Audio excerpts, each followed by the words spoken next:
Judges are still getting some things situated. Want to remind everybody that great opportunity to just kind of stay on top of the schedule. We do our best to keep you informed, but we don't want anyone to ever miss their heat, so it's imperative we have the heats posted. We're going to keep you up to speed on the schedule throughout the day, but it's very important that you stay close by the judges' scaffold to be ready to snag your jersey.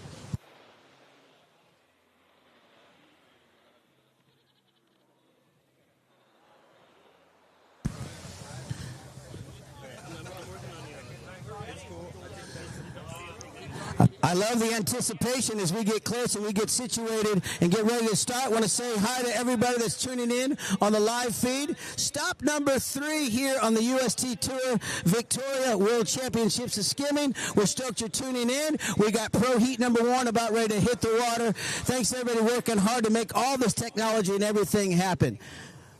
All right, pros are in the water. We're going to have Jake, Beaker, Jack, and Graham getting ready to start this thing off and kick it off in style.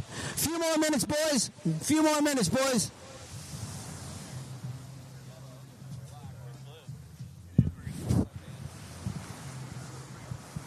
Beaker's down here. So all you got to do is just tell me when you guys are ready. Does anybody have a horn or anything? I got it. I got it. Let's take it from Frank. Get started. Frank will. Okay, okay. Hang on. Hang on. Wait. No, that's not fit. We got guys down in the water. Can't do it that way. All right. Okay, you guys. I know there's a set. I can't start. I got Beaker out in the water. Let's get the pros up here. Check. Did I lose audio? I'm ready. All right, pros, are you ready? Beaker, you ready? Sound of the horn. 3, 2, and it's on. Professional Division number 1 is in the water, and the Victoria 49th Annual is officially started. Beaker will get things going first. No better way to start. A little bit of a trophy morning here, but you know what? These guys know how to get underneath the hook, underneath the lip for sure. Graham in the green. Wraps it around, comes back down on the inside, and it's all about getting a little vittle wherever you can. So top 3 ways will be judged for these riders. Graham Shelton and Bill Bryan already posting the score here. And we have our priority paddles in effect, and currently right now Jake with priority in the yellow. Doesn't mean the other riders can't go. We just know that one rider definitely does have priority, and that'll be Jake right now. Going on the backhand, goofy footer, snaps it around and gets one inside, and we're off and running. That's how it's done here at Aliso Beach. The biggest and baddest of them all, the granddaddy of them all. This is the award, the trophy that everybody wants to put in their case. The world's oldest and most prestigious skimboarding competition. 49 years in running, you guys. It's always an honor to be down here with you, and we're stoked that you're on the beach. Time ticking down here in heat number 1. We just got started. We got blue, black. This looks like Jack. Little floater and an air drop to the inside, staying on his feet. What are these judges looking for? They're looking for these riders to hit the wave in the most critical position, doing the most critical maneuver, and completing the ride. Bill Bryan, he knows what he's doing. Been on a board for a long, long time, and I think competing at the VIC since he was 5, 6, 7, 8, but a long time. It's too many years to count. We want to get Pro Heat number 2 prepared and ready. So John Howell, Indy Bryan, Jake Stinnett, and Tyler Cruikshank, please get ready with your jerseys on. John, Indy, Jake, Tyler, come on up. We'll get you your jerseys. Glassy conditions here. And a little late there for Jake Melanudo. So it's a 10-minute heat. We got 4-man heats here.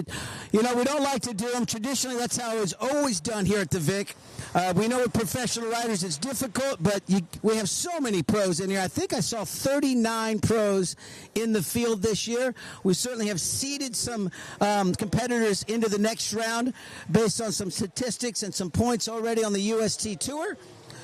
But you got to start here, and it's a long, hard row to get to the final.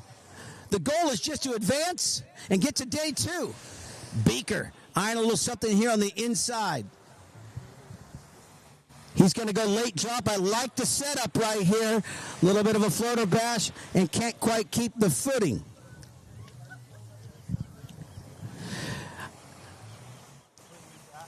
Graham Shelton going backside down the line. A little bit of a slip on his takeoff. And then Jack in the black. He does a little 180 finishes and does the completion of the 360 on the sand. Technical move. Good balance right there by Jack Klingman.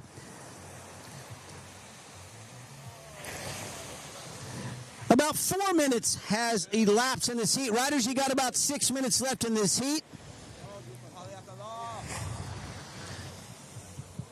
Once again, if you're tuning in and watching from around the world, we're super stoked to have you guys watching this tradition here at Aliso Beach. It began on the slopes of Victoria Beach. Trying to reach this one way outside. Jack hanging on. Jake gets a little floater on the inside.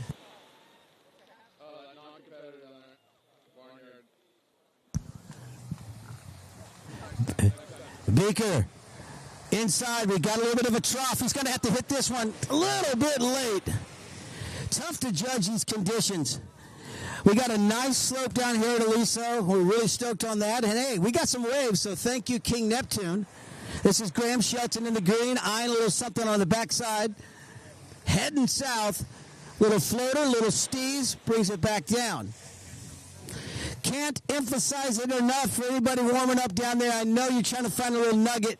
Please be mindful of the competitors in the water wearing a jersey. Thank you very much. Here comes a little setup. A few little bumps out the back for the riders. Blue has priority. That would be Bill Bryan with 4 minutes and 45 seconds left.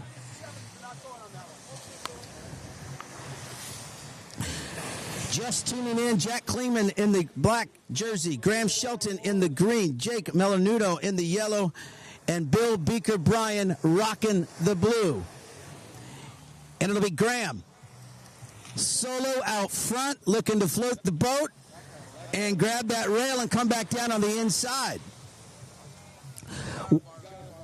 Wave count's been pretty high. Hey, bearded one, do us a favor in the warm-up area. Head to Thalia Street. It'd be a good spot for you. Yeah, we're going to DQ into your heat. Nobody wants that. All eyes are watching. Beaker over here on the south end by himself. Wraps it around back to the beach. Rocking a little mohawk right there. Long-time champion here at the VIC, and he's won all over the world, you guys. It's always an honor to see Beaker in the water, and here goes Big Dog again, and a little slash. Jack in the black floating the boat. Gorilla drop. Good drift. Can he get on the inside? And he does. And a nice 360 finish, adding some extra maneuvers. Jack Klingman getting it done. All right, boys, just over 3 minutes left in your heat, just over 3 minutes. Men's professional division is underway. We've made the announcement for those guys. It was off the top of my head, Jake Stinnett, Indy Bryan, Tyler Cruikshank, and that fourth name will come to me in just a sec. John Howell, Indy Bryan, Jakers, Jake Stinnett, Tyler Cruikshank. John Howell, Indy Bryan, Jake Stinnett, Tyler Cruikshank. Come on up and get your jersey. Get ready to hit the water for heat number 2. Hey, the sun is shining. The weather is sweet. Makes these skimmers want to move their dancing feet. You know that's the truth. You guys, I got to remind you, it's not a tennis match. So if you're here and you're at the beach and you got yourself a beach chair, make some noise for these boys out in the water. It really helps to pump them up. Oh, thank you. All right, got my lavalier going. I've called him multiple times. 2-minute warning. 2-minute warning. 2-minute warning in round one, heat one in the men's professional division. We've actually been pretty active in this heat. There's been a lot of wave activities for these guys. We're about 20 minutes shy of high tide, so that can bog things down for sure here at Aliso. And so often in a skimboard competition or a heat that's tight like this, it can come down to the final wave. Beaker all alone. Jake in the yellow with priority. He gets the snap. Jake grabs his rail. Looked like a little bit of mute grab right there. And Beaker, good exchange there between blue and yellow. And we have a minute 15 left. Minute 15, riders.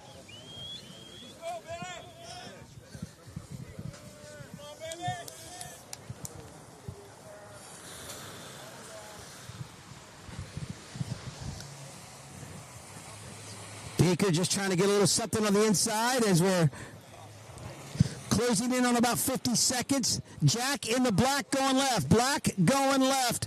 And caught the edge trying to plane. 40 seconds left.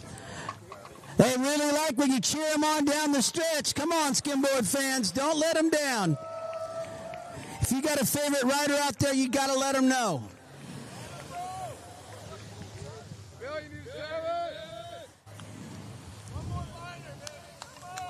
Very tight heat.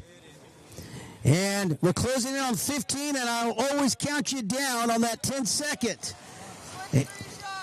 9, 8, 7, 6, 5, 4, 3, 2, and that's going to wrap it up. Heat number 1 is in the books. Make some noise for these boys out in the water. The VIC has officially started. The 49th annual is underway. We're stoked you're here. Heat number 2 in round number 1 is coming up in just a minute. We're going to get our jerseys. This guy needs a sip of water. Let's have some fun.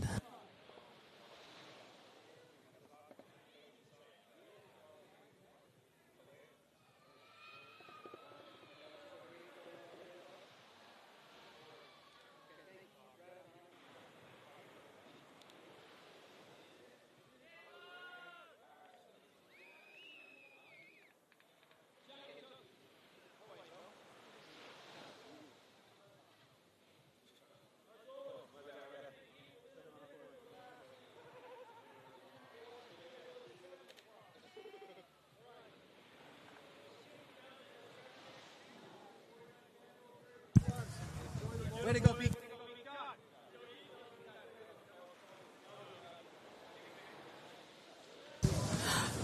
Are my judges ready? I'll get these guys introduced. Stand by riders, stand by riders. Yellow jersey is John Howell. In the blue jersey, Indy Bryan. In the black jersey, Jake Sinnett. In the green, Tyler Cruikshank. Judges, are we good to go? Okay. Judges good to go? Yeah. All right. And in 3, 2, and we're underway. He's going to call up the next piece. Beautiful. Call up the next people. Andrew, Garth, Andrew. Andrew. Nice to meet you, Andrew. Take any help we can get. Jakers down in front, backhand, little slash. He's been doing that down here since he was just a wee little lad. Oh, Jakers. It's a family tradition with Sammy and Jake. Long-time competitor here at the VIC. So for later, we are underway with heat number 2 and round number 1 at the VIC. Indy Bryan in the blue, John Howell in the yellow, Tyler Cruikshank rocking the green, Jake Stinnett in the black. Next heat, we got Brandon Sears, Max Wellborn, Sebastian Lacaros, and Teddy Vlasis. Coming to the north side of the judges' tent to get your jerseys. Jakers.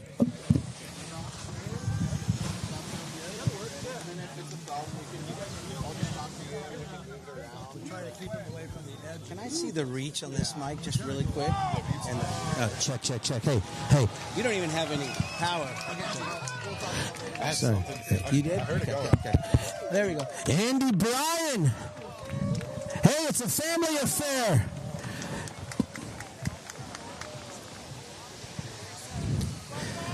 Pretty cool to see the next generation of riders following in the footsteps of their dad, John Howe.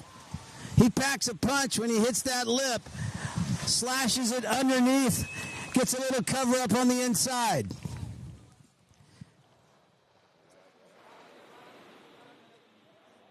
And then things will definitely improve. These waves will back off. But look at the surf coming in. Super stoked. Laguna Beach, Indy, California. in the blue. I am Oh your my. live stream announcer, Ed the Dread, here with secondary Can't announcer flip it. and cameraman. Very technical maneuver. Good morning, beautiful Look at that people out beautiful there. wave. We are rocking and rolling. The tide's starting to Absolute drop. gem. We got the gears oiled up. We're ready to go. That was the worm, Jake Stinnett with the legendary priority worm right you now heard in the for black Heat 1, and jersey. now we're back with Ed the Dread, Gio on the Steezy But other cast. riders are free to looking go to have some if fun he today. does it, and John says, I'll take it. All right, so that first He heat did a that was little in the water Whitewater foam was ball on the inside. Jake Melanudo, Bill Bryant, And it's Jack all about staying Klingman, active. and Graham Top three waves for Shelton. these riders. This Top is three round waves one, will be heat 2. We have John counted, Howell in yellow, added Indy up, Bryan in and it's blue, Jake Tyler Stinnett in in the black, green. and Tyler Carrying a lot of Cruikshank speed. in Very green. smooth. With 3 minutes in, 7 minutes left, riders. Yeah, this is Indy eyeing something local like the heat hook with the here. transplant John Jake Howell. He's like 17 years in has the professional priority, skim so game. Indy bails. From Florida to No Laguna, harm, that no is foul, and a Jake smart move there. Stinnett, Jake another Stinnett living gets the legend piece. of Laguna Beach. Big wrap there on the backhand. So good to see the Stinnett family. Sam check, and check, Jake check. are Yes, I entered in think- this. Scott Stinnett, as you know, is Leaf Productions, 5 Pounds Lighter, one of my favorite videos. Jake is working the electrical field. He's fixing lights on the weekdays and coming down here on the weekends. Wow, look at this set.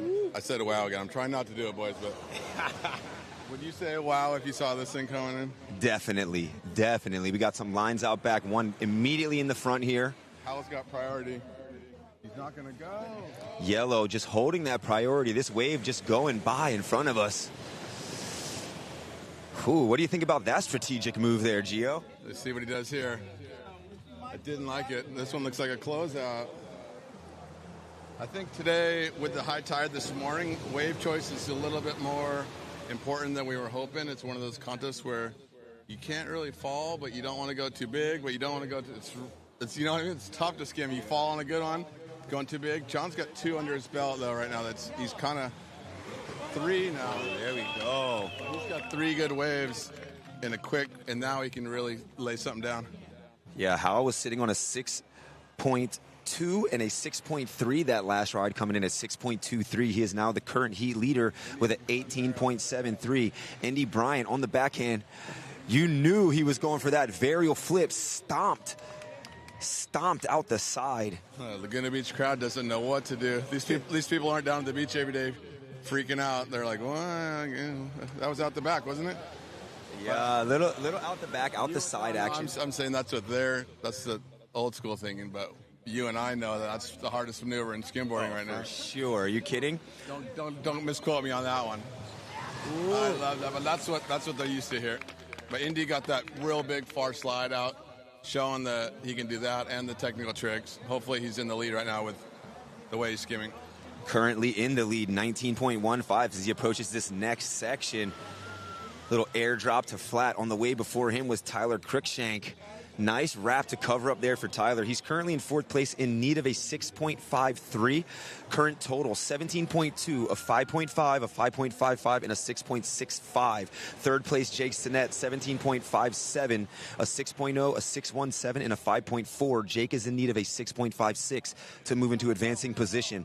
2nd place, John Howell in yellow, 18.73, a 6.2, a 6.3, and a 6.23. His first 3 rides are his scores. He is in need of a 6.98 to move into 1st place pole position and take that from Indy Bryant, currently holding that down in blue. 19.5 total, a 7.4 first wave, a 7.0 in a 5.1. You know what the best feeling is besides winning this contest is when you start your first heat and you got your first couple waves of success and you got the ball rolling and you didn't fall even thinking about this contest for...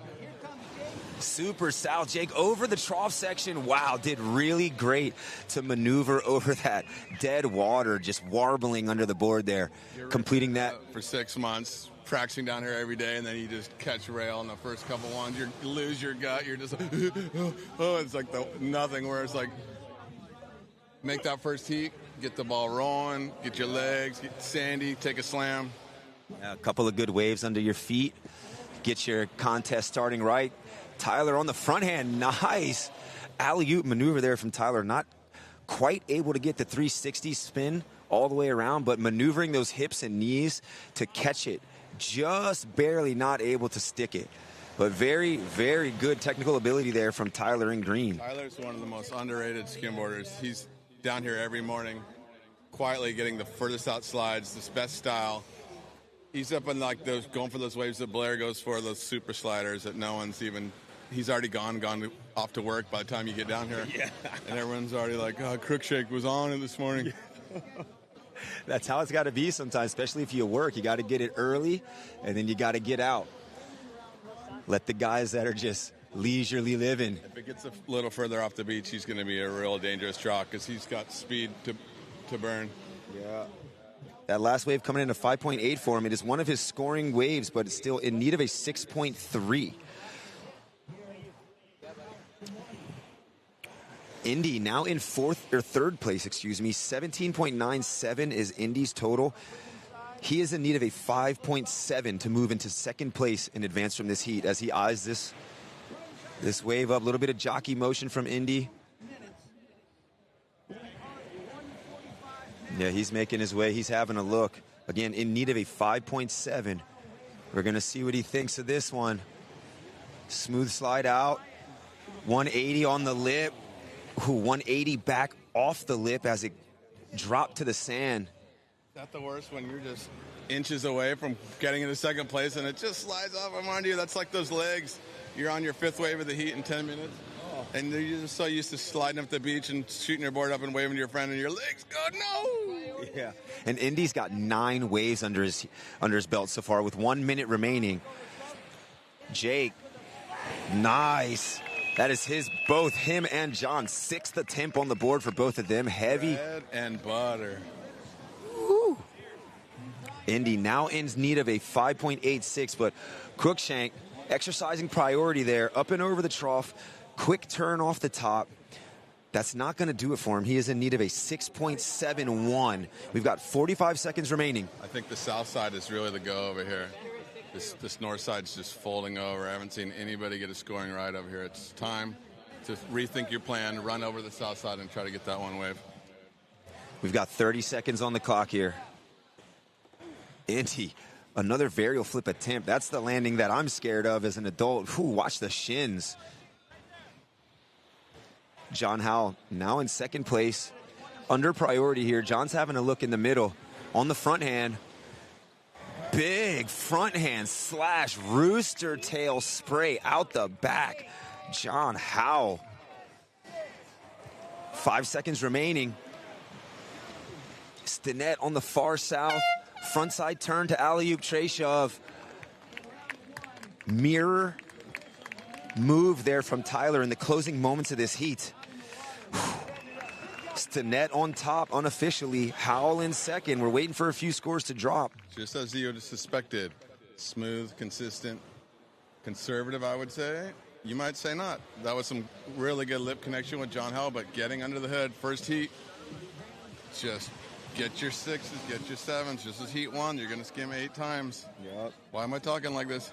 Yeah, and then when you look at the scoring waves from both of those gentlemen, they were actually those corner wraps where they ended up getting under the hood, bringing it back up the sand. So completion of ride and wave choice coming into play there in that heat. You want to see if we can get a couple words out of one of these gentlemen? Oh, faux show.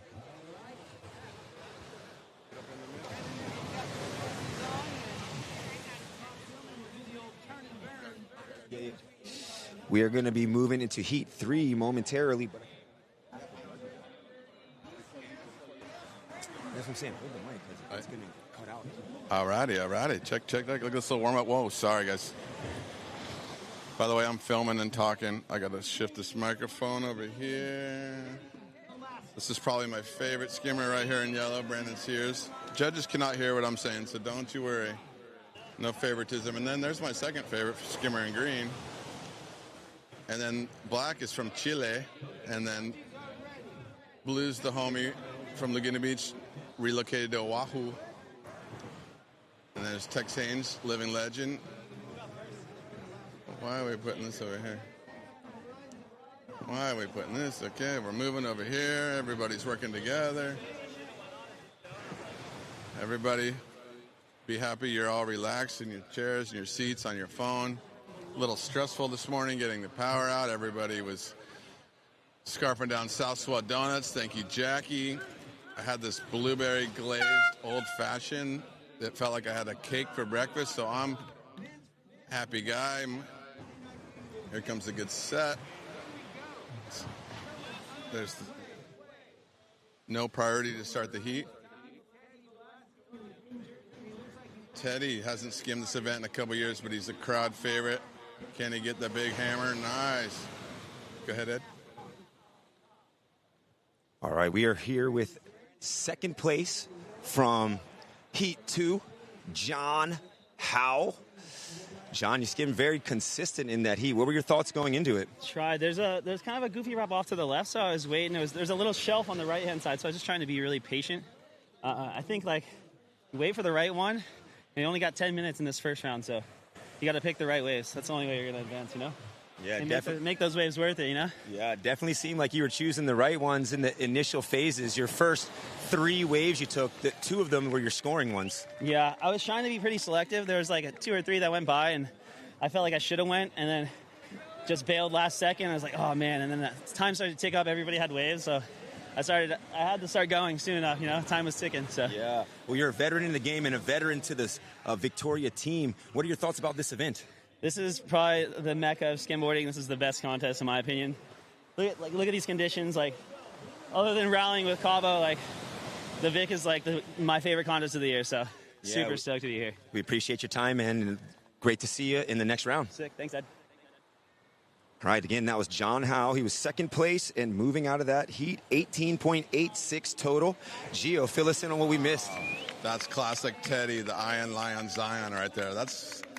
He's like if you watch that, that's what the judges are looking for. Smooth, make it look easy, get under the hood, have a smile, the sun comes out.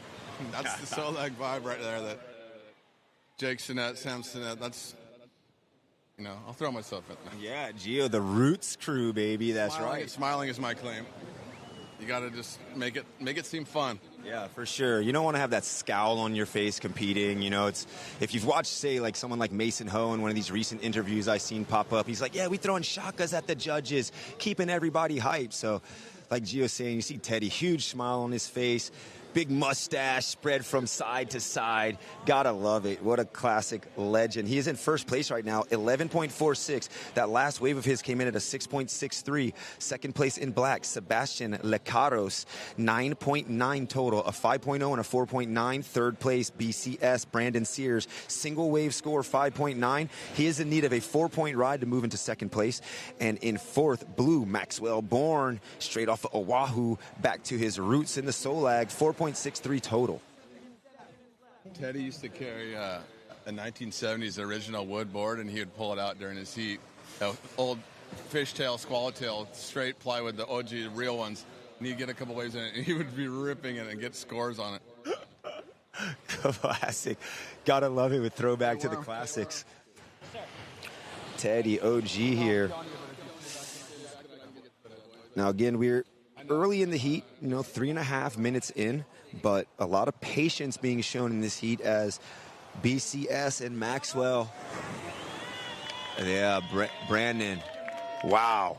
Big turn there from BCS, Brandon Sears. That was that patience we're talking about, waiting for that right corner to arrive and going through the lip. More northernmost was Teddy on a wrap of his own. Teddy was just looking to build the house. Currently, our heat leader, 16.21. BCS now in second, 12.5, a 5.9, a 6.6, and awaiting that third score.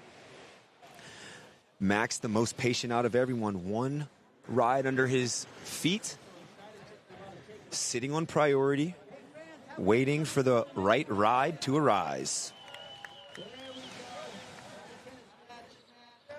Sebastian, straight out of Chile, Sebastian Lecaros, pumping his way back to the shore. I want to give some love to Sebastian and then Team Chile. They've been out here this week. Super good people. Sebastian walked right up to me, introduced himself, said, "What do you think about the waves today?" Just a real, Seriously. sorry. I had the 180 there. I had the 180 for the camera. The crowd liked that one. Yeah, Gio over here kind of manning up two roles. He's got camera and he's got some commentary happening. So bear with us if every now and then you get a little bobble. But we'll work to keep those off the stream for you. But yeah, Sebastian, I've been here for the last 4 days and just trying to score as many waves as possible. I mean, I live on Maui and it's amazing waves there, but not like this for skimming. So when you're in the mecca of skim, you got to run and just get him as many waves as you can. And Sebastian and that Chile crew have just been on it. Maybe 2-3 sessions a day, sun up to sun down, smile on the face as well. I went over there in 2002. One of the beaches, they were crowding me so hard. We had to clear them out of the way. They were choking up the whole beach. We had to clear out running zones from them. They were so excited. And that was over 25 years ago, dating myself. But we went up north to Zapallar. This is where I'm talking about. And then Viña del Mar. If you're going to go to Chile, start in Viña del Mar, and then you can go south. And Skim USA is actually taking their scholar athletes down there this December. So shout out to Skim USA for supporting all the kids and making that trip happen. Oh, yeah. Big shout out to Skim USA for that. Taking scholar athletes from the skim community to multiple places in the world. There's that Aliso double that's a blessing and a curse. Now, Chile, if you haven't seen, they've got a ridiculous liner there. Wow, Teddy doing amazing to maneuver that. Really low turn there. Bottom of the trough, able to navigate that thing and have a completion, as we had BCS on one of his own on the south end. Competitors very spread out amongst this heat. So Teddy far north, BCS far south, as we see Sebastian having to look south on that front-handed line. If you're going to compete in the VIC, you're going to have to learn that Teddy V under the hood. At one of your heats, tide's going to be too high, and you're going to have to hit a wave that's, it's not the wave, it's when it hits the sand and it makes a sand wave that comes up. Yeah. You still got to act like you got barreled on it. Here we go, Max. Nice clean face here for Max. Smooth turn and under. Yeah, crowd liking that one. Again, Max was in need of a 7-point ride. In need of a 7. We'll see what the judges think about that one. I believe he has 2 scores needing to come in. So we'll update that momentarily.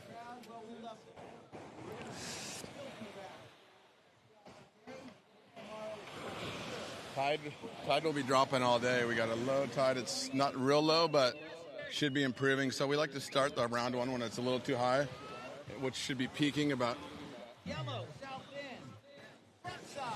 Yeah, high tide just about now. That first high tide of the day is in. Our low is going to be at about 12:15. Not much of a difference between this first high tide and the low tide of the day. And then that second high tide is going to fill in quite a bit more. Yesterday. Second high, 6 p.m. Just about 5-foot high tide. Yesterday it looked like Cabo down here all day long. I came down thinking I was just going to hang out, and it just got better and better as the day went on. We got rid of that trough that was bothering us all week from all these south swells that came in. João Lucas from Brazil was just couldn't believe it. Couldn't get out of the water. He got out 3 times and ran back in because these sets kept coming in. Oh, boy.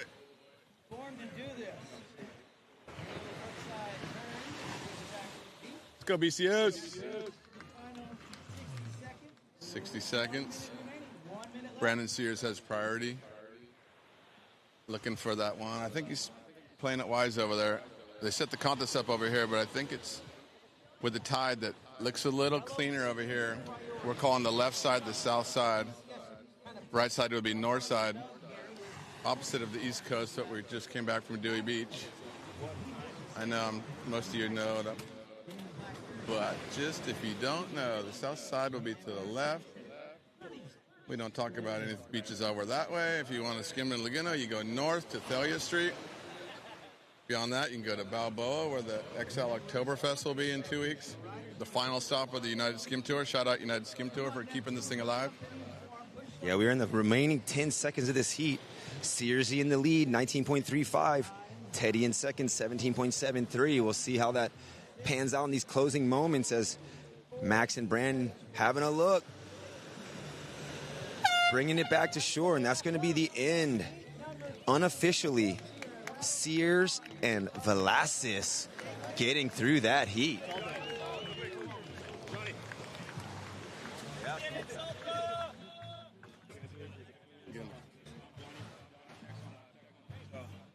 Top three waves. Little man, round one, heat 5, will be next. Pay attention, we got paddles right here. Here's Star, Zach LeBron, Bo Johnson, and Sam Stinnett. You are the next Taking your top score, okay? You guys understand? Have some fun. What up, baby?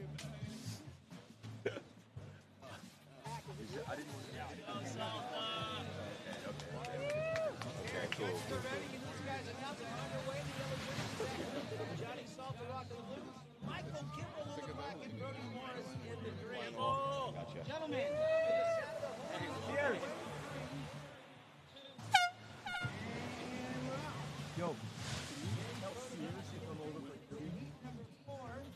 Let me know when you want. We need someone with the wrong hand that's all set up. Okay. All right, third heat in the books. That was Brandon Sears, Teddy Velasquez on top of that. We are now into the fourth heat. We have Zach Rubin in yellow, Johnny Salta in blue, Michael Kimball in black, and Brody Morris in green. And rookie, first contest of his life, stepping up to the VIC against Sir Johnny Salta, Laguna Beach's finest. He does have another fellow East Coaster right here. The Rubin boys are in town for. They're trying to. Whoa, what's he doing? I gotta go. He's having a look. This is Zach Rubin, straight out of Florida. Big air re-entry attempt. And then this is Salta. Local ledge, Salta. Smooth, stylish under the hood. Brody and Michael crisscross on the approach here. Both individuals. Big wrap to cover up. Solid first wave exchange. Kimball's deep Laguna roots. I went to school with his dad. I mean, so they've been in the game for a minute. They got a huge family. They're holding down North Laguna. So it's no surprise to me that he got under that hood. Brody, first wave as a professional. That's not easy to do, to get under that trough coming from the East Coast. Yeah, Brody, straight out of the Outer Banks. Big shoes to fill. He's like the next gen Perry Pruitt. Oh my gosh. Wow. Front side. Look at this wave. Grab rail. Pig Dog City.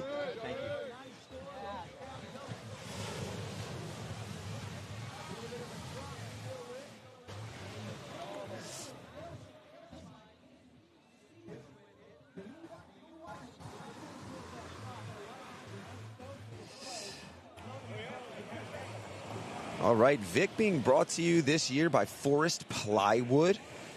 Big shout out to Forest Plywood. You can check them out at forestplywood.com. As well as Hobie. The link's in the chat if you want to check out Hobie, hobie.com. Big up to Hobie for supporting the VIC this year, 49th edition. Hobie's one of our longest going stores. We used to get our OP corduroy shorts down there back in the day when you saved up all your money and you got the pocket that was different color than the shorts, the little short shorts. Go ahead and give Brody some props for that one, though. I didn't mean to steal it, Sean. Oh no, it's all good. You know, you got to hear about the past to learn where you're going in the future. So that's just something you need to know if you're out there in the world. Know your history, and you'll know where you're going. But Brody doing really well for himself at the moment. He's currently in second place, 17.65 total, a 6.6, a 5.65, and the judges gave him a 5.4 for that last effort. Current heat leader, Johnny Salta, 18.47 total, a 7.1, a 7.37, and a 4.0. Still awaiting his last score. Kimball, this is his third attempt. He's sitting on a pair of sixes, in need of a 5.2 to move into advancing position. And we've got Zach Rubin, one wave under his feet, 5.4 total, currently in combination scenario. So if you're on the live stream, you don't know what combination means, is he needs to replace all three scores to move into advancing position. Right, so he's only got one under his belt, plenty of time to get two more, but currently at the moment he's in a big need, a 19.24 necessary to move into advancing position, and speed run's not going to do it for him. Just getting the board under his feet. That's okay. Another brother from the East Coast, so I'm in the same world as him. You know, I surf really big waves, but haven't had much of an opportunity to practice on these type of skim waves.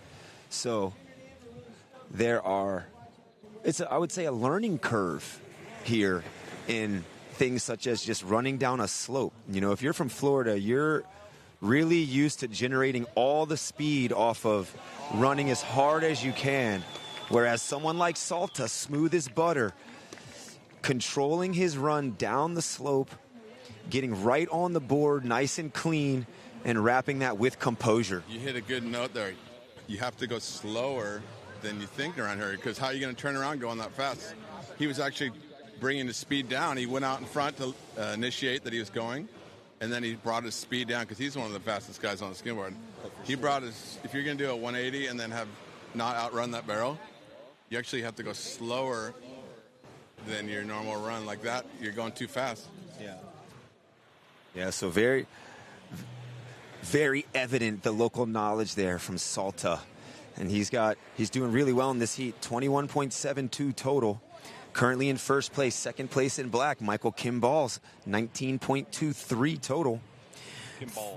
Kimball.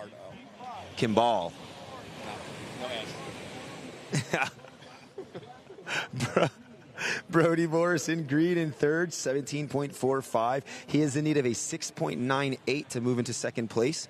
Fourth place, yellow, Zach Rubin, 11.9 total. He's looking for a 9.3. We've got 4 minutes remaining in this heat. A few scores that need to come in. But a bit of separation between second and third. Again, third place in need of a 6.98.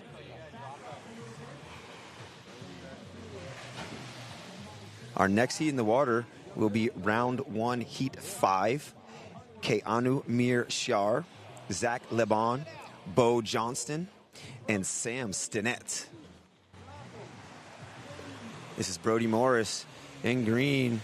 Smooth wrap, drawn out on the shoulder, making his way back down the wave face under the lip as it broke. Again, he was in need of a 6.98.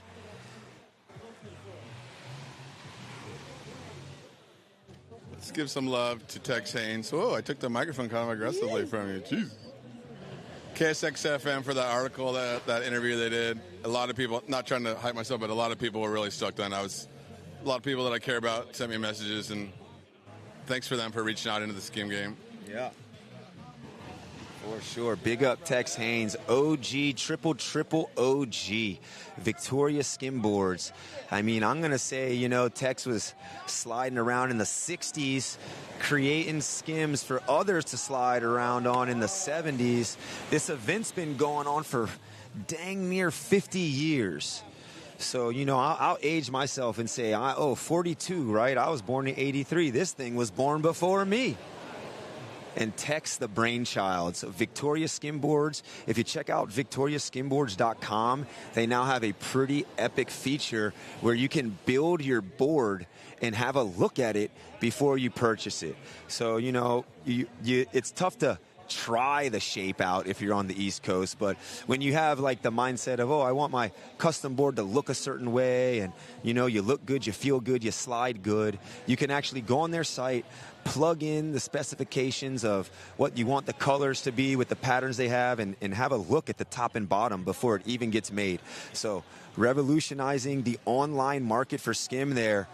Oh, Ruben showing you his East Coast style. Tray shove out. You know, not the biggest wave selection, but I was just going to say, I like his wave selection because you notice that first wave, he took that little wave and popped a little air and landed it. That one, he took a smaller wave and got a Turek tick. I just don't think you can go blow with these guys on the trough. Go to your strengths. Yeah. I like it. I like it. See, Gio, longtime competitor here.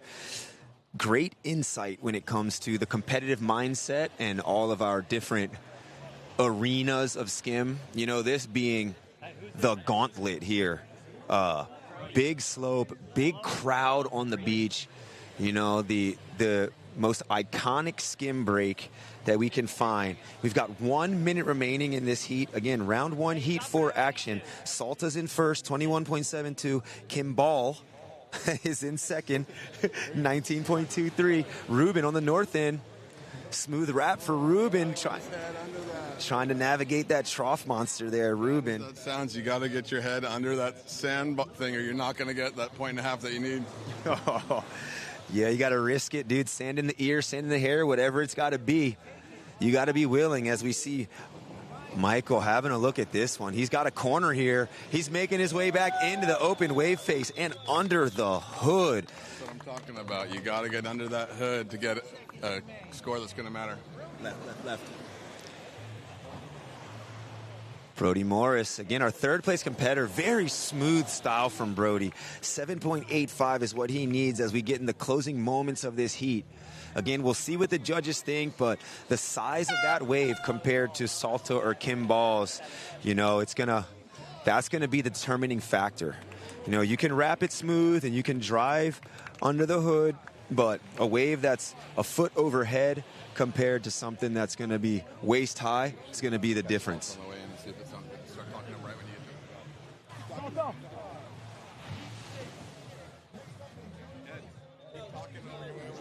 All right, we're going to make our way down the beach here. I hope I don't get out of mic range, but grab up Salta real quick. Salta killing heat, 21.7 total. He is the heat winner. If you didn't see him the other morning, he was maybe the MVP of the morning here for the expression session. Salta crushing that heat, man. How you feeling after that? Feeling good. Yeah, Gosh. you seen your score? Not yet.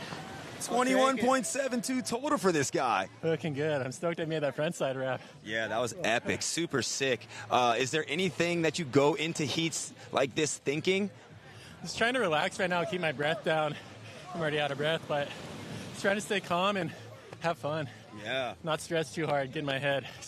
Well, it looked like you were very calm with your smooth connections, and we were impressed. So great to see you do so well, and great to see you in the next round. Oh, thanks, dude. Thanks for holding it down. Yeah, Salta, Johnny Salta, the man, the myth, the legend. 21.72 total. All right.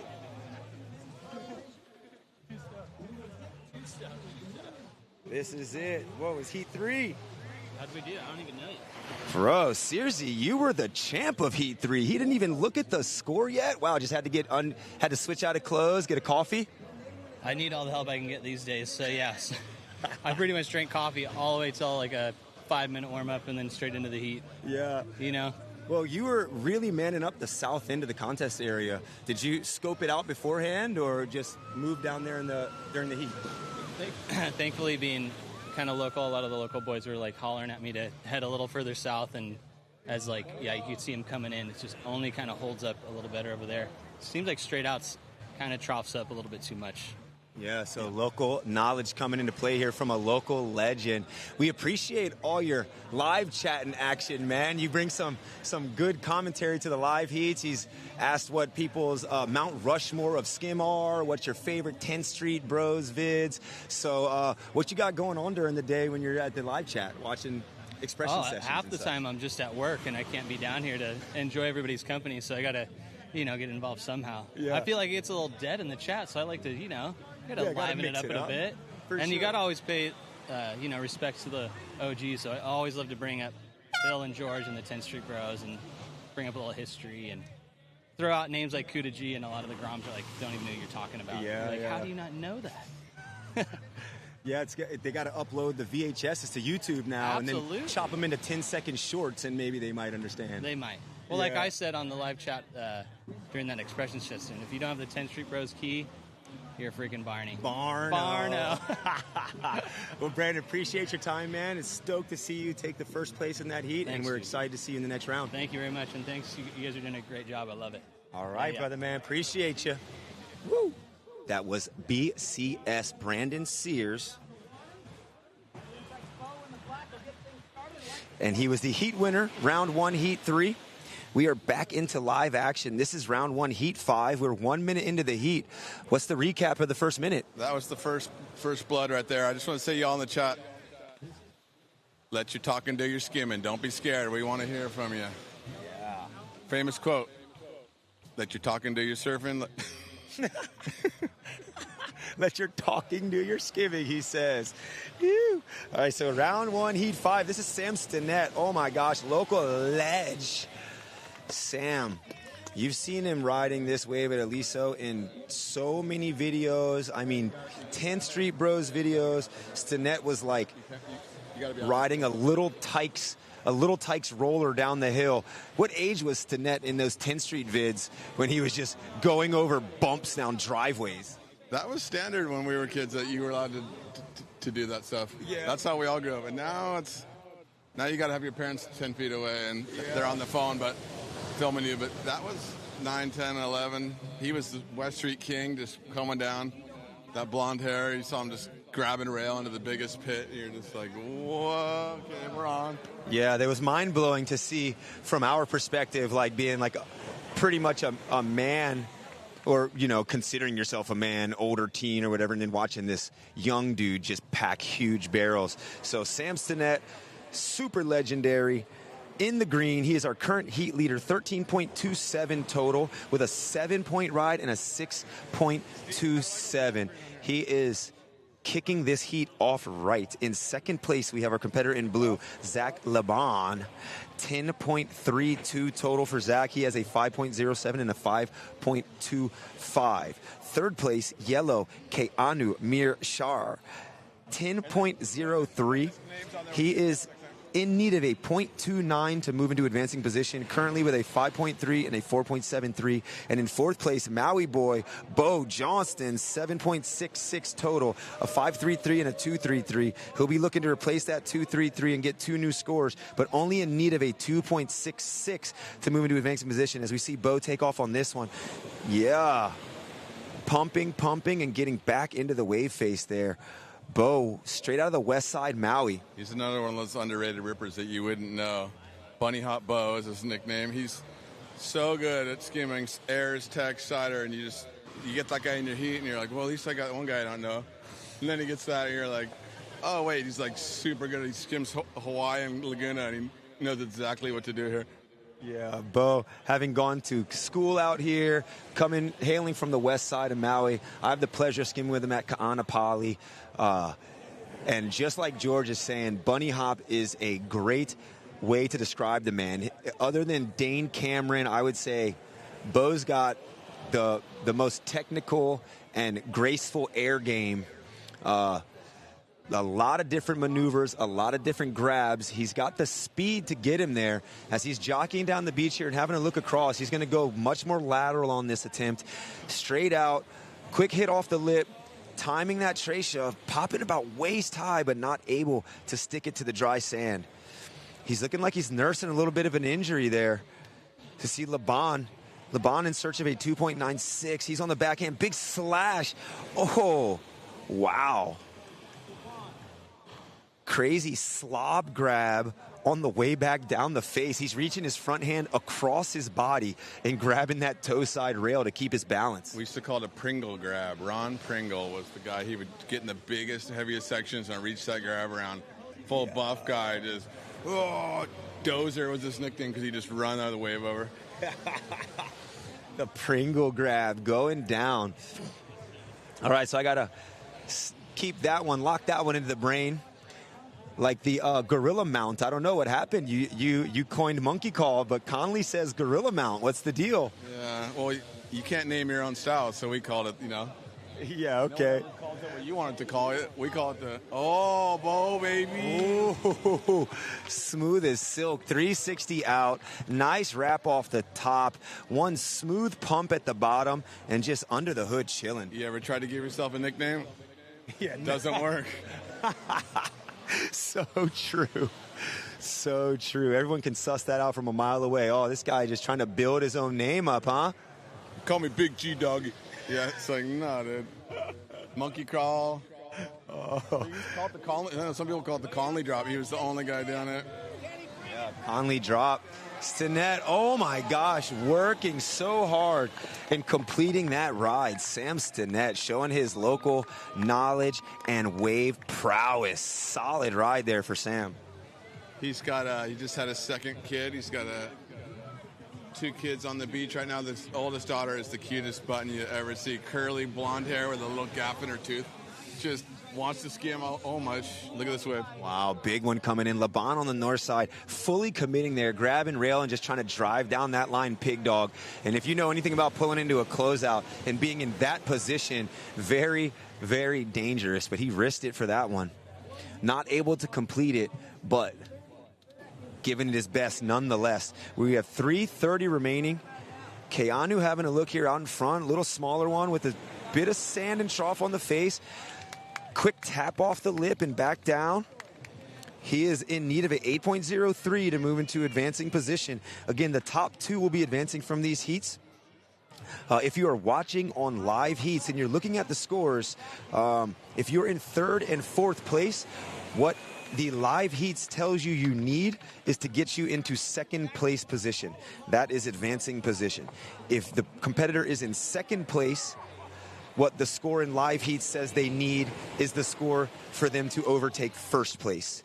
So live heats gives you the updates on what the competitors need to advance out of the heat and or move into first place position depending on their current position.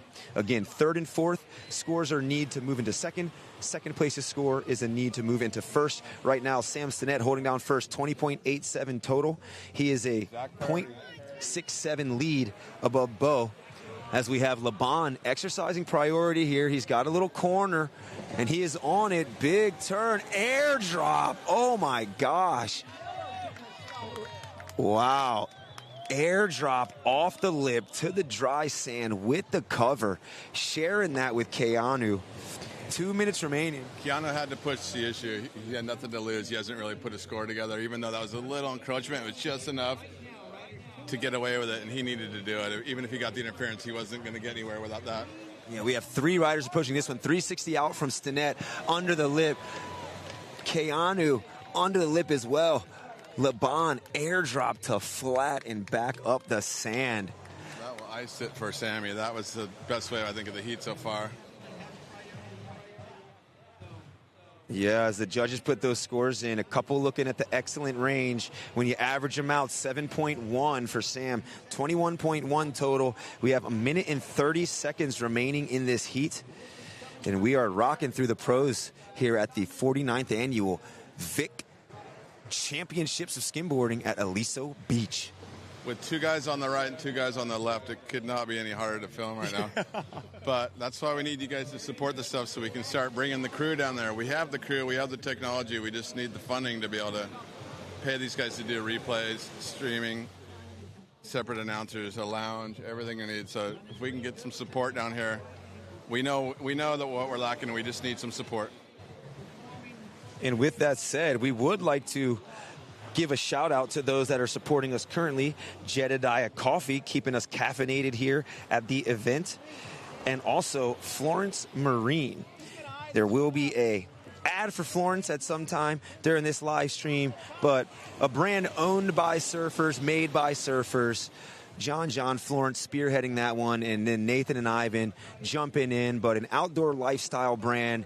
And I mean, they're a sponsor of our high school surf team at Baldwin High School, Wailuku, Maui. all of our gear. If you see me walking through the stream with Florence shorts on, it's because I'm a high school surf coach, and they get us right every season. So big up to Florence Marine. Huge supporters of skimboarding since day dot. They've been down here supporting, giving checks to the 50 and overs, going in there, supporting the lifeguards, any projects, Ben Carlson, you name it. So JP Olson's a great guy that's working there with the promotions and stuff. They got Johnny Salta helping out now. Look at this guy. Speaking of East Coast, West Coast legends. Yeah. Yeah, and that's the end of Heat 5, I believe it was. Yo, Bud. When you take your jersey off, want to come over for a second? Billy Howard? Was Billy second last year to Chad Woodward? Yeah, so we got Gio on the camera and talking, and I'm trying to maneuver all the stuff. The live chat is blowing up over here. I'm just getting my hands on that, so we'll respond to some of y'all momentarily. But we're gonna get an interview here from Maui boy Bo Johnson.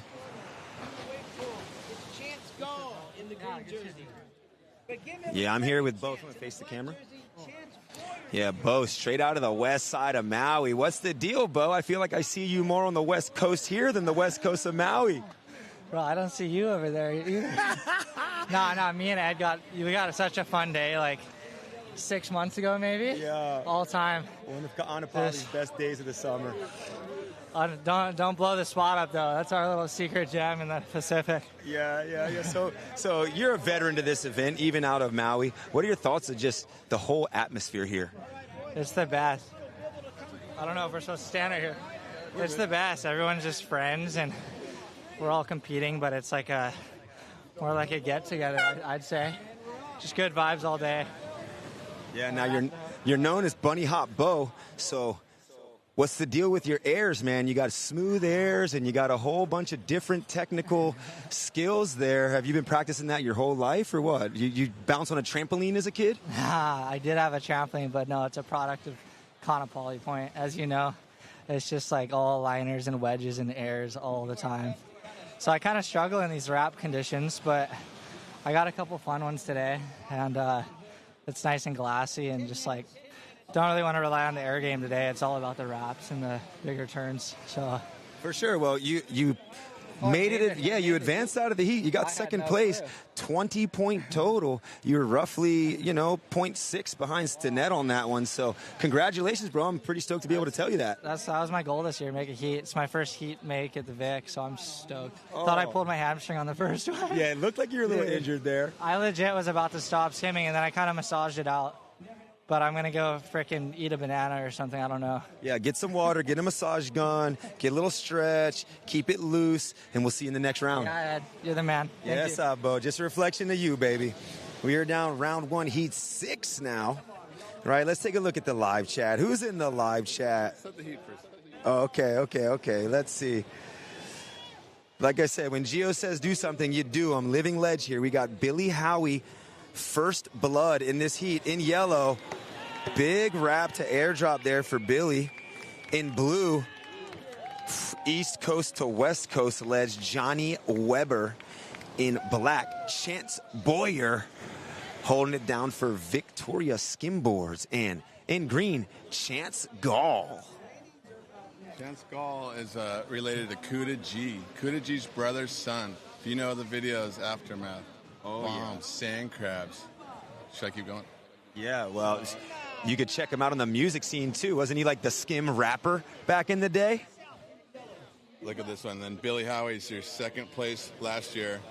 Definitely looking for a quarterfinals, I'd say, this year. He's got the whole, if anybody's got the crowd, it's Sam Stinnett, I think, and Billy Howie. They got the crowd on their side, the local knowledge, the speed, what it takes, the variety. Two guys I would put my Polly Market. Ding, ding, ding, ding. If you just heard Polly Market. Oh, my gosh. You are in the right place for a pair of icy sunglasses. Give me your top 3. Who you think's going to place top 3 in this? The winner will get a pair of sunglasses from me. Okay, you heard him. If you're in the chat, let's see. Put your votes in for the top 3. If you get them right, you get some ICs from Gio. The first person, not every person. You can't copy. So if someone else has one thing, switch it up. Hey, Flea's asking if your link tree's updated. Oh, yes. Please feel free to visit my link tree. Oh my gosh. Yeah, we got some Maui no Ko'oi in the chat. Golly, let's go Webs, let's go. Actually, the chat's kind of blowing up at the moment. Like 420 people in the chat. Shout out to all of y'all out there. I see J-Dubs, Solag Boys got it going on. You know that? Hey, Flea. Going back.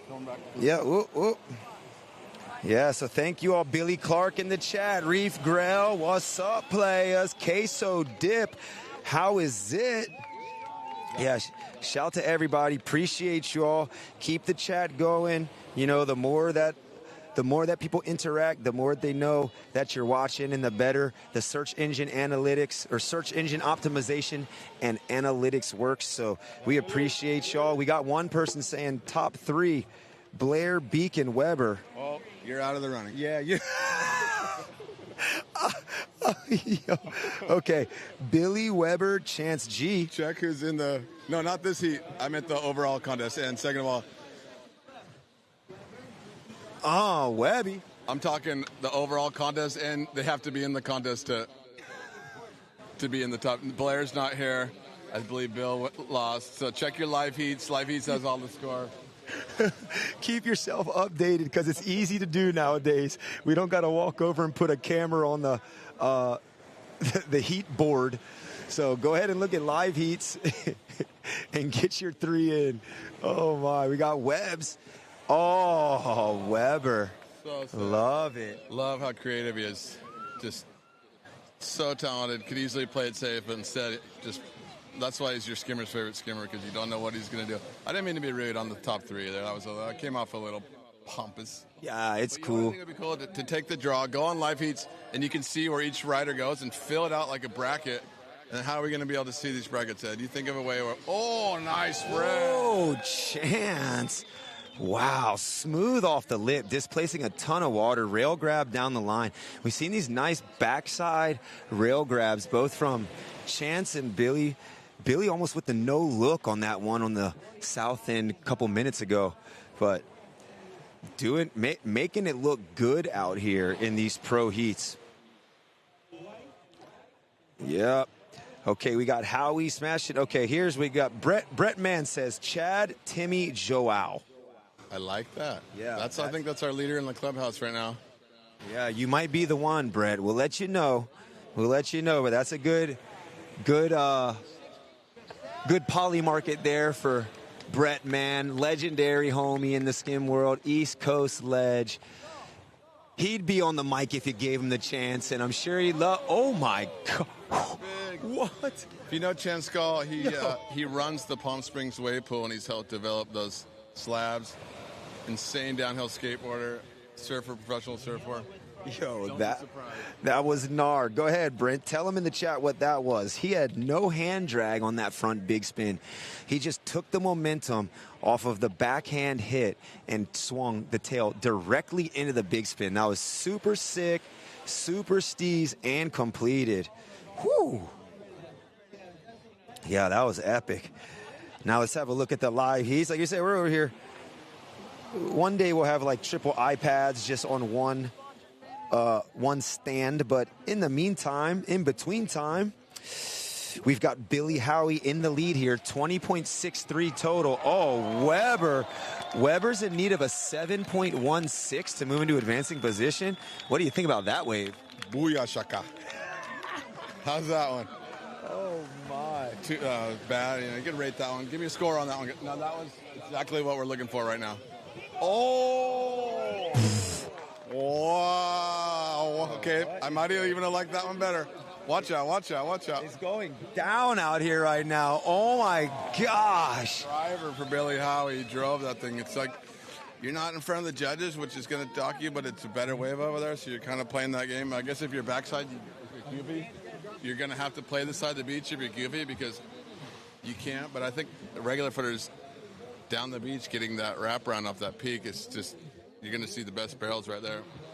Yeah, that was a very, very epic wave exchange there. Rewind that Chance Skull big spin just to and send it to me. Yeah, I missed it. I think Billy or whoever the competitor standing right in front of us was in my viewing site. I couldn't even see it, but I'll have to rewind that later. That was sick. See if the judges caught the vibe on Yeah, Weber rewarded with an 8.33. Chance Gall's last 6.73. So Billy's still in our current heat leader as he eyes up this peak air section. Nice. Not so much re-entry, but connecting with the lip and floating it back down. Billy currently heat leader, 21.23, a 7.43, a 7.03, and a 6.77. Weber now in second place, 20.07, an 8.33 for that last effort, adding that to 2 fives, high range fives. Chance Boyer in black, third place, 19.63, a 6.6, a 6.8, a 6.23, and Chance Gall, fourth place, 12.86. Only 2 scores in, so it looks like we may be awaiting a score from him, but he is in need of a 7.22. Boyer in need of a 6.68. And again, current heat leader by 1.16, Billy Howie, with 1 minute remaining. Wow, that heat went by quick. I feel like Weber checked all the boxes on that wave. What the judges are looking for. Oh, 3 out. Keep an eye on Chance for me. Coming on. Oh, Weber. Chance Gall! Yo, critical. Frontside 360 on the lip, just airdropping that one. No look airdrop. 40 seconds. This is just a flurry of waves in the closing moments of this heat as we Chance on one. Oh my gosh, Chance, big wrap, really digging that heel in under the lip. Chance was in need of a 7.83 as Billy just took that one down the line and to the house. Gosh, we got 15 seconds remaining. Wild. Weber flip-flop here. Weber now in first place. Weber clocking 2 high scores, a 7.87 for that last one. Huge hack there for Chance. Oh my. Let's turn around. Yeah, we are here with heat winner Weber, 22.23. Whoa, how exciting. That was a good heat. It was a little small at the beginning, but a couple waves at the end. You did really good to work technical maneuvers in. It's like you build the base, first a couple wraps and throw in some tech. I've never seen that body varial. What's up? I didn't make it, but backside body varial. Dane O'Connor. Yeah, heck yeah. Weber, appreciate your time. Johnny Weber, Monkey Crawl King, Gorilla Mount King there, coming in first place in that heat, 22.23 total. He will be moving on with Billy Howie, 21.63 total. Bro, I'm just going to roll up on both of them. Billy, sick. Good to see you, bro. It's been so long. Man, you're looking kind of ripped here, bro. You're walking up the beach. Your quads all firing. You've been lifting weights? I have, yeah. Yeah, I've been doing it for like 3 to 5 years now. Nice. And how's that? What's that? How's that affected your skimboarding? Oh, dude, it's been a world of a difference. My motivation behind hitting the gym and lifting weight is more like longevity and just overall health. For sure. You know, I got a big family and I want to be there for them. Nice. So kind of the main driver in that, but there's other perks involved, you know, as byproducts of it really looks like it's paying off. I mean, you had that one big wrap, and it was almost no look, like lean back cover up. Right on. But it takes that posterior chain strength to be able to even pull that off. It does, you know, and I don't, I'm trying to motivate more guys to hit the gym, you know, skimboarders in general, because this is an action sport. And the more strength you have, the more drive you have in your hips and your core and your legs, the better your skimboarding's going to be, and it'll push the sport more forward as more of the riders are taking things seriously. Yeah. So now, how old are you, if you don't mind me asking? I'm 28. I will be 28 in a couple months. Okay. Now I'm 42, and I believe the same thing you do, and I'm still going. So proof is right here in how well he's skimming and the completion and consistency, but also me just being 42 and still able to run with you young cats. That's the thing, bro. It's like, I love the sport. I want to do it into like my 50s and my 60s. You know what I mean? It's like, now all the bells and whistles are, it's cool, but the main thing is longevity in the sport. You see guys like Gio doing this, so we're going to cut it now. He's telling me to bail, but yeah. All good. Good to see you, bro. Yeah, appreciate your time. Stoked to see you in the next round. Billy Howie in the house. You heard him. Take care of your body and it loves you back. He's been putting in the work in the gym. He's been putting in the work on the skim, and you see it pay off right before your eyes. That was round 1, heat 6, the end of our opening round of action for the professional men. We are going to jump into round 1 for the pro women. We've got 2 heats of pro women rounds and then back into the second round of men's action. But currently in the water we have Jacqueline Coder in blue, Chabe White in yellow, and Diana Rosa Cordova in black. Each lady 1 wave under their feet so far. Jacqueline currently in the lead, single wave score of a 5.07. Chabe in second, 4.17. And Diana in third, 3.67. What's cool about this, we have 2 females from Mexico originally. We have Diana and then Chabe, and then Jacqueline's from Florida who moved out here. So, and then Diana spent time out here. So it's these girls proving that the international flavor really has hit, especially in the women's level. There's almost 50-50 Brazil, Mexico, which is really cool. They grow up skimming down there with the crew and getting their hands on board, and you know, I want to say becoming excellent skimmers rapidly. Oh yeah, and I like Diana's attire. Looks like she's rocking some traditional Mexican Latina attire here under the jersey. So representing, you see a lot more native / indigenous women coming up on the scene and skating and all over the world. So it's great to see the representation here on the beach in Laguna. I can see you rocking a little Hawaiian like kilt or something, a little something, what's the straw? Gosh, I'm drawing a blank on the name. It's maybe a malu, the malo, but it's like the. Oh no, it's mahu. No, yo, chill. Yeah, the Warriors in Hawaii just had the waistband with pretty much the top of cloth just hanging in front of them. So, similar to what you would kind of think of like a sumo wrestler, where it's like almost just tied around and covering what needs to be covered. But yeah, ladies really charging here. Chabe showing up to Aliso with a new board yesterday. Thing was looking pretty fresh under her feet, huh, Gio? Ripped it. Like even when I ride a new board, it's like get your feet in the pop shove down the line, first wave, second wave wrap. I got the wrap barrel. I didn't have time to post this one, but look at the rail on these things. It's like a acid wash rail designed by your boy Ryan Ward. Chabe styling that one off the lip, airdrop to flat. It said it's one of those things I was saying before. You look good, you feel good, you skim good. She showed up with saying, you know, that turquoise and pink combination wasn't enough like metal for her. You know, she wanted to come with a little bit more heat. Yeah, she was like the black. I needed the black. It puts me into the competitive mode. She said pink is punk was the first words out of her mouth. Okay, pink is punk for sure. Pink is punk, but she was definitely stoked to have the pink on black combo as opposed to that turquoise, and she's proven it. You knew I was old school Volcom team back in the day, and she got me all hyped up. If you know, you know on that one. If you know, you know, baby. Oh my gosh. Okay, we got Chabe in the skim. People are stoked on Chabe. Chabe's board is so sick. Yeah, Reef, we see that. Edern in the chat. Edern out of France. What's up, my boy? Pleasure to see you in there. Appreciate you, man. His legs are just looking at these two. Oh, man. Yeah, chat really liked that last heat. We have one more top 3 of the contest. We got Colton, Timmy, Johnny. Johnny Weber. Colton, Timmy, Johnny Weber. Oh, also top 3? Yeah, top 3 for this heat. So we'll see. It was a Chad, Timmy, and Joao, and Colton, Timmy, Johnny. Polymarket's got that one covered. You get your choice of shades if that one comes through. That's against all odds right there. Oh, Colton, first Victoria comp, getting first place. I think that's only been done by probably. Well, Beacon didn't get in this position. Yeah. Ron P in the chat, shouting out to Weber, coolest and most humble person. Oh, yeah.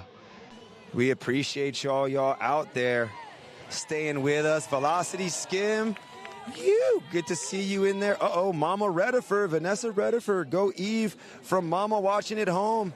She says Dane Cameron, Weber Salta, and Eve Rediford for the top. We're keeping an eye on Justin. Don't you worry. We got him. We got our best man on it. I got him, but I like Jacqueline's adjustment. She went for 2 bombs off the gate. Tempered down on that one, got a clean turn that's going to get in a scoring line. So when the set comes in, everyone's go, go. You can hear the judges yelling go. But you got to be able to get to the bottom of it, and that was what she needed to do.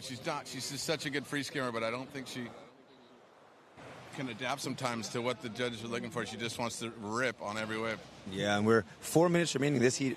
Jacqueline's last score coming into 5.57. She's currently in need of a 4.33 to move into advancing position. Literally only 0.06 of a difference between her and Deanna's totals here. As you see Deanna on the front hand, laying into that one. Wow. I thought she was going to get that backside. I was like, uh-oh, I'm out of business. My turn is officially not relevant now. I thought she was gonna stick that. I'm like, all right, well, it's been good knowing you guys. Yeah, she was trying to steal Gio's bread and butter. As we saw a good completion to ride there from Jacqueline and Deanna. Deanna just turning around after that fall and getting right back up and at it. That's what we like to see as that last wave comes into 5.07 and will be a keeper for her so far. 3 shove. I'm looking at the scores and Stop looking at the score. I'll look at the waves. Look at the scores. Front tray, you gotta love that. The tray the hard way. That takes that string. Like you're saying, posterior chain. A lot of skimmers you kind of see with hamstring injuries. No, I was saying the interview with Billy.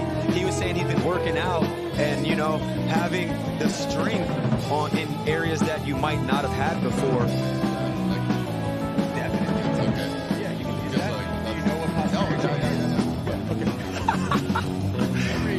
Yeah, you gotta hit some deadlifts out there, Keep your glutes and your hamstrings firing.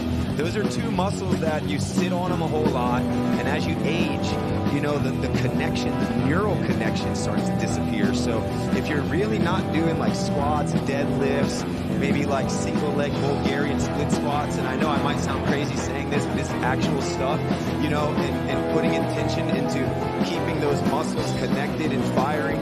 You don't end up with like the pelvic tilt and, your downhill and sand sprints will keep you active and keep you healthy. So if you're out there, like you said, if you got a good physical therapist, you have an injury, make sure you get the rehab. Don't just rest on your laurels and think you'll be fine. And speaking of physical therapy, isn't Jacqueline Coder is a PT herself, correct? Exactly what I was getting in my mind. Yeah, she's been actually seeing all the skimboarders at her house. She's got a table, she's got a red light, everything you need, all the exercise equipment. So if you are in town, reach out, George. I've had about 10 people there. I had a calf last year and a hip replacement this year. It's just the swelling. Yeah.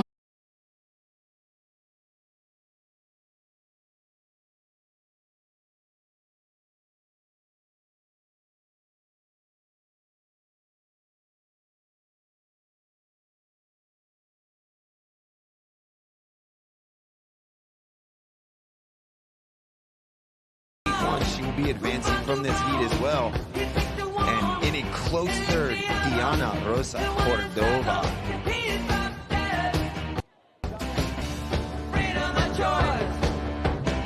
right, we're going to see if we can chop it.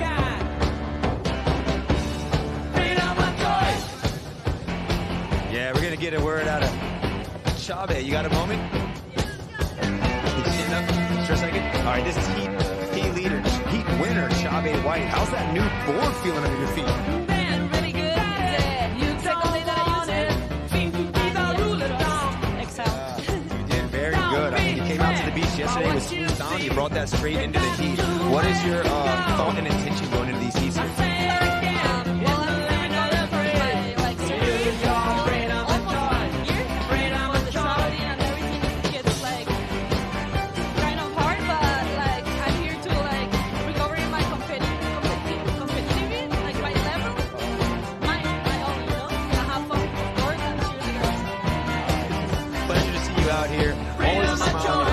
Ripping, and and we're stoked to see you in the nenext round.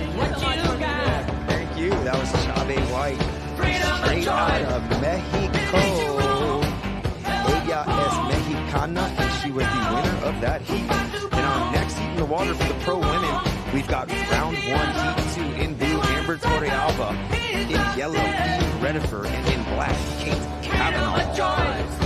Amber started out. I had to go to Amber that way. It was just way better on the south set right there. South coming from the left side of your screen, providing the wrap for the goofy foot. The thing that's undeniable is I look at the right.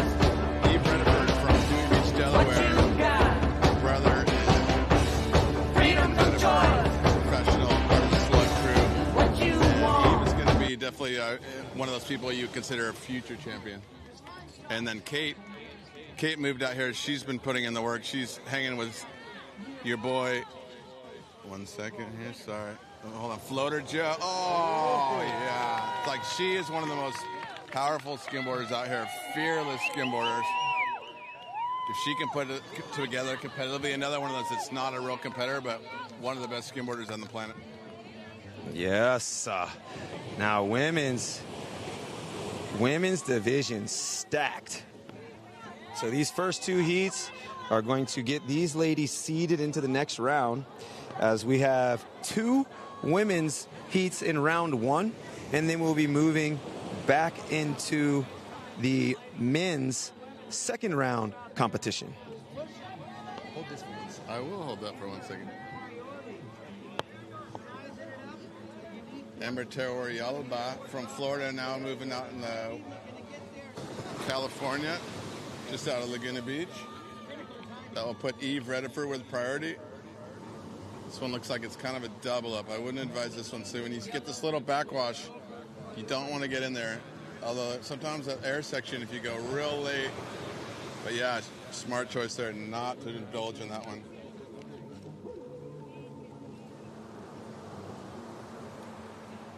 All right, now if you're at Aliso and you need good food with an ocean view, and to tell you the truth, what could be better than that? Get yourself over to the Lost Pier. The Lost Pier. Again, good food with an ocean view, sponsor of today's event, as well as Sticky Bumps Wax, keeping you on your board.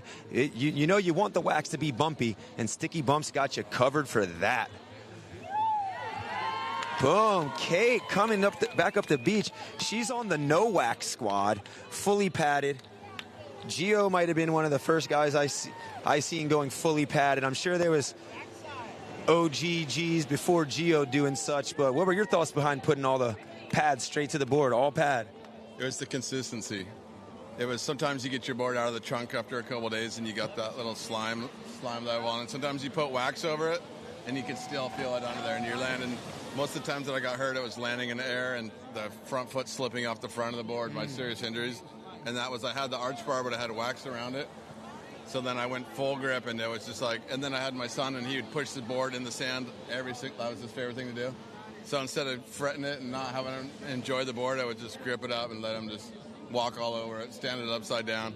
Yeah, that's good. I kind of had similar. It's like as Skim camp, you're trying to introduce people to skimming and show them stuff, but your board's sitting in the sand for 20 minutes and then the wax is just melted, or you step on it with a sandy foot and you're like, oh, it used to look so good. So pad's a lot easier. I was that guy that always just put in like another 1/4 inch of wax every time I skimmed, so it was just wow, you could see every toe where it was, like there was no doubt. I was a wax Mongol. Oh my gosh. Famous words from Coconut Willie on Maui. Put a layer of wax every time. All right, if you don't know, crazy Maui surfers, Coconut Willie, he's got a couple of words to tell you. If you want to get barreled, keep your hair out of your eyes. And if you want to keep the board to your feet, put a thin layer of wax on each time. Or just go all pads. Now, that was a nice wrap there from Amber. You know what? That's why when you have curly hair, you got to decide something. Otherwise, the curls are just going right in your eyes. It's not the coolest thing to talk about, but if you go long hair and it gets past the shoulders, then you can see right through it. But when it's like that, when you got that curly afro stage, you never know when you're going to get blinded.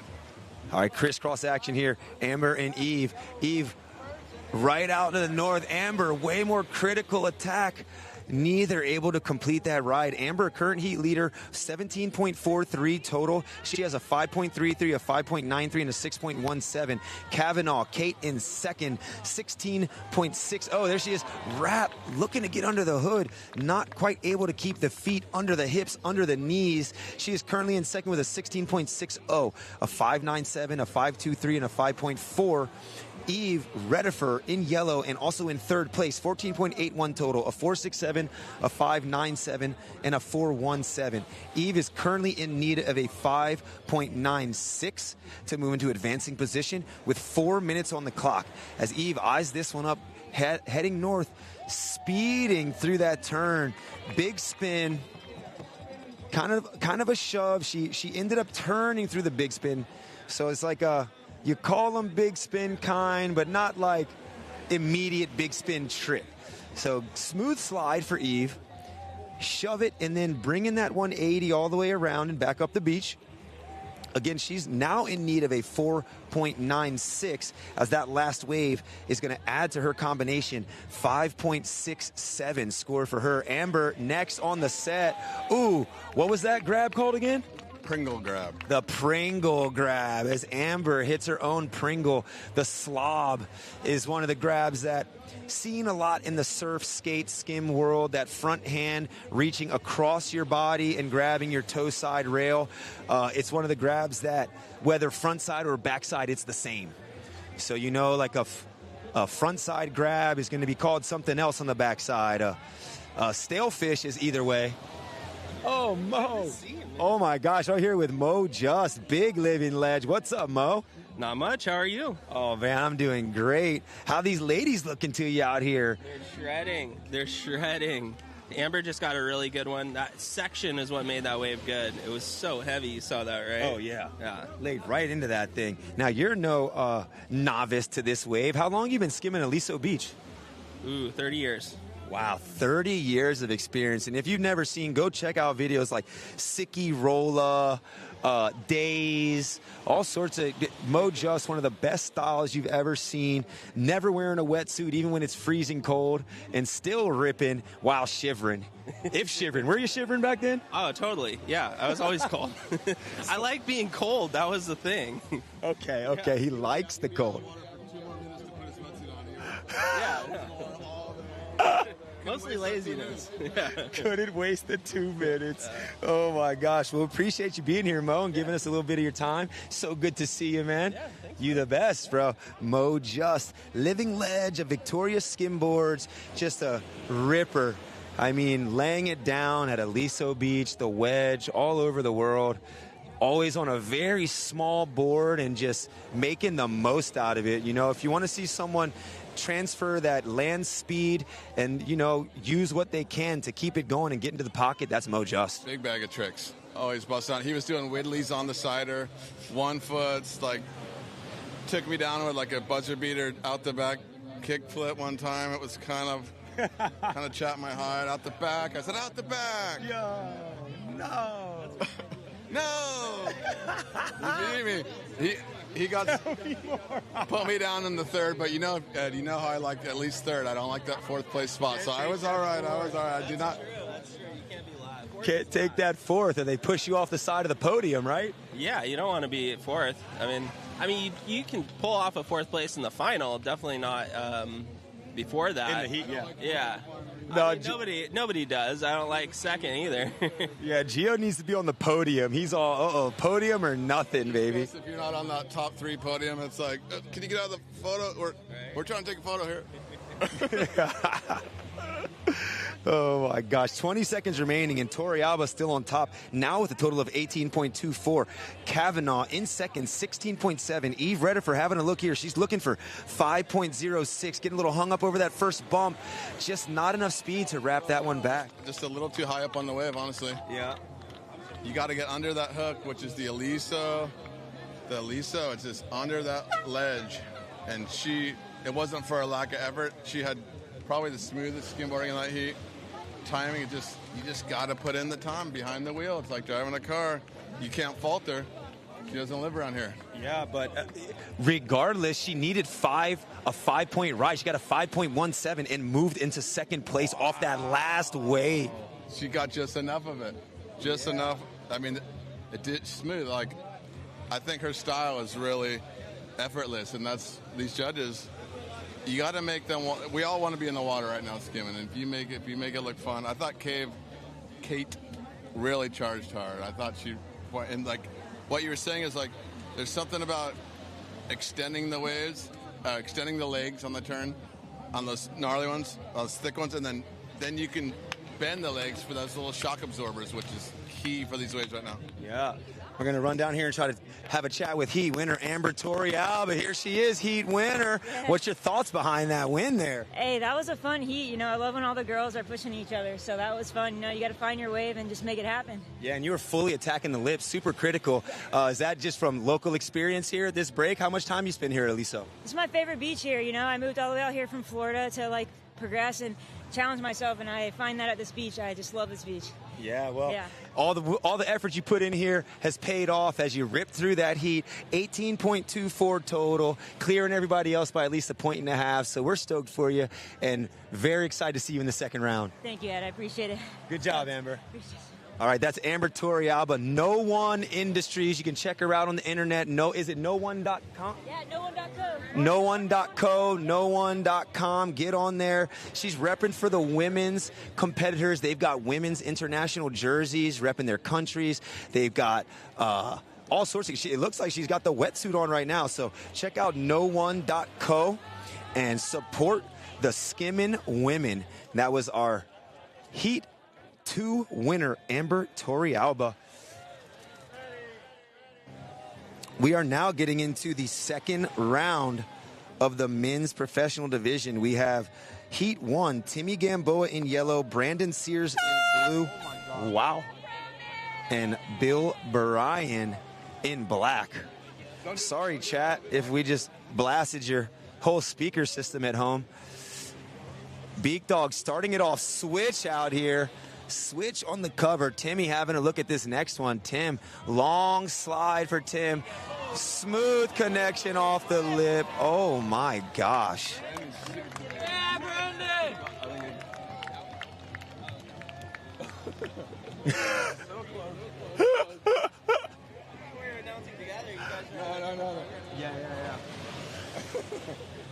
Yeah, we're sorting out a little bit of technical sound difficulties here. We got Mo Beach announcing, but posted up right up on top of us. So he hit us with the horn right in the ear. Hopefully, it didn't blow your Bose sound system at home. So let's talk about Timmy's first heat of the contest, first wave of the contest. Driving barrel, maybe the highest wave of the contest. Yeah, 8.7, definitely highest single wave score so far in this contest. 8.7 for Tim's first ride. He really connected with the lip at the highest point, cresting, and then drove down the line, crouched nice and low, and got a smooth cover up. This is a dream heat for Timmy Gamboa. Two of his favorite skimboarders in one heat. He grew up watching these two guys, idolizing these two guys. There's nothing he would. This is like if he had to pick two guys to meet in his prime and get a win. These are the two guys, living legends. Yes, on the south. Here he is approaching this one off the lip, air. Yeah.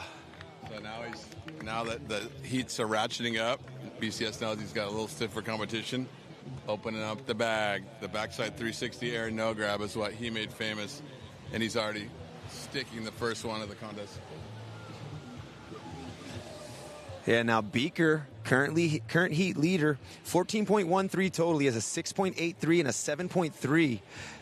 BCS, second place, 13.3 total, 6.77, 6.53. And Timmy, single wave score, 8.87. He is in need of a 4.43 to move into second place with tons of time on the clock, 7.5 minutes remaining. Here comes another set. So we got a set approaching. As we say, Gio with the local knowledge just lets you know, lines out the back, incoming. Timmy holding down priority. Brandon having a look here, under priority, big face here, huge turn under the lip, That's what George was talking about here. Gio with the knowledge saying you got to turn it early. You got to get it under and not at the very top. Extend the legs under the lip, and then you bring your knees back up towards your body. It pulls you down into that sand, and you pull it off. Really an extension of the body, and it looks like they're just riding smooth, but if you don't coil the body, uncoil it, these guys just make it look so easy because they do this in their sleep. Yeah. Real transference of the kinetic energy. You know, you bending your legs, engaging those muscles, and then forcing with all those muscles together against the wave coming at you. So gains the speed, and if you have the skills as these guys do, you are able to control that. As Timmy having a switch of his own. Oh, Pringle grab drop off the top for Timmy, coming up the beach with the switch finger claimer. Gamboa, he is now in second place, 15.87 total. Beaker 1.58 behind him, in need of a 1.58, with 6 minutes on the clock. Yeah, I think that was to hold Bill off just as important as to get that wave. I think he did not want to give the Beak another 6.5 wrap under the hood right there and go behind it anymore. All right, now we see Beaker starting this heat off on the northern end and now making his way south. From your experience, do you think he's just like... No, he's just doing that to make me have to film back and forth. He's just... Brotherly love there. Yo, bro, turn this camera. For real, though, no one can read these waves like this. And, I mean, let's talk about it. 53 years old. He's competing at the professional level. There's nobody that's ever done what he's doing. Yeah. It's amazing for me to see. You know, I'm back on the amateurs, and he's out here still running the game. Yeah, pioneer of a lot of this and still pioneering into the later years. Legends division, age, but ripping through the pro, making his first round heat, and now holding down first place in this heat. 14-time world champion, Beak Dog Bill Bryan. As we see BCS got a nice corner here, and he knows what to do with it. Flying off the lip and down the line. Steezy in need of a 7.44. We'll see what the judges think. Again, he's in second place, so that 7.44 isn't going to be math for him to move into advancing position. He's already in that position. He just might get it. I think it's so much easier if you can get one of those big wraps and have that 8, that 7.5, and then build on it to try to get 3 6s, high 6, squeaking the 7. It's so much harder if you can post one of those big wrap scores. It just helps so much at the end. Yeah, the chat giving it up for the switch skimming here. Reef Grell, Bill switch game versus Timmy switch game. Who's it going to be? We will let the judges decide that because it's just hard enough to announce these fellas. They make you think all the time, which is one thing we love. Yeah, under prio here, BCS. Oh my gosh, the look back claim, what? Woo-hoo! Andy grab, big spin. Inverted. That's my favorite part about it. He looked like he was going to do his backside cork 3. No, he's going big spin because he already felt comfy landing that 3 earlier. Bro, and that was even like almost just grabbing the rail and turning the board with the hand. That was so sick. Wow. Big dog. Maybe it turned out now he's... Yeah, you would expect nothing less from a contest this prestigious. Will you send me a photo of that? Round 2, Heat 1. Brandon Sears, currently our heat leader, 22.8 total. That last wave coming in at 7.93, and the wrap prior, 8.1. So his last 2 waves have completely switched the script here in this heat for him. Yeah, that's it. 1-8, you're loving life. 2 8s. Oh, keep that cooler cold. We're going to be here for a while. Yeah, bro. All right, Beak Dog in second, 20.74 total for Beak. Timmy third place, 15.94, but only 2 waves under his belt. He's only in need of a 4.5 to move into advancing position with 2.5 minutes remaining. Tim being the most patient of this heat. As we see him now eyeing this one up, full sprint to the south end.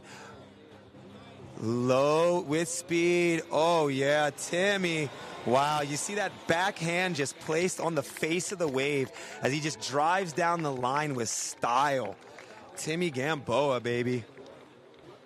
It's so important to have like some kind of signature on there, some kind of flavor on there to take you, or it's something they haven't quite seen, something you can feel, instead of just putting your head down there and wheelbarrow on it, to put some steez on it.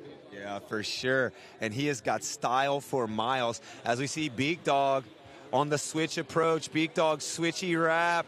Oh, yeah, under the lip, clean on the scene. Beak Dog. Oh, my. Attack. Flashback heart attack.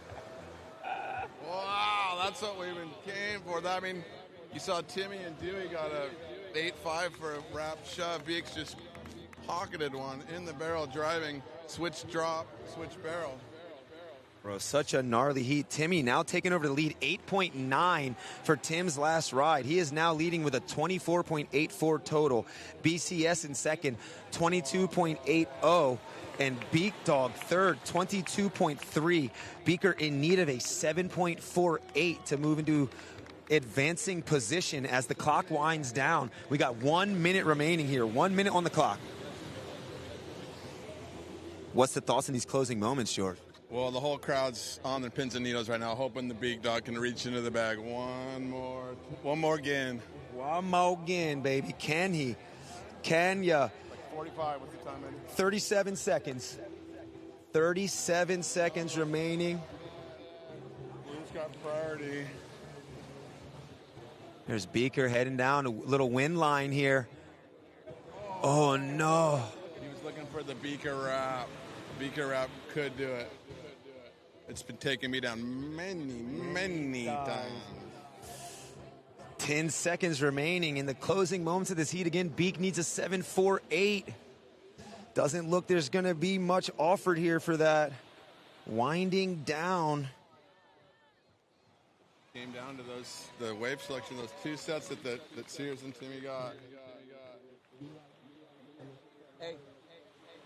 Oh, the heat's over.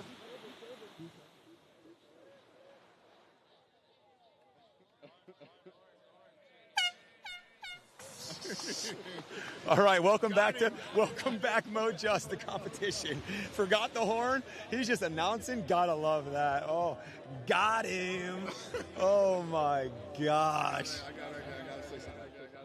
I gotta say, shout out to the Beak Dog. I mean, come on. Yeah. I know I disglazed him on the last one, but that was insane to go against those two guys. And Sears really to come out and set the standard for that heat. He just elevated that whole round, that whole pro division by the way he started. Yeah, let's see if we can get a word with Beak. Beak, super close heat. You know, you may not be on the end that you want to be on, but you're just a living legend here. What are your thoughts on this event? What are your thoughts on being here with your son? What are your thoughts, my man? Let me get out of my way in your way and let you say. It's good to be here. It's so fun to be out here still doing it. And the Rizzos at 53. Yo. All time. We are so blessed to have such good surf and 10th Street Bros right the family here, baby. affair. Got brother Gio directing. Babs here in spirit. All the support you could ever ask for. And the best crew for the best sport. Yeah, Beak. Love you and love seeing you here, man. 14-time world champion, bro. Still freaking ripping. If Big Sears dog. and Timmy didn't just go out of their head, I was going to win this thing. Yeah, one more again next year. He out of there. He's like, he's got to keep the mullet fresh, you know. Let me get out of the way here. No problem. I do that a couple times too this weekend. All good. I was chewing on a burrito there. I wasn't crying. And we are into round 2, heat 2. Currently in yellow, Dane Cameron. In black, Teddy Vlasis. And in blue, Jake Stinnett. Dane, tech on the way out. Tray shove out, wrap back to shore. First effort for Dane coming in at 8.07. That second attempt in the 7 range. Teddy sitting on a 7.37 first effort, and Jake 5.13. So both of those single wave scores, a lot of time on the clock. And again, we're looking for a 3-wave combination score. So we'll see how these guys approach this thing as they advance through the time. And live chat still blowing up. We should keep eyes on Warren because you're going to have to skim here soon. And let's see if we can transition him. So let's not lose him. Let me know if you need me to call him, but I'd love to have Worm in here for your heat. For sure. You get to warm up for heat and we bring him in? Yep. So I'm pulling a bunch of different duties here. You know, it's a blessing to be here and enter the contest.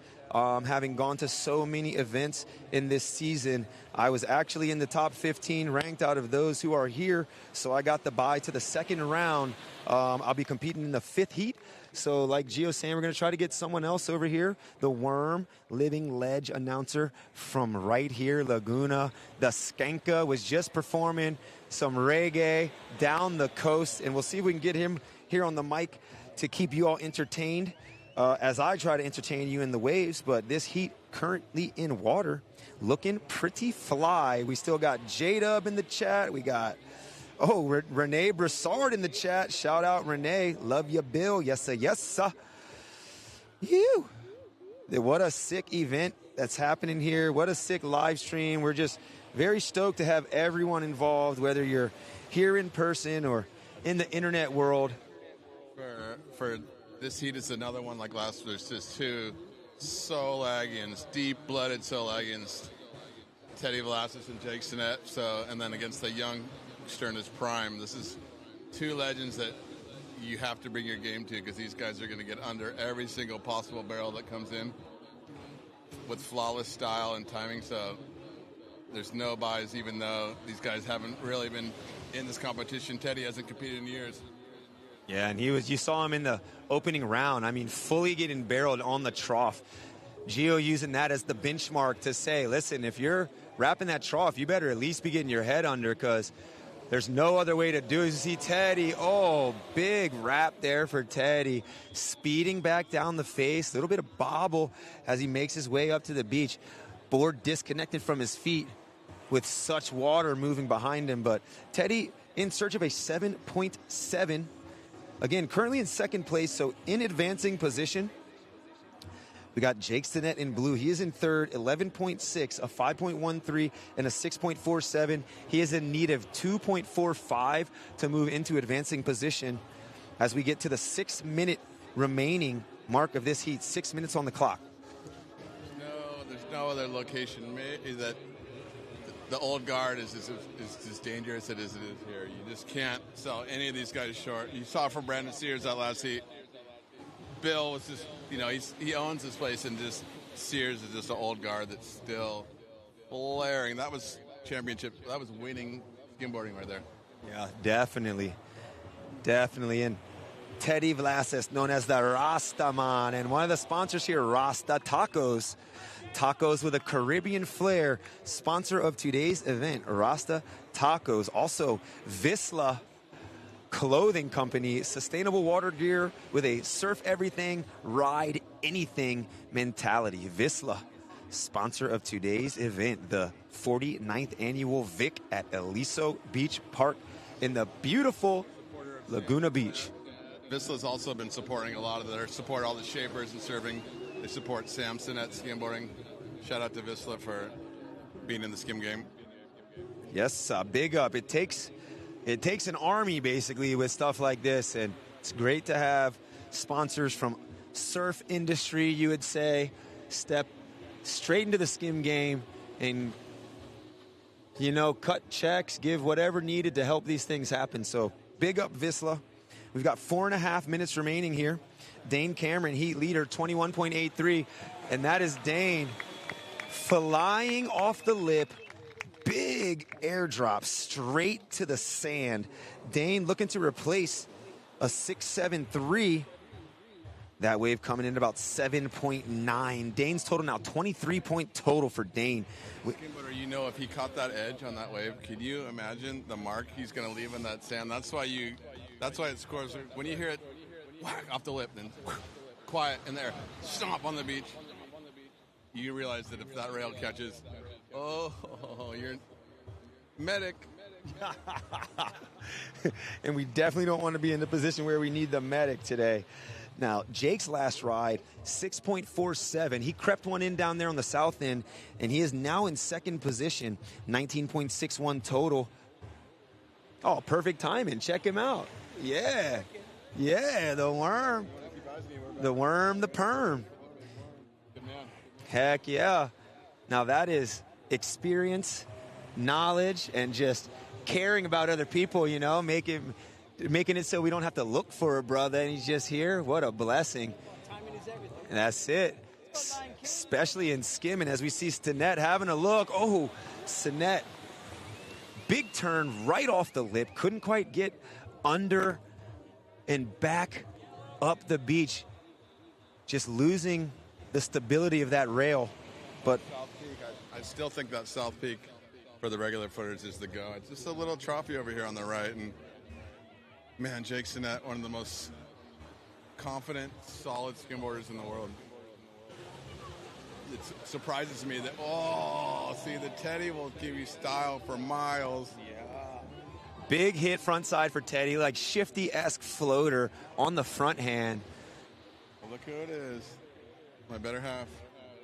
Oh, yeah. Brian family in full effect. Wow, he staked the claim. What a family, man. Staked the claim. Did you have a parking spot for her as well, or what? I left the electric bike all charged up in the garage. Don't worry. Ooh, thinking ahead. Cooler's right here. Yeah. Yourself good. Start with the Gatorade. You work your way to the deep end of the cooler. 6.37 for Teddy's last ride. He is now in second place, 20.41 total for Teddy. Jake is in third, 19.61. Only 0.8 separating second and third, as Jake looking for a 7.28. All of his current waves in the high 6 range. So he's going to have to do something a little better than he's already done to wow the judges. We see both Dane and Teddy having a look. Teddy taking that one back up the beach. Big set wave. Oh my gosh. The Rasta Lion in full effect. You can't knock that guy over. I've seen that guy come out of the rocks at Cabo in the morning. Just win a heat against Austin Keene man on man. Like, is that guy human? Is he with us? Oh my gosh. Teddy hitting it big in the closing moments. We got 1 minute remaining in this heat. 1 minute. The chat's liking that one. Dane's a beast. Teddy on the hunt. Bro, these are the bros. Bro, these are the bros. Solag representing. All right, we got a question from Noah Webb. Yo, Gio, you remember Jeff Deary? Dang, I remember Jeff Deary. East Coast, yeah. Yeah, we got some East Coast adventures, some stunts in there. He was in an elevator once, and cover your kids. He went to the bathroom while we were all in the elevator when some other people walked in. Oh no! Just cover your kids' ears. You roll with that guy. He kept the vibes freaking. We were just traveling the world, just having the blast of our lives, filming it all. It was like, R.I.P. Yeah, rest in peace, Deary. East Coast legend of Skim. So that heat ended. I'm not sure if those guys got on board beforehand, but really slashing the lip there.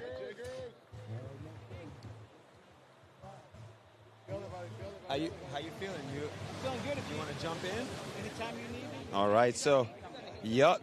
So Ed the Dread, I'm going to pass the mic off to the Worm. Garrett Wyckoff, have you seen the worm tail coming back into existence? This is the man where it comes from. We're going to pass the mic off to him, let him get some talking with his friend Gio here, and I will be back momentarily. Right on, Ed the Dread, keeping us fed. That's what I said. He's killing it. Thank you, brother. All right, Dane, brother, looking super solid out there. How'd it feel to get that first heat in the books? Thank you. It felt good. I haven't been doing much skimming because my toe's a little hurt, but felt good to go like all out. Or, I don't know, not all out, but run full speed and everything. I would say if you haven't been skimming much, you really surprised us because you were on fire, you were on point. Talk about the conditions. How did it feel, out there in the water right now? It's really fun. You just gotta wait for those bigger ones to stack up, and they're really good barrels. Even the small ones, but if you're gonna beat guys like Teddy and Jake, you gotta pick the best waves. So. All right, well, we got another heat getting out there. You shredded. Good luck on making it to the next round. Dane Cameron, professional division. He's a solid rider. All right, boys, we're getting set here for the next heat, round 2, heat number 3. Chad Wadsworth, he is the defending champ here at the VIC. He won it last year. Jake Melanudo will be in the blue jersey, and it's John Howe rocking the black jersey. Worm and Gio 1-2. Super stoked to be with you. Everyone's watching. Cam Hamill, shout out down in Nicaragua. He's on the live feed right now. And we're just waiting on the horn. I got some eager pros right now. We share the microphone on this thing, so you talk and then I talk and then okay. I got you. Thank you for the reminder. I was just trying to set it all up. Gio, what do you like looking at this little trio? Feel free to make fun of me too. I was just going to say the consistency, the solid skimboarding. There's going to be rarely few tricks, and if it is, the trick's really going to stand out because all three of these guys are just solid, under the hood skimboard. John Howell's got that tech background from Florida, totally transformed his style into a West Coast skimboarder, running hard. And Chad, most people have him in their top 3 highlighted this week. Look at this north side. Well, some waves are starting to show up here as we get set for this one.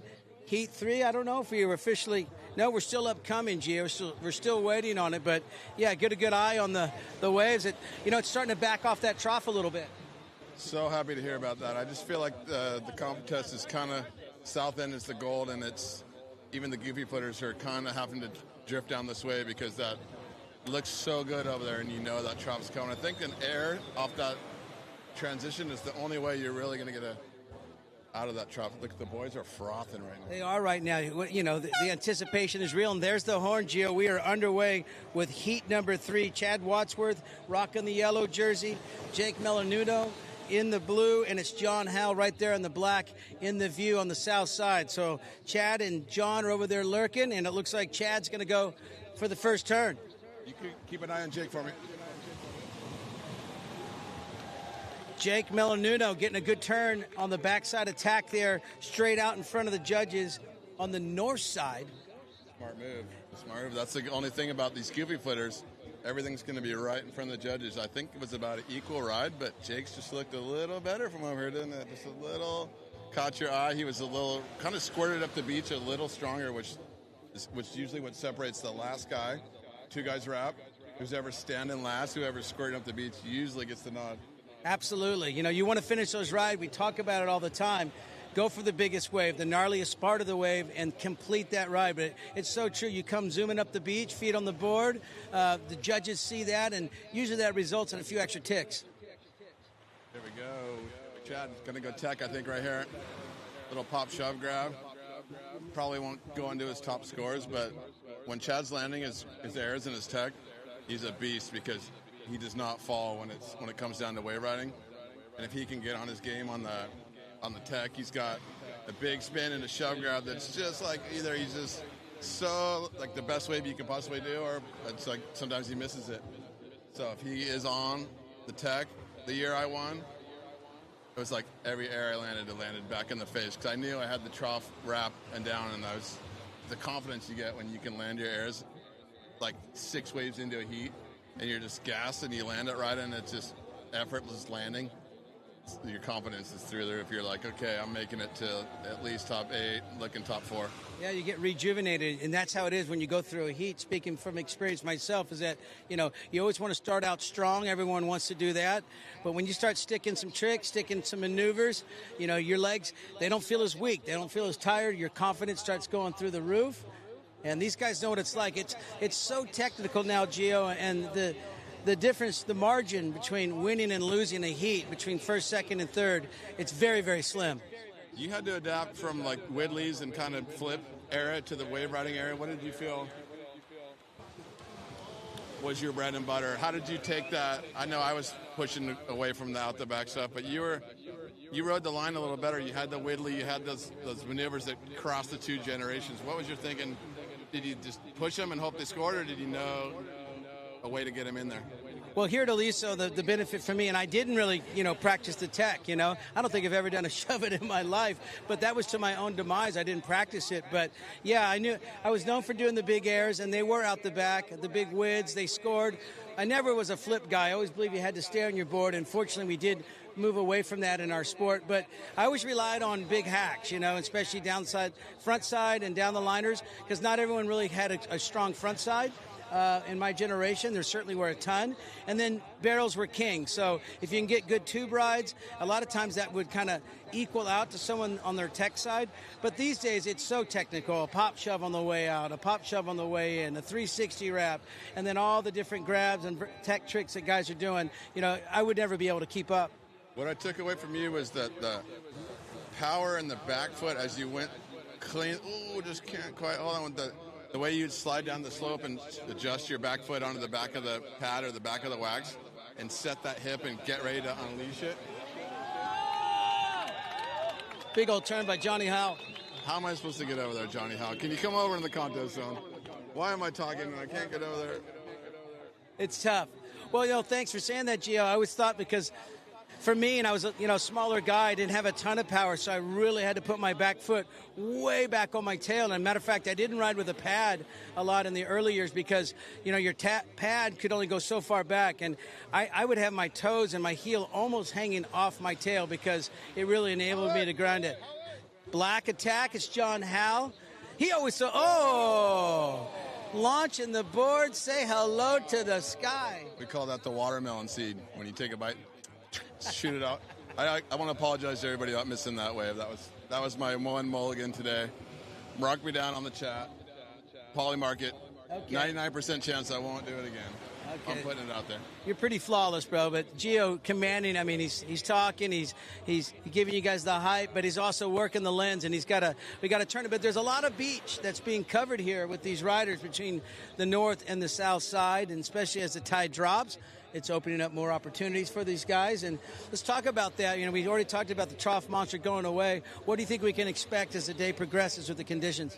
I came down here at about 1 yesterday, and it was so freaking fun. Like, I thought I was just going to come down. I was working all day, and it's like the wind wouldn't pick up. The sun wouldn't go away. I'm like, all right, it was Cabo, like greenest water, peaks everywhere. Biggest smiles. I judge skimming, like, when you walk up, do you just drop your stuff immediately and go in the water, or do you go, let me take a wave, like, let me look around, let me see if it, so it was one of those days where you pull in the parking lot and the water's sitting there, and it's like, I'm not going to pay right now on the meter, I'm just going to get a couple of it. So true, just drop and go. Just over 4 minutes left in this heat. Looking at the live scoring, Chad Watchford in the yellow has the early lead. John Howe sitting in second right now, and Jake right down in front of the blue jersey in third. He needs a 5.35, and he got it. And I think he got it there, Gio. He's from Santa Cruz, and he practiced at Seabright Beach 26, just like this. This is slopes a little better, but it's the same waves. Oh, John Howe swinging back. We got to rock him, sock him right now. Right there, answering right back. Howell in the house on the inside, so that moves John to the top. In the yellow, Chad Watchworth with an answer. We got a three-banger. 1, 2, 3. How about that exchange? Chad's just got that little extra style, doesn't he? That little flair, the speed that is undeniable. Look, he's ready to go again. Oh, here goes Jake. A little bit late right there. Timing's critical. Yeah, I always said that style points mattered. I mean, you think about all the skimboarders you've seen over the years, and what's the difference if everything being equal on a wrap two-barrel? Well, it'd be the steez. It'd be the style. How do you look? How fluid do you look? How smooth do you look? I mean, Chris Henderson, Blair Conklin come to mind right away as far as making it look flawless and smooth. Dane Cameron showing that smooth steez. So, that's one of those things that I've always kept my eye on for the riders, I always admired someone that makes it look easy, and that's critical. Here goes Howell in the house, black jersey, front side. You came from that Tom Curran era, so you could really see that head. You got a little head fake in you. You got the hands up. You were definitely one of the guys that pushed that surf style and skimboarding, and if there was anything that was another thing that, right there's the surf turn. That's what we look for, is either tech out, either connection with the lip, tech out lip, or connecting with the lip, perfect timing, tech in. That's the 2 boxes. If you can check those, you will go very far in skimboarding competition. Absolutely. No, I wanted to be Worm Curran. There's no doubt about it. I definitely impersonate him because I always thought those surfers like Curran and Potts, those guys were my heroes. And let's face it, I wasn't going to be a world-class surfer, so I tried to take that technique to the beach. And it was groomed, down at 30th Street and honed down here at Aliso. But style matters, so thank you for acknowledging that, Gio. These boys are winding it down. We're inside of 2 minutes left here, round 2, heat 3, men's professional division. You're tuning in to the 49th Annual Victoria World Championships. And here goes Chad, your defending champ, planing out. Just caught a little bit of a glitch that, you know what? Most guys would have lost their speed. But he did exactly what you're talking about earlier. He did the airdrop and did not let that trough eat him up. He's a deep water ninja. Going from wedge to Cabo, he got second place in Cabo. It looked like he was going to. Gerardo Valencia is also that same breed where these guys can work these deep water, these bumps, these troughs. They just laugh and get more speed out of it. We got a 2-wave attack here. Jake in the blue hacking it. John Howe getting it as well. Good wave exchange. And with just under a minute left, we're going to wait for these scores to post. I mean, it's changing by the second, by the wave. It looks like Chad's still holding strong. John Hall going 360 out on the smaller part of the wave, while Jake had priority getting the bigger part of the wave. So that was really smart skimboarding by John to try to mix it in. You want to divert the eyes over on you. If you can flare something on the way out, even just throw a little side slide to distract from the other guy. That's always been one of my recipes is don't let them shine by themselves. If you can get in the mix and be the last guy in your feet, you can hold on to that second place. Really good strategy. You're right, Gio. Final 20 seconds here. There's a 360 on the way out, and Chad demonstrating just what we said. That's another thing when you're all alone, you got all eyes on you, you really want to execute because you got every judge looking at you. Inside the final 10 seconds here, ticking down on heat number 3. Will we see a little last-minute slash or a hack? John's on his board. That wave's going to count. Tries to do a little 360 pop shove. And what do you think of that heat, Gio? I'm pretty impressed by John Howell's skimming to make it into the third round. He has been putting in the work, but I just think that to come down here, he's just a grinder, you know what I mean? Like that's all heart right there. To be over there and be in those barrels, and I haven't seen him get into one under the hood snap that he didn't muscle his way through. And Jake is the same kind of guy. I just feel like Jake wasn't really like in the rotation for the shine right there. I felt like he was kind of like chasing the whole heat. Kind of look at me, I'm getting a heat. I almost feel like if he was by himself on a couple of those barrels, it would have been a tighter thing. But it was just good contest strategy by the two other riders. Yeah. Great strategy. Great strategy. And, getting in the mix, as you mentioned, sometimes you feel like the waves are coming to you. Sometimes you're fighting it and you're trying to chase them down. But it does look like Chad's going to advance along with John Howe out of Heat 3, Round 2. So congratulations to those boys. Moving on, we're going to take a look at who's coming up here next in Heat number 3. Let's do it real quick. I'll hold these guys out. Hey, tell them we're going to do a quick... Well, they started already. After this heat. We're going to do a battery change after this heat, so if it goes black for a second. They started before we could do it. So let's we'll set the heat. João Lucas from Brazil, close to Ubatuba, Sanunga. I think he's the top 4 contender in the tour and this contest. He was skimming the best out of any person down here state for miles and miles. And then you got Timothy Fulton, 3rd place last year. He has a VIC win under his belt.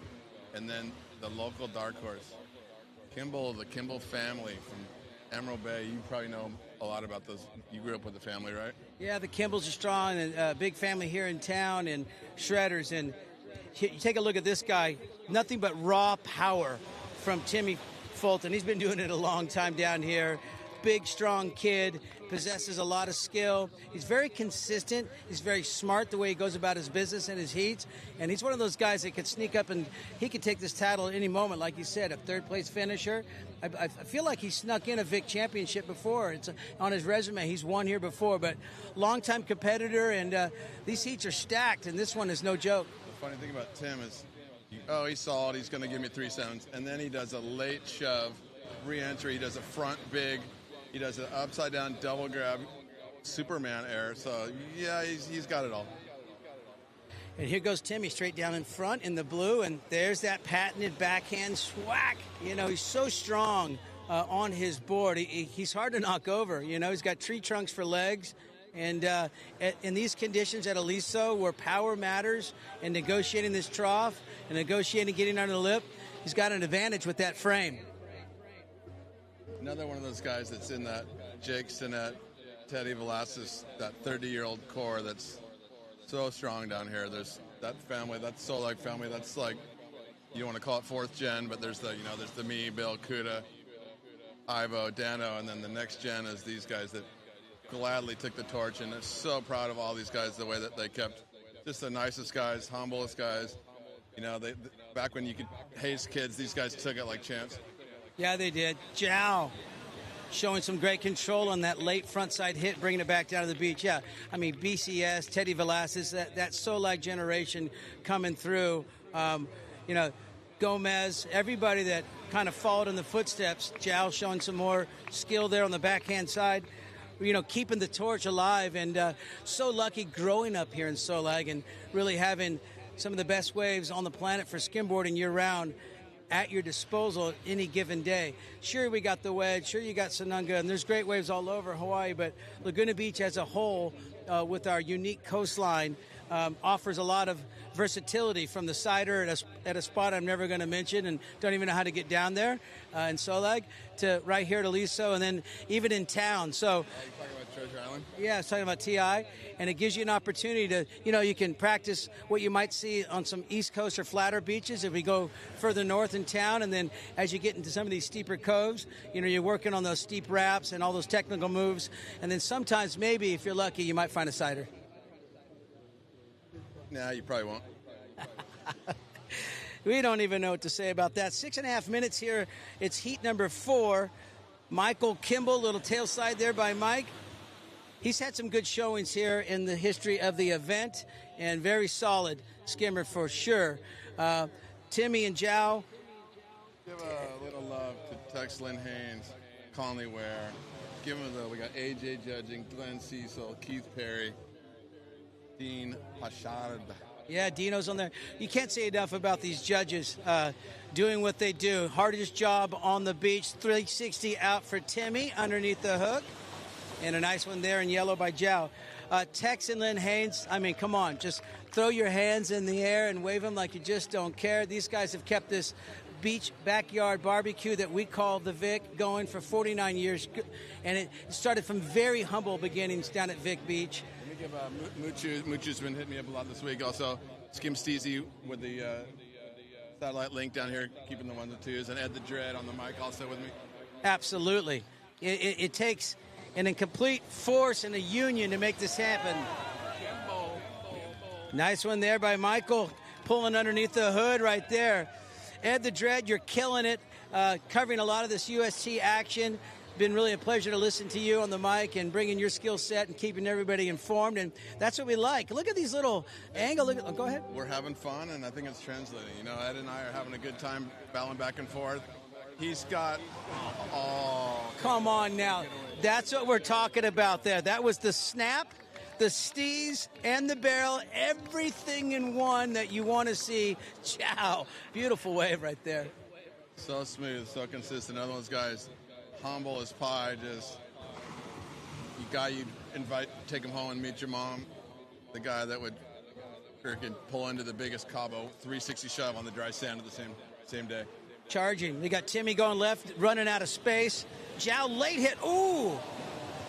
But you just to your point, fearless at the point of attack and throwing it up on. A lot of people might have just bailed out right there, but Zhao said, no way. I'm going for the late hit. And he even tried to float with the lip coming down, came off the board. But that just.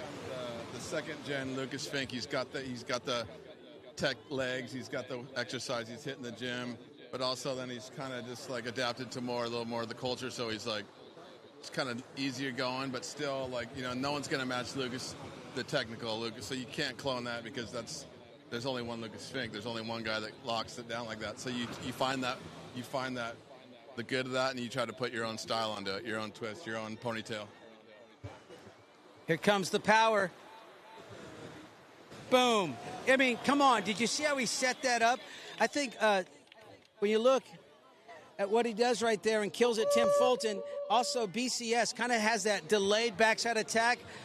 This one's going to be late, and oh my, into the meatball of it all.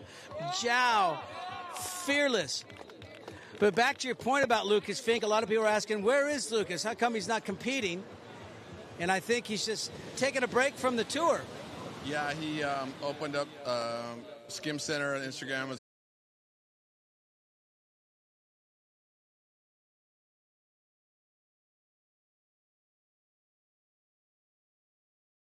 Video and skimming and filming and trying to express himself through finding the best waves and stuff like that. Yeah, it's true. These guys, they push themselves from such an early age, and spinning 360 attempt, and I would not call it burnout. I would say mission accomplished for these guys. You look at all the success that Lucas has had, and we remember when who is this wonder kid when he showed up from Brazil the first time, 8-10 years ago or whatnot, and he started as a young Grom, and of course Blair Conklin, he did the same thing. And so when you see these riders say they're not passing on it because they're above it, they're just moving on to something else. But sometimes that hunger comes back. I wouldn't be surprised if we see Lucas back on the tour or doing some select events in the future.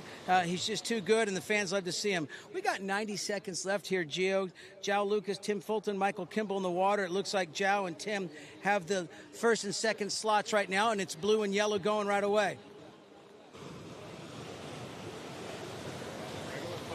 Regular foot wraps are really starting to turn on here. This combination swell, southwest combo swell, is making these A-frames that are just kind of what you come down to Aliso for.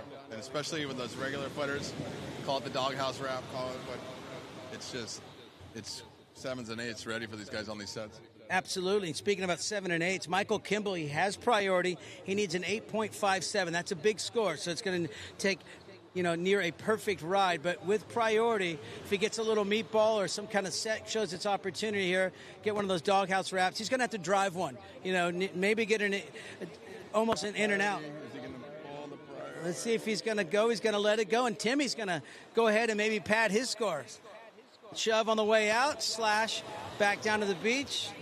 And with 25 seconds, time is winding down in heat number 4 for Michael Kimball as Zhao and Tim. How easy was to just Tim make shove it in about 3 feet of distance before you go from the sand to the wave. Squeeze in a quick 3. You should pop 3 right here and hit the wave. That was amazing. It was super tight. It just tells how talented these guys are. But that was insane to be able to do that. So final seconds are winding down here, Gio. There's the horn. And we'll watch Zhao just go for some fun and send that water out there. Congratulations to Zhao. Timmy are moving on through heat number 4 in round number 2. They're on to round number 3 here at the VIC. And I think we're going to do a battery change. You mentioned we might stop it down. So if you see us go quiet for a moment. Give us a 1 minute break. And switch your battery.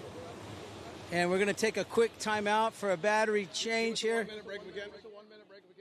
Okay, so here we go. We're going to step aside and switch out a battery so we can keep you guys fully charged and up to speed. And we got a great heat coming up next. I can't wait for it. Colton Entwine, Ed the Dread, Bo Johnston.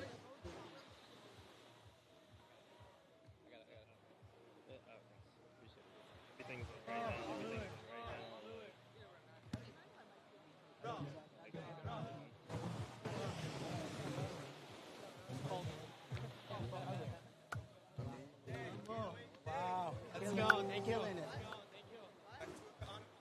Still smiling.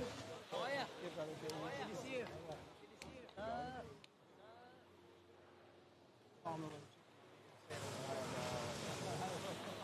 No, it's a smile. All teeth. Not ready. Okay. Thank you so much.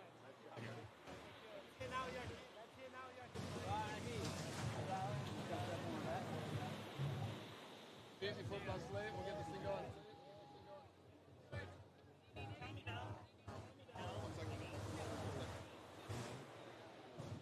do it. Let's do it.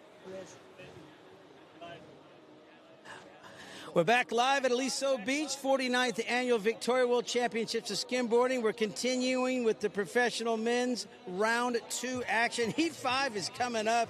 Colton Etwine will be in the yellow jersey, Ed the Dread in the blue, and Bo Johnson will be rocking the black jersey. There's the horn, 10 minutes on the clock, and we are live and direct. And Colton, this young man right here has really, really been coming on.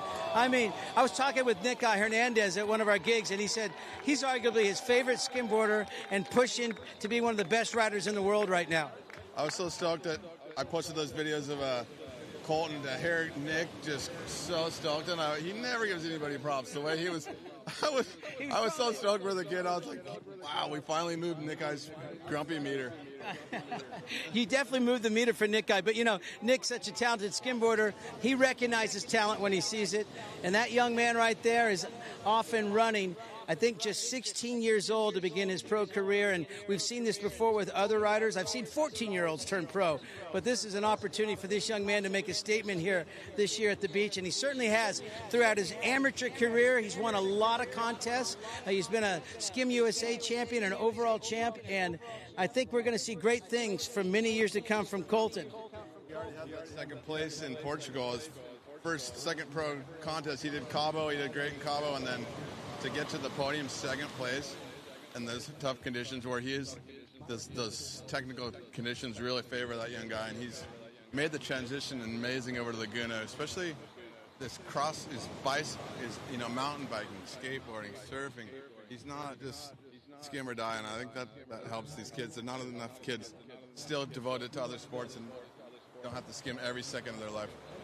Ed the Dread going for a little backside and getting a little 180 shove there on the backhand. He's 43, I believe. I mean, a slash to shove like that, that's pretty sick. Yeah, when you get up there in your age, 43, I don't think I was still skimming it pro. I think I'm hung it up at 34, and back in 2004 because the competition gets tough. But credit to him for being out here today. And then, of course, your brother, how about Beeks? What is he, 53 years old?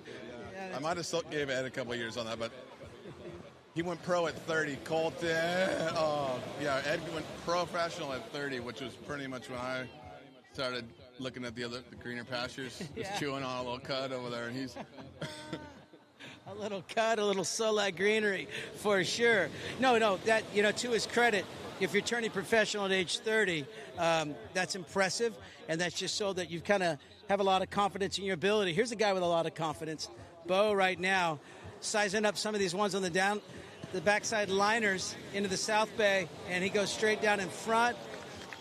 Talk about how difficult that transition is, man.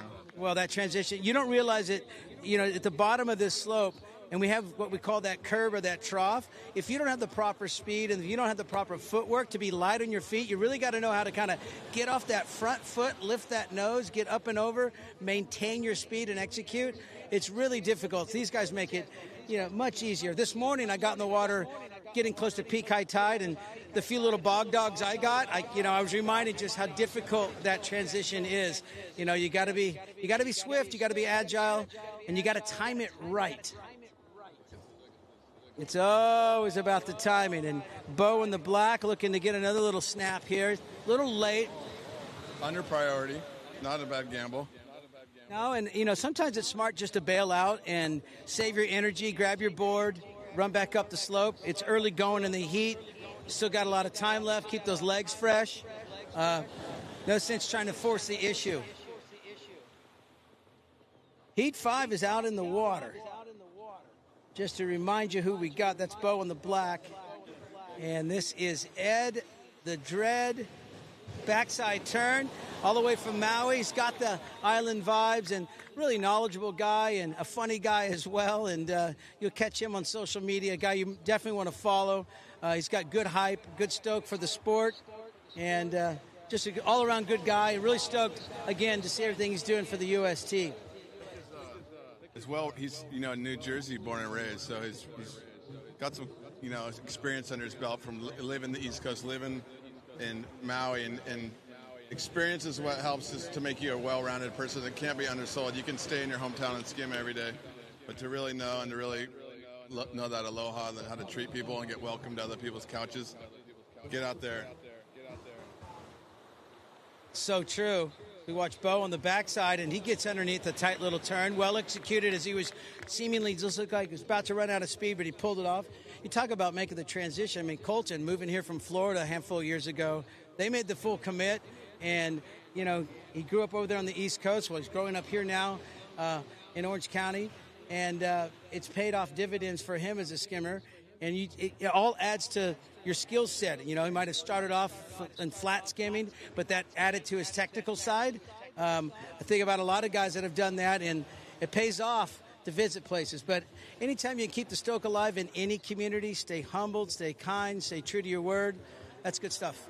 Both Ed was a professional soccer player, and Colton's all-star soccer player. And I always thought there was a correlation between the fast footwork, the quick pivot. I think that's probably one of the best AYSOs, probably one of your best training skills as a kid to get your balance. You know, baseball's that hand-eye. A lot of us did that, but I think soccer really gets your feet moving, gets you kind of ready to run into things. And Ed went all the way, you know, he's a soccer coach. So two guys that have that background. I know Sam Sinet was probably our best Laguna Beach soccer player. Absolutely. And, you know, you talk about the conditioning of soccer, but, yeah, little known fact, I was just going to say Sam Sinet was a fantastic. I knew one of his coaches that said, hey, can you help me get that guy off the beach? He's so good on our team, but we miss him. And I'm like, well, if he had to choose, bro, he's probably going to go sand over the soccer ball. But, you know, he was outstanding. Seth Simkowitz, a skimboarder here from Laguna Beach, another guy that was an excellent soccer player. And we all love it. AYSO, everyone plays, but there's definitely a correlation between the sport of skimboarding and soccer. Absolutely. Or should I say football? Ed gave some good commentary on the World Cup this year with all of his expertise in the sport. And Bo, tough transition right there, but negotiating. That's the chocolate malt right there, the foam ball of doom. Getting into Joe Bonk, into that heavy soup. Shout out to Bonkers. Yeah, Worm, I just want to say, after Ed gets this one, nice air, can't quite on. Sit next to you and going to that Steel Pulse concert the other night. You getting us in there and watching you jam, opening up the house, and then sitting next to that was a memory that I'm always going to remember, buddy. Just like the way that we were playing Name That Tune, one tune. Oh, Drug Squad. Oh, Rally Around the Red Light. Just thanks for that experience and your musical knowledge and what you've done for the announcing down here. Thank you, bro. That was a magical night. I remember we were just both going, so epic. I think you said that. How epic is this? So what a pleasure to be able to be in a position to share the stage with legends like Steel Pulse and having you. Solag Greg was there as well, and we enjoyed an epic show. Pulse was on fire. I mean, we all grew up with it. Rally Around the Flag, the red, the gold, the black, and the green. I mean, those albums, True Democracy, Earth Crisis, are iconic. But, yeah, that was a really, really cool night. And we started the day down here skimming as well. That was Colton. I don't know. Colton's just, I mean, to beat Colton this year it's going to take strategy. It's going to take skill. It's going to take everything. And I think if someone had him circled for winning this competition, and I poo-pooed it a little bit, and now that come on now. How about that? Just finished. I poo-pooed it, and now that I'm watching him ride, I'm kind of going, you might have had a freaking pick right there. Like, these guys are like Tim and Bo and Dane, they're just such command of this peak. There's such grown men skimboarding, and Colton's just able to get right in there, and he's also kind of got his own little flair and style that taking that one. He's the first guy to go down the line this whole round, this whole day, and the creativity. Yeah, Colton, I mean, there's some names on the leaderboard, so to speak, that we have our eye on as we watch Bo just lose his edge. And, you know, it's easy. I mean, you look at Timmy Gamboa, he's leading the points right now in UST, coming off a big win in Dewey. But as you mentioned, the local knowledge here at Aliso, it's easy to pick the home dog favorites. But this young man right here, I mean, come on. Colton Etwine right there with a big old boost. And, you know, Nick was just chiming in, and as we said, saying how impressed he is. And we're impressed with Nick, too. We want to thank Nick. I mean, going back to being able to even play those gigs, Gio, if it wasn't for brother Nick allowing me an opportunity to share, be part of the whole Common Sense family. You know, we met each other down here on the beach skimboarding, and that involved into a relationship with music, and just an honor to be part of that whole scene. So we got less than 25 seconds left in the heat. It looks like Colt. Oh, go ahead. 20. I made a pro final with Nick. He didn't show up for the final. He went and played a gig and got me a three-man final.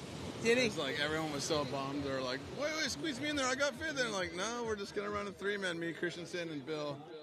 Nick, I just no-showed the pro final. Well, duty called. He had to go to work. And there's the final horn. And it looks like Colton and Bo will be the two guys that advance. We were up at the Gold Coast Classic, the old slot stick one year, the year that you and I and there's George Worm and Beaker in a final, and a three-man final, as I recall. But I remember Nick standing up on the cliff going, we got to go. We had to drive from up there north of Malibu and get all the way to San Diego, down to Mission Beach, and play a gig for Sunday Night Reggae, and just go straight from a draining day on the sand down to the beach. And I almost didn't make that final because, duty calls and you got to go to work. But that just shows you how hard that Nick I works, both here at skimboarding and on the beach. We love you, bro. Wait, you just texted me. Let's see what you said. Oh, my God, thank you. Well, oh, my God, bro, we love you so much. This is so much fun being down here. In a little bit, I'm going to pass this mic back to Ed the Dread when he dries off and gets ready to call some more action for everybody on the live feed. But the pros are going to continue.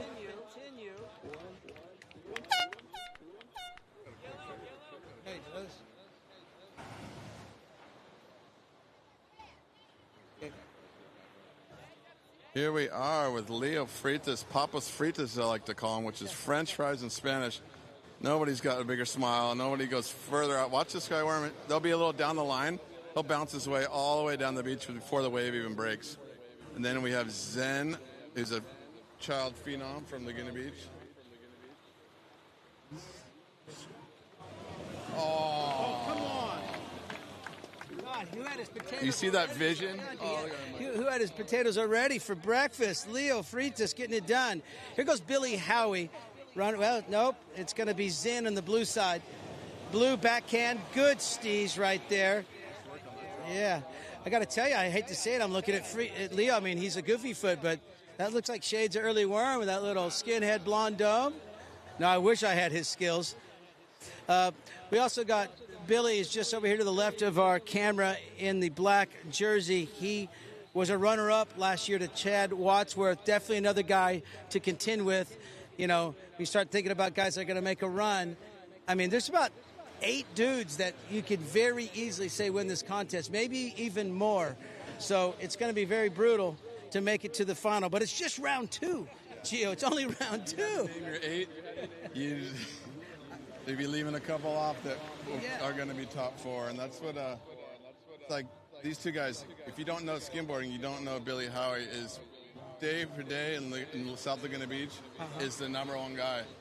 Giving Blair a run, sometimes taking Blair down on a day of days. Like, this guy is fearless, and he's got the skills and no care for life and limb. He goes.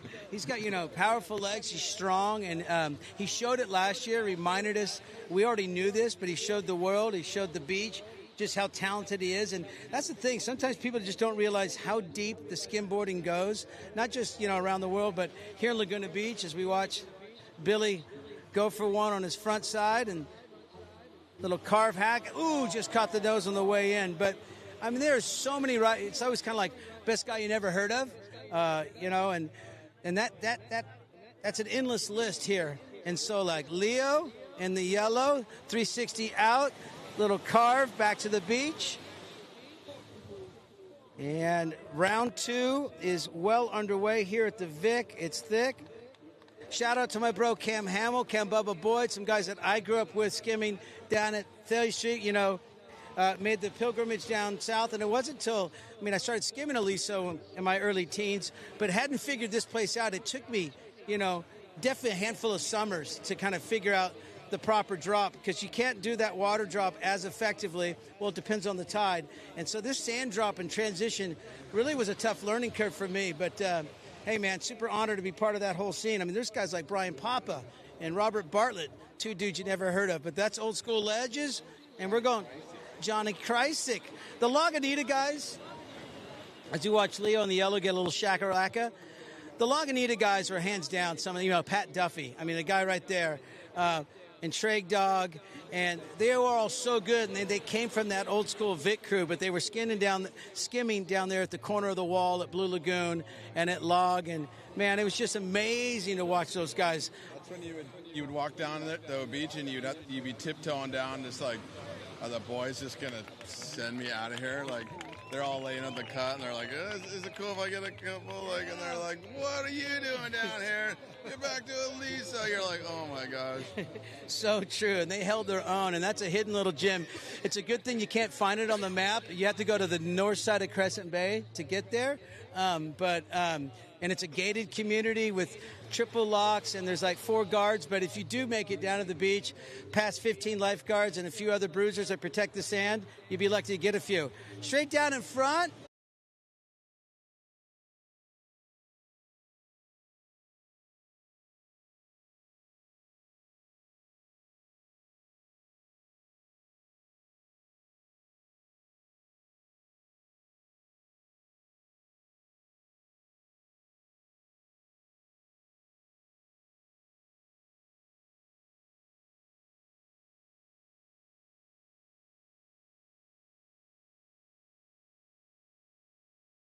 That backside air, right? I mean, come on. That was my favorite back there, just a clean backside re-entry. I would reward that. Like, that needs to be rewarded. That's smooth right there. Yeah, no grab, no touch.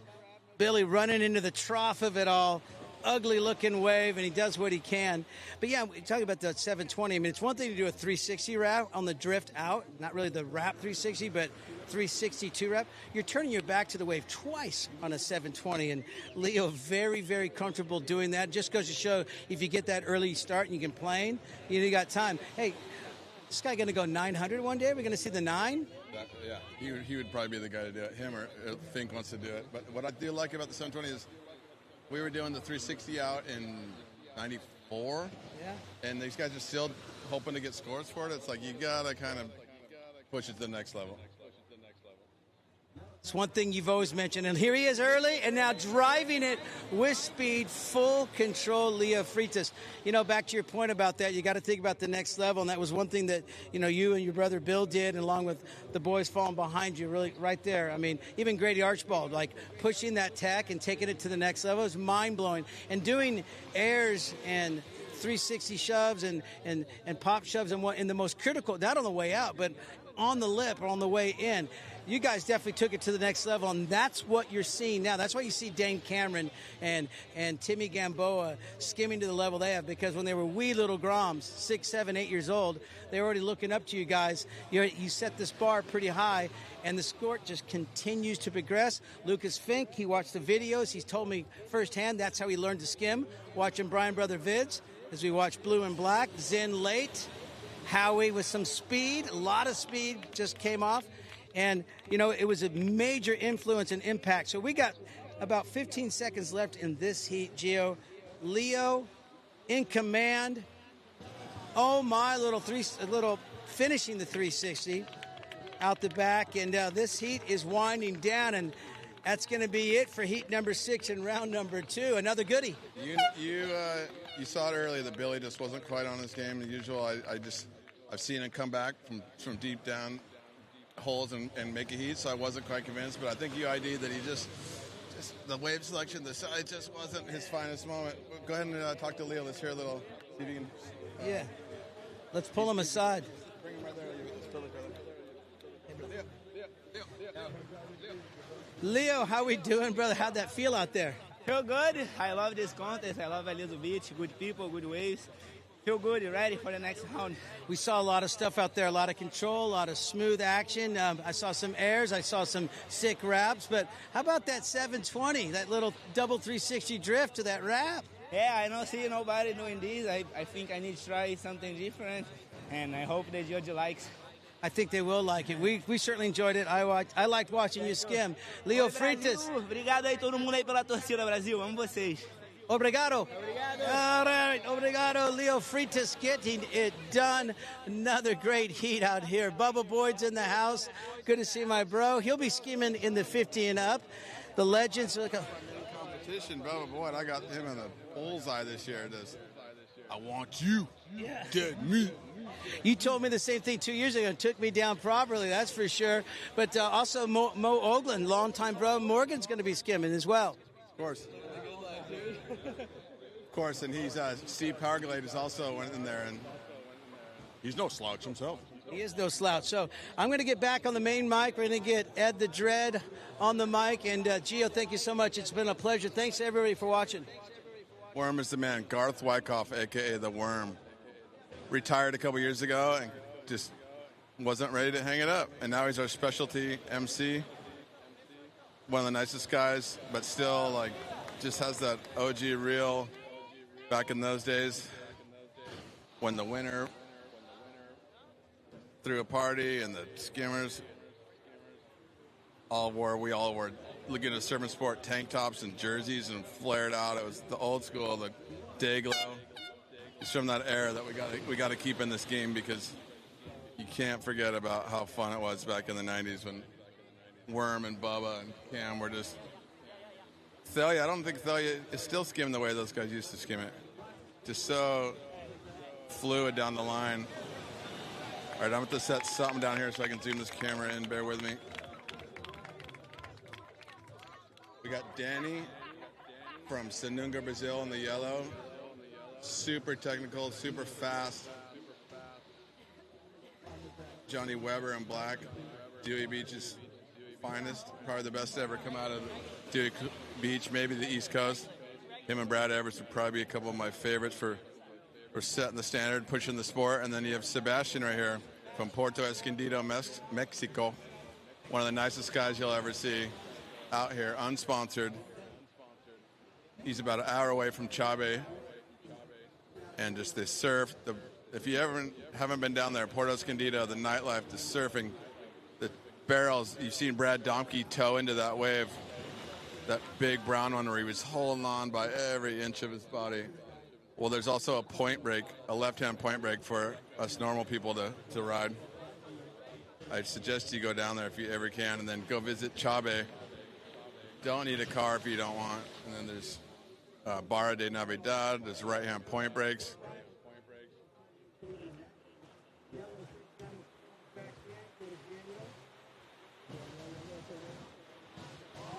Danny hitting the bigger spin. That's that trough I was talking about, where if you don't do an air, it's going to be hard to get something done over there, just because there's not really a barrel. Zen opened that one up. If you saw last heat, how he just cracked it and opened the face back up.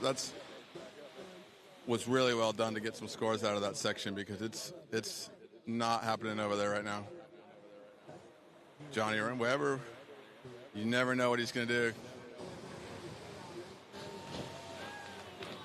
That shifty, styly thing is signature John Weber. It's one of those guys that has that control. When they do an air, they can pull it back. They're going to land in the flats. They just decide to pull it back a foot and land in the transition of the wave. Someone like Blair Conklin and Billy Howie, they just... Such good athletes. They can tweak the air out. You saw Billy didn't really get one, but when he was doing those backside airs, how he can just poke the nose out, bring it back, and land it instead of just, come on, Seabass, get under that thing. It's going up high. Oh, no. I was down here his first day, and I was trying to give him some pointers about this Aliso wrap. It's like none other. You think it's going to be perfect down here, and you come skim, and it's most of the time, it's got that, wow, great connection with the lip. Perfectly timed lipper right there. Just got his head over his feet a little bit, wasn't able to get the legs down. Keeping that balance, bend those knees, keeping over the center of the board. Johnny Weber, wouldn't be surprised who's got priority. Danny's just nonstop. Johnny's got a straight out approach. This is going to be tough. Frontside wrap. Oh my Lanta. See, that's like a 9 to me. Like to go straight out on a wrap like that. Did you hear the crowd? That was by far the loudest crowd applause of this whole weekend. It's early, but mark that one down, Worm. That's my wave of the contest so far. Write that one down for a wave of the weekend award. Come on, Seabass. Seabass on the front side. Now he's going to come backside. Smooth airdrop. Love that. Heck yeah. That was really cool. Such a nice guy. He was in Dewey, just at the beach. Crab cake sandwiches, Philly cheesesteaks. Jason Wilson dropped us off. Had our first Philly cheesesteak sandwich. Flew on the airplane with him. First everything. It was like you bring someone around and they're just like all smiles, vibing with you. You vibe with them like within a minute. Easy going. Makes you want to invite them over, have them for dinner. Yeah. Look at that psych. That's what I'm talking about. Right on cue. So I don't have the time with me, but hopefully if you have that live feeds app.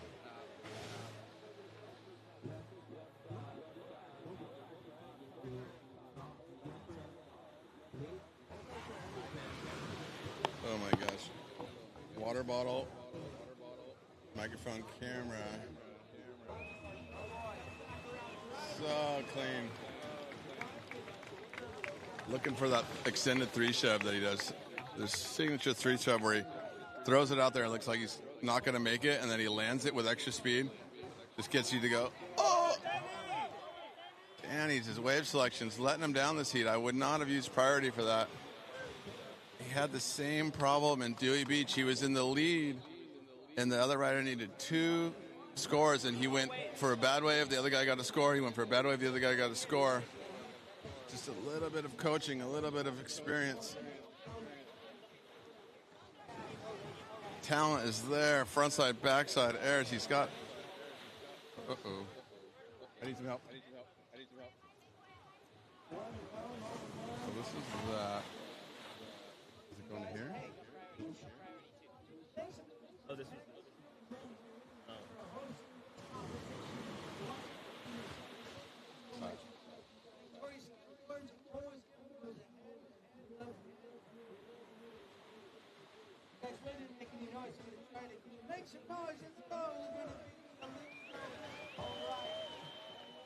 Sorry about that. We had a HDMI pull out of the transmitter here. We're doing a bit of juggling, but that was a good frontside score right there. We got Steve. I'll give you a little look at what the Aliso will do to you.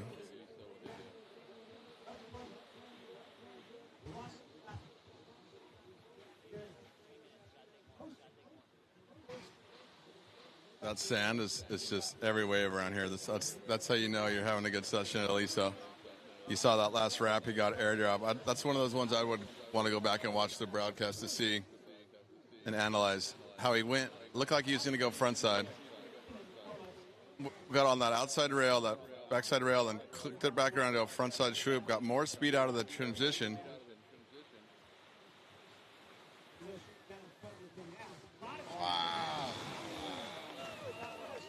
So much can be learned how he does that turn before the wave and accelerates, gets his rail engaged. He speeds up once he hits the water. That's amazing. The Weber D-hinge. God, style council.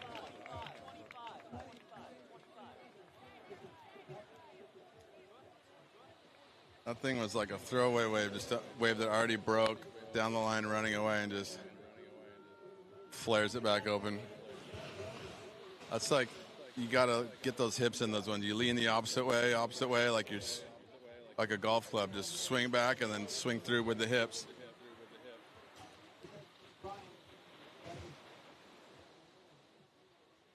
Start with the feet. Get all your weight down to your feet. Grab with your toes. Work your way up the body. Keep that body, and then snap those hips right when you want to unload. Leave all the weight on the opposite side of the board and then just transition it all. Look at this wave.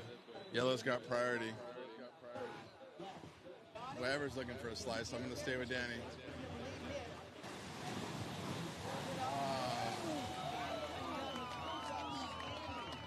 Seabass all to himself. This is going to be a tough wave right here. It's going to run on him. Can he make something out of this? Legend. So many of those waves at least. So that's like my dream backside line that so many times I go too early, go too late. That's his first trip down here. See that? First trip to the Laguna, Aliso Beach. For now, yeah, you're good. I'm flying solo with the mic, the camera,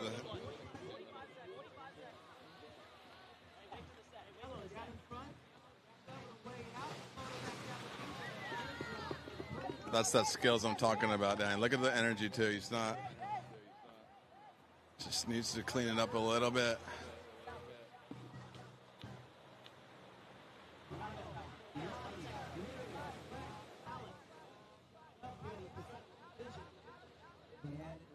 So Weber's got priority. Oh, did you see the way he slid with the rail engaged? He turned up front side. Instead of letting that tail kick around and sit on the edge, he drifted down the face with the rail engaged, knowing at any point, Danny, that could prove to be something right there. That's what you want to do on the horn. Make those judges think. They're thinking, does he need a 7? Was that a 7?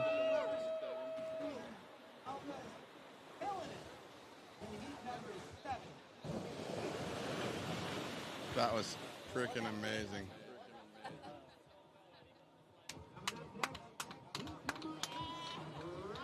See if we can have a word with Johnny Webb.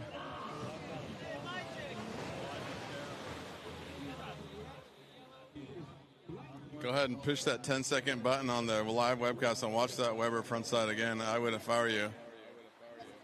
That was insane.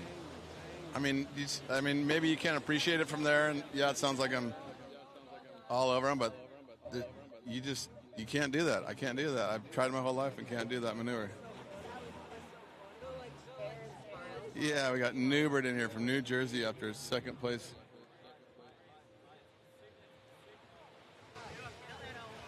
Oh, no. So we just got word that Ed the Dread had a fall in that last heat. And he's going to Skydog. That he's going to the medic. I saw him reaching for his rib in that heat. I think it might have been that airdrop. So that's why I'm flying solo. I hope you guys don't mind.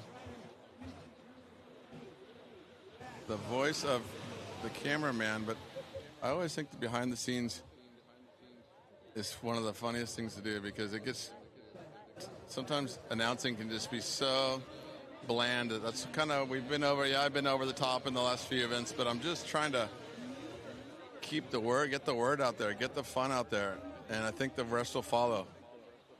If we're not having a good time, we don't have any rules right now on these webcasts. We can do whatever we want. You guys can chat the way you want to chat. Let's keep it real. Let's keep it fun. Let's keep these guys that know our history on here. We got Garth Wyckoff we had on the mic. We got Skylar down here capturing it all for you. Sky, what do you think? I think it's great. I love it. Happy to be here. I was going to hold it to them. Here goes Sammy. Sorry, coming around. This is easy money for Samsonette. Too easy. That guy was born in South Laguna Hospital and walked into a wrap like that. You can't. You're just going to let him skim the south side by himself? Just put his name in the next heat?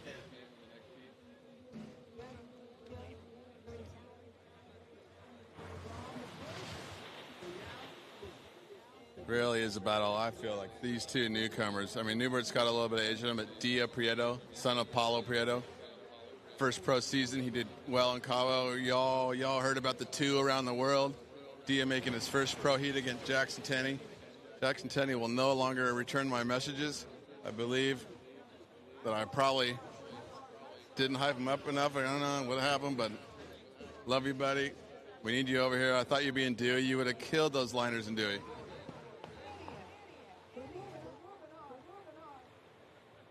But where are you? Oh, my goodness gracious. Who's got priority? Yellow's got priority with a perfect goofy foot wrap coming in. This should be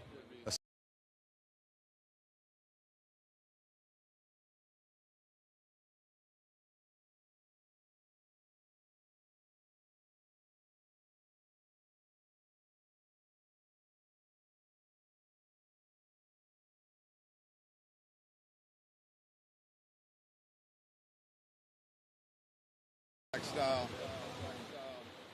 humble attitude, fun guy.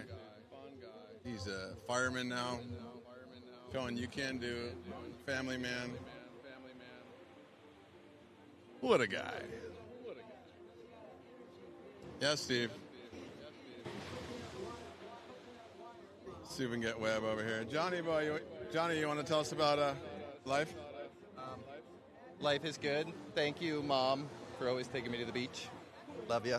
You know what? I love that front side. Explain. I don't know. From here, it looked like you turned front side and you held the rail, but let the rail slide at the same time. Was that all part of it, or did you just kind of close your eyes because you don't do it that much? That was all part of it. I was trying. That was insane. I had it. I did two. I got two. So the second one right here, though, you like the way that you didn't just front side wrap it. The way you thought, it looked like you thought it all out. How much rail to use? And the board almost flipped on me a little bit. I almost lost it, but just got to hold on for the points. Time in the seat or what? Knowing the wave or what? No, I think it's knowing the wave, knowing the step there, expecting the little step in there. But you know who you got next? I have no idea, but we'll find out. Newbert, you know anything about Newbert? Did you watch last weekend or 2 weekends ago? I did. He got second in Delaware to. Who won that contest? I should know. Timmy won that contest, yeah. Skimmed really well. Backside liners for me, front side for him. I think if he turns west swell overnight, he could really show, but I think it's going to pulse out of the south tomorrow, don't you think? Yeah, good for me. I won south wave. Thank you, Gio. Good for us. Hey, we're Goofy Foots. Good for us. Goofy's got to stick together. There it is. Sir Johnny Weber. So, like an update, Ed the Dread's down with a rib injury. I'm trying to find someone that's not running away from the microphone like John Weber. We were lucky to get that out of him. So we're doing one hand on the mic, one hand on the tripod, and then when we zoom in, then it gets complicated. Little break in the action here. Staying glassy. Let's hope for glassy all day. There's Muchu right there from Victoria Skimboards doing the priority. That's always a thankless job. No one knows about you until you make a mistake. So always thank your priority man. Wow. Oh, man. I just think at the end of the wave, if you engage your rail just a little bit more, it helps you stay on. And once you flatten that board out, you're kind of relying on those legs, and you don't realize that when you're free skimming, the legs are always golden because you wait until you want to go for a wave, and you go. But when you're only half, your energy bar is only half full, and the more you keep that rail engaged, the less you have to rely on those muscles.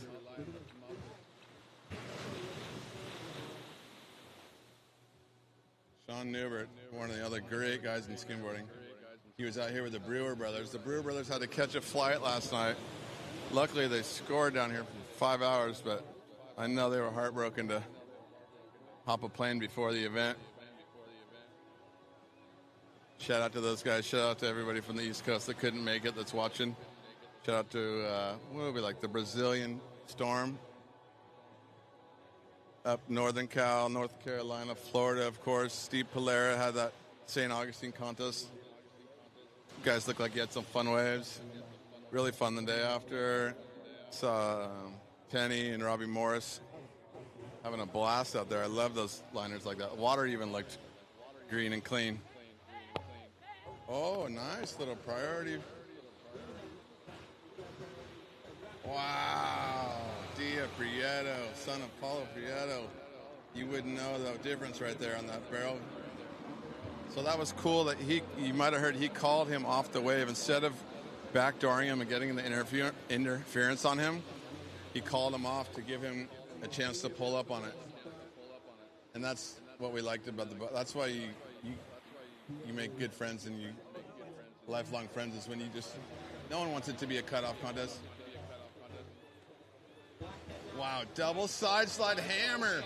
Are you kidding me? And he lands it. Okay, rewind that one back, ladies and gentlemen. double side slide, sid slide, straighten out over the bump, back to the side slide. Okay, so you think he's going to nurse the turn?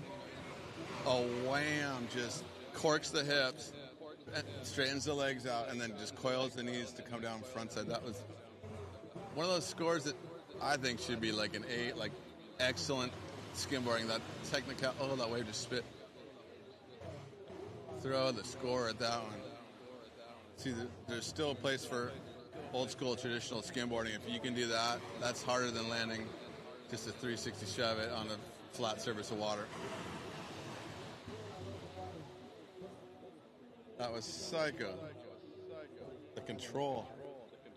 Now he's back on this side. Sammy. Sam Bam. So there's that trop. You don't want any of the trop over there. Newbert really needs to get these backside lines. I haven't seen him get a scoring wave frontside. So it's all, I mean, people backside back to the wave. 360 shove, couldn't get it. It's a lot easier to turn because you can lean your backhand into the water and turn your skimboard. Frontside is difficulty is way up there, especially to go towards the wave and do a 180 turnaround and come back like these guys are mostly doing.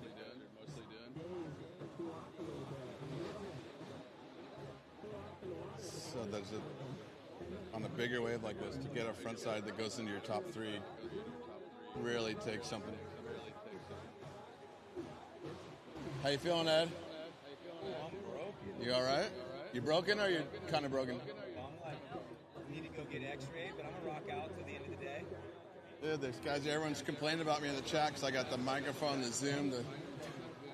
Here, let me help you Yeah, out. thank you. Okay, Dredd is back.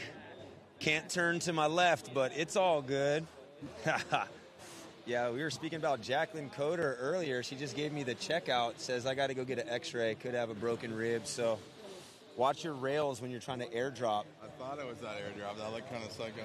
Yeah, I landed on the rail right on my ribs. Not the best position I've ever been in my life. But we here. We got some double packs. Thank you so much. Sam Victor in the house helping a brother out with some ice.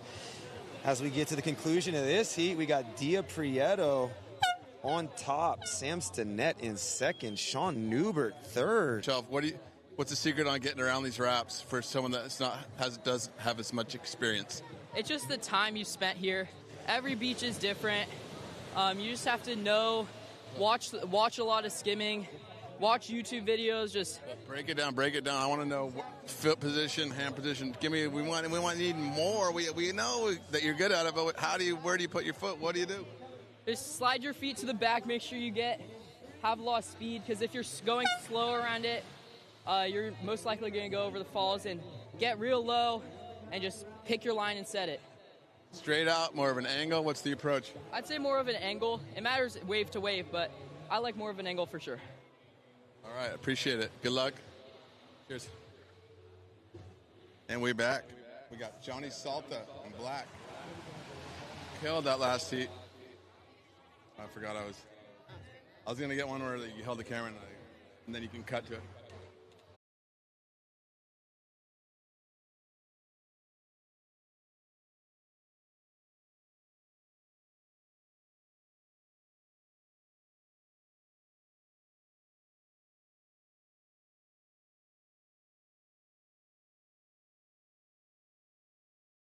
A lot of times my strategy is to just, as soon as I have priority, just get the next wave that comes. You know, like I'm not gonna say I'm one of the top riders in the world, but I have a few things that I can do. And that heat about halfway through is like a little slow, so I was ultimately just like, whatever comes next, I have to go big. And got a little hung up on the lip, went for the airdrop. I mean, in the last few days, I've almost stuck a few of them like 180s, so I was kind of confident going into that, but bit it at the end. But ultimately, you know, when you're out there, it's utilizing that priority, you know, getting back up the sand. I think that's very important too, you know. Once you've completed a ride, don't just walk back up the beach looking disinterested or uninterested. You know, whether you're stuck it or not, get the board back in your hand, get back up the sand, look interested for the next thing. But like you said, sometimes the mental battle will get you, and these guys are all very good at riding this wave, and you see the knowledge right before your eyes. Mason's been hanging out on the West Coast for quite a bit as we see him, big, solid wrap there, driving down the line, airdrop off the trough wave, straight to the sand. Big Mace dog. Yeah, that's how you put a punctuation. That's how you get that good score into a great score. I was going to say, your tactics aren't really in my Yeah. I think you're doing it the opposite way, my friend. Yeah, I don't know. Under priority, you take the first wave. When you don't have priority, you take whatever comes in. When you Yeah, have priority, yeah. you wait for that wave where you have a maneuver that you're ready, that you want to unleash. Yeah, see, and this is where your boy is learning. Again, it's like Under priority, so now he's going, whatevs. Yeah, see, I'm a lot more confident when it comes to some East Coast kind conditions. So just, my strategy here, just try to get my hand on one, complete it to the shore. But, grateful to be here with Gio. Like you said, he's got such great competitive insight, having been a competitive skimboarder at the professional level for decades at a time. And like we said earlier, he's spent so many years competing neck and neck with his brother, and Bill's still here competing at the pro. I mean, got to be the oldest on the tour. You really have to learn, because he's such an insane competitor, and there's no possible chance to beat him. So every single contest I had to go, I had to sharpen my sword to get into him. So my theory is, you have priority, you wait for that set, you wait for something, you be a little more conservative. Yeah. You get a driving barrel, real high impact. On your priority, you start letting those tricks go where you try that 3 Chevy. You saw Mason throw that little backside slide Steez out there. Yeah. Let the creativity come a little bit. Under the thing, the pressure's off. You don't have priority. You're more apt to land a more creative trick. Pressure's on. You run it down. Everyone's watching. Skim it solid. Get into that at least a 7. Come on, Mace dog. Yeah, grabbing rail, pig dog. Ooh, couldn't quite get into the hoods. We got down the line, hinder dank. Wow, he was on it. Claiming, board's still under the feet here, baby. What's the deal? That's his dad's famous claim. He points down the board. Oh, still on him. Still on him, cuz. Still on him. 8.2 for that last effort from Zach. He is now in the lead, 22.13 total. Second place, Mason Broussard, 21.99. Third place, Salta, 20.8. I feel like the conditions are improving right now. I feel like it's just kind of chatted through that glass. It's almost like it has a touch of texture, but then still glassy. It creates like these corners where you just see excellence. I mean, that was the best exchange I thought of the weekend, where Mason rode backside line, mixing it up. He didn't take the wrap. He already banked 2 insane wraps. So he went backside line with some style, and then Zach, like when you pull the tablecloth, I call it, and the candles are still standing. Yeah. When you drive that barrel and you come shooting, everyone's like, yeah, and then you come out of the whitewash with a down point at the board, like, you know what I'm talking about? You pull it off the table. Yeah, the magician. Can you snatch the tablecloth or not? The candles are still standing. The candles wine stick. glasses still in place. Yeah. Fork and knife never left. Oh, it looks like we got Jack Bryan on the beach. Mace dog tray shove out. Turn off the top and under the lip. Big Mace dog. Yeah. He's got his pro model Fuse X. I kind of was like, I'm at the VIC. Let me represent and ride the VIC. I've been riding the Mason Pro for a couple of weeks. Yeah, well, I did pretty good yesterday. That was my problem. I should have just not skimmed the contest area yesterday. I think you were going airdrop when kind of needed to get into the bottom of those waves once or twice. Ooh. The airdrop is so hard right now. The sand is going the complete opposite way. It's not a flat beach to land on. The sand's going uphill. To do an airdrop, it has to be bolts on bolts, like not even one. Or if you get around the hood, you drop that board to the bottom floor. Yeah, so all of you listening to the live chat, you're getting competitive knowledge here from Gio. I'm blessed to have him bless me with this information, which, I'll take into Oktoberfest, because Dred's out of this one. But Salta, in need of an 8.21, He's looking to replace a 6.93 and a 6.87. 7.0 his highest ride. So we're going to see what the judges give him on that one, and then look to see what last wave he has to pull out. 7.3 for Salta's last ride. We got 10 seconds left on the clock. Not enough time as Andy takes the heel side rail. Ew.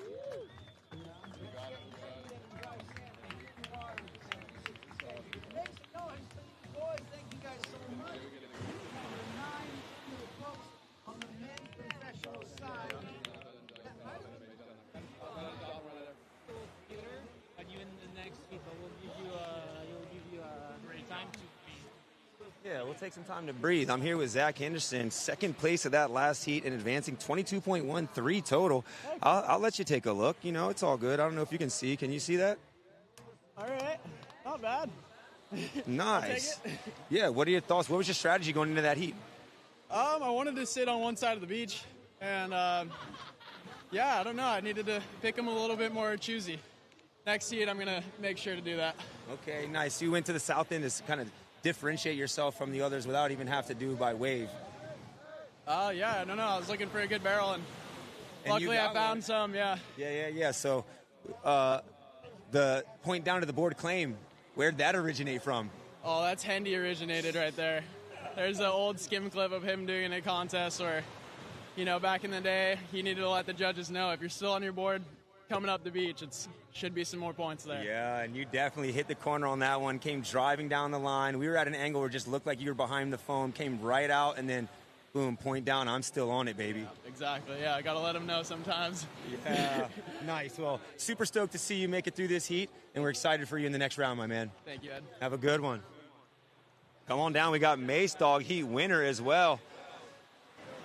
Yeah, he didn't even skim yesterday. He just rolled up and said, I'm coming straight out for the heat. That worked out pretty well for you, huh? Yeah, confidence is key in this one, but especially coming straight from Alabama, a little bit different terrain and waves, but sometimes it's all in your mind and got to believe in yourself. Yeah, dude, you're crushing. A little bit of tech, a little bit of flair. What's your mentality going into a heat at a contest such as this? Every heat, you know, just come out here and catch waves that I'd be happy with. And, you know, sometimes you don't always hit first or second or even make it to the next round, but as long as you're stoked, that's all that really matters. Yeah, baby. I see you right here with the Mason Broussard Pro. You make any adjustments to that thing from the last one you've been riding or what? Very similar to what I already have out and everything. Kind of just tweaked a couple of things, trying to find personal preferences and just looking to find a good all-around board as I travel to every coast in the U.S. and make my way out to Brazil and Mexico. So, yeah, man, just trying to find something that, you know, you spend the money on it, it'll be worth it. You can ride it anywhere.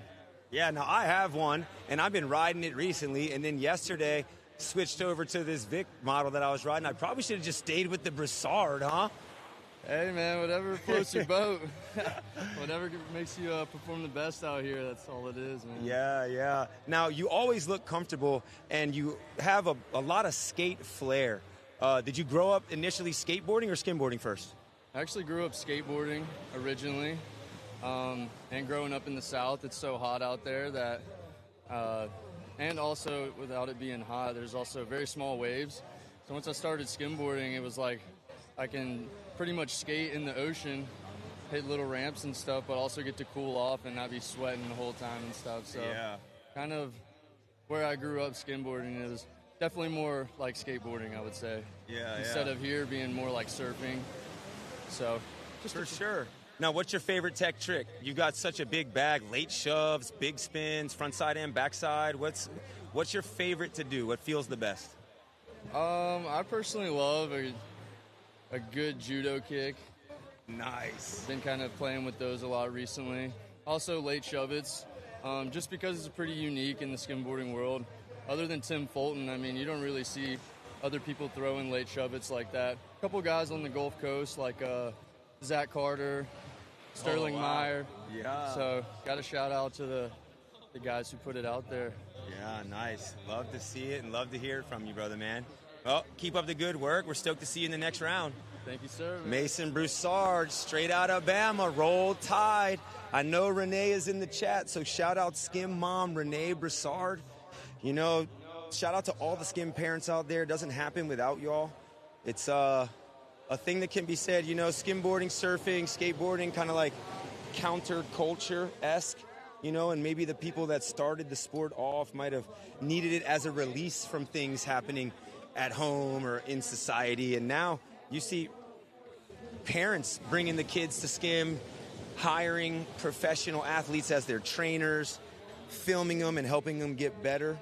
So it's a great privilege for our sport to have such involved parents, and a sport where, you know, the parent, you can, if you're on a soccer field, you know, your dad's just kind of yelling at you from the side. You know, if you're skimming, your parent could be right here on the beach talking to you in between waves, you know, giving you the encouragement that you need. I mean, great example here in Laguna is Paul Carey. I mean, the guy's on it every single day. He's skimming, he's surfing, he's a longboarder, he's a competitive athlete at the high school level, and his dad's out here every morning with him, getting the clips for him, helping him edit. If you don't follow him on TikTok, he might be one of the largest followings of any skimboard athlete on the social media platform of TikTok. So just a great place that we're in, and great to see how, you know, long skimming's been around and how far it's come. Speaking of the Groms, let's get a few Groms here on the mic. Come on, come down here, fellas, and turn this way. Face the camera. All right, who am I here with? Jace, and that's River. River. All right, and these are two local rippers, Laguna Beach. Yes, is Aliso your favorite wave or what? Yeah. Okay. How long you guys been skimming? 2.5 years. And how old are you? 13. 13, and yourself? 5 years, and I'm 9. 5 years he's been skimming, and he's 9 years old. Oh my gosh, I saw both of these guys getting wrapped barrels out here all day yesterday. What's your favorite maneuver to perform on a skimboard? That's like air. Just like a nice 180 air. Nice 180 air, and you got some smooth ones, dude, on the re-entry. I've seen you. He's a goofy foot ripper here. And what about you, River? What's your favorite maneuver? An airdrop.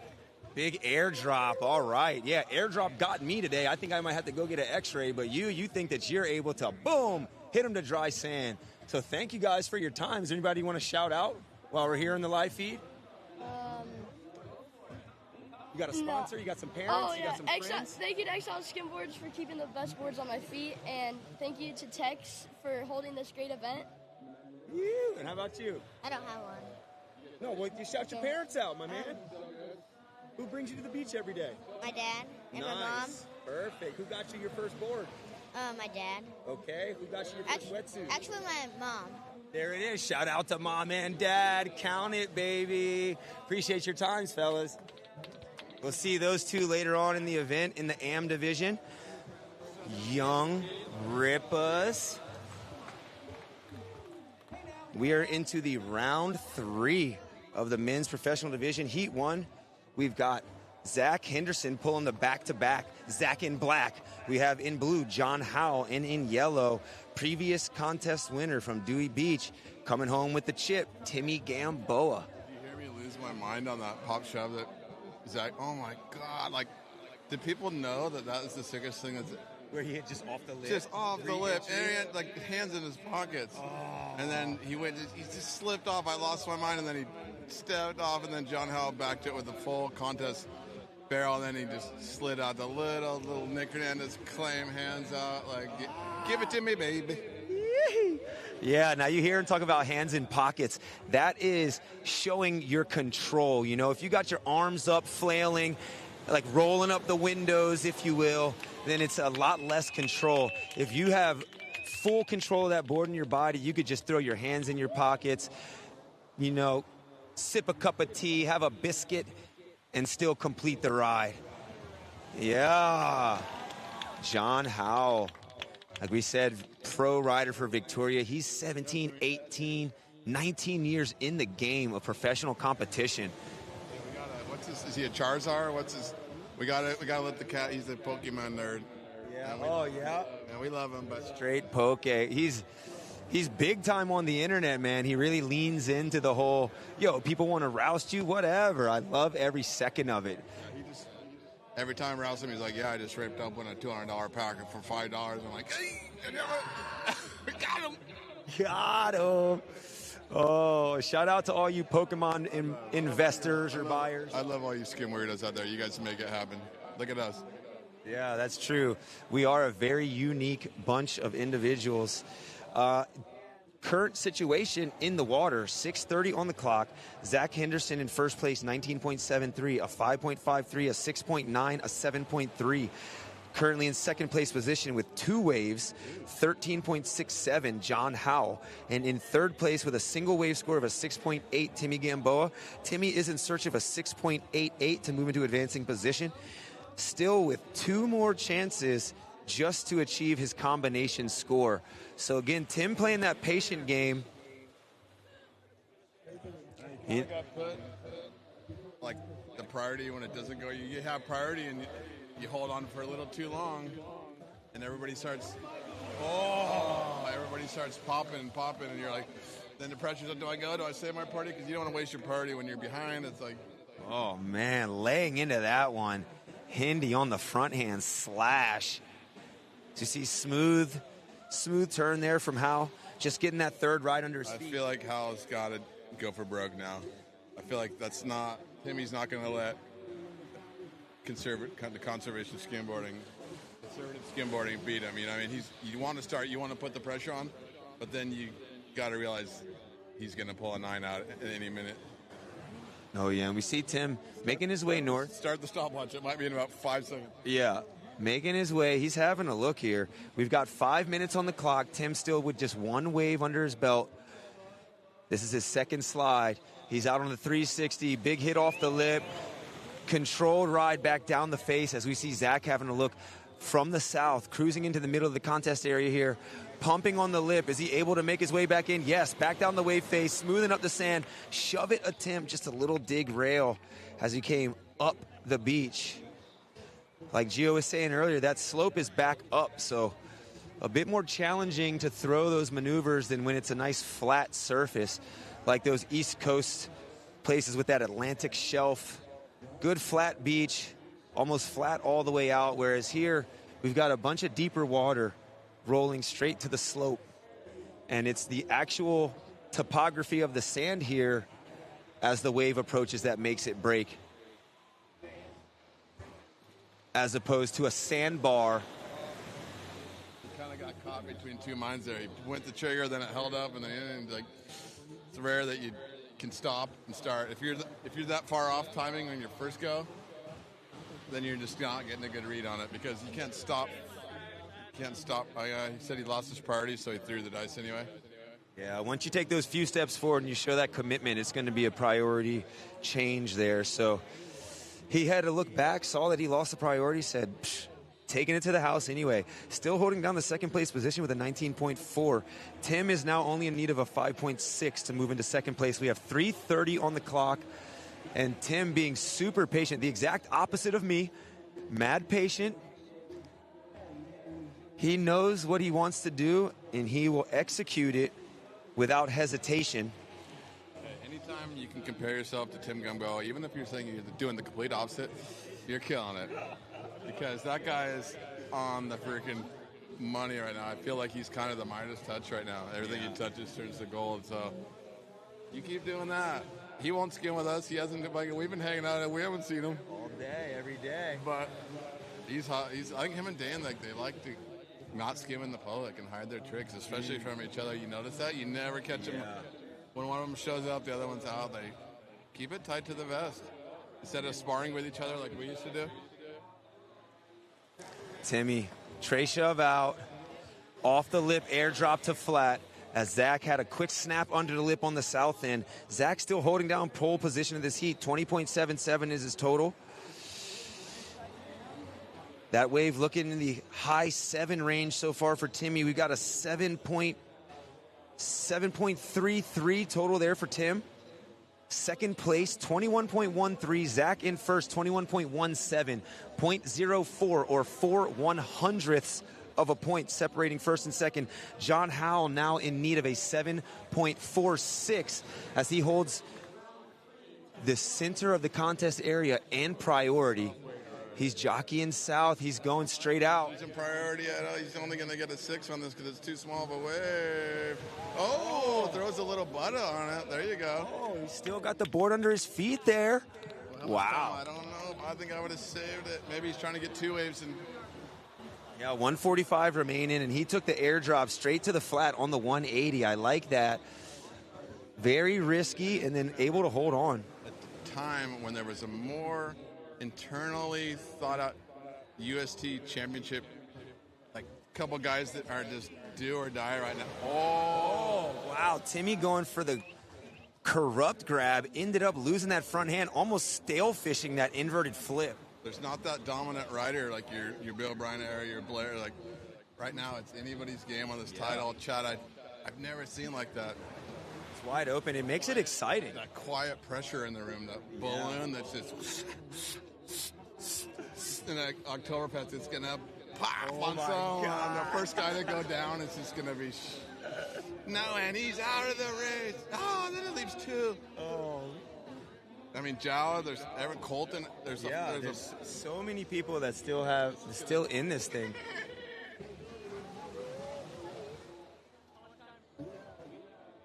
There's 39 seconds remaining. Howell looking for a 7.46. He's heading on the north end. He's going on the front hand. That is not going to do it. As we see a little bit of motion here from Zach. He's holding down first place. Again, 4/100ths of a point. Very minimal. Timmy's looking switch here. Switch Timmy. Switch Trey out. You got to be kidding me. Wrap back to shore. He's just freaking what? What? Switch Trey out. Zach. Does he have an answer of his own? A little late, under the lip, just pulling away as, oh! Wheel of Fortune. Yo, what is going on with that last wave exchange?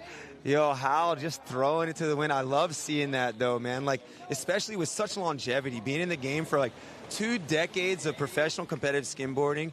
He's late 30s. He's still doing his thing. Coming from the Panhandle. Yeah, baby, that's social media sensation. Love it. Super impressive. Solid. Just shouts out to John Howe for the effort this weekend. Yeah, no doubt. No doubt. We're going to try to get a word from him if we can. Yes. Yeah, as we see Zach and John congratulating each other. The third round has started immediately after the second, so there was a little bit of a break just for guys like Henderson, who was in that last heat, and then straight into the first one. He's had a solid start to the season. Brandon Sears. If you got a moment. He's like, do I got to do it again? Yeah, you got to do it again. Gosh. What a G. Or what? Maybe we can creep on Chris. Riders, are you ready? All right, we trying to get anyone we can out here, give you a couple words. We got Sebastian Cruz, straight out of Mex. You made it through the second round. What are you thinking about this contest? You're here for your first time, right? Yes, buddy. I'm pretty stoked. This is my first time in California, and I really enjoyed the community here. The event, it's amazing, dog. Yeah, nice. Now, you got the bye, top 15 of the UST that are here at this event. So you're straight into the second round on your first contest here, and you made that second round. How's that feel? Bro, I'm pretty stoked. It feels so good. Like, yeah, just to be here, it's unbelievable. And then, like, going in the 3 round, it feels so good. Yeah, Thank you, buddy. Yeah, we're super stoked for you. So where's home base for you? My home base, it's Puerto Escondido, Mexico. It's a pretty sick grab for skim. Yeah. So we have amazing waves for surfing. Yeah. And yeah, but you have to check it out. For sure. Yeah, it's Zicatela Beach, huh? Mex Pipe. A lot of guys from Maui go out there to catch that big right-handed barrel Pretty gnarly. You surf that spot as well? I surf Cicatela, but not that big. My friends, they are insane, gnarly, big waves. So very respect for all of these guys. So I'm on the way to get bigger waves, but still on the way. Yeah, that's good. I mean, it takes training. You know, you don't want to be putting anyone in danger and or yourself in danger just by risking it because you think it's cool. It's kind of a thing we see out in Hawaii a lot. People see a video, think that they're just, oh, I can do that too, get out there and don't know what's going on. So it's good that you know, take your time, work your way up, you know, progress, train for it, and make it happen. And we're super stoked on. I'm good. Thank you, brother, man. Yep. Appreciate your time, Seba. This is a real barn burner. I'm sorry to pull you away, but it's to have Sam and Sears living legends against Dane Cameron, who you almost feels like it's going to be the guy that's going to be in the quarterfinals. To see Sam and Sears go man to man, battle it out right now. It's remember this one. This might be the last time you get to see two dudes of this caliber, with this kind of what do you call it? Lore, history. Yeah, history. Lore, skills, all the above. All of the above. See, we're getting Gio. He's gonna progress his vocabulary. We're gonna get him a bunch more adjectives to work with. I think. Thesaurus him. Did you hear my interview? I was like, well, actually, it's improving my speaking because I delivered a point and then stopped and didn't ramble on like everyone else that you try to interview. Yeah, crisscross here from Sammy. Late on the hit for Sammy. Oh, smooth and powerful for BCS. I think that's something overlooked, like in surfing. Like that's why I wanted to bring those Groms over here and interview them. It's like such a learning experience to be able to speak if you want to do anything. Yeah, this is true. Oh, styling with the backhand drag for the stall and then grabbing further down the rail to drive back down the line. So we saw him fully maneuver and execute those two different grabs just for different reasons on that wave. I'm the kind of guy that gets nervous in front of a crowd on stage. So yeah, for me, it's just I feel comfortable because I know so much about this sport. Like not trying to brag, but just I know a lot. I mean, come on, you helped that's invent what a lot of helps stuff me feel comfortable on the mic. But like going up and so being involved. If you want to help out, if you want to get on the mic, if you want to help run the camera, just ask. This is all learning experience for all of us. There you go. You heard it straight out of the goat's mouth. Is that a sheep? Roar. Roar. Feed the bear. The bear needs waves. 5:55 on the clock. Dane Cameron in first place, 21.77 total, 7.27, 7.2, 7.30 as he's looking to better a 7.2 at that ride. We're going to see what the judges think of that. Sam Sinnett, second place, 20.53, a 7.3, a 6.9, a 6.33. Brandon Sears in third, 14.67, but only two waves under the belt, one of it in the excellent range, 8.07 and a 6.6. He is currently holding priority with 5.5 minutes remaining in search of a 5.86. Easy money. Easy money. Put that poly market bet in for that 5.68, baby. Yeah, these guys, are you kidding me? Look at that. Here, I can guarantee you two of them right here. Yeah, these guys get fives in their sleep. 360 out for Sammy, right on the corner of that one. BCS straight wrapping under the hood, sharing that wave like they've done a million times here on this beachfront. Yeah, I'm worried that they're canceling each other out and fighting for that second, third space, leaving Dane all to himself with that bright green jersey in front of the judges. I know they want to get 1-2, but if they don't kind of start going on their own way, finding their own slice. Yeah, and this is a very close heat.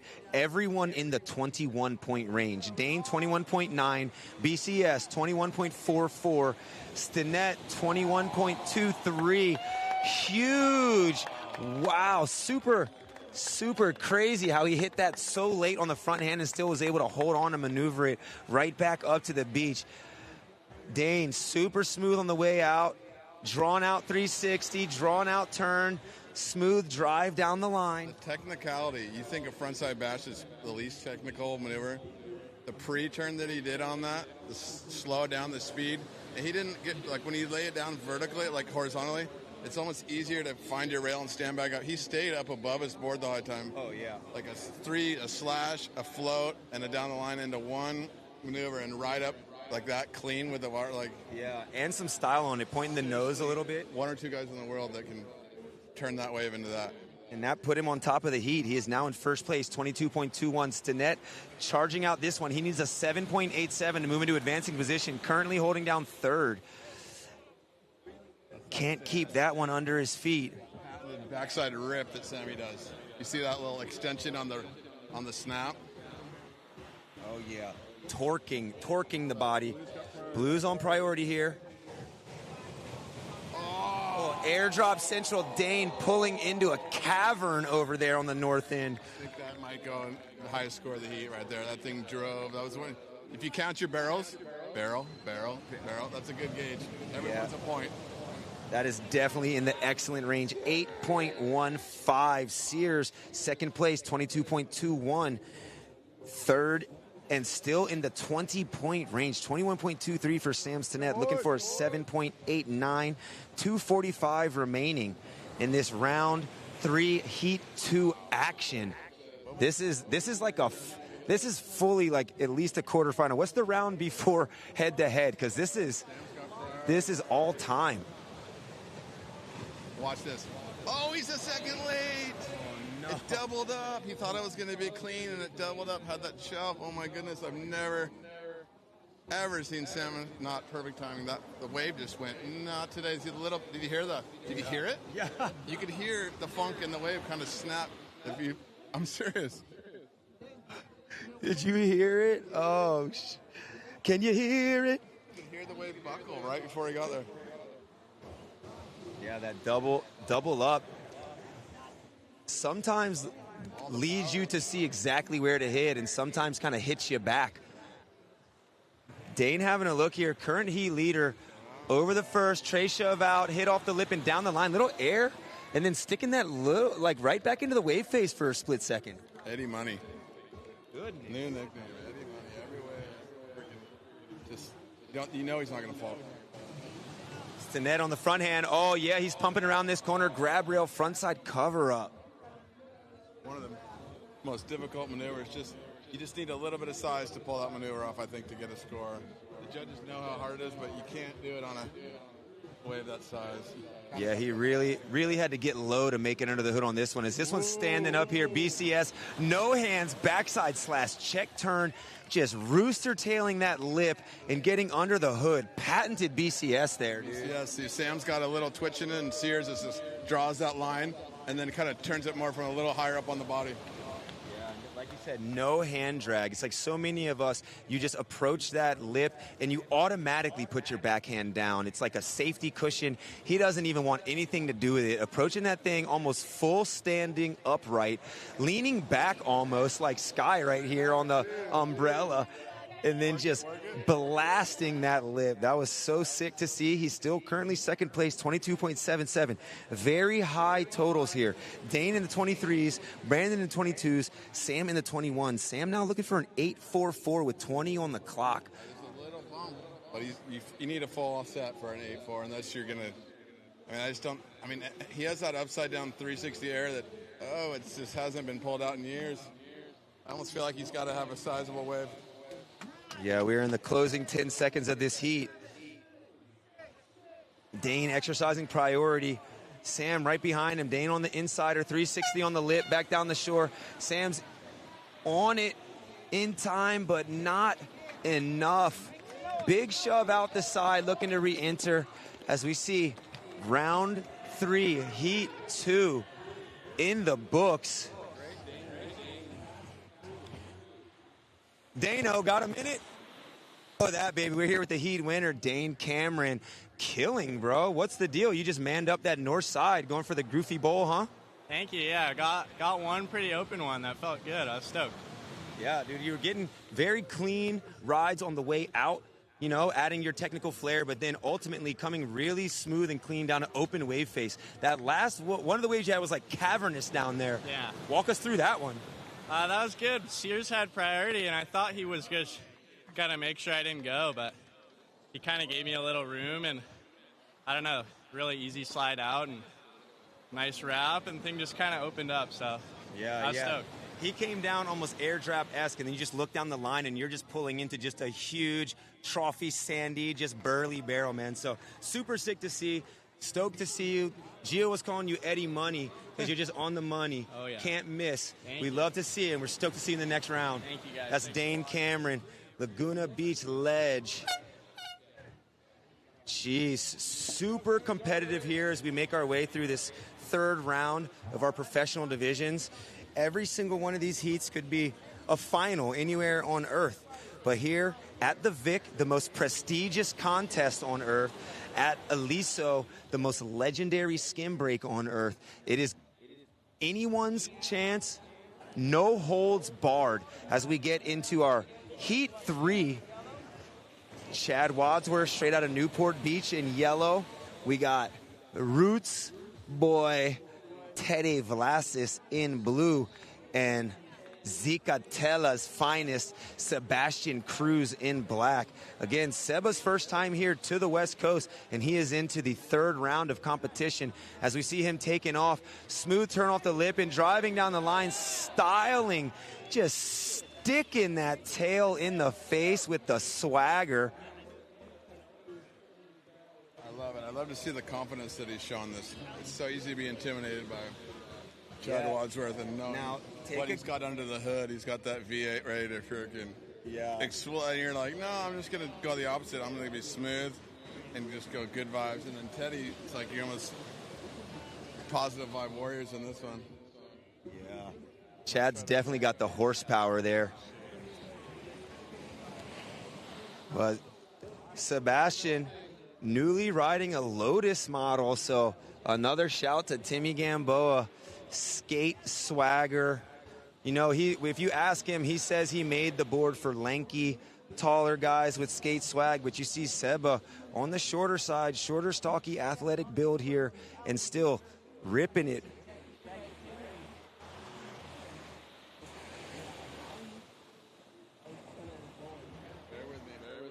Yeah, we got to get Gio back in the shade for the tops of his feet fry off.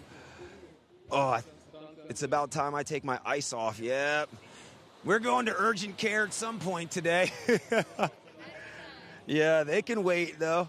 Yeah, leaking. I think I got a broken rib. I just went for an airdrop, and the board slid out and landed straight on the rail. Like last minute and a half of the heat, I was just like, over it. Again, big shout out to Jacqueline Coder, physical therapist, skimmer.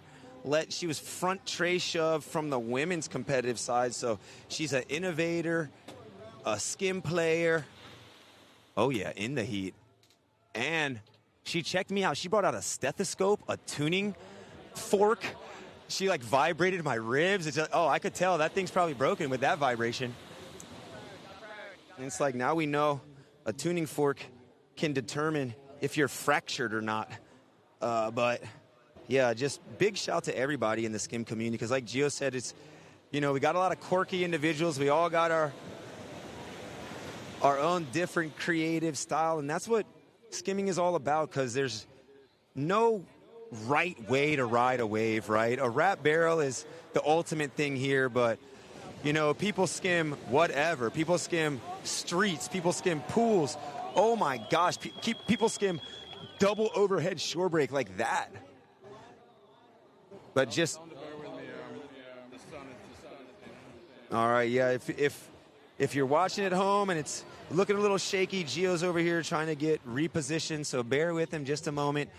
The sun is clearly over the hill here, and it is bright and shining. Sunny California, not a lot of wind. Maui, we're used to about 35-mile-an-hour wind every single day, so this is just sunny California. It's going down. All right, Dred's back, so I'm going to take a look in the live chat. What do we got? Did Women's Pro go? Yes. James Coder, Women's Pro did go. I believe Jacqueline made it through. They will be running the next round tomorrow, I believe. We got Jack Tenney, Juke Squad in the chat. Yes, love to see.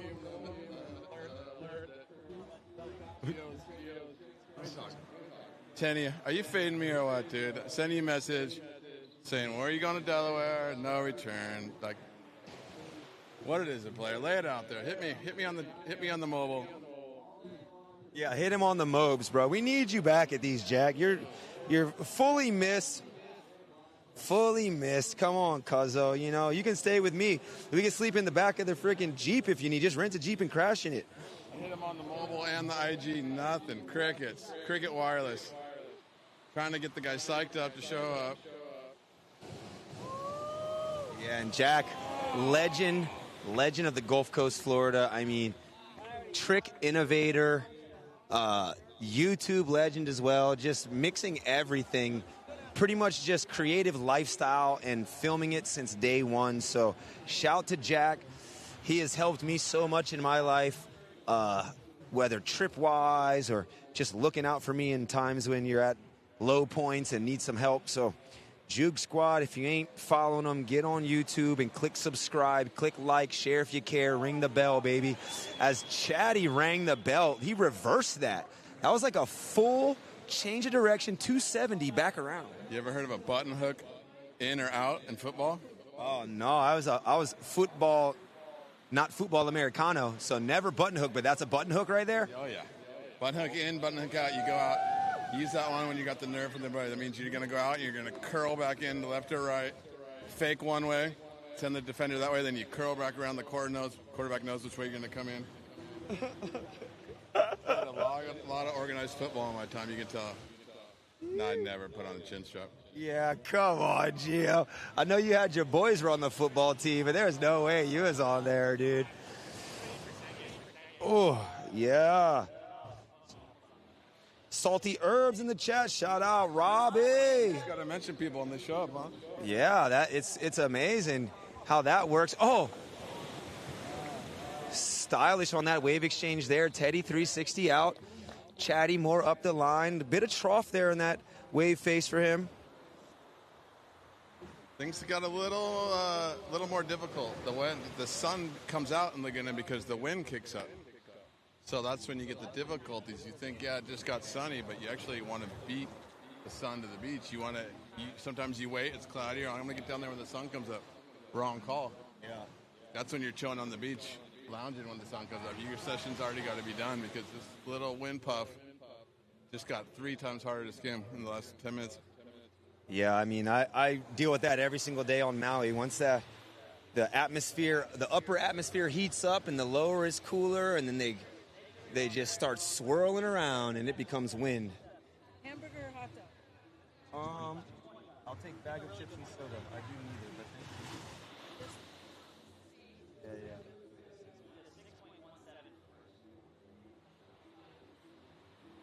Thank you. All right, yeah, we're getting lunch served up out here. Sometimes I got to not put... Juke Squad's in the chat. Fully sent crossover tour. Gio, I got some excuses here. Fully sent crossover tour, skated the spot, did the new flow rider, entered wake surf, then did 5-day swell, bender, and Volano. My face is falling off, he says, bro. I've been there. I told you about my second in skim, third in surf, and last in skating. That was my... need to work on my... And the best part... Gio Bryan, manual on the flat ground. Yeah. Gio Bryan, backside tink off the coving. Gio Bryan, backside tink off the coving. Yeah, but I was with you at the skate park in Dewey, and you know what you're talking about. You know, if you watch somebody doing something, you can help guide connections around. Chad's goofing. The flying W claim. Oh my gosh. Yeah, Tay Low in the chat. Oh, Taylor's just putting it out there. Is that for Jack Tinney or is that for Jack Bryan? If Jack makes it back to Dewey, you can stay with him. We might need Bryan back. I'm supposed to give Tinney his props for killing it. I took his props and... Oh. Is he playing or is he real? I don't know. Peace signs up, bro. He's saying peace in the Middle East for the cover-up. Let me retract that statement. Congrats, Jack. Great job, buddy. Oh, Jack won the crossover tour, so congratulations, dude. I've never seen yet. I know. I'm getting him back for fading. Yeah. I wouldn't holler at you if I didn't love you.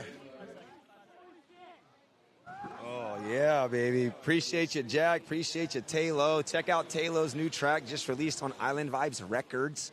Go Low. Buy it for 99 cents. Whatever you got to do, help a homie out. Yes.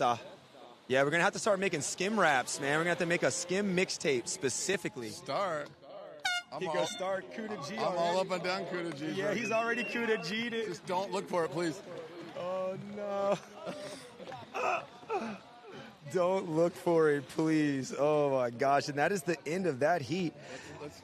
Close. We got Chad up top, Teddy in second, Seba in third.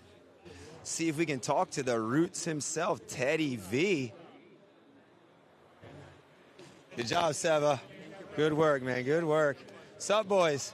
Hold up. Both of you can stay if you like. Come on. We can talk to two at one time. Yeah, no. Chad, get out of here. I talked to you so many times in Cabo. Yeah, get out of here, Chad. Teddy, turn around and face the camera. Roots rock reggae. Teddy V music. Getting a little old here, boys. Legs aren't working like they used to. Breath's a little, heart's palpitating. I feel pretty damn good, though. Bro, you look good, and you're crushing, making all these heats. Bro, what's the deal? Is this just high vibes at Aliso? I see you guys camped out on the grass over there, just living your best life. Can't beat it, Look at it, look around. Look how beautiful this is. I mean, there's yellowtail jumping right now out of the water. Just so happy to be with my family and friends. And, fun to compete against everybody. Yeah, dude. So, with so many years in the game, what's your mentality going into the competition now? I try at all costs.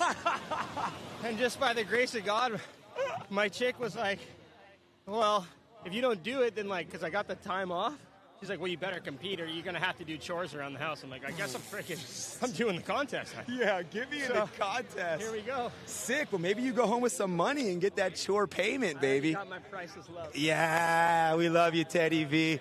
Legend Teddy Vlasis. Gosh, he's got maybe a board on the larger side when you look around boards nowadays, but he maneuvers that thing like it's nothing. I don't want to be selfish because I'm the only one that didn't hear what he said, but what did he say? Oh, yeah, he was just saying, vibes are high here, life is great. I asked him about stepping into competing. What's your mindset not doing so many contests? He said it was either do the contest today or wifey's making me do some chores. Hell of a motivation, isn't it? Yeah, for sure.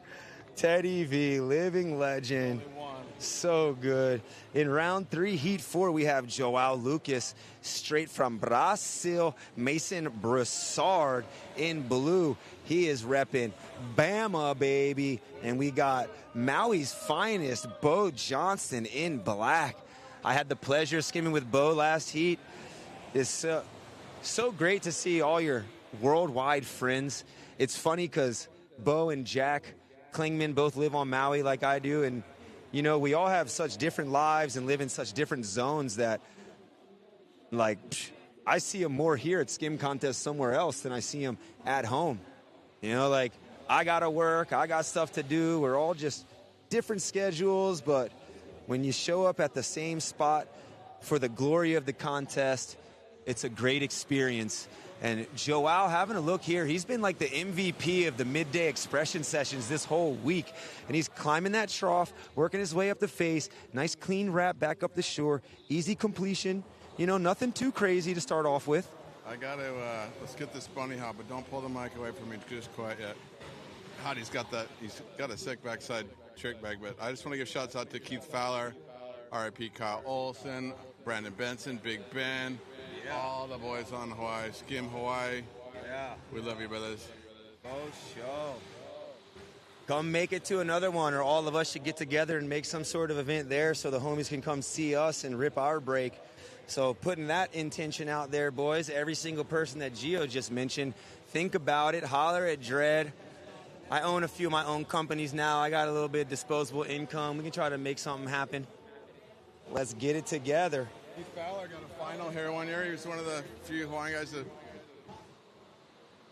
Oh, before I get corrected, before that there was a generation of Maui skimmers that made the final. Bennett DeBeer, Arlo Pavich. I know you guys, some of the old dogs. I know. I was here. They taught us how to do big airs, backside airs, reentry airs on the Maui boards. Yeah, the Maui Skimmers. Shout out Brent Edwards. The Maui Skimmers sand surfa style board. It's almost like a mini surfboard with channels on the bottom. So maybe not the best for like wrap barrel driving down the line, but to hucka air, you know, it's a thing that people love down at Laguna Beach. You know, the old dogs aren't there for 3 shoves and all this stuff we're doing now. They're there for more surf maneuvers. So they're looking to just hack the lip as hard as they can and or huck a huge air just into the sunset. The needle knows, because McKenna, it breaks so quick. It walls. You can't really go early and get the wrap, so holds. And you can get that spear kind of pierce through the lip and get a proper turn. And I always rode the old slot stick nose too, and it was kind of the same idea. So every time they'd come out here, I'd ride the boards here because it was. Yeah, ingenuity there from Brent Edwards, Maui Skimmers representing. I've had a few of those under my feet. Quality boards. We get into the 5-minute range here. Round 3, heat 4. Oh, wow, Joao. Uncharacteristic fall there, but he's still the heat leader. We have our first wipeout nominee. We have best ride. Who was my best ride? Was it Weber? Yeah, Webbs and best wipe. He's backing it up with the tray shove out. Another uncharacteristic bobble there from Joao. He's the current heat leader, 18.53 total, 7.07, 6.63, 4.83. He's definitely going to be looking to drop that 4.83 with something a little better.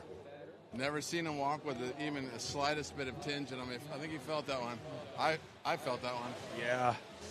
Yeah, I mean, you got to risk it out here, and the Waves have the juice. They are powerful. This is our third-place competitor, Mason Broussard, 14.03. He's looking to get a third score as he's driving through this thing. Mason. Oh, that might be the best vision of our competitors today. Yeah, for sure. Like you said, he was waiting for that third score, so we'll see what the judges think. 8-point ride for Mace Dog, 8-1-7. 8-1-7. Mason now has a 22.20 in first place. Bo is in second, 18.76. Third place, Joao, 18.53. Oh, that's an answer right there, Joao. He's going, yes, yo. You know what that looked like? An 8.13. 8.13. Joao. That was an 8.45. Joao right back at it again on the south end. Front hand Fury grab rail. Can't even see what. Joe, this guy is just going for it. Can't even see. Yeah, that was a no-look camera grab from Gio right there. I think you did. Oh, Mace. Heavy slash off the lip. That's the patented Mace. That little hook right there. God. It's so cool when these guys all approach a wrap. I could see 1 second of that ride, that little hook, and no, that was Mace. Yeah. That's amazing from Mason here. Bama boy. Gotta split the difference. Wow, very close now. 23.27 for Mason, first place. 22.37 for Joao. Bo, here he is, Bo. Nice turn off the top and down into the pocket, under the hood. He's looking for a 9.81. So ultimately trying to replace a 6.2 and a 6.23.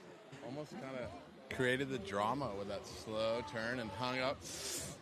Yeah. Sometimes you got to find ways to get that number up. Yeah, let's go, Bo. On a poly, baby.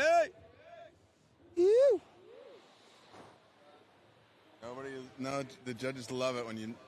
He's not. Oh, he made it. Yeah. You can give that little doubt. Suspense in the turn. 2:30 remaining, and roughly a point separating blue and yellow. That's Mason and Joao. Bo has now increased his total. Last ride coming in at 6.37, but ultimately still needing a 9.67. So, doing the math, you need to get 2 new scores there, right? A 9-point ride we haven't seen yet today. Possible here, looking for driving barrel maneuvers with a bit of tech flair. It's an opportunity that you have here with such heavy shore break and conditions that Aliso provides, but we'll see how he approaches trying to get this new combination score as we get into the closing moments of this heat. Last minute 45 on the clock. If you were in Bo's shoes looking for the 967, what's your thing? What are you going to do here, Gio? I think he's got to obviously stick to the backhand. The backhand's, I could see him without a set. He's going to either have to do an air and land back in the wave. I think he's got a really good 3-shove. I think it's going to be tech in this. I mean, you can see those sets coming in. If I were him, I'd start sharpening up the tech sword. How much time? 1 minute. 1 minute on the clock. Yeah, not a lot formulating out the back. Isn't that the worst when you need it? Yeah. If you're within shouting distance, I just saw a really good wave on both sides of the contest scaffolding. Honestly, I saw Leo Fridas get an insane liner on that side, and I saw John Howell get a wrap over on this side. So, yeah, it's fun down here. Chicken Little's even almost colliding with, yeah. Chicken Little almost took me out in the warm-up. He just goes at any cost. He's just running. Oh, we got Gangsta Gio on the mic. Yeah, I don't. Jake Hendry calling out Gangsta Gio. Yeah, throwback to Gio driving around in a Mercedes with chicks opening the door for him here at Aliso and handing him his board to go skim. Mr. Fossey with the Lexus. Oh my gosh. Chicks, that's my wife. Yeah, Lauderdale by the Sea talking about what's up, Gio, straight from Florida. Ooh, that was bunny hop. Oh, yellow had priority? Yeah, it looked like yellow. Looked like yellow had priority. We'll see what they think about that. Trying to take a look in the live chat. We got Danny Rodriguez in the live chat. Yes. Zeke Williams, shout out. Another Florida boy. Zap Ryder. Yeah, Mason, straight from Zeke. Renee. Okay, Renee. You know the deal. Skim mom. That's what we talking about. And we got Mike Patton with a question for Gio. What was the difference skimming Aliso when the pier was there, and how did it affect the contest strategy? Oh my goodness. That's deep. It was nearly impossible to beat a regular footer when the little west swell was coming off that pier. It was just put the money in the machine. It was perfect regular foot wrap was coming off the rocks. Had to be a south swell for the giveaway footers to even have a shot. I don't know. I enjoyed it. I enjoyed the atmosphere, the grandstands up there, the angle you could get on the clips. Yeah. But the only thing now is everything's so blown out now that I'm kind of glad we had it. Like there'd be people juggling in front of a selfie cam up there these days. It might be a little. Oh yeah, with the influencer culture, it'd probably be a zoo. We used to come down at night and jump off the pier and run when we saw headlights, and it was a time. There's always, I'm unking myself, but yeah, no, it's okay. It's okay. That's what I mean. Like I say, you got to know your history to get to where you're going in the future, and it's great to just hear it straight from the mouth of the guys that lived it. This is the battle we all wanted to see. We didn't know it was going to happen this early, but the two Grom squads. Who's the third? Three. Oh my gosh. Goms. One in college, two creeping up on college. This is an unorthodox heat you wouldn't expect to see. I mean, we just go ahead. All right, we got our second place from Joao Lucas. Joao, middle of the heat, you had a couple bobbles, couple falls, and then you had two of your combination scores right after. What are you thinking in that scenario? I think I don't like to think a lot of falls. Like when I fall in the heat, I get up and I say, let's go for another wave. I want to do my better. And I do this every day, I love skimboard. Like here, I just need to do my better. And I'm really excited. We passed for finals day. Tomorrow is another big day. And let's go. Now I go watch my friends compete. And I think so fun today. Beautiful day, good waves. And I want to say hi for everyone who watch this live. Thank you so much. Love you. And let's go comment too much and send this live for another people's. And let's go. Thank you. What up, Brazil? I try to speak English a little bit. My English is so, but... Oh, bro, you've come a long way, dude. There was a year where you just had headphones on, not saying nothing, and now you're full-on interviewing. So it's great. Yeah. Love you, Joao. So good to see you. Appreciate your time. That's Joao Lucas. I'm trying to get my Brazilian Portuguese up, and he's already just fully speaking English, I got no chance now. None of these guys even want to practice Portuguese with me. They're just rocking English now. Well, sometimes you got to back off, Ed. Yeah. Oh, laughing so hard my rib hurts. Oh, gotta go. Colton. Yeah, Colton. Oh, my gosh. I've had the pleasure of hanging with Colton in the last 3-4 contests. You know, it's just such a stand-up family, amazing core group of father, son, rippers. Dad grabs a skim every now and then, always got the camera ready to help him out. So just amazing to see. We were out in Portugal. He was getting at the skate park in Portugal, getting on the surf in Portugal, getting a little bit of every. Okay. Oh, thank you. Getting a little bit of everything in Portugal, not just living the skim life, right? And stacking the clips as well. And you can see how, you know, the progression of parents getting the clips, helping the kids study what they're doing, and then how quickly they progress, because he learned to skim in Florida, moved out here, and now in his first year on the professional tour, he is killing. Top 10. He's at a second place finish, and now he's here in the third round. Took me right out last round, you know. And I think if I remember correctly, he's got a pretty low drop too. I scanned over the, I did my homework, Ed. You know, I'm that kind of guy, and if I remember correctly, he had a pretty low drop. So if he can get this one, because there's 4 out of 5 scores. I looked. There's the guys in the top 3 don't really. They all have like a 500-point drop. Yeah. Or I think he has like a 250 or something. So he's really gonna be able to jump the ranks if he can place in the next 2. Yeah, that's good. That's good. A guy like me, I got like a 45-pointer or something. Something nightmare. Oh! What I told you about this guy. This guy is a walking in and out barrel. He almost proved me right there. Zin Mirskar, Skim Stories. He and his brother making children's stories about skimboarding. Like we said, it's just the progression of the sport. You know, so many more people become a part of it and start thinking of their own ideas on ways to spread the skim stoke. So check them out on Instagram, Skim Stories. That's Zin and Keanu, his brother. For this little guy, he's going to prove me wrong. Come on. Yeah, I was a little worried about it. He waited a long time for that wave. I didn't really like the. For D, I like when it goes. When it goes dry sand, I think is his best. He's so good at getting onto that bottom shelf. Yeah, Zin. Oh my gosh, Zin. Clinking the coping right at the right time. My strategy against Zen is don't leave him alone. Don't leave him on a regular foot peak. You will lose. Yeah, well, they've kind of just left him alone to the south side. He is fully taking advantage of that. This is dream come true for him, too, Gooby Foots. I look at that a lot, too. It's like you're matching up. I look at what stance there is probably the first thing I look at. Seeing where am I going to be standing on the beach compared to them? Am I have to burn a priority to keep them off of a wave? And these guys are just on the let him skim his own heat. It's almost like they're going man on man against each other. Great news for when you're the regular footer. Yeah, for sure. And he's holding down second place position right now, 14.30 on a 2-wave score, a 6.9, a 7.4. So he's still got one more wave to add to this combination. As Colton is holding down first place, 18.67. He has 3 scores, 647, 603, and 617. Zen is looking for a 4.37 to take over first place, as Colton is definitely going to create a little bit more separation with that last ride. Big swooping turn under the lip. The reason he went was to keep Zen off that. First and foremost, he was playing the game right and said, no way I'm leaving Zen.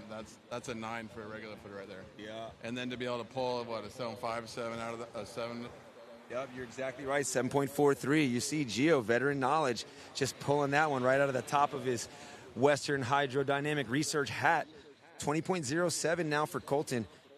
A 6.47, a 6.17, a 7.43. Zen still on 2 waves as we see this third one. Smooth turn on the lip, airdrop straight to the sand, nice and controlled, coming back up the beach.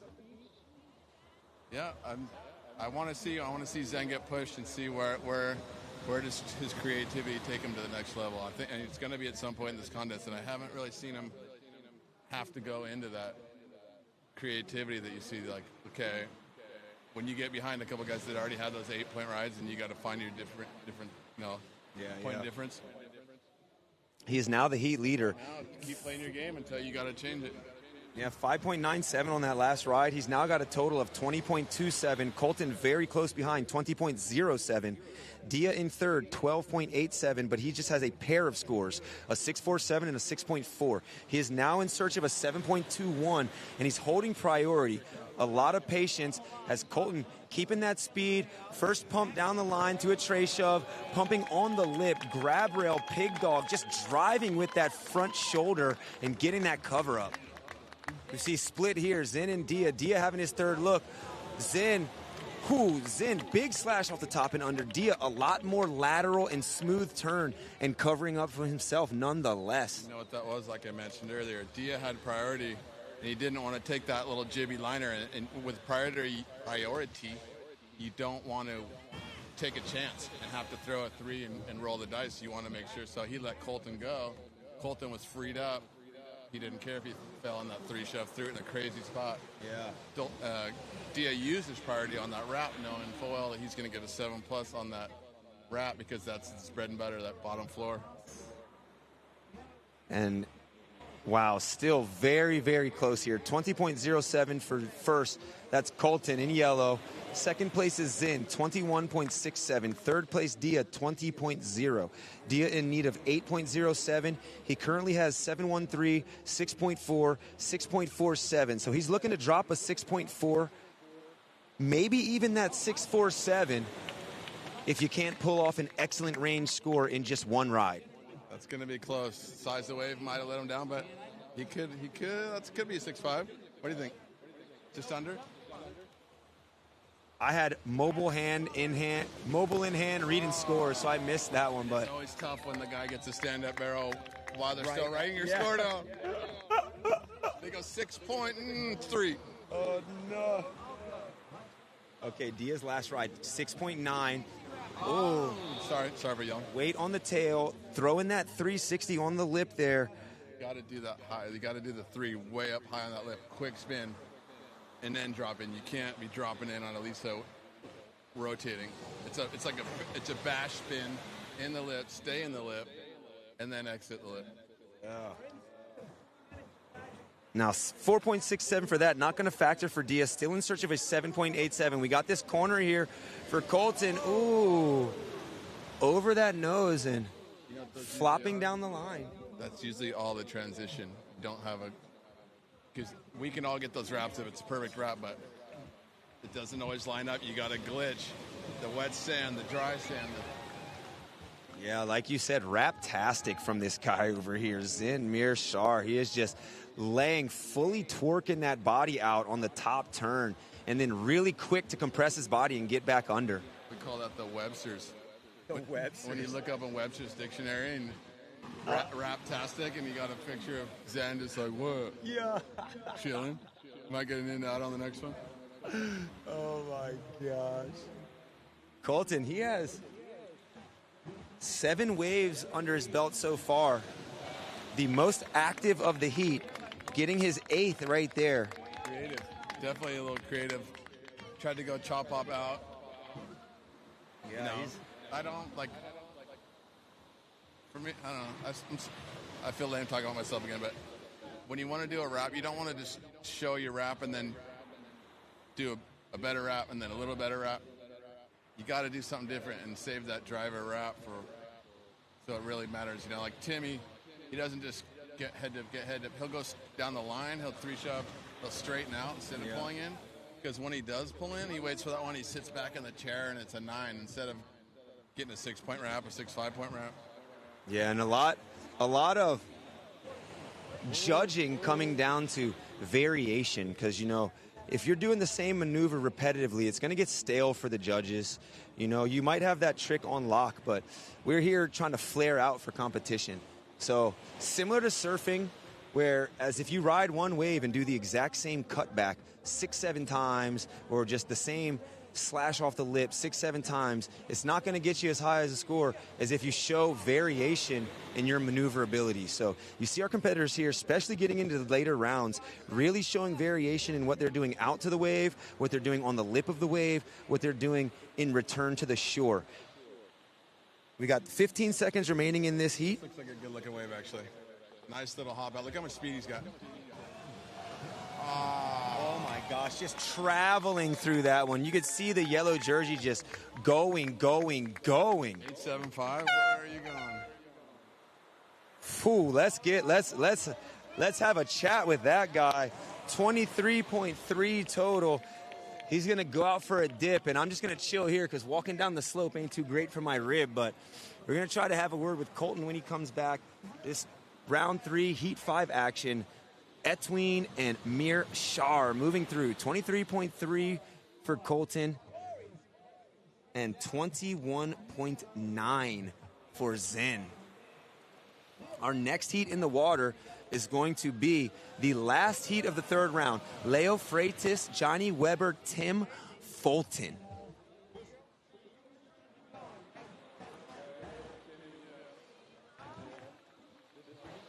Come on over, Colton. Heat winner, Colton Etween, 23.3 total. You were just linking up over there with the goofy raps, huh? That bowl is so good. Yeah, it just sets you up like so nice. And you can really just drop on the sand and set right up and just get. Yeah, that last one, you're fully driving. You could just see your jersey like under the curtain for a while. You know, not just I'm sticking here, it's covering me. So a lot of variation in your skimming. What really plays, I mean, you're a multi-sport athlete, so do any of these other sports play into your ability in the skim game? What did I just miss? Really? Oh. Yeah, I think. Turn your head and you miss it here. But yeah, multi-sport athletes, so any of those help in your ability? Come on up. No, it wasn't in the heat. Good job. Yeah, I think for me, yeah, I know. We're redirecting you all around the place, so we don't want. There you go. Yeah, I think for me, skating helps a lot. And I've started surfing more as well. And skating kind of helps with like precision because when you're skating rails and drops and stuff, the board is so much narrower. And so you have to be like on point. And then surfing's like almost the opposite. You can be lazier, but I've been trying to be more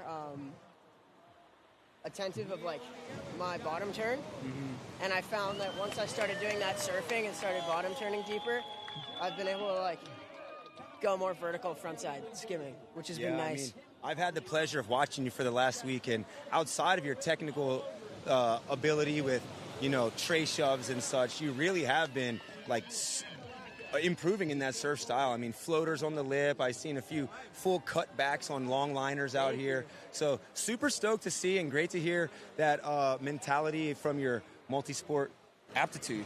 Congratulations on getting your license as well, my man. Thanks. Yeah. And he's moving on to finals day. That's Colton Etween. No more heats today, I guess. Yeah, take a break, brother, man. You deserve it. Good work. Yeah, Grom life, man. You want the good news or the bad news first? I want the bad news first. That wave did not count for Leo Freitas. Oh. The good news? He just got the wave of his trip. Yeah, no, I missed it. I had my back to it, so I'm going to have to watch the replay as we see Swagmaster Weber. Big extension on that turn. Cutback-esque back into the pocket, and then a quick revert, fakie down the line. What are we going to call the Weber fan club? The Weber Wackos, we need a name. He's got that, but yeah, Leo got our first 10. Unfortunately, it was about 30 seconds before the Weber. He's got the crowd. The Weber what? Yeah, I like the Weber Wackos. The Johnny Rockets? The Johnny Rockets. Gio just coming straight out the back pocket with that one. Johnny Rockets. So, yeah, we have this final heat, round 3, heat 6. Tim Fulton in black. He is our current heat leader. 16.83. As we see Leo Freitas, just digging rail there as he came back down the face. He's sitting on a single-point score as Weber. Little wobble weeby. And then Fultz making his way north. Timmy, all right, Tim Fulton. Yes. Tim fully in. The rarest of bobbles for Weber on that takeoff. Did you see that? Yeah, it was like double, triple almost trying to gain his composure back as Leo on this next one trying to regain his balance after that last bobble. 360 out, wrap cover. This is one of those heats for Weber where he's just such a gambler. and you got two of the most consistent guys in the world, and it's like he's either, he's 2 or 10s, whoever is, and then he's just got these guys that are going to get 21 points, 22 points every single time they roll out the skimboard. Yeah, well, Johnny's holding his own right now. He's in second place with a 17.01, currently 6.87, 5.97, 4.17. Third place, Leo Freitas, 15.24. He is in need of a 5.45. He wants to drop a 3.67. Tim Fulton is our current heat leader, 19.87 total, a 6.37, a 7.13, and a 6.37. So a pair of 6.37s. He's looking to replace one of those to differentiate himself from the rest of this competition here in our final round, or our final heat of the opening rounds of professional competition here at your 2026 49th Annual VIC. Big shout out to Victoria Skimboards, Tex Haynes, straight out of Victoria Beach, started off on the woodies and then progressed his way up to foam boards. The originator around here, setting the benchmark and the template for people to follow. This event, older than me. So great to see that it's still going. Great to see Tech still here on the beach making it happen. Great to see so many rippers here, as we got Weber here in this heat with a Vic under his feet. That's his own pro model, a fish shape. He and Blair, probably the two most surf style skimboarders there are, and both of them riding that fish shape to be able to drive down the line on the backside. You took that story for so long, I was able to update my link tree twice, man. Let's get back to this heat, my man. Oh, my bad, dog. Well, what's up, my boys? No one's even running right now. Here we go. Fulton's having a look. If they're standing at the top of the hill, it's freedom to let it go. Timmy, front hand. Nice slash there. Little check turn to start. Then easy slash off the lip. It's the last heat of the men's pros for the day. I mean, for the day. Let's build it. Let's build it. They will come if you build it. The waves will come. 4:30 remaining on the clock. Leo in need of a 5.45. Again, looking to drop 3.67. Leo very light on his feet, very smooth on the glide. So a 5-point ride isn't very difficult for him, but we're going to see what the ocean provides for him. Whoever's got priority, you never know what he's quite thinking. Looks like a small wave. He's going to have to do some tech right here. Whoever tech's always good to watch. It's headed south. Big speed. Nice air re-entry. Really sticking that right to the lip and straight down the wave face. That's why I love watching him in contests, because he's pushed to do these things and he's got so much creativity that I should probably get someone in the shot. That he's, you know what I mean? It shows all the rest of us what's possible. Yeah, and then coming from the East Coast, he does have technical background, and then making his way out here. I mean, the guy moved out here when he was 18, I believe, and he's never looked back. So developing a very, very surf style and just super sick style here. Corduroy on the horizon, brother. Corduroy on the horizon. I see plenty of waves coming in. Leo going deep south, 360 out and under the lip. Not so much drive down the line as Tim grabbed rail in the backhand. A little bit more drive there for Tim. We'll see what the judges think about that separation on those two barrel rides as Weber, monkey crawl slash gorilla mount, big frontside slash off the lip, shifty floater with mad style. But a little bit different from the regular shifty, like we saw BCS pull kind of floating up on top of the lip. He was already turned all the way back to the shore while rocking that shifty. 720 out there. That was like, to get a score on that wave, first of all, you have to go like 2 miles an hour down the slope. So you don't go too fast. And then you got to speed up into the turn. Yeah. And then you got to hit the lip, and then you got to slow down again so you don't land too flat. Yeah, very good at managing that speed. Weight distribution on front foot to back foot, and he's just so smooth, like a taller guy getting down low for the monkey crawl drop with the slope down as well. So starting off super low can be an advantage. Maybe, in things like airs and such might make it a little bit more difficult because you're just so super compressed. But Johnny holding it down. He's currently in first place with a 20.9. Timmy's in second. 20.4. Leo in third, 18.0. Yeah.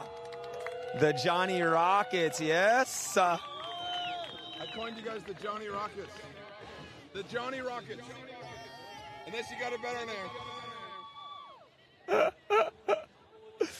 Yo, Wardo's not feeling the rocket reference, huh? Nah, Rocket Power, bro. Remember that cartoon? I think I was too old for that, but people talked about it. Rocket Power, the cartoon. Yeah, Weber's in first place and holding down priority. A very good position to be in the closing minute of this heat. I was just going to ask you, tick, tick, tick, tick, how much time left? Yeah, Leo's looking for a 7.57. Tim currently 2.4 points ahead of Leo. Leo's a guy that doesn't need a certain wave for that 7. He's probably the most apt to be able to take any kind of liner bump. Something Weber's going to pull a priority on him just to not give him this one.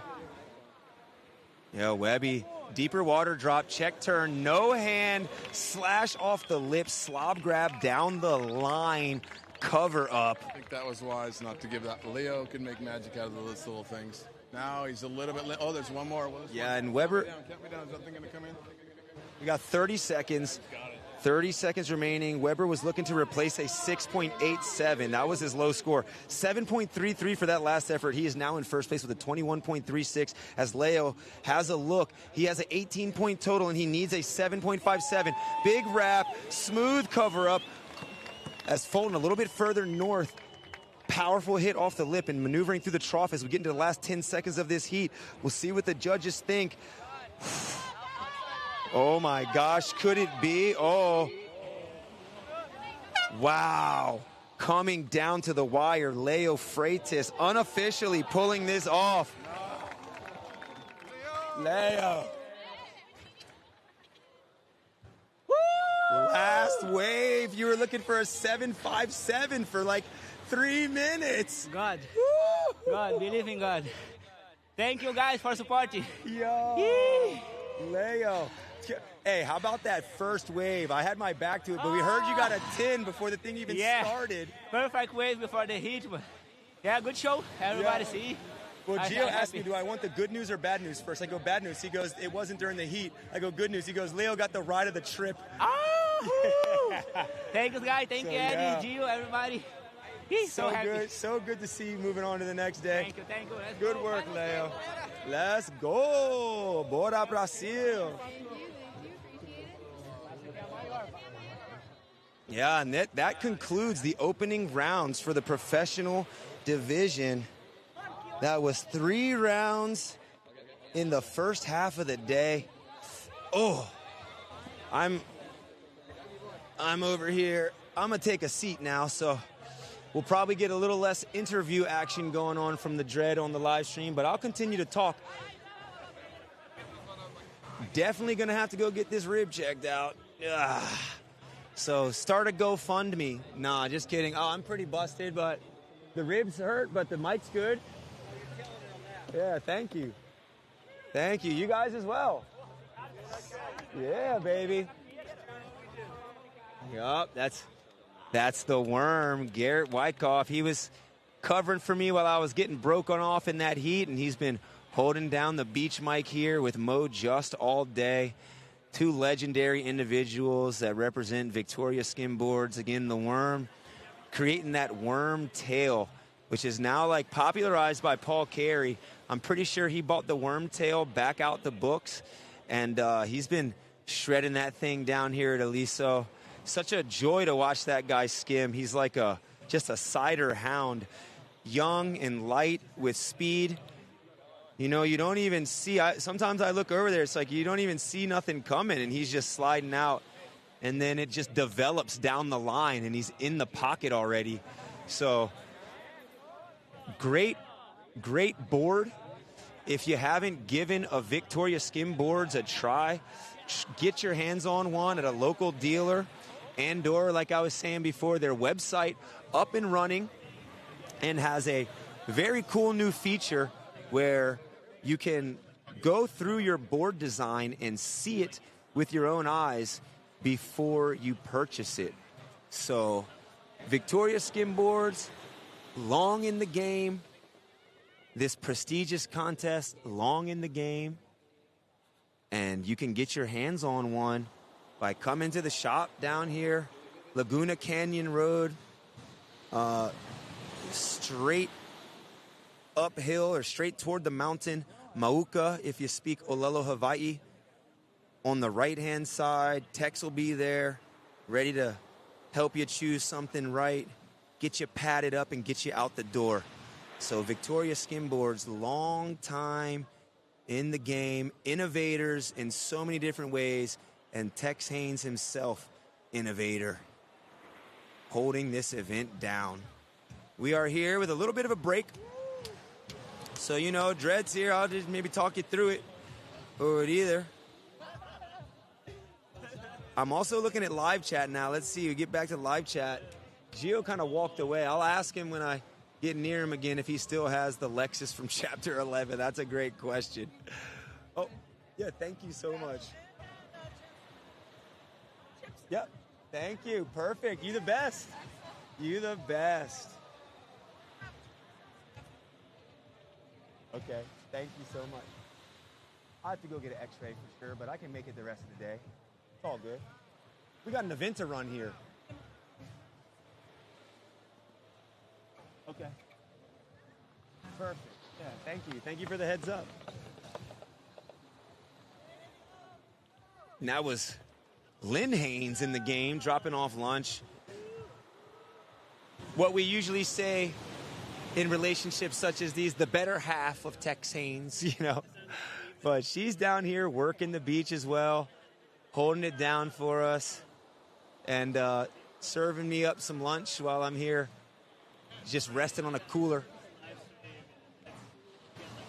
I'm actually getting yelled at from all around, but super sick. Let's take a look. Chat. Juge's still in there. Love it. Yeah, Dia. Dude's getting faster. Yeah, man. Well, when you grow up some, these guys are getting a little older, you know. It's like 16-year-old guy. He's got 5-6 more years of growing, maybe a little longer. You know, on the female side, it's about 18 that they're like maxing out. Probably not going to get much taller or stronger, but the guys will keep going. And, you know, I've seen some dudes go from 16 as like a 5'9" dude to like a beanpole 3 years later, 2 years later, standing at like 6'4". So we'll see if he puts a little bit more weight on him. But, you know, as those muscles develop, these young guys start getting a lot faster, and they get a lot more confidence in their ability and start charging bigger waves. So super sick to see. Let's see, Taylo's still in the chat. Yo, thank you. Thank you for the show, Weber. Dynamic duo, yep. Comedic jabs. Love it. Such a great thing to be here with George Bryan. I mean, this is a guy I looked up to. You know, it's I'm pretty much in full Grom mode this weekend. I'm an adult. You know, it's not every day that you get to hang out with people that you looked up to as a kid. It's not every day that you get to meet just legends of the game. I mean, I live on Maui, so, you know, there's a lot of professional surfers and a lot of surf legends in the area, and they're just not as accessible as this, you know, and it's not by fault of anyone, but, you know, the surfing community, there's so many more people, it's a lot more territorial, and, you know, the vibe is great, but it's not on this level, and, you know, at times it could get a little gnarly. But you see, you come to this event here, and, I mean, you can just pick the legends out of the crowd and just getting to listen to the stories and share them with everybody on the feed. It's just a privilege for me that I'm great and you know, thankful to have the ability to step into.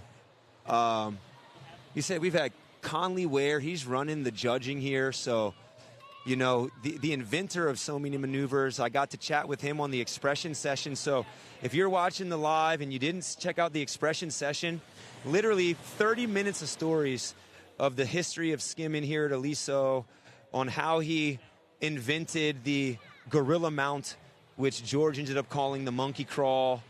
You know, stories of house up on the cliff here overlooking the break. So go ahead and have a listen to that if you haven't already. I'm pretty sure it was on Vic's YouTube channel.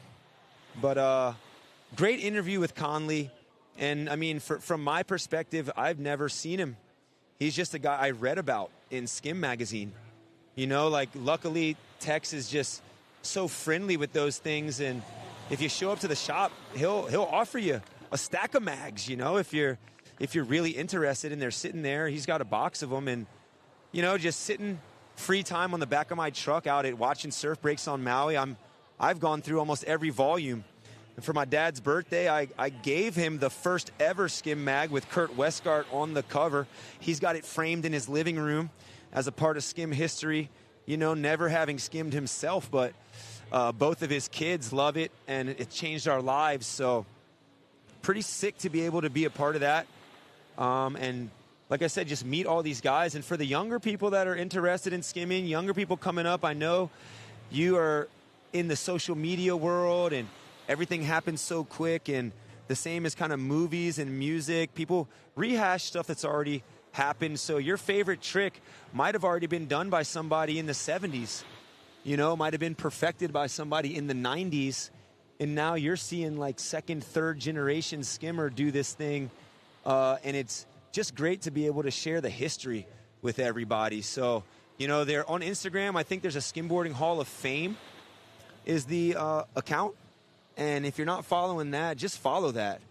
You know, you'll get to peep some of the oldest videos available from the West Coast here with Tech starting this event. You know, Harry Wilson running the East Coast Championships and now the Zap World Championships of Skim. And just a lot of history. And, you know, you see Chris Henderson out here with Zach, the second generation skimmer, just ripping, throwing the same style as his dad. Harry was very instrumental in the East Coast skimboard community. He had the Dewey Beach Surf and Sport and Sand Blaster skimboards, you know, which may not be around anymore, but next generation, Jason holding it down. He's heading up the contest. And then Harry's grandkids are skimmers, and they're rippers, Ashton and Lincoln.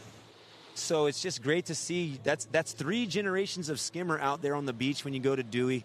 We've got multiple generations of skimmers. Morgan Olin and his son Sky out here the other day. I got to chat with Morgan. That's another guy I'd never met in my life, but watched in those VHS videos. It's just amazing. Gotcha. You know, so just so great to see, you know, the history of Skim here, giving back to the next generation, and even the younger generations passing it on to guys like Jace and River, who I had on the mic. I mean, River said he's been skimming for 5 years, and the guy's only 9 years old. You know, when I was 4, my dad might have pushed me on a skateboard, but there definitely wasn't any skate instruction. I definitely wasn't out there, like, trying to rip every day and improve. It was more of like a, wow, jump out the front door and ride down the sidewalk thing. So, great to see generational progression here, and just such a good event. Billy Clark in the chat. Sick heat for Leo. Yeah, dude, that pulling it off in that last moment happens a lot in surfing, that last wave, but, you know, they're more head-to-head and people holding priority, where this one you could get it under priority. You can make something out of nothing, and Leo really bringing that to light, getting that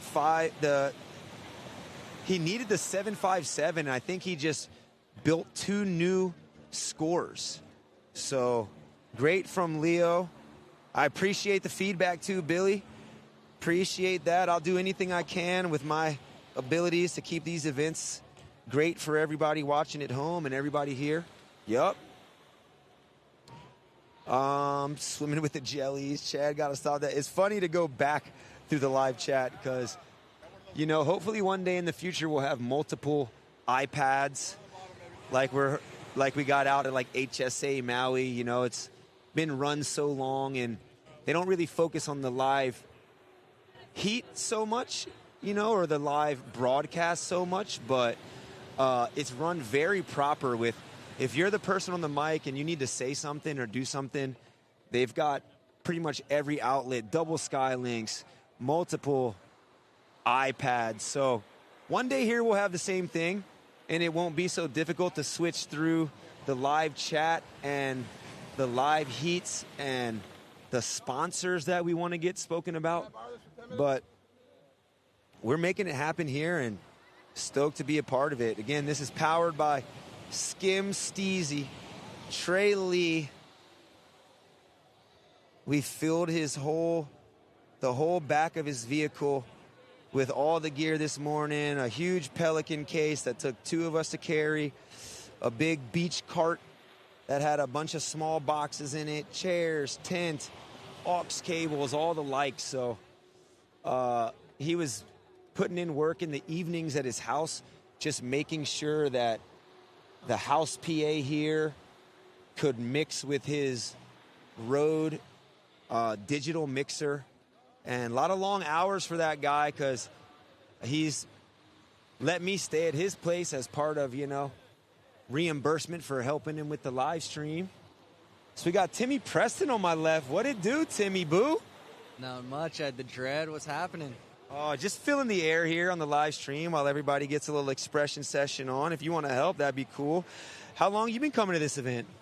Ooh, that's a good question. I think I've been coming to the VIC for around 8 years or so, competing for like 6. Took the first couple years off. I was just new, Yeah, well, it's definitely a learning curve here for this break. So, testing the waters for you jumped in. But how's your competitive results been? It's been a lot of fun. I haven't won one yet. Okay. I've gotten second, gotten third. Had a few good waves, but I haven't taken home the first place. So we're hoping to do that. I'm just skimming the AMs, nothing crazy, but having a blast. I love seeing everyone getting together and just having a good old time. Just got my little swim in. The water's so warm. Yeah. The water's amazing. Yeah, well, that's what it's about. Having fun with the homies, in the sun, in the water. It's just such a good lifestyle we have here. What's your favorite thing to do in South Laguna other than skim? I was just about to say skim. I don't know, dude. Favorite thing to do in South Laguna? Or favorite, place to visit. There's more than just skim. So, I show up here and it's like, I got a week.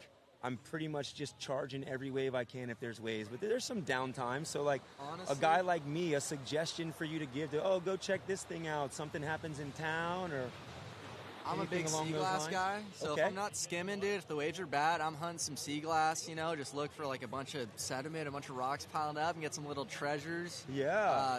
Throw on the snorkel mask, go swim around. There's a whole bunch of, beautiful little spots. Okay, so you're just staying on the beach no matter what. That's all I do. Hey, easy to do here. I mean, not a lot of wind. The sun's out every day. It's just such a beautiful scene. Literally, if I'm off, I'm trying to be at the beach, whenever I can. Or I'll go get some food. There's a lot of good food around here. Lots of great Mexican food. You go hit Papa's, go hit La Serena. If you're into Italian, there's Neapolitan right across from West Street. They've got some killer pizzas. But yeah, dude, just hanging around, man. It's like Frank Ocean said, why see the world when you got the beach? Yo. Quoting the hip-hop artist. It's just so relative. Yeah, you and I are going to have to get on a track together. This guy's got the coolest social media you could have for skimboarding. What's your handle on Instagram? Timothy Preston with 2 eyes. Ooh, so 2 eyes. Some people call me Timothy, because I got 2 of them. Oh, is it starting out, man? Is it Timothy? It's the Himothy right now, baby. I got a shirt that says Hemi. Yo. Might have to bust that one out. Yeah, Shout out Mikey for getting me the Hemi shirt. But oh, that's epic. Yeah, man, it's been fun. I've been posting for like 2 or 3 weeks, something like that. Mm-hmm. But it's been a blast. Kind of my tutorial grind, and Well, that's what we need, just creativity. Everybody posts the clips of like Rap Barrel, your best ride, but it's those other things that keep you interested. You scroll through and you see somebody making skim comedy or like some sort of skit that just gets you to crack a smile. It's great and enjoyable part of social media and the lifestyle. So we appreciate you putting in that effort. And, sometimes it's almost just like putting yourself out there, and not being afraid to maybe get horrible comments or people that will not support you. But ultimately, you're just being you and expressing yourself appropriately. Exactly, yeah, because I'm not the best skimmer by any means. But, been doing it long enough to have fun and be able to tell other people how to do it, and trying the comedy stuff is definitely in the future. I made one video where I was referencing start chafing after a while. You got to throw on the Vaseline. I was like, everyone knows what this is all about. I got to clear the air, dude. I was wearing the slug boardies for the video just because I wear them every day. And all the slug guys are like, dude, you don't chafe in these. That's a bad look. No. So, dude, the slug, they're my favorite boardies. I just have them on every day, so it's hard to catch me not wearing them. Yeah, we actually were wearing the exact same boardies. If you ain't, go ahead and freaking get some slugs. You know, I think the best part about it is they have the drawstring fully through the waistband. Dude, I got them on right now, all nice and snug. And my favorite part is the big pockets, dude. I can fit so much sea glass in these pockets. I'll start skimming, you can hear it just jangling around. Like I just got like quarters in my pockets, you know? It's pretty sweet. Oh my gosh, you think the guy's got medallions in the pocket, the blooms he found at the buried treasure, but no, it's just sea glass. Dude, my lady loves it, man. You start walking around with sea glass jingling in your pockets, man. It's a good look, for sure. I'll tell you that much. Well, I'm not going to ask you to give up where your sea glass hunting spots are, because I know those. You want to play that one close to the chest, but find them, dude. It's like Pokemon, man. You got to go catch them all. Gotta catch them all. And right here in the foreground, we got. What do you think about the Groms, man? Look at this solid pack of Groms. They all like rip. They got sponsors. It's crazy. The Grom Squad. That's what it's all about. I love the Grom Squad, man. We got Nico going right here. Nico is going to be insane, dude. I mean, he already is. He's like, I think 9 years old, but he's ripping, dude. Every summer, you can't go to the beach without seeing Nico. This dude's always ripping. I was on Instagram. He's already doing shove out to wraps. Dude. He's already like killing. I've never done that in my life. Yesterday, he went for the biggest wave of the day. And he wrapped it, but then got folded over the top and literally caught the board to the back of the head. Came up like a champ, you know, just ice pack on it. It was like the dad was about to say 15 more minutes, and it was like, oh, now you're cut. Literally. But he's right back today, back at it. Same exact zone, still charging. Yeah, tough kid, great attitude, man. All the Groms. I love seeing all the kids like getting out here. It's so cool just seeing more and more people skimming. Like, I was talking to some buddies. We were down at the beach, and we were all saying, like, I haven't seen this many skimmers out, like this many new faces, you know? Because skimming, you know, you tend to see the same people over and over. But this summer, there's been a ton of new faces, which is really cool. Like, you know, sport's definitely growing. Everyone's getting into it, having fun. Yeah. So sick. But it's the best part is it's growing, but it's still roots. Oh, so roots, dude. You That's know, what it's still all about. roots. Oh, yeah. Still, you can just walk down the beach and see your favorite pro and, like, slap their hand, too. They're not going to be, like, turning their back on you or nothing. Might even give you a pointer, even as an adult. That's one of the coolest things about skimming, man. Like, I remember, you know, when I was first learning, and I'd be down at the beach, and I'd see, like, Blair, you see Johnny Weber, like, whoever, and you're like, oh, like, dude, that's them. And you get to just skim, just stand shoulder to shoulder with them, you know, talk to them, ask a couple questions, whatever. That's, so cool. There's not many sports where you get to do that, you know. Just, you know, And right next to the best. From my perspective, being an adult, you know, I moved to Maui, and it's super competitive for any wave that you want to get out there. But, you know, say I'm try to ask another adult male for a tip, which, like, you don't really, but no one comes up and tries to, like, oh, let me help you get better at riding this wave, or let me show you, like, where to line yourself up, you know, where, like, I'm just trying to get on a cider, and, like, Gio comes over, yo, bro, listen, stand this way, approach it this way, you know. Beaker's trying to get you on a wave. It's like everybody's trying to help somebody get a wave in the contest atmosphere. So super sick events, super sick community, and just super stoked to just be here and be living it with all of you guys. Yeah, and I had a situation just like that at Aliso. This was maybe 5 years ago or so. I was skimming the cider, and I was trying it, wasn't getting any. And Carlos came up, and he's like, hey, dude, just side slip. Like, you're pumping too much. Like, do less. Just let the cider push you. Lady next wave got this big old cider connection, wrapped it back down for a barrel, like, wave of the day. And I was looking up. I was like, yeah, coach. You see that, coach? Like, Coach Carlos. We big up to Los So. So stoked. Yo, I seen him. I hadn't seen Carlos for like 15, 20 years, man. And then I got to share waves with him for like 3 hours the other day. Bro, he let me borrow his board, and I wasn't able to give it back to him for like 2 years. I would laugh hard if my ribs killing me. So. Literally, I was 2 years. I would have been hunting you down, dude. I was gonna go skim west with my buddy, and I forgot to bring a second board. And I saw him. I was like, "Yo, you have like a board I could borrow?" I was like, "Yeah." So he gave it to me, and I just rarely ever saw him. And whenever I did, I didn't have the board on me. He's like, "Dude, I swear I got it. It's just like it's in the garage. It's in the garage." And eventually got it back to him, like literally earlier this summer. Like had it forever.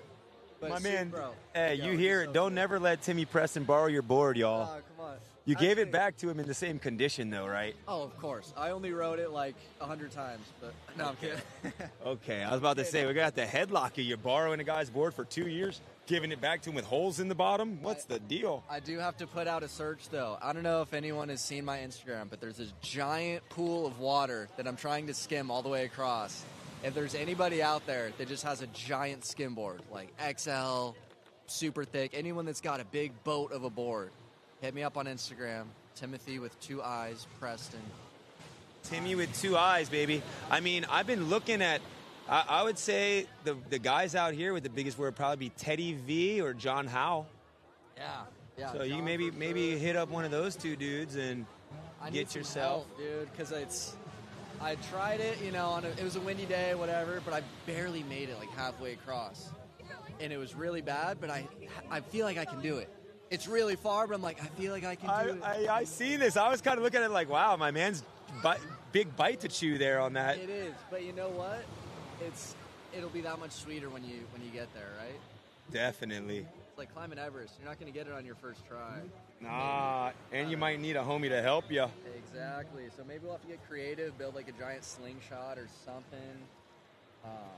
But we're going to get there. Oh, maybe hit up Mo Just, bro. He was the one with the anchored in Banshee bungee or whatever. Banshee bungee? Yeah, get him the bungee. Dude, I'm going to have to check that out. Yeah, I'm going to put you in contact with Mo. Oh, see, turn left and my ribs bust. Oh, I'm definitely going to urgent care later. Which rib? Low one on the left side. Can I get a rib? Can I get a rib? Holy. That sucks, man. I got like a little bruise or fracture, same spot. Like, I don't know. I was playing flag football a couple months ago and just ran into some dude, but it's not fun, especially trying to sleep. When you're in bed and you go to roll around or just sit up, it's gonna bug you, man. It's no fun. I'm sorry. It's cool, thanks. I mean, it's already bugging me, so I can only imagine. But I'll be back on Maui in a day or 2 and have to go back to work climbing trees, so that'll probably have to be put on hold. Yeah, I trim coconuts and do like painting and surf coaching. And if you live on Maui and you don't have a bunch of jobs, you're probably already a millionaire. So I'm not yet working there. How's the skim scene in Maui? What kind of waves are you getting out there? All right, we got Big Beach, McKenna, that's on the south side. Maybe 2 days a year you get like a front hand for regulars and backhand for goofy cider off the first entrance. Really? Because the sand is kind of washed and accumulated there over the winter months, and then the first 1 or 2 swells will take all that sand away. But if it comes in big enough, you bank them off the wall there. I've called it not like anything as long a ride as here, but workable. But then it just disappears really quick. And then you'll have pretty much just like this wrap barrel. Down at third entrance, we got a reef that makes a goofy wrap almost every single time.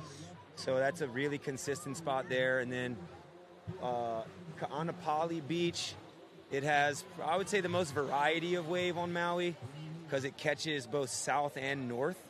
So there are times where it's like almost, I call it the wave skate park. It's like you're on one wave and then there's another one coming at you from the other direction. You just hop it. And as I said, bunny hop Bo.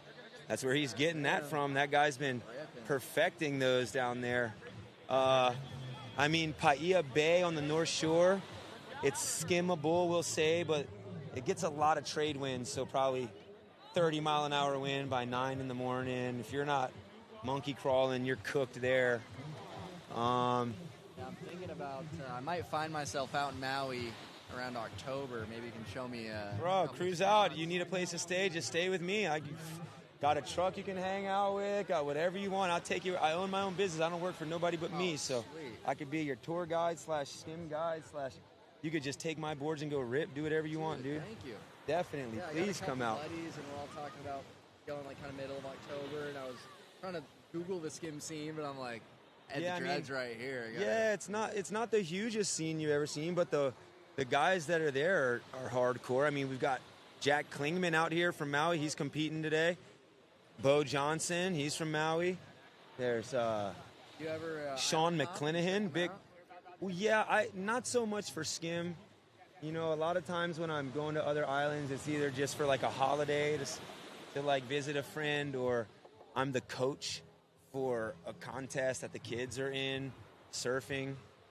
So my island hopping hasn't been so much, but now that you say that, I got to link up with Max and get over to Oahu and get some skim with that guy. Yeah, I was for thinking sure. Sandy's, like Waimea Bay, like that looks like some interesting action over there. Oh yeah, a lot of big shells. Sand nowhere near as smooth as here. It's like the parrotfish are eating the reef and pooping out our sand.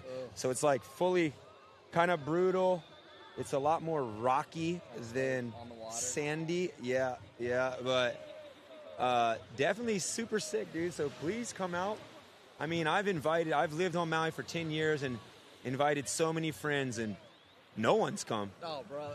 And the funny part was the guy that got me to come out there, shout out to Big Doug Meehan, Maui Home Refinishing. If you need some work done on Maui, hit him up, bro. We'll show up and sort that out for you real quick. But he had been asking me to come visit for so long, and I was like, dude, complaining about different things in my life. He's like, never call me again unless you have a plane ticket.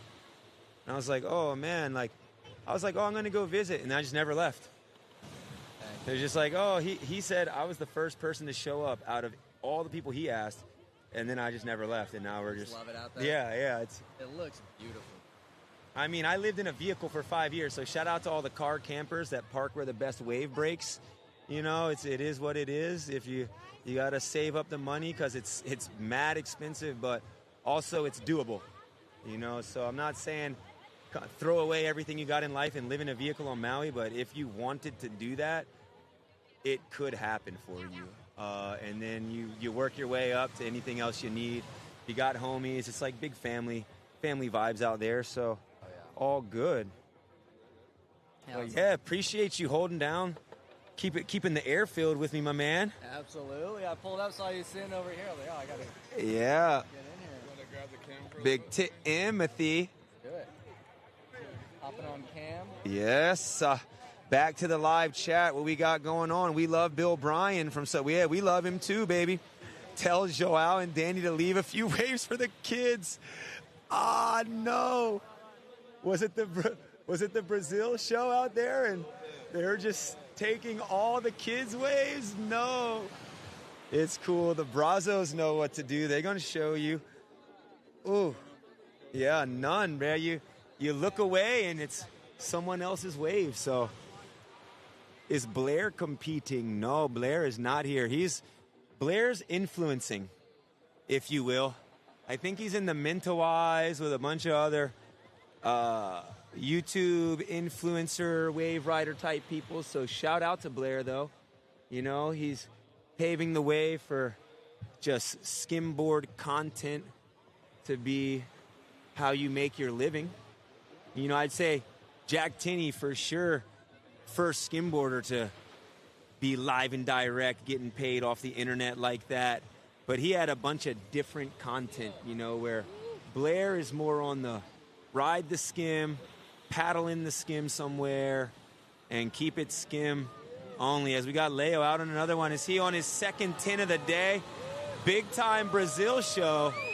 Leo Freitas, Danny Azevedo.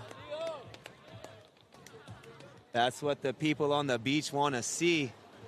Big commitment and big rides.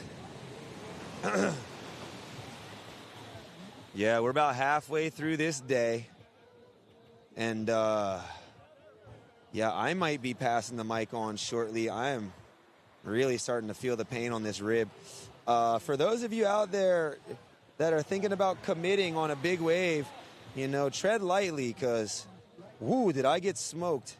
I'm for sure going to have to get x-rays, but we still here making this live chat and this live stream happen until the moment that the last bell rings.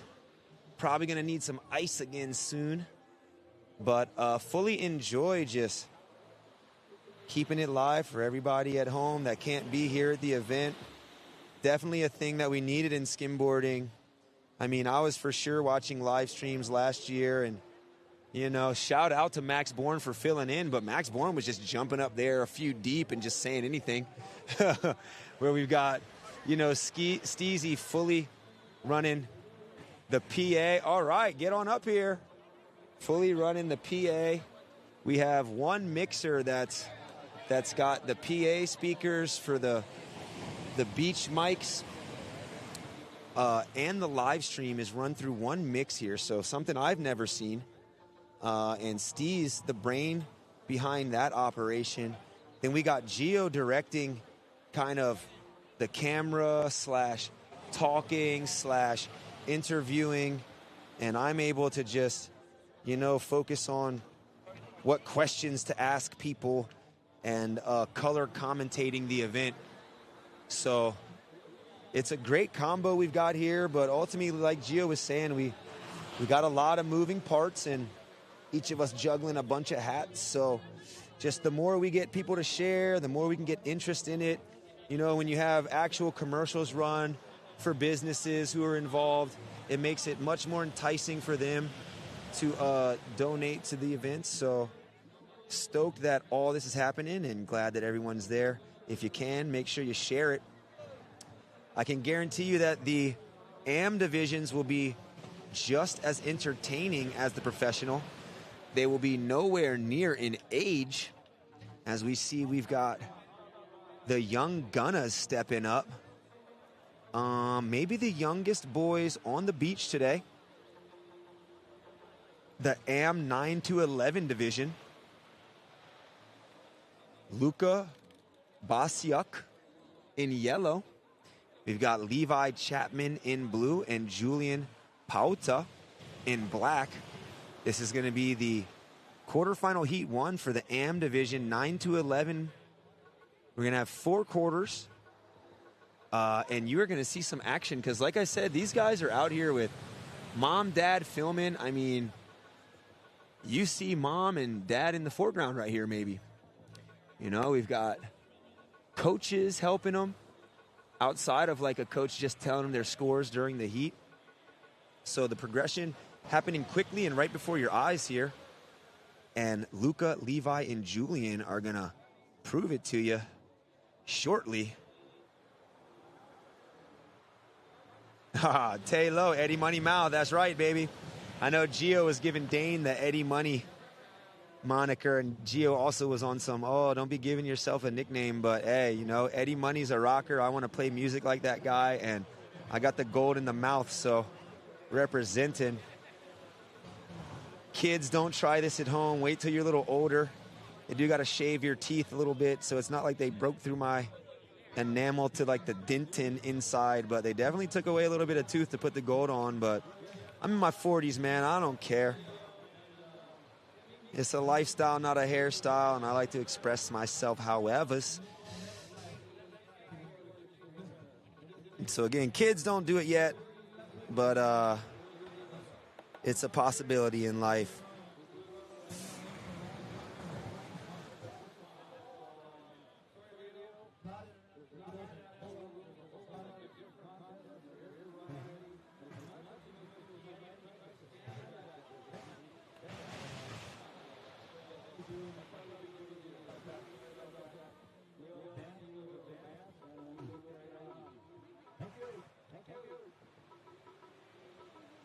Oh, okay. So I think I might have just missed something.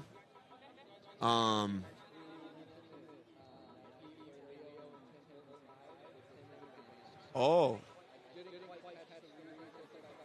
Okay. What's up, fellas? How you doing?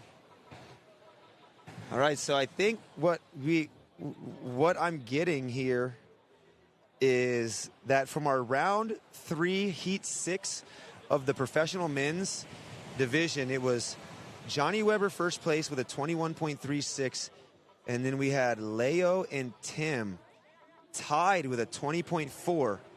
Now, I definitely saw Leo second place in live heats and ran down there and interviewed him as if he just advanced, but I think Tex just came on the mic and said that it's going to be Tim that's advancing as opposed to Leo. Now, again, I didn't catch the whole reasoning, but it seems like he's saying Tim had more variety of wave and or riding in the heat. So due to that circumstance, they're going to go ahead and push Tim through with those 2 even scores. Now, live heats, it's a program that just does it for you. So in the event that 2 competitors tie in score, they're going to be taking the highest single wave score rider, which was Leo with a 7.57 last ride. It was exactly what he needed because he was in search of 7.57. He ended up getting 7.57 in the closing moments of the heat. And then again, because his single wave was better than Tim's highest single wave, which was a 7.13, the program automatically has him advancing out of that heat, again, due to that single wave score. Now, I was talking to you all and looking at some other things and just caught the tail end of that. And Timmy Preston filled me in what he could hear, because on purpose we have these PA speakers pointed away from us so that you're not picking up all of their announcing and music while we're speaking. But it seems as though Tex is making the executive decision and overriding the live heats and using the rules of the VIC.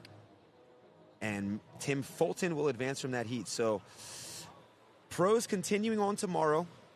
We will see later what those heats are.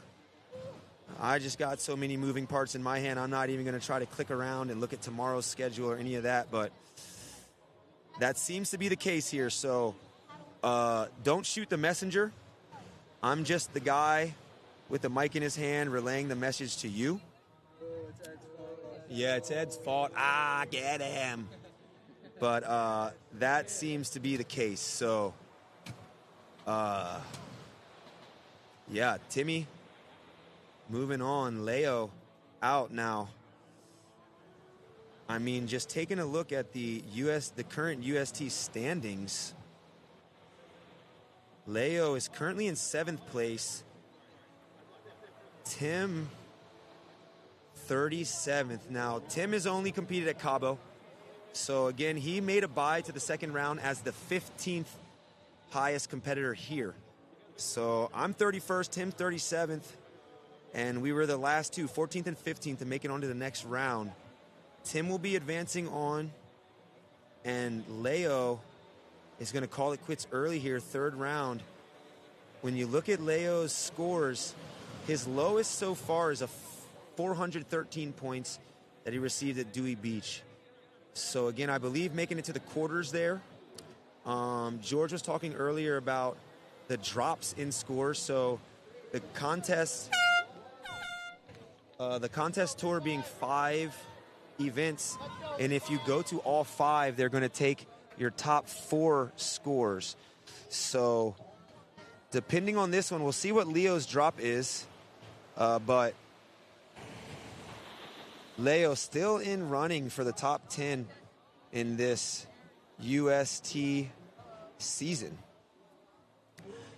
That horn that you just heard that might have blown your speakers out was the start of the 9 to 11 amateur division. Again, we've got Luca Basiuk in yellow, Levi Chapman in blue, and Julian Pauta in black.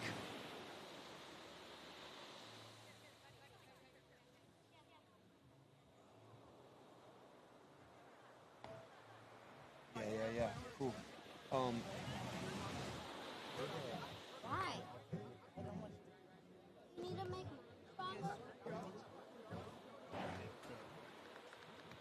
just say some stuff and tell them. And when I get back, And then we'll queue up.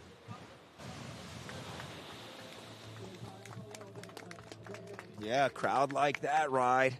That was our competitor in blue, Levi Chapman. Now we've got priority held by black here, Julian Pauta.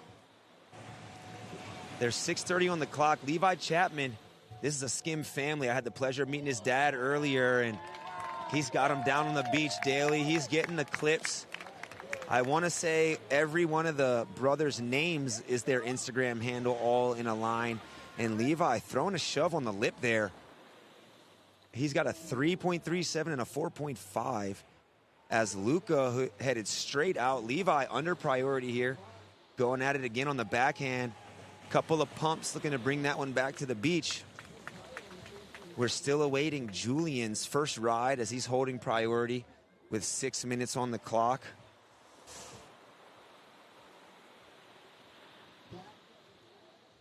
Now, we've got a lot of sponsors for this event, and one that's been keeping us cool, Comfort Cool Fans. You can check them out at comfortcoolfans.com. I would say that the cool that their fans produce give you the comfort that you're looking for. So check them out, Comfort Cool Fans. Also, Zinca. Zinca sponsor, longtime sponsor of the event here. I probably should have used some zinc on my bottom lip the last few days. I've said for a long time in my life, oh, I never even got sunburned, but I definitely got worked on my bottom lip. So you gotta keep that thing tucked in and or just put some Zinca on it. Another gracious sponsor of the VIC 2026.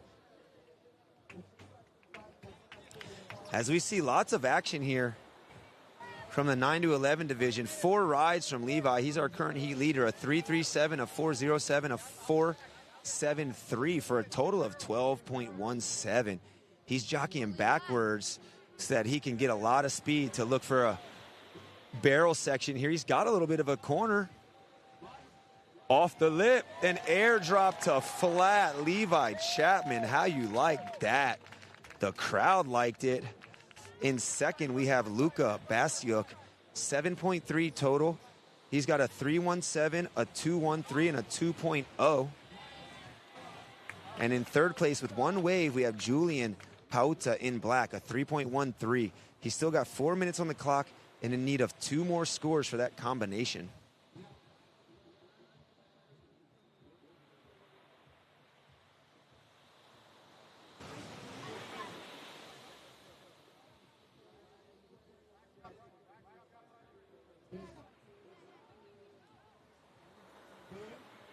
Wow, phone battery creeping out here. Too much action on the phone. Got live heats, got YouTube, got all this stuff. Wow, nice attempt there. From our competitor in black, that's Julian. He went straight out with a straight 180 turn. Oh, danger zone there for Levi. That was the one that got me in my heat. Explosion on the landing. The crowd loved it. Pulling the sand out of his pockets. That's a Levi Chapman in blue. We got Timmy Preston on the camera angles now. He's working everything. Oh, little hip shift there. He's working every angle here, baby. Yeah, it's good to give Gio Bryan a break. He's over under the tent with the family. Full family affair for him. What a lovely thing to see. He's so hospitable, him and Trey Lee, Skim, Steezy. A lot of times I'm out here like renting a vehicle and just sleeping in it, trying to get as many waves as I can, just getting groceries for a week and just eating on the beach. But the hospitality that they've shown me this week has just been second to none. I mean, Trey offering his home for me to stay and offering to pick me up from the airport, but it's a hectic ride to get to LA from here. So I rented a car just to make it easy on a brother that's trying to help me out. And then Gio, I mean, literally like we've been best friends forever, just inviting me to the house, wife and kids coming home from their respective jobs and schoolings, and then just having dinner with them. It's just been such a great experience. So great to give those guys some relief and have Timmy jump up on the camera. Oh, nice wave exchange here from black and blue. That was Julian getting real low. Nice stance as he attacked that speed run turn with power. We got a side slip straight out for Luca. 1:30 on the clock for these guys. Again, top 2 advancing to the semifinals. Current heat leader, Levi Chapman, 16.33. Very big total for such a very small guy. 9 to 11 division. Second place is Luca, 9.47 total. Third place, Julian, close with an 8.56. Julian is only in need of a 3.52. As the crowd is just telling Levi to send him. He is charging down this slope. Oh my gosh. Levi, corner pocket, airdrop to flat, risking it for the score. You gotta love that. 40 seconds on the clock.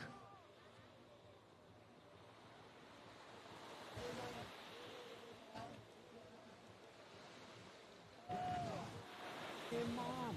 Hey, Mom. Tell him to hit the one more time.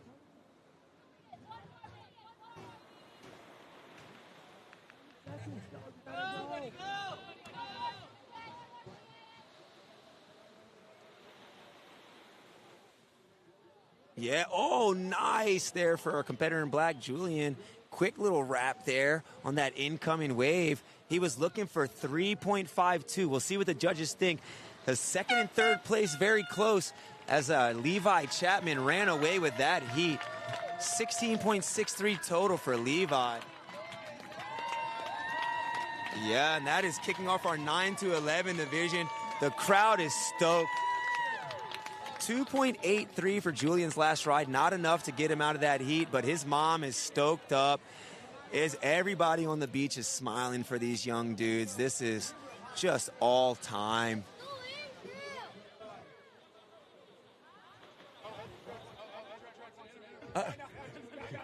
Listen, Richie, I would, but my rib getting up from this spot right here is going to hurt me so bad.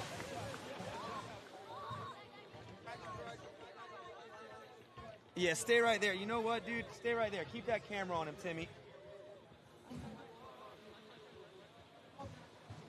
Oh.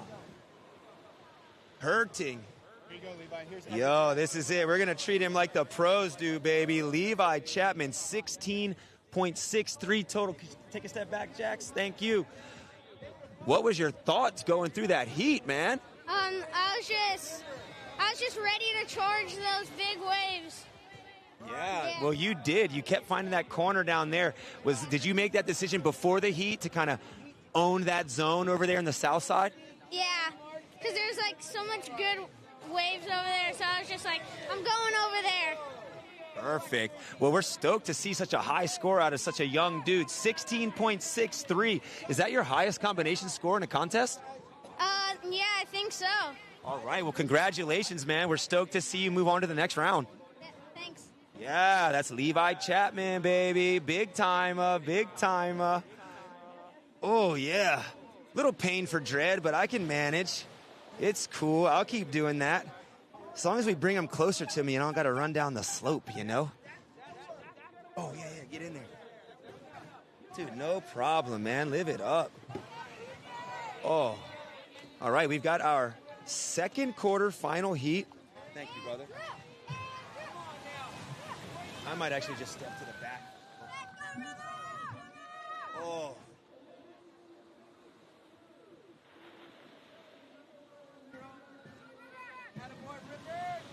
Oh.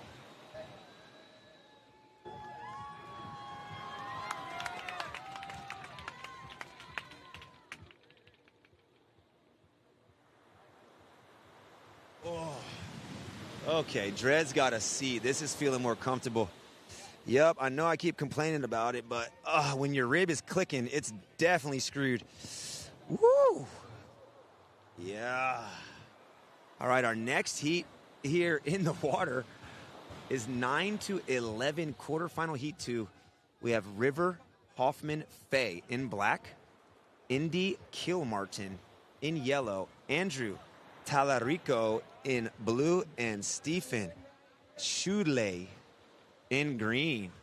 That's Steven on the front hand, climbing that face and making his way back to the sand. Good completion of ride for him. So we see our youngest competitors doing similar to the pros, but just at a smaller stature and a smaller wave shoes, or smaller wave selection, should I say. So these guys are still looking for the corner. They're looking to turn and get under the hood. They're looking to throw some tech. And that is River in black, climbing the wall. Steezy floater there. Getting shifty on that. If you don't know what a shifty is, it's the same as in skate. If you ollied up and aired a transition section, you tweak your nose out to the side a little bit and then bring it back straight. That was River on that ride. He was straight lateral on that lip and then tweaked it just a little out toward the open ocean and then brought it back straight to the sand. So very technical maneuver there for these young athletes. As we see Yellow getting on the board, that was a 2.5 for Indy's first ride. Andrew in blue is still awaiting his first ride. As you know, they run priority in these heats, and sometimes it might not play out too difficult because these guys are all using their wave knowledge to choose a wave as opposed to just slide a million times.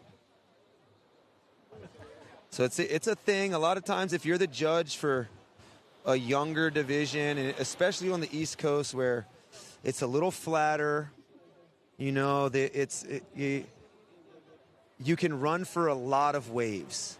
Even if you're waiting for a set wave, you can get a lot of in-betweeners and still make your way. It's flat. It's not too taxing on your legs to get back up the sand to your starting spot. So in the younger divisions on the East Coast, a lot of times you see, you know, the priority judge or the head judge having to tell the guys or young ladies to just slow it down a little bit. The judges can't turn their heads so fast. But here, these individuals all having the patience, choosing the wave they want. Our heat leader has 2 under his belt. That's River, a 5.2 and a 5.9. Second place in the heat is Green, Steven. He's got a 4.33 and a 5.67 for a total of 10.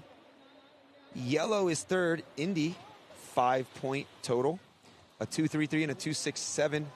And then Andrew in blue is in fourth with a single wave score of a 4.1. Pretty high single wave score there for Andrew as he's looking to get 2 more rides under his belt in the next 3.5 minutes. Looking for a 5.9 to move into advancing position. So if you're good at math, that's basically 2 3-point rides he needs. And he's got 3.5 minutes, so very doable. Very doable. Now, we'll see if there's a coach out there to let him know that, or if he's got that mentality locked. But, you know, sometimes I feel like one of these guys skimming against some of the other professional competitors, especially at a break where I'm not super versed. You know, you're really trying to play catch up when guys like Joao will go straight from Dewey to Laguna and stay here for 3 weeks, 4 weeks before the contest, outside of just taking trips out here to get his practice on. So these skimmers, like I said, may not know the score they need and what they're trying to get to move on to the next heat, but they know what they're doing to achieve scores, which ultimately is what we're trying to see. You know, as a youth, it's not about winning. And that goes for every sport, right? Not until you're like 16, 17 do you need to be winning some state title. If you want to be a college athlete, you know, scouts aren't scouting you at 8. Okay, so the same applies to these sports. Get your foundational knowledge. Get your drop down. Figure out how to wrap, how to ride a wave. Then as you progress in that, you can start throwing that flair on it and looking to actually get some titles under your belt. But in the early years, it's always best to, you know, keep it friendly. There will be a winner, there will be a loser, but no one's going to be knocking each other. You don't see so much arguing with the judges over scores, which is what we love. Because, again, you need the foundation before you can move into trying to be the best you can be.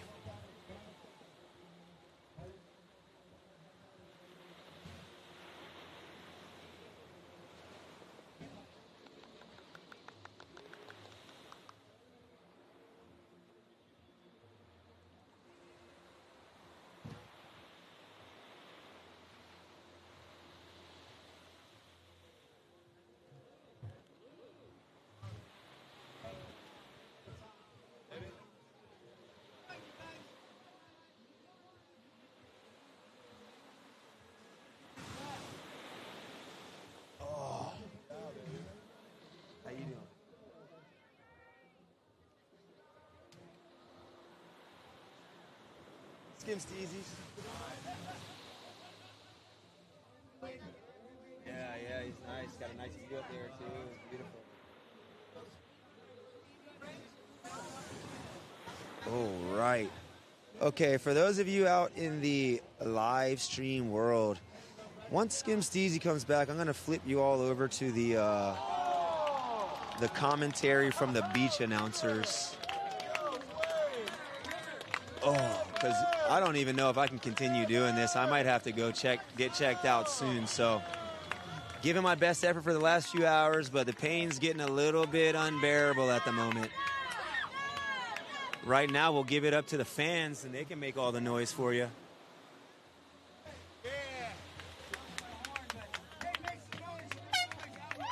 Yeah. That was quarterfinal heat 2 of the 9-11 division. Top 2, River and Steven. 18.66 total for River, 14.67 for Steven. Wow, River, really high score there for a Grom. Gotta love that. I'd love to get down there and interview him, but Uncle is just not feeling up to the task right now. So tomorrow, tomorrow I think I should be able to rock out the whole day and interview everybody, but just doing the best I can right now. As we've got quarterfinal heat 3 up next. We have Nico Perrin in yellow, Jackson Aeres in blue, and Davis Chapman in black. Now, Nico was the Grom that Timmy and I were talking about a little earlier. Nico's been out here shredding, just putting it down, risking it for the contest, or for the practice of the contest. Davis Chapman, part of the crew of Groms, who his brother just advanced with a first place finish.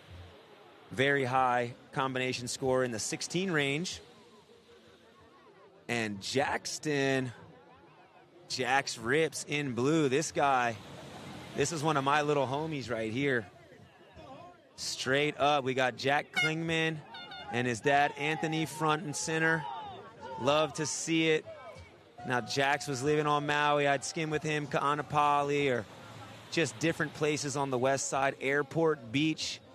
I know Bo was kind of not wanting to give away the spots or whatever, but I don't care to give away the spots because, you don't want to always be the only person there. So Airport Beach gets good on Northeast.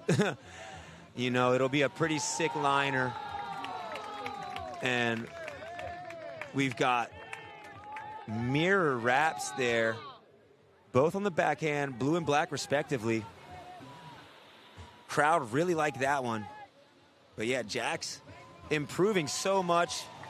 This young man moved from the west side of Maui to, Southern California here. I'm not sure if they're in Laguna or not, but Anthony just does a great job of getting him out here, and I'm drawing a blank on Mom's name, so when you watch the playback, please forgive me.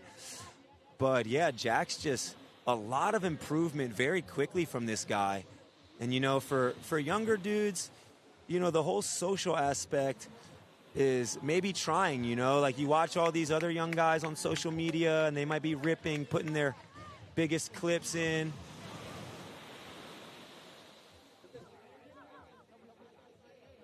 But yeah, he's fully just embraced being like the newer Grom on the scene and coming down here and getting it. So big shout out to Jax and the Aeres family. Epic what they've done for their kid and bringing him into this super cool youth skim community. As it's like he hangs out and skims with these guys. We see opposite ends here. This is Davis Chapman. Oh my gosh, Davis. Somebody get Chicken Little Skims out of the contest area. What is that guy doing over there? Chicken Little, go on and move.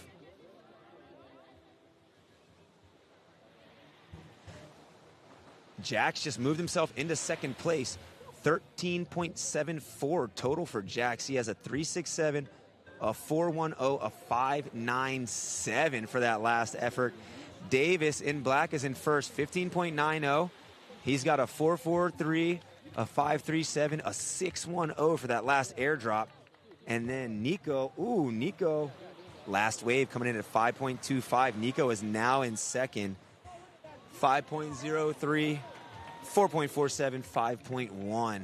So a lot of action here from the young division. 9 to 11-year-olds, they're just going back to back. Just they got the legs and they are going to show you.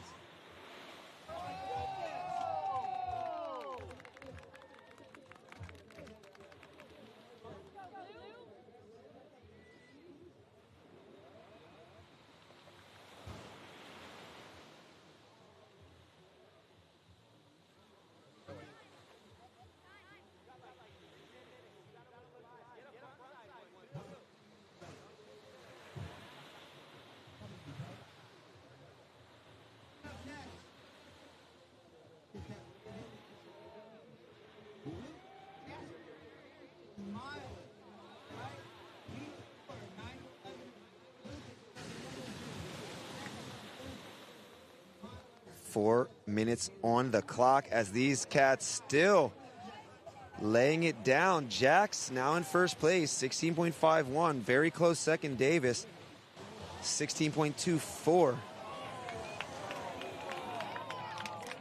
Nico in third, 14.63.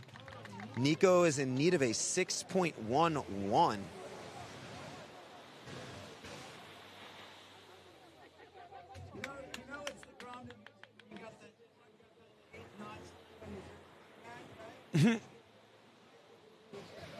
Worms over here cracking me up. He's like, it's the Grom division when you got more than 2 knots tied in the back of your jersey. It's like they're grabbing the smalls and still got to make it fit. But yeah, these young guys are just ripping, dude.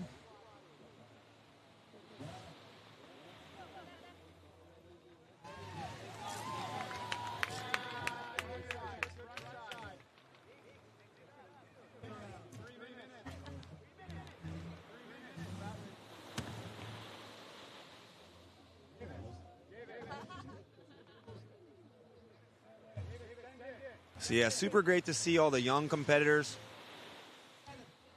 Gives me hope because I'm 42 with no kids. So by the time I have mine, these Groms will be my kids' coach. Yeah, that'll be sick. Get to get the 9 to 11 division as my Grom's uncle later. Yo. Oh my gosh, so smooth and controlled from Jax. I was talking to Jax out here just yesterday, and he was oh my gosh, Nico laying it on the line, dude. That was sick. That's what we like to see, not a lot of fear there. You'd rather see someone go for it and slam than let the wave go by. So Nico giving us what we're looking for here. But getting back to Jax, he was working a body varial. I was like, oh, body varial, because that's one of the maneuvers I like pulling a lot. And he was just like, yeah, dude, when I grow up, I want to be just like Tammy. So Jax, he's on his way, man. He's really stylish. He's got the Gamboa hair already. He might even be on a youth Lotus.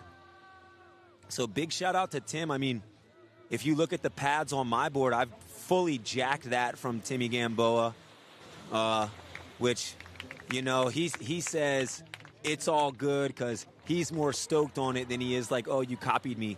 But full on, he's got great skate style and, you know, an innovator in a lot of things, Skim. So me, 42, still in full Grom mode like these Groms.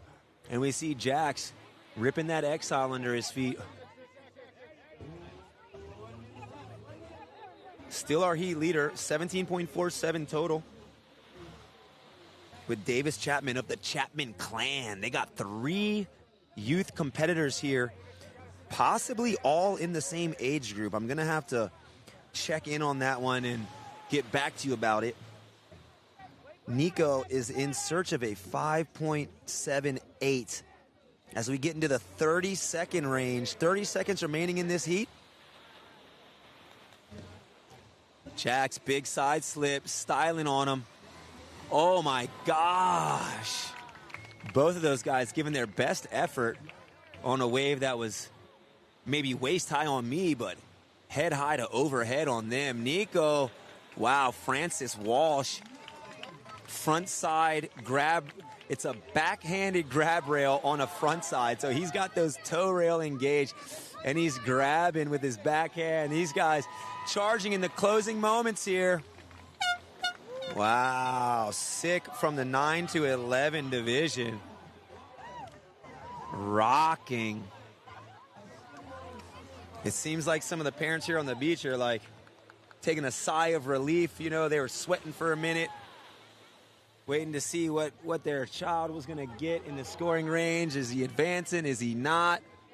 Are we starting up the barbecue out back and chilling, or are we getting prepared for the next round?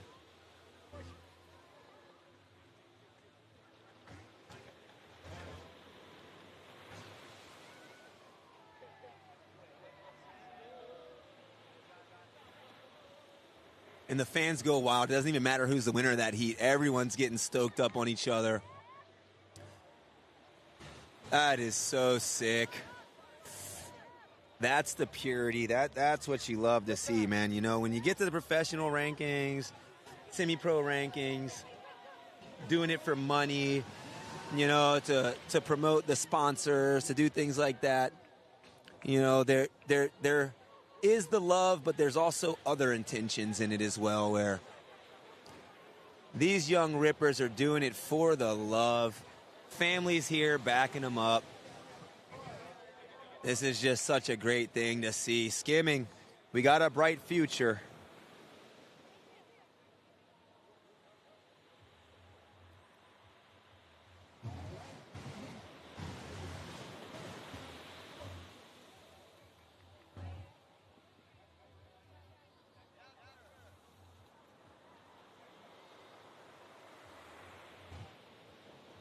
All right, back to the live chat. Let me see what's happening in live chat. Who did the T-shirt art?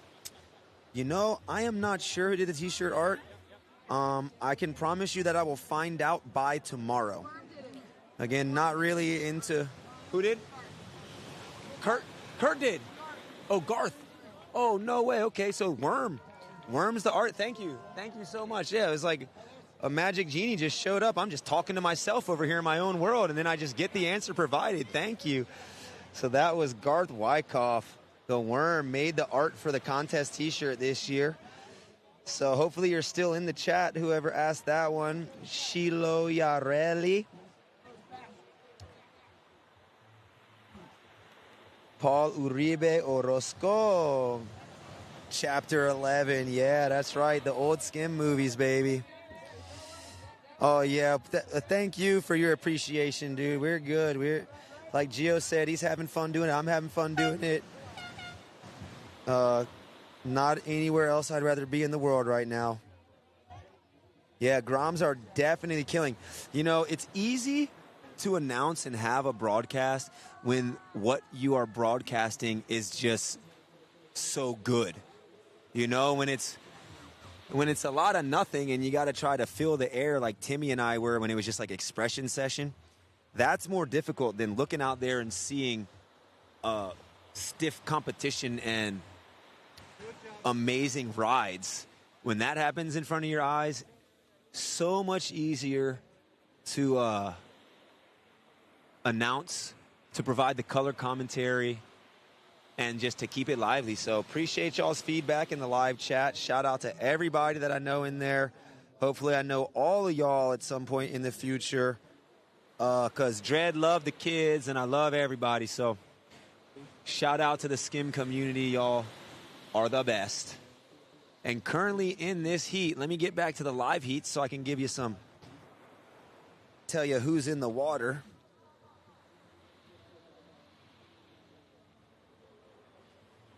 This is quarterfinal heat for our last and final quarterfinal of the 9 to 11 division. We have Miles Prieto in green, Lucas Uras in yellow, Jasper Jacoby in blue, and Koa Ravaza in black.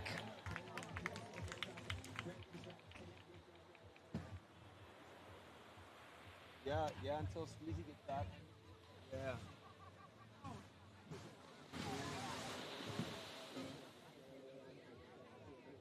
Thank you. No problem.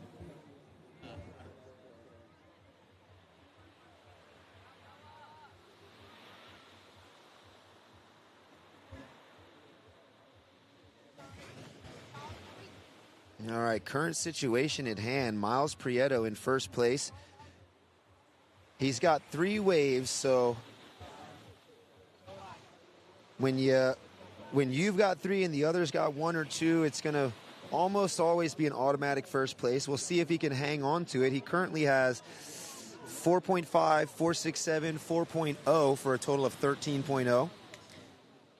He is winning by a large margin. Okay, our second place competitor also has 3 waves. 2.0, 1.77, 2.07 for a total of 5.84. So Miles has separated himself by 8.93 as the crowd goes wild. Cameraman was in the way for me as I'm more stationary at the moment, but the crowd loved it, and that looked like our competitor in black. That's Koa Ravaza. That last wave coming in at 4.55 for him. He is now in third place and in search of a 0.52 to move into advancing position. So again, if you're auntie, uncle, grandma, grandpa in the live stream, and one of these Grom rippers is your family and you're not well versed in skimboarding, these heats are going to be 4 competitors in the opening rounds. They will have the top 2 advancing from the heat. Now, the way their scores are accumulated are the top 3 rides that they get. So, the judging scale may be a little bit different than the pros, but what the judges are looking for is similar in that they will have a wave-ridden completion of ride back to the beach. When you start getting into the better heats and the better competitors are going to be looking for technical maneuvers added into those waves, but ultimately a completion of ride on the wave, how fast your maneuver is, if it's smooth. So if you've got a real herky-jerky, kind of bumbling your slide out, that's going to be less of a score than someone who's got a super smooth and controlled slide out. And that goes as well as the maneuvers that are pulled on the wave and or the turn back to the shore. So the more speed, the more smooth that you can do your maneuvers, the higher it's going to be worth. Once we get into the more technical abilities, the place where you do the technical trick will come into play. So in the first rounds of this 9 to 11, we saw the Chapman brothers throwing shove-its on the lip of the wave, which will be the most technical spot to do so. It's a moving landing, right? I got myself in trouble trying to stick it straight to the sand as an airdrop. So your last maneuver is a lot easier because you've already completed the ride, right? If you're doing something on the lip, the highest score you can get is a 5 because you've fallen and you haven't completed the ride. So when you start adding that technical aspects in, the placement of the technical maneuver is going to vary by division, by competitor, but ultimately a trick on the lip is the hardest. A trick out would be the second hardest, as it gives you no opportunity to score if you don't complete it. And then lastly, a trick back up the beach will be not easy, but the easiest of those 3. Now, the scale is from 0 to 10. And again, it might be a little different than the pros, in which, you know, just a regular wrap like that on a pro, you'd never even want to see that. But for these young guys, that's a completed ride, and that could get them somewhere in the 3 to 4 range. As we see those 2 scores come in, a 3.63 and a 3.45. We've got 2 minutes remaining in this heat, and this heat has now progressed to be a lot closer. So a little bit of jumbling going on here. First place is Miles Prieto, 14.17. Second place, Koa Ravaza, 14.0. Not much separating those two. They have closed the gap. In third place, Luca Juras, 11.54. He is in need of a 5.93. So that's something like a wrap back to shore with a little bit of spunk on it. And then in fourth place, we have Jasper Jacoby, 11.41. He is in need of a 6.23. We have a minute remaining in this heat. A minute remaining.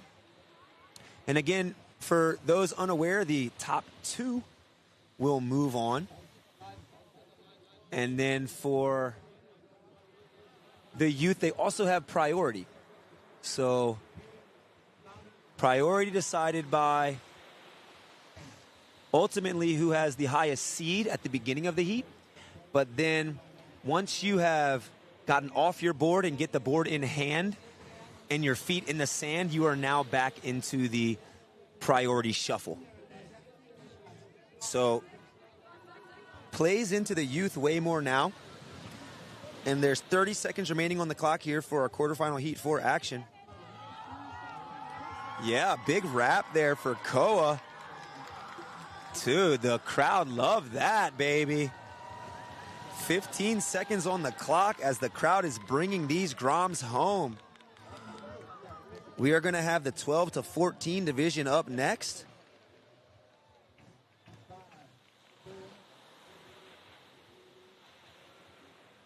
And that's the end of that heat. Unofficially, and I say unofficial because we may be waiting for a score or two, Koa and Miles moving on from that. This locked, so if you could unlock that for me, that'd be great. Thank you. Next division is going to be the 12 to 14 age group. We have Cedar Recas in yellow, Kaleo Prieto in blue, Jet Breo in black, and Brody Chandler Thompson, or Chicken Little Skims, in green. They are up next. 2 o'clock.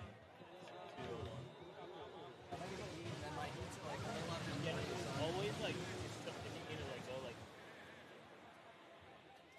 I don't know how long you've been dating. Whenever we have. I'll ask Dad. I'll ask.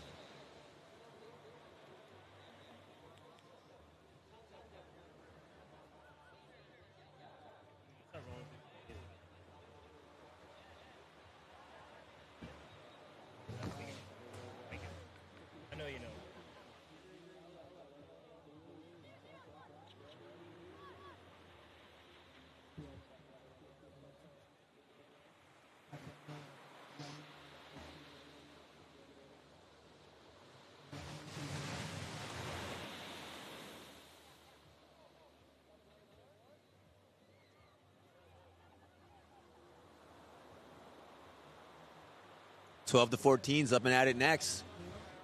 These guys are a little bigger, a little stronger. And they might go a little bigger and a little harder. So we're going to see what these guys got to offer. Again, this is Cedar Recas in yellow, Kaleo Prieto in blue, Jet Bro, or Bro, in black, and Chicken Little Skims, Brody Chandler Thompson in green.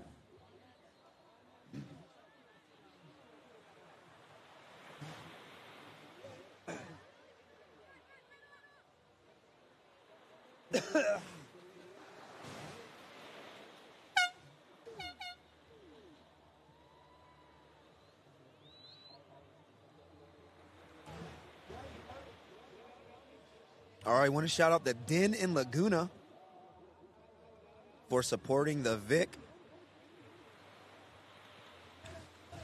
You can check them out at thedenlaguna.com and or roll up to the Den in Laguna. That's probably the thing to do. Roll up there. Bunch of wax sponsors out here. We got Sticky Bumps in the place to be. You said Sticky Bumps, always keeping the bump under your foot. They're big in the board riding community. They're a sponsor of this event today.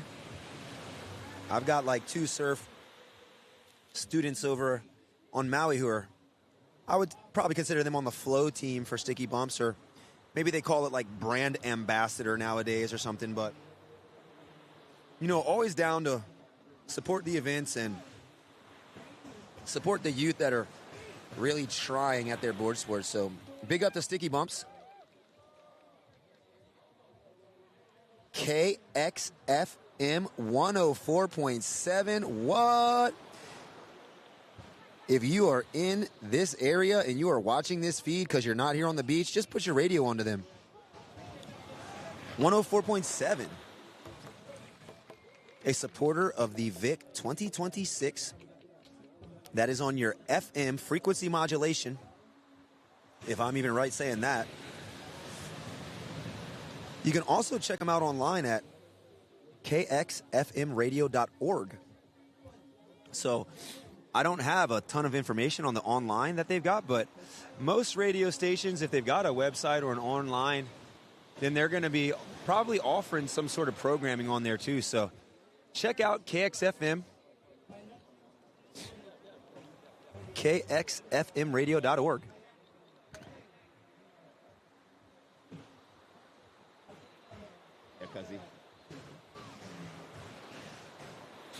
Back to the action at hand. We have 7:30 on the clock.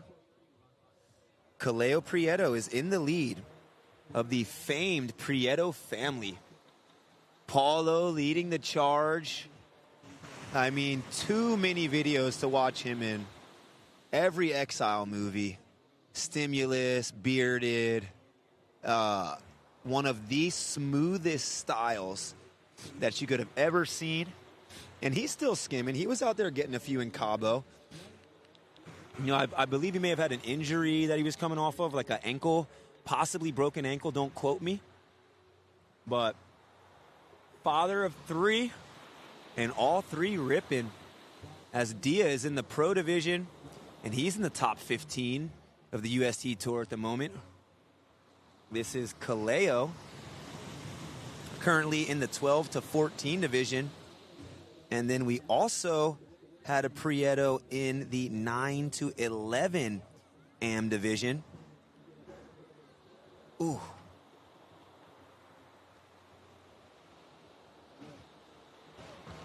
That was Miles. He was in the last heat in green, so big beach day for the Prieto family. A lot of skim action from them. And again, head of household, passing the knowledge on to his son. So, like we said, just what you want to see. 12 to 14 is kind of ripping. Kaleo's got 16.31.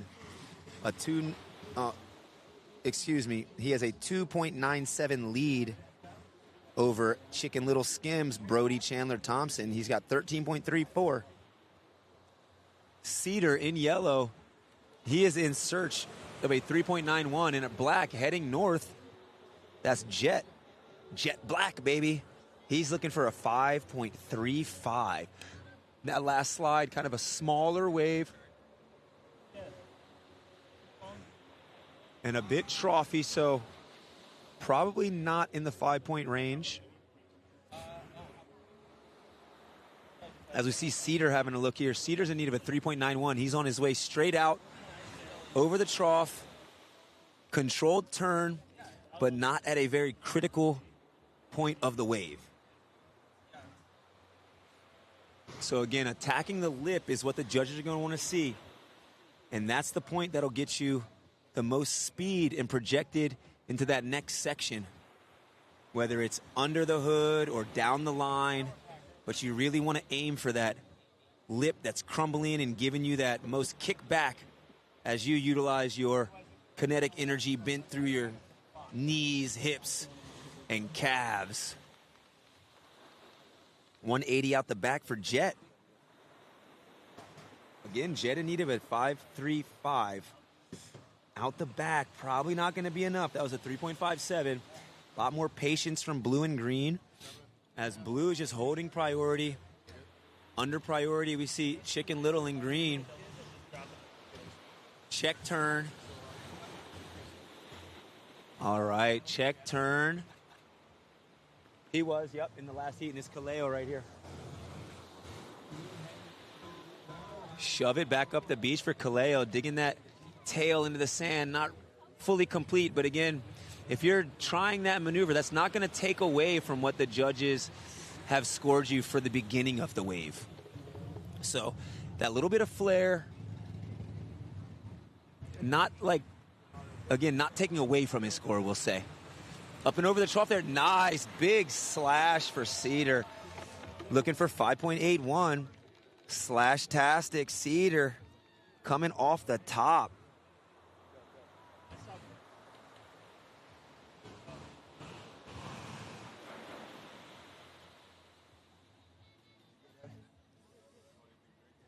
No, I'm cool, thank you. Want a Gatorade or something? Want a Gatorade or something? 3 minutes on the clock here.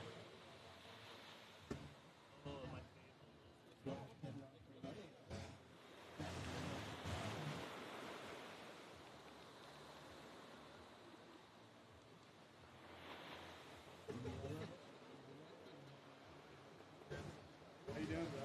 Good. Good, yeah, I think I broke my rib though. Oh, that's right. Yeah. Yeah, I'm just this position.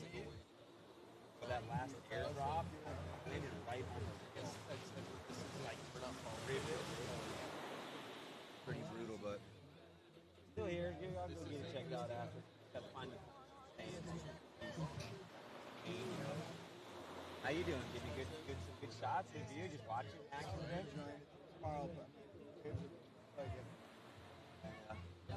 You deserve it, my man. Home base. Spot out the corner, sit in the shade, have a great day, baby. That's right. Yeah. All right, we've got 2 minutes remaining here. Kaleo still holding down first, 18.31 as we see him approaching this wave, 360 out. Ooh, off the lip. Just not enough behind that one. But Kaleo looking to better a 5.17, so he has 18.31 is his total. 2 scores in the 6 range and 1 in a low 5.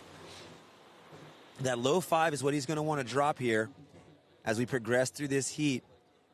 Chicken Little in second, 15.34. Not a lot of a lead over third place. Third only looking for a 4.98. That's Cedar Rekus in yellow. Cedar's last wave was pretty sick. He attacked the lip, slashed it at a pretty critical zone. I think they gave him a 5.2 for that ride, so that was a factor in his combination score. As we're into the last minute, we have 55 seconds on the clock.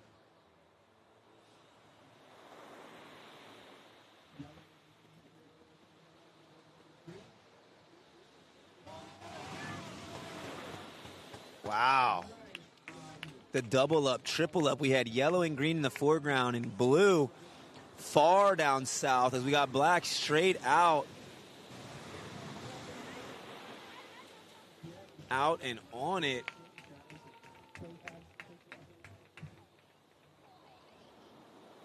$20 seconds remaining as yellow looks for the 6.27. Black is in need of an 8.04. Not a lot on the clock here.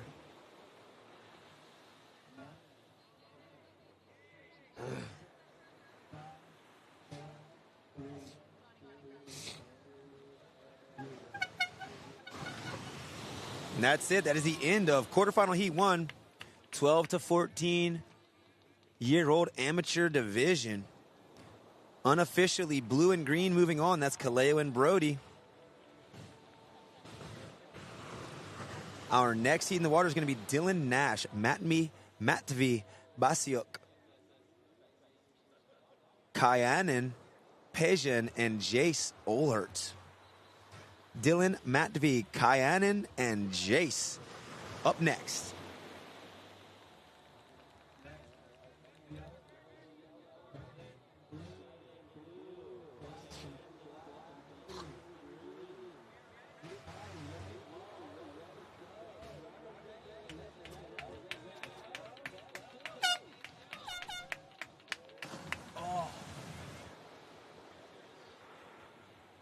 No.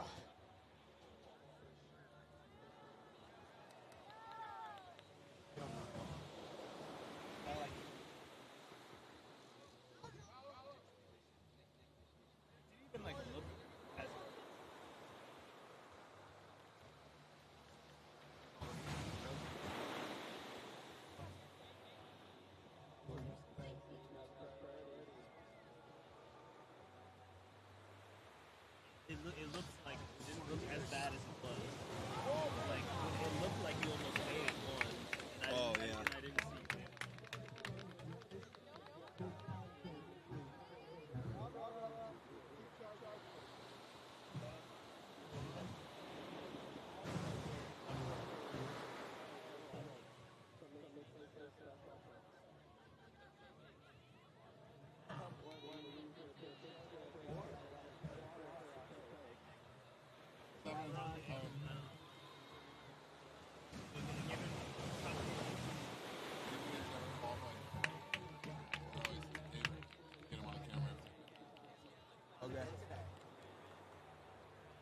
Oof.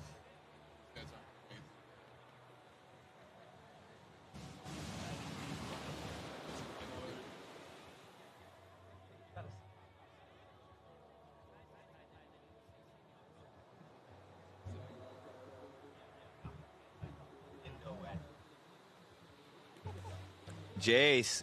Oh, Jace taking to the air. Jace. Yeah, he gets coached by Timmy Gamboa and Brad Domke. So this guy knows what he is doing. And he is taking to the air. Recent addition to the Exile team. I interviewed him a little earlier on, so he's got an uncle that's a legendary surfer, Chris Ward. Big Wardo is this guy's uncle. So following suit and becoming a ripper so early in his life here. That's Jason Yellow. Jason Green. Dylan Nash in yellow. Little better effort than black there as they both shared that wave pretty much.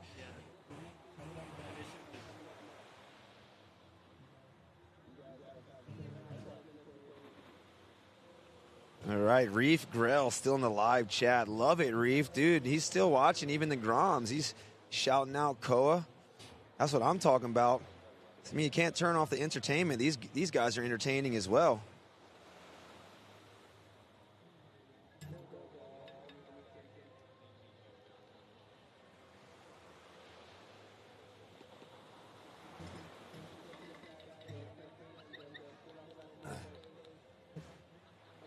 Matt V having a look. A little late on this one. Oh, and just holding on right into the whitewash. Jace. Oh, wow. Crazy style for Jace. Go Jace. Speed, attacking that lip, driving down the line and looking for the technical maneuver as he makes his way back up the beach.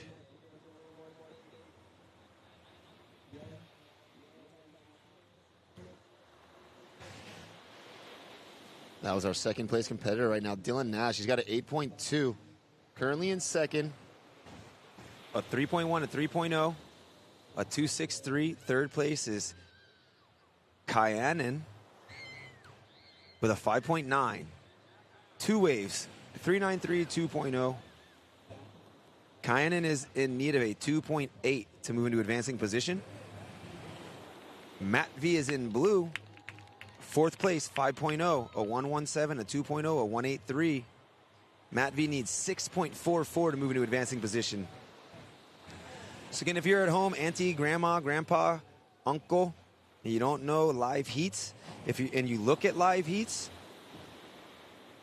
the score that it tells you you need if you're third and fourth place, that necessary score is to get into second place in advancing position.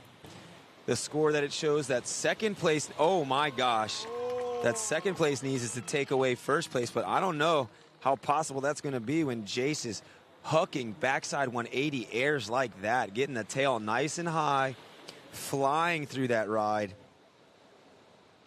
That's Jace in green, regaining first place position.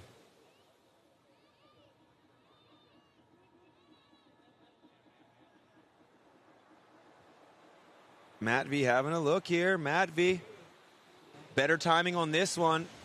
Up and into the lip, directing his board and body out the side. Dylan Nash in yellow. Dylan's in third place at the moment, 5.1 needed. It's going to take something a little bit more than that as he lost his speed climbing the wall of that wave. Conditions looking pretty good for our young competitors as this tide's gotten higher. You know, earlier on in the day when the tide was lower, big waves throwing. Now we've got, since the water's filled in some more, it's going to take a lot of force and deep water moving to make a large wave break at this time. So it's turned out. Great decision here from our directors and people involved with the event. The last few days, I've personally been asked a million times because everybody sees me on the live stream and think I'm like involved with choosing what happens at the event. I'm kind of more of just keep y'all hyped up. So I had no clue where the contest was going to be. I watched Tex line up or measure out some area down in the south. And it was kind of like, oh, it was good over here in the north end yesterday in the midday afternoon. So they literally left a decision to this morning, I believe, and got out here early, 5:30 or 6. Oh, wow, Jace. He got out to that wave early and wrapped it like that. Throwing shakas up the beach. So sick. Cayenne in black, climbing the wall there is blue. Matt V makes his way over that shoulder. Speedy turn there. Yeah, Jace, that was a sick one for Jace. He is now 6.4 for that wave. 13.8 Jace's total at the moment. We got 2:30 on the clock.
What's happening?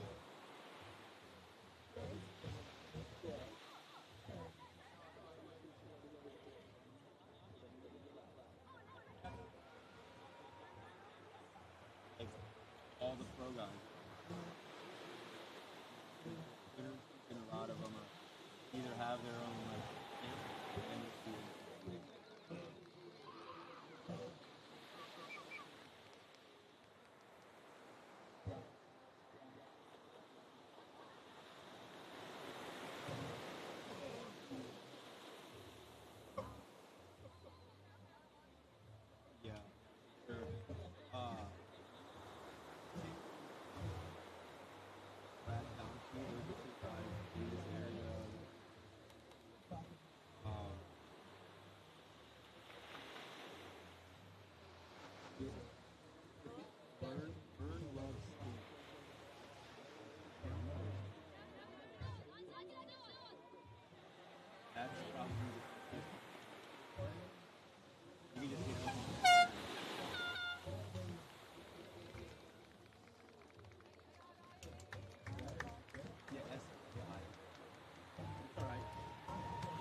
put the K in, it'll pop up.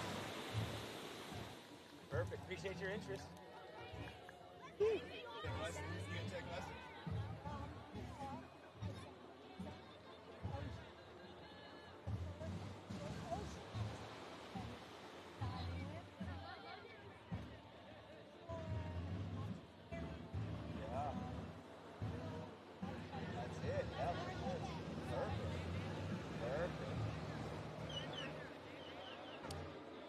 Oh, yeah. We're over here just making dreams come true. We got parents asking about individual instruction. What a blessing. Like we said, great that everyone can give back and that parents are stoked to help our young athletes progress. Man, we got teachers on the beach grading papers. Uh-oh. Wow. The legendary Mrs. Bryan on the beach grading the English papers of high school right here, front row at the VIC. Sometimes you got to multitask to get it all done.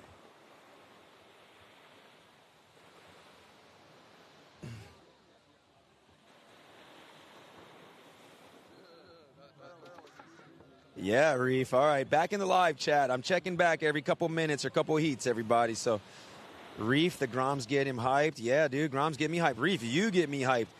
If you're in the live chat and you ain't got the Skim Santa Cruz video or haven't seen it, I know you probably didn't go to the premiere because it was all NorCal. But you can go purchase one online. I got myself one. It comes in a sick DVD case, but it's literally a USB drive in there, and Reef is slaying.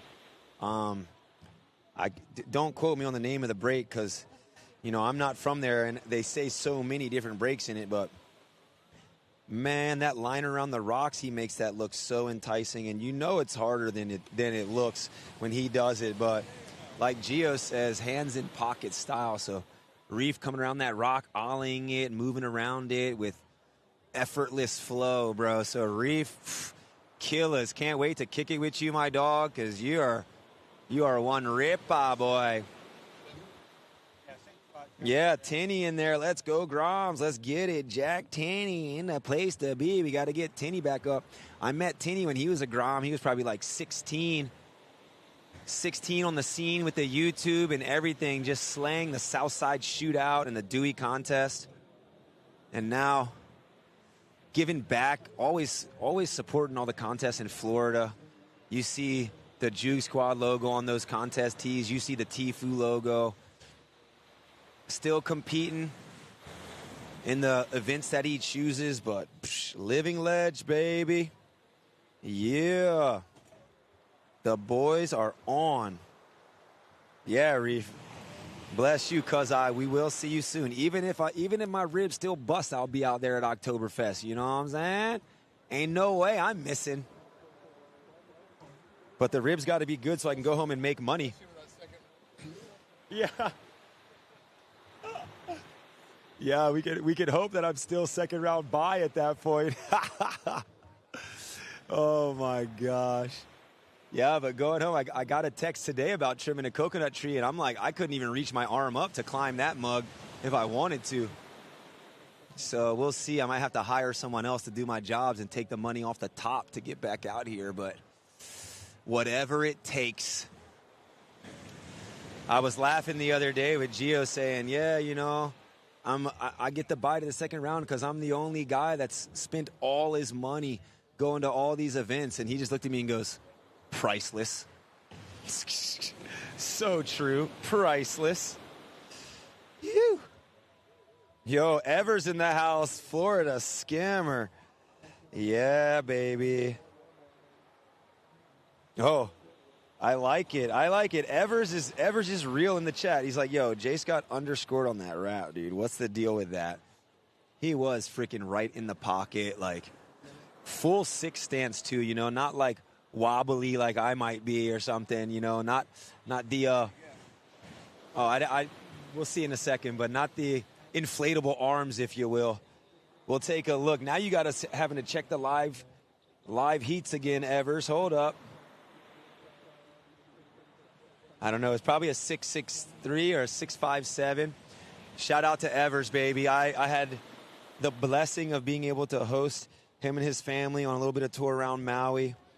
I mean, I looked up to that guy when I was a Grom, still do, you know, as a great head of household with kid ripping, wife ripping. His mom was even on the trip, so what a great experience. But, you know, Evers, freaking the right-handed goofy footer, is like, I didn't get to see many dudes do that because Gio and them come over with the drop with your right hand, take a couple extra steps. Gio, Mo Just, John Howell, those guys, Paulo Prieto, they're all stepping on back foot even though they're right-handed. So when I saw Evers and Just Martel, I was like, wow, that is the same style as me. I can watch them and try to be like that and emulate that. And I still wish my tech game was as good as Evers. So shout out to Evers. We know you know what you're talking about if you're saying that in the chat. But, you know, I ain't going to knock nobody that's doing their job out here. That's for dang sure. Back to the action. Quarterfinal heat 3. Koa Costa in green. Jonathan Halvorsen in yellow. James Nash in blue. And Merrick Owens in black. Merrick in need of his first wave. Or am I looking out and not seeing a competitor in black? That might be the case. Yup, it looks as though we only have 3 out there. So Koa leading the charge with a 14.4.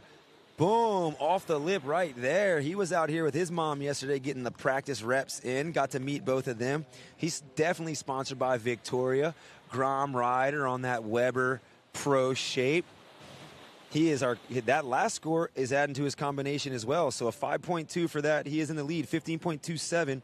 Jonathan in yellow in second, 10.37, a 3.27, a 3.6, and a 3.5. James in blue, he is in third, 9.2, but he only needs 3.94 to move into advancing position. What's up, Salta?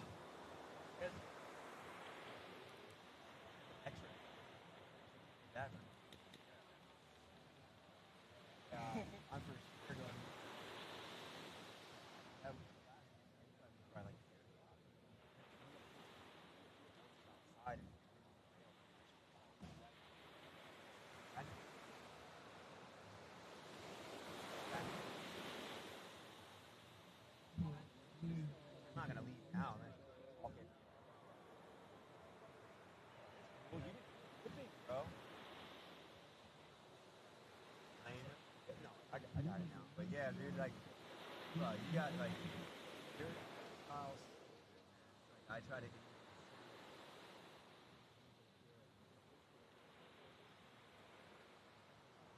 Yeah, for sure.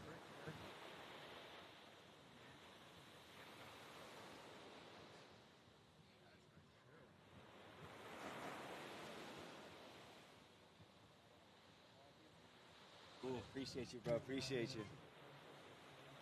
3:30 on the clock, and we still going. That was Johnny Salta.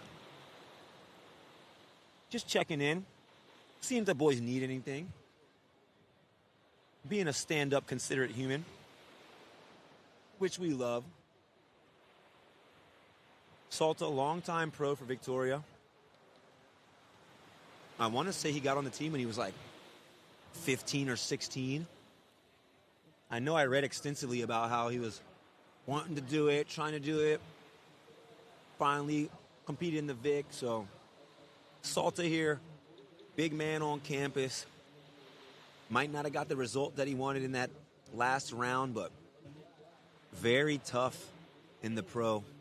Very tough.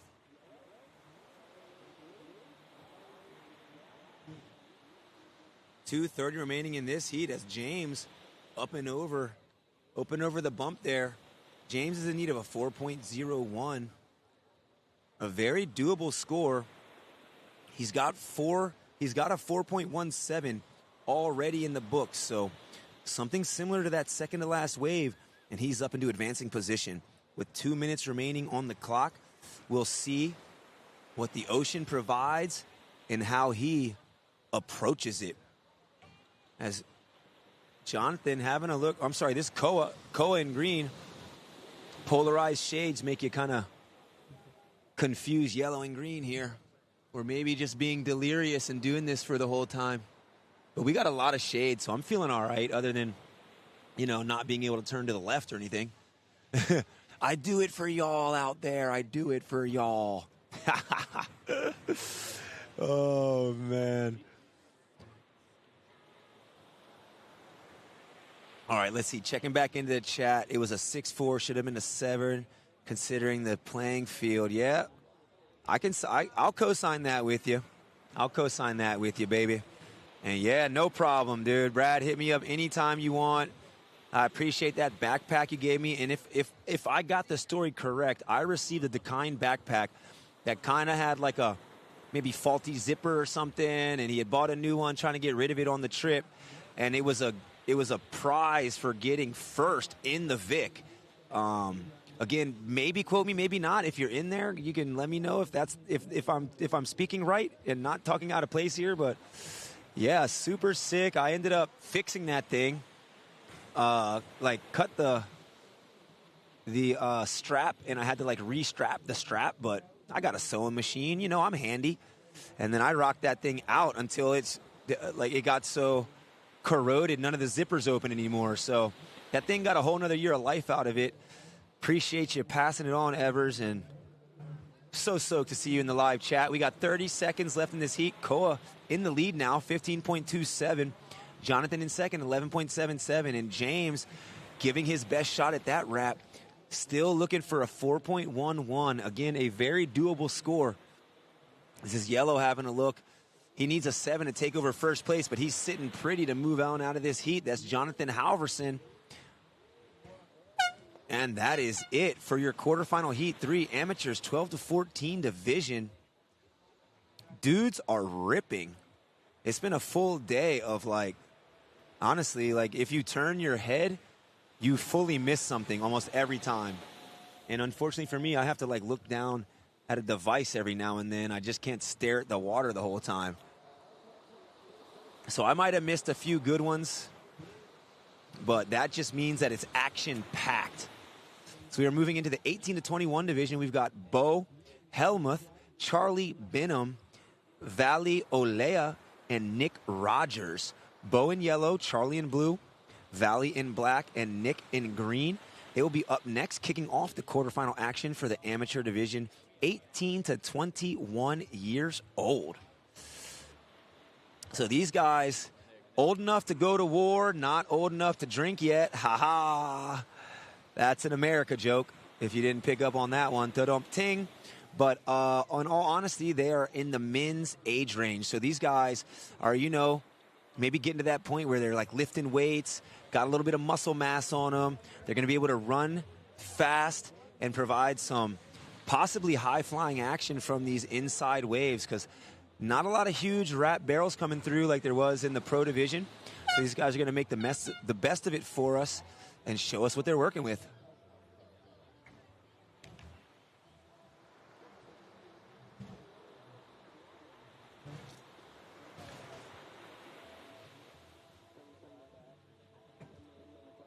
Nick Rogers up first.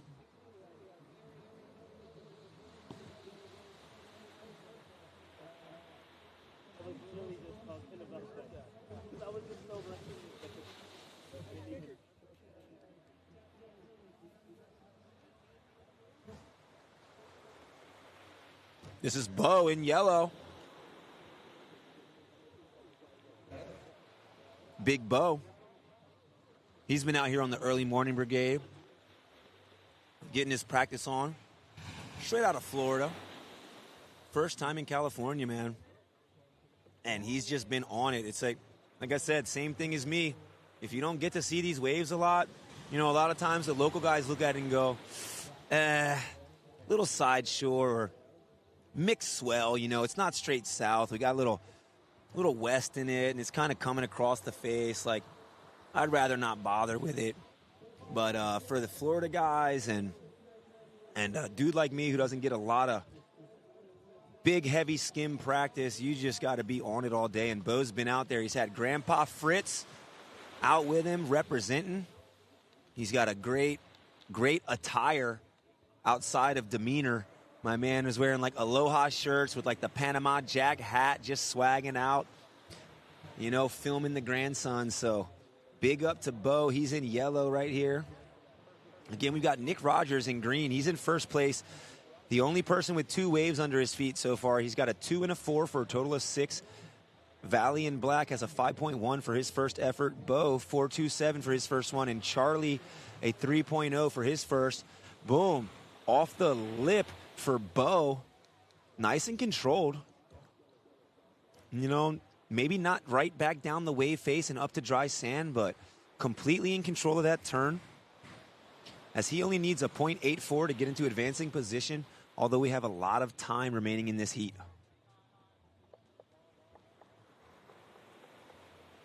Yo, Steezy, you got a charger from my phone?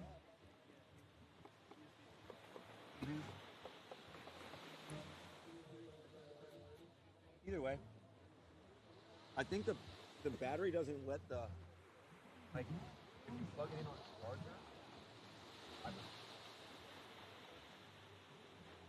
battery, it doesn't turn it back. You can plug it in, but either way, whatever.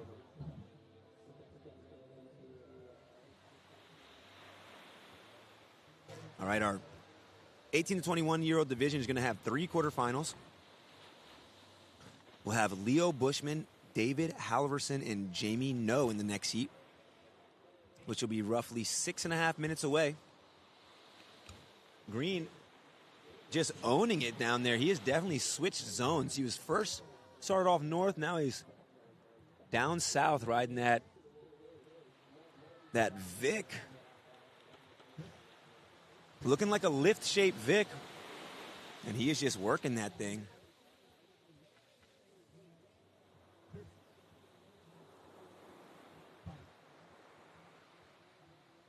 And we've got 6 minutes remaining.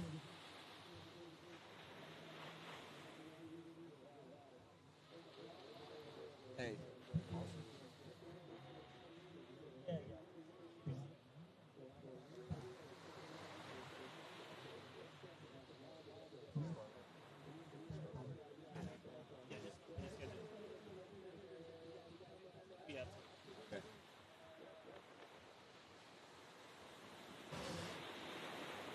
Nice one from Valley there on the lip and then airdropping it down. Nick, another sick ride for Nick. Couldn't quite keep that edge in the wave face there.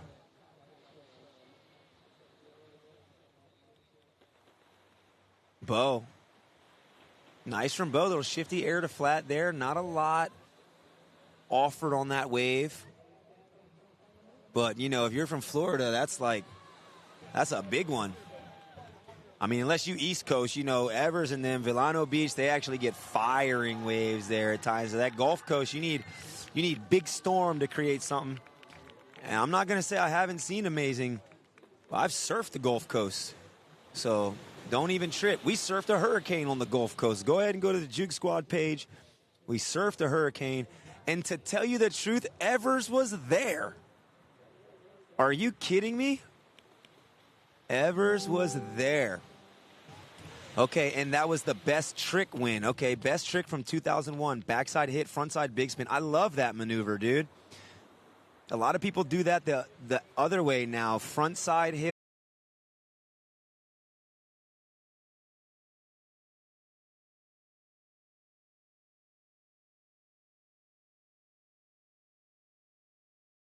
On the clock, and Bo and Charlie just flip-flopping there in the leaderboard, but both in need of another score to move into advancing position. So again, Charlie looking for a 5.59, you know, something like a wrap back to shore with some sort of accent on it. And Bo looking for a 6.19. That's going to be a lot more accent on that wrap. Probably something more like a maneuver out, you know, 360 out off the lip, bit of motion down the line, motion in the ocean. But definitely doable. So the conditions have been pretty on point today. I mean, it's heavy.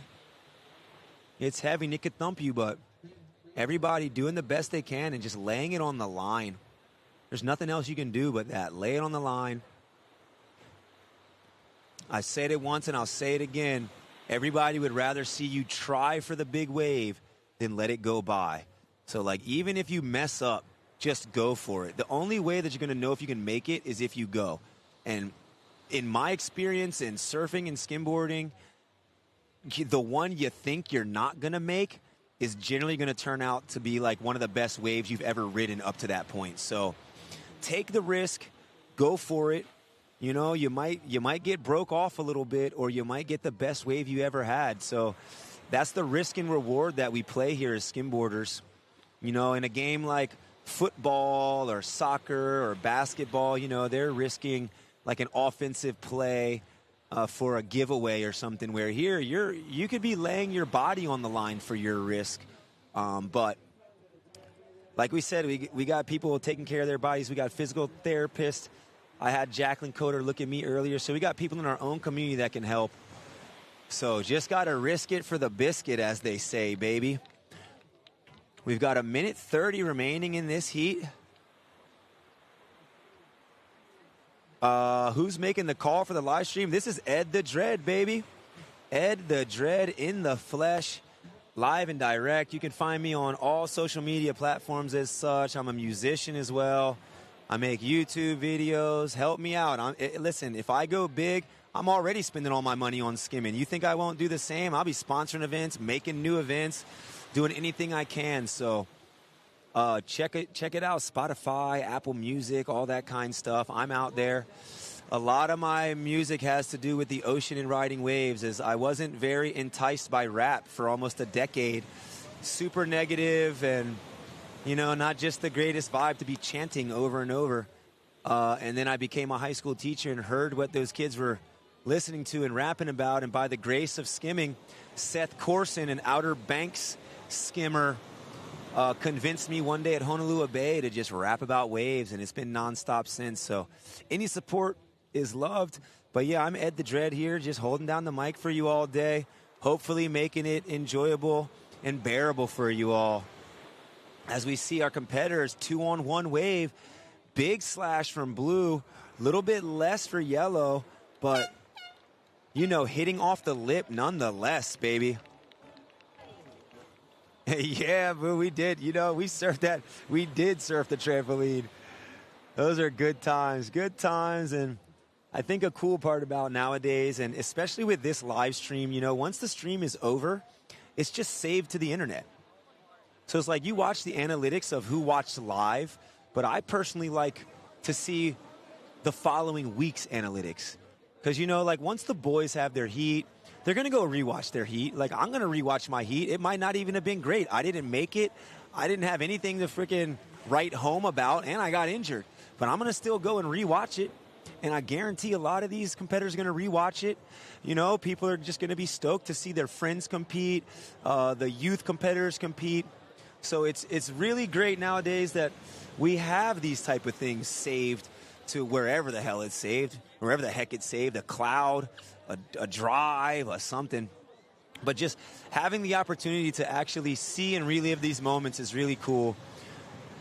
You know, the Skim Mag was like the first thing going on, you know, publications of pictures and articles from people on different coasts. We had guys like Neil Doherty on the East Coast. He was taking snaps, writing in. I mean, I swear I've read a letter to the editor from Neil's sister talking about, yeah, I think my brother's just hooked on this weird thing called skimboarding. And it's like, aren't we all? But, you know, back then you had to try to raise the funds to get the publication printed. You needed editors. You needed all this. It needed to be a group, you know. And now, I mean, I personally shoot, edit, do everything myself. I got a GPS camera.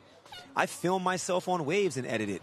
So it's really cool how the future has been, you know, meshed and incorporated with action sports in general, because a lot of these action sports athletes progress so fast, where back in the day we were, you know, there was way more of a mystique to your favorite athlete, which I kind of like that more, you know, like not knowing everything about, not knowing what the guy ate for breakfast, not knowing what makeup she's wearing or you know, sunscreen she's putting on today. But the double-edged sword of technology is that it can be used for great good, but also for great bad. So you get to choose which side you're on. And hopefully you keep it on the positive side and use the internet to learn and share good experiences. We are here again in the 18 to 21 division. This here is my man, Leo Bushman. I have had the pleasure of, I didn't travel with him per se, but we ended up at the same place in travel. Portugal, Dewey Beach. Leo is an up-and-coming Grom. As you see, he's 18 to 21 division, but by Timmy Gamboa, proclaimed his best student. So here's Leo right now on his way out. Under the lip hit.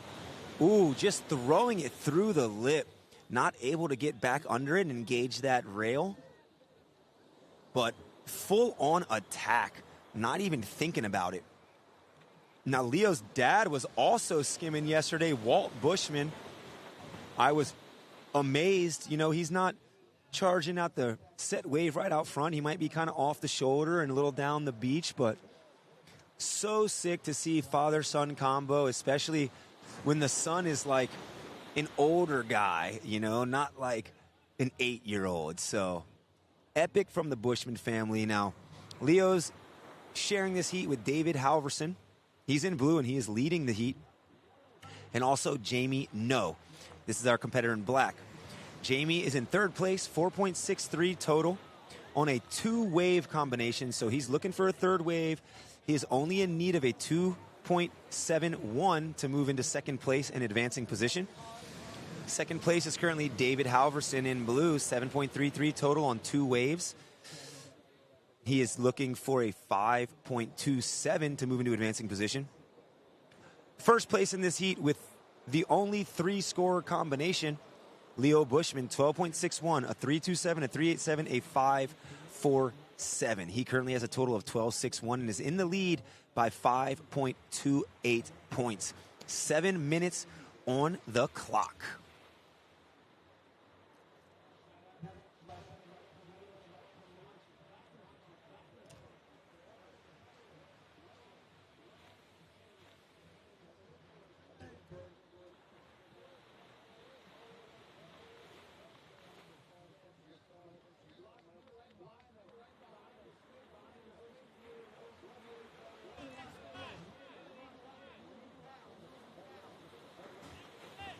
Oh, I like it. We got Joao Lucas down there coaching for Leo. Yeah, I believe Leo's been housing Joao for this trip. So little give back on the give back, which we love it. Leo on the front hand approach. Oh yeah, climbing the wall. Not able to hold on. Really committing to that thing on the front hand, because that's a lot harder than it looks when he does that before your eyes.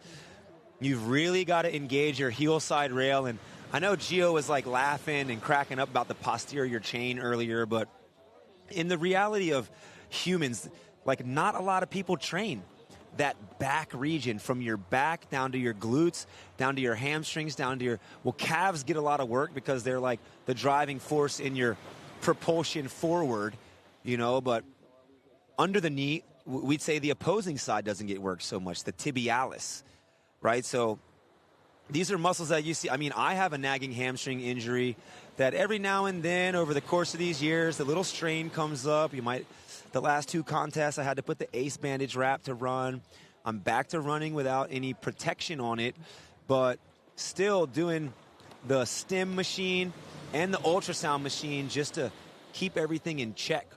But hamstrings, I mean, you see, Gio himself had hamstrings problems. We got Alex Yoakley of the women's pro. She's got some wrap on the hamstring. And when you're doing these front side maneuvers, you really have to put the weight on the heel side.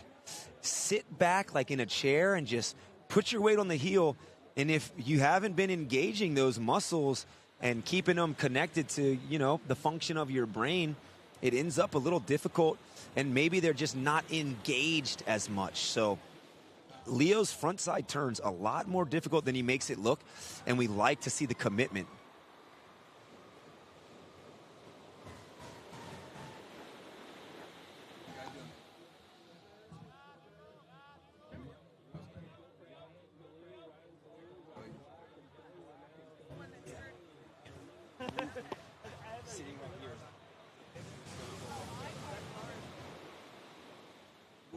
Where at?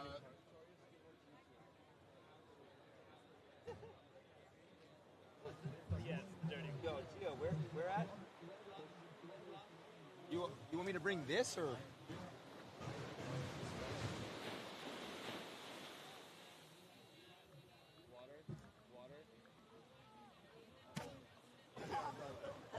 Am I bringing this or? No.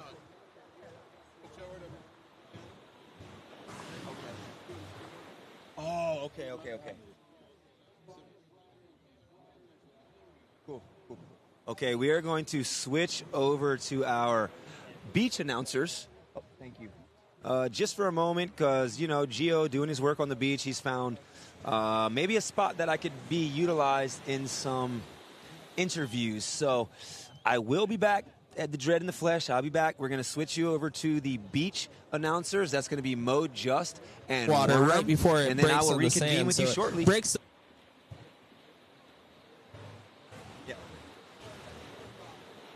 Back. Nice turn. 3 minutes to go. Yeah, good looking front side there by Leo in the yellow.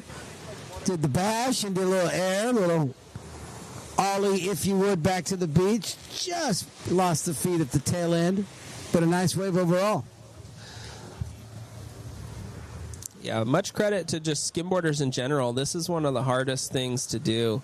It's harder than surfing. The learning curve's very difficult. Blue going out, nice turn, bringing it back to the beach. But just getting to the point where you can get on the board is challenging. You got to run, drop that banana peel, and, put both feet on it, keep your balance, and then head into a 6-foot trophy wave. Takes a lot of talent in itself. Courage as well. I mean, you're jumping on that, you said banana peel, giant watermelon seed, if you would. Yellow straight down in front. Get there. Slaps it off the top, over the falls. That might have been maybe a possible sign of some fatigue, too, because, latter moments of the heat, you're gassed. And so we've all been there. Sometimes you get to a wave with a lot of oomph, and sometimes you're just like, get there, please. And right. Wow, Blue getting a great turn, not quite completing it. Black with priority. Looks like all these guys are a little winded at this point, speaking of it. Well, that's that slope. There's the running, jumping, sliding, skimming, using all that energy. But climbing back up the beach, particularly if you're jogging to do it, no fear here. Okay. I'm impressed by you, Mr. No. And to add to all that, you're doing it in deep sand. It's not like you're doing it on concrete or something. You're doing it in deep sand. It's hard to run in sand. Yes. It's kind of like running in powder snow. It's like very difficult. Looks like Leo's using his priority on a set wave here. Get there. See if he gets there in time. Oh, my. The top Come pick. on. Exciting turn. I just love the courage right there. Yeah. Brownie points. Huevos. We love watching him charge. Black heading out. Nice looking wave. Gets over the top of it. There you go, brother.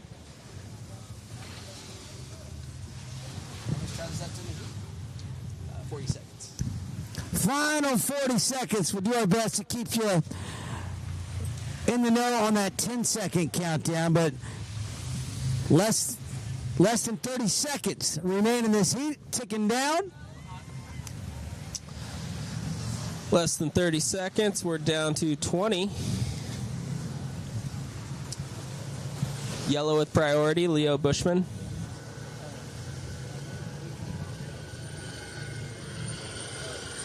Ten, 9, 8, 7, 6, 5, 4, 3, 2. That wave will count. All right, plug the ears nearby. And make some noise for these boys out in the water. 18 to 21-year-olds. Heat 2 is in the books. Wrapped up, and we're moving on. Up next, we have the 18 to 21 quarterfinal Heat 3 with Trevor Cosgrove in yellow, Wyatt Goodbrand in blue, Ryan Sullivan in black, and Billy Romero in green up next.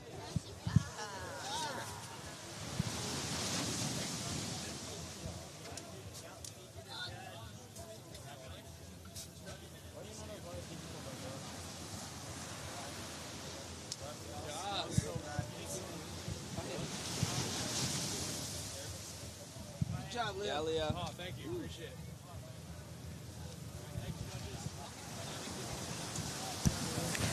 Shout out to a few more of our sponsors. Want to thank Rasa Taco. Tacos with a Caribbean flair. Thank you, Rasa Taco. Our good friends at Vizsla. Sustainable water gear with a surf everything and ride anything mentality. How about Florence Marine? North Shore tested apparel and gear. John Florence Marine, and Hobie downtown. Been there forever.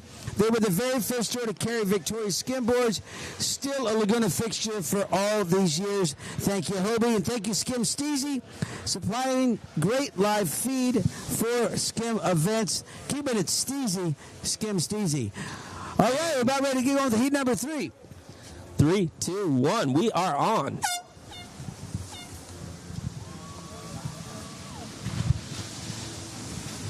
Ten minutes on the clock. Yellow with priority.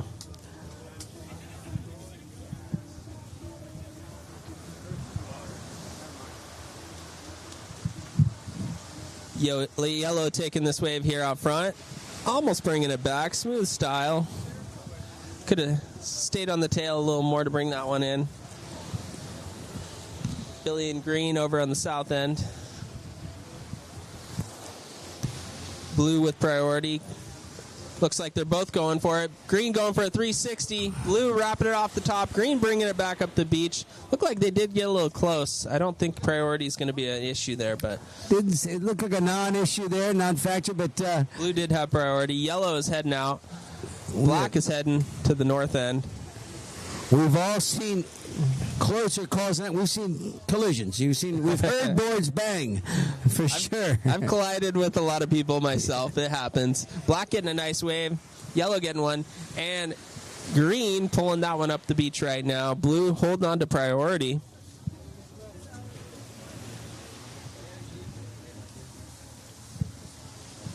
Wow. I like that turn. That was a nice, stylish schwack. He put a lot of effort into it and brought it all the way back up the beach. That was a good wave. Hucked himself into it. Nice turn. Yep. Black going out. Nice turn off the top. Getting held up in the trough. Almost compresses you sometimes. You think you're going to have a nice, smooth face of a wave to go down, and it just sucks you into this turmoil. Yeah, your body language. I mean, that's it. You're you're in the washing machine vortex, and losing your footing, and you're like, whoa, what's going on? What happened? Once you're in it, too, it contorts you and does all sorts of stuff. It wins. It takes wins. You. It definitely wins. Yep, certainly wins. And yellow with priority right now. 8 minutes left. Quarterfinal number 3 in the 18 to 21-year-old division here at the VIC 49th Annual Edition. We're stoked that you're here. We're stoked that people are tuning in and watching the live feed from anywhere in the continental U.S. and abroad, globally and worldwide. 4th stop on the United Skim Tour for the professionals, and a historical stop for our amateurs each and every summer down here at Aliso Beach. Green, straight out in front.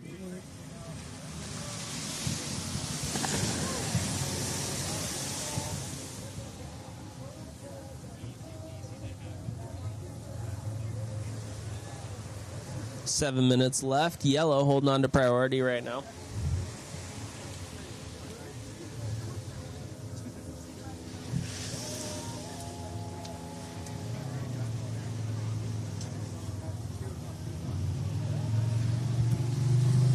Black setting it up. Nice little speed run, it looks like. Maybe out to a wave. Blue going for a nice wave. Black bringing it back. Blue doing a 360 spinner. And up next, we have 22 to 24 quarterfinal Heat 1. Eli Bernstein in yellow. Sky Oland in blue. Nick Forfar in black. And Cade Dickey in green. Up next. Want to get you guys in your jerseys.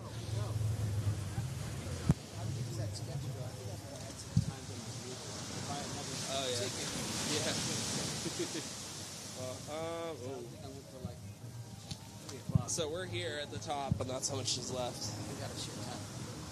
I'll just say, yeah, I'm not doing that math right now. Well, okay. I have to step away and run and get a... yeah, go for it. I can handle it. I don't want to get it. Whatever, $50, $6 ticket. You definitely don't. I should have put in more, but think I put 8 hours, but I was here at 7. Yeah, you got here early. Yeah. It's 3 o'clock. Yeah. Just to be safe. 5.5 minutes. Green with priority. Green utilizing priority on this nice little double up. Lots of speed. Regular footer. Pops a big 360 launch. Wow, not quite pulling it off, but great attempt. When we say regular foot, we mean he rides with his left foot forward. And goofy foot, that means that you ride with your right foot forward. Sometimes people will switch it up. That's always difficult to do. I'd say about 40% of people tend to be goofy foot and 60 regular foot, if I had to guess. Blue, goofy footer, heading out. Nice little turn. Still on his board. Great job. Under 5 minutes to go. Black with priority.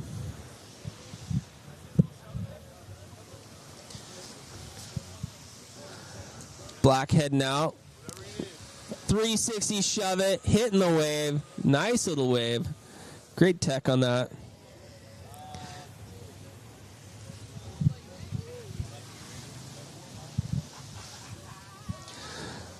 We love to see tech, but of course, we want to see you guys on the biggest waves and completing them. So whether you throw a trick in there and make it extra is up to you, but ultimately, we like bigger waves and completions. 1 second. Let me pull it up. You are... Yeah, you're in there.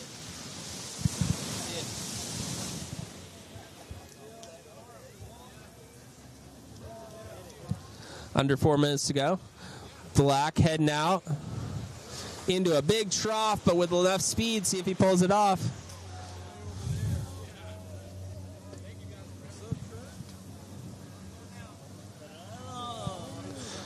Green and yellow and blue all heading out at once. This must be real tough for the judges. Looks like yellow pulling that off, getting the better of the exchange.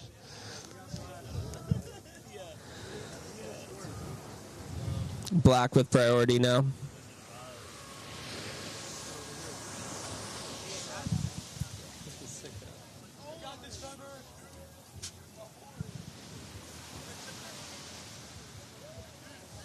Up next in yellow, we have Eli Bernstein.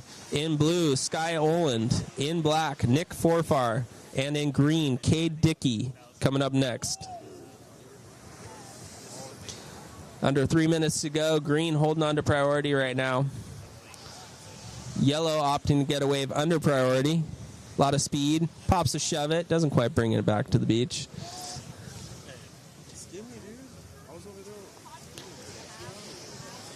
Green going for a set wave. Big wave. A lot of speed. See if he gets there. Up into the lip. Into the barrel. Wow. I think that'll go into his top 3. Huge wave for Green. As far as I could tell, it looked like he completed it.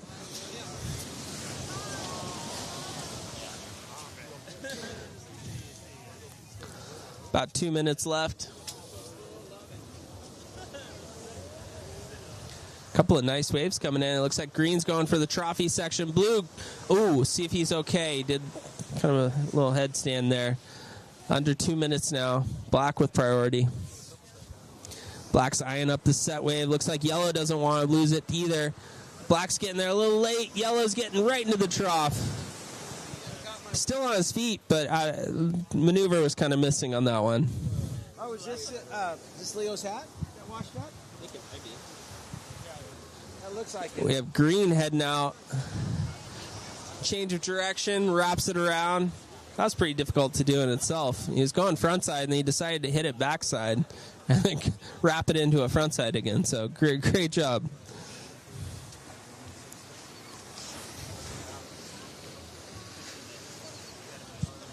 Blue heading out, using priority on this wave. Wraps it around. You can see the tube, but he was leaning a little too far forward. Yellow with priority and a minute to go.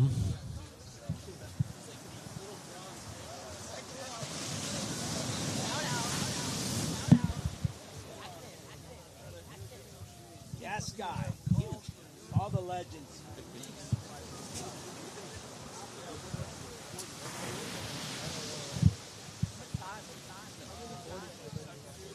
Got 40 seconds, guys. Yellow has priority. Protect my skin finally. The sun was a burn, but I bet I'm just lobbied up right More than enough. Yellow getting a 360 out. The wave just hitting the deep spot and not allowing him back to the beach. 25 seconds.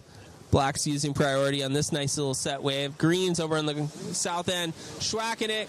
Looks like Black didn't make it, but Green is on his feet all the way back up the beach. Great job, Billy. I got a little bit of a bathroom 10, and a mission 9, in my spot, so. 8, 7, 6, 5, 4, 3, 2, 1. So much better.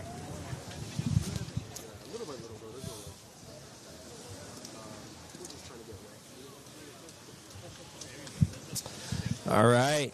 Up next, AM 22-24, quarterfinal, Heat 1. Yellow, we have Eli Bernstein. Blue, Sky Oland. Black, Nick Forfar. And green, Cade Dickey.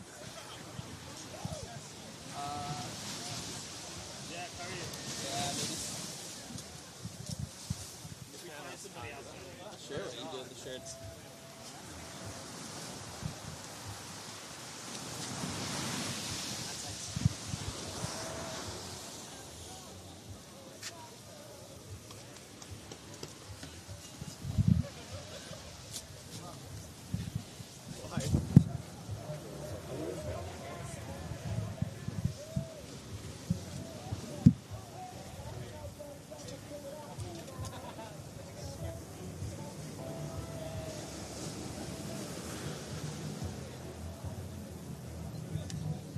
Just waiting for everyone to get up here.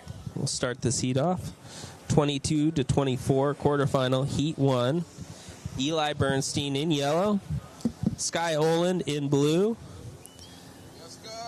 Nick Forfar in black. And Cade Dickey in green.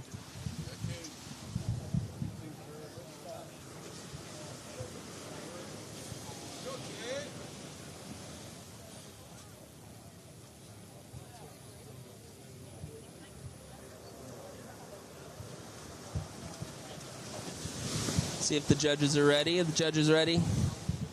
All right. Guys ready?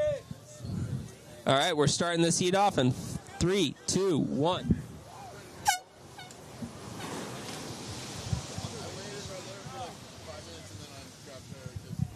It's all good. It's all good. It's all good. It's all good.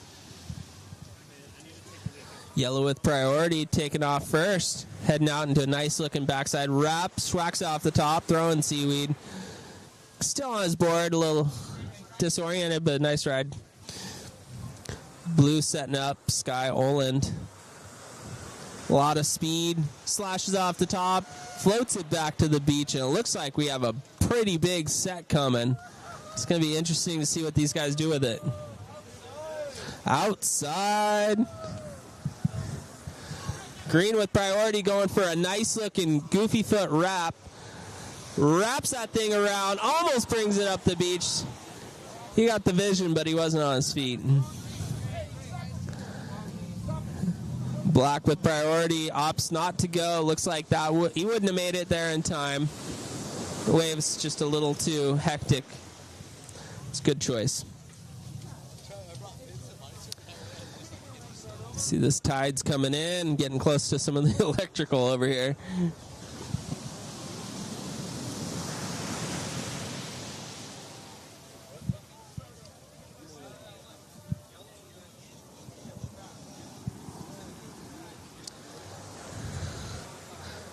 Black utilizing priority. Blue heading out. Nice turn by Blue. Bringing it back to the beach. Black hitting a little deep spot. Yellow pulling 360 off the top. Coming down backwards a little awkwardly.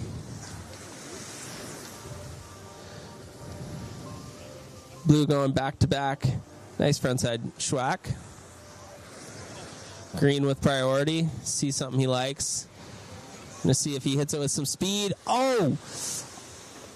Coming down nose first into the sand. Doesn't look fun.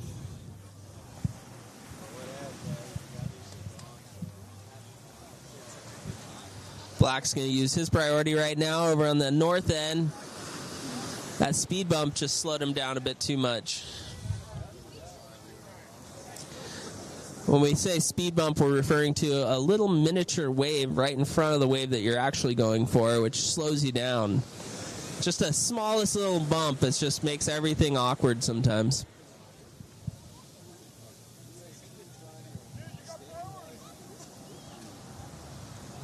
Yellow with priority.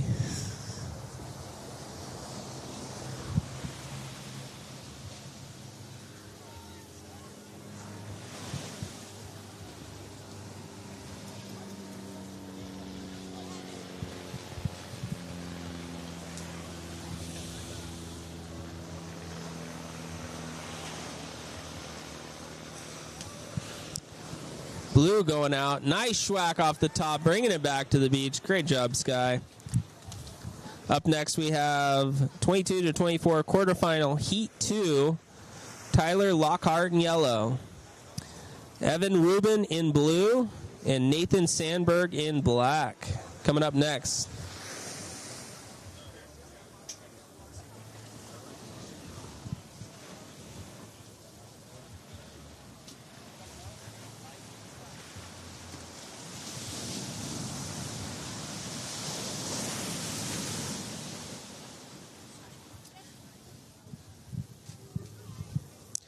Green holding on to priority. Waiting for the right wave. 6.5 minutes to go.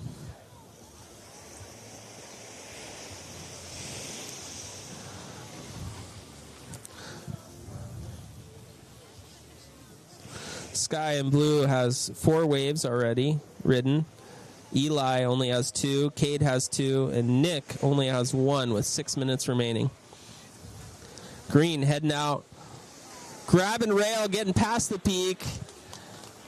That was a nice little liner, avoiding the barrel a little bit just because of the trough, but still pulled it off really smooth. His yellow heads out, wrapping that wave, getting hung up at the top.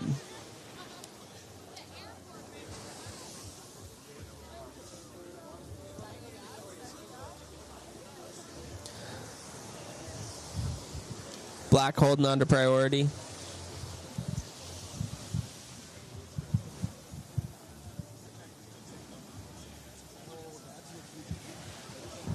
Five and a half minutes.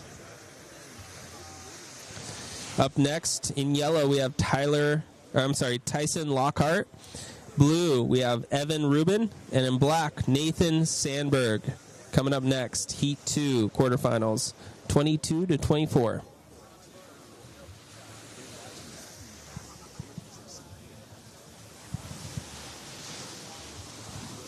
Green heading out.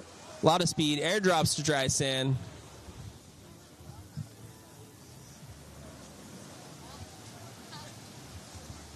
Black takes priority. He's going to have the right of way on this wave. Lots of speed. Looks like he's going. Oh! Try to change directions, but unfortunately the speed and the wave just didn't match. Took him down.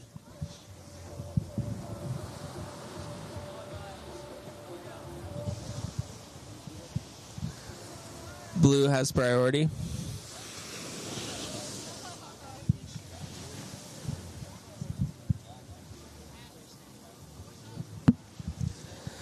Four minutes and 20 seconds to go.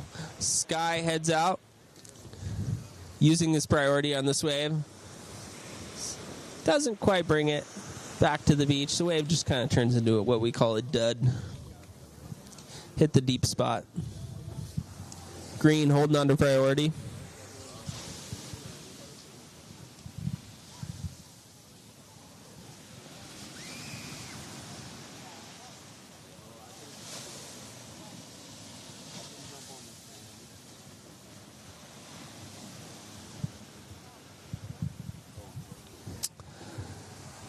A little bit of a lull happening right now.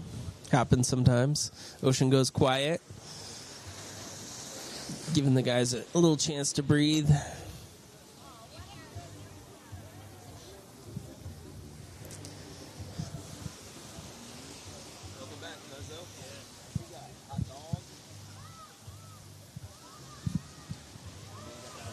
Green holding on to priority.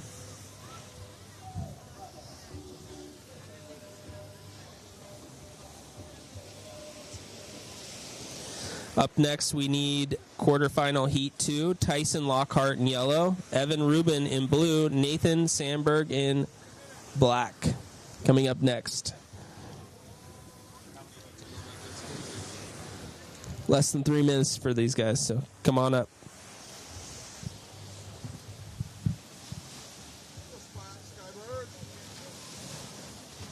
Priority switches to black. Yellow finding a corner on the south end. Black using priority for the speed run. Yellow getting hung up. Black bringing it back. And blue with tons of speed doing a speed run shove it. And that is time.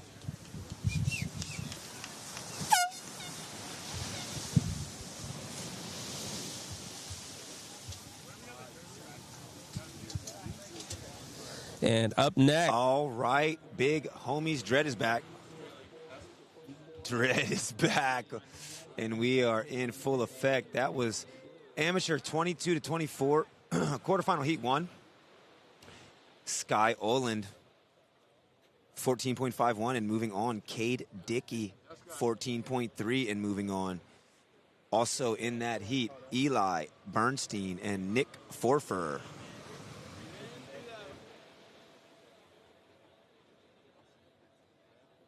Yeah, I'm on. For sure. Okay. Okay, peeps. I will sub out and sub right back in. So bear with us. We got a lot going on here, documenting this experience.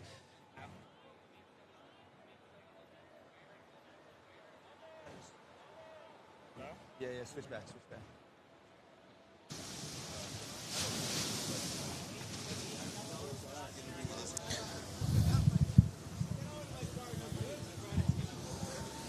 All right, just waiting for everyone to get ready here.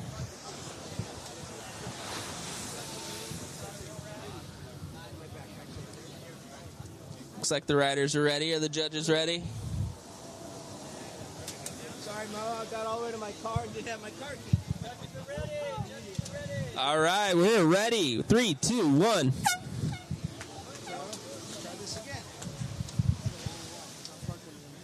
Oh, me too. That's all right. 10 minutes to go. That was, Yep. My friend Watto says, no brain, no headache. So. Yellow with priority. Blue opting to take this one under priority. Swacks it off the top. Brings it back. Nate Sandberg, a local guy here. Killing it. I see this guy skimming probably more than anyone else. Great to see him down here. Shredding it up. Supporting the VIC.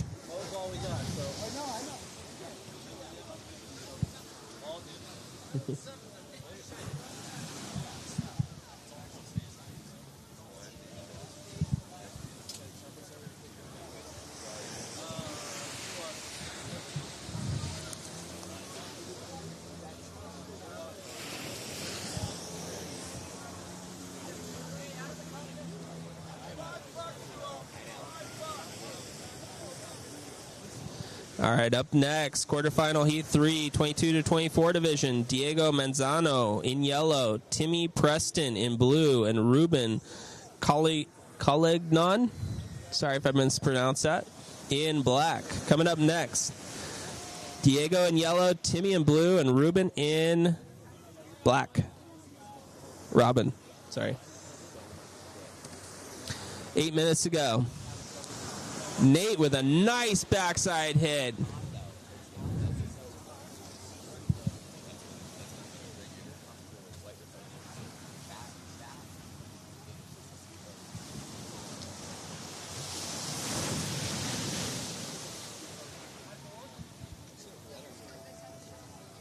Black with priority.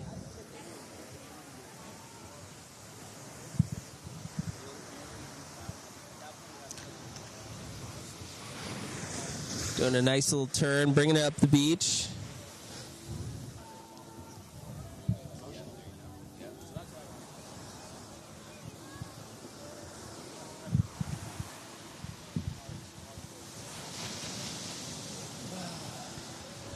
Yellow utilizing priority for this liner. Frontside hit off the top, bringing it back up the sand.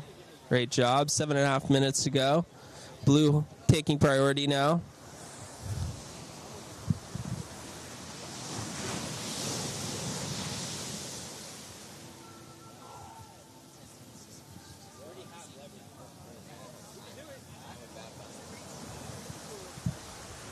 Seven minutes left. Blue holding on to priority.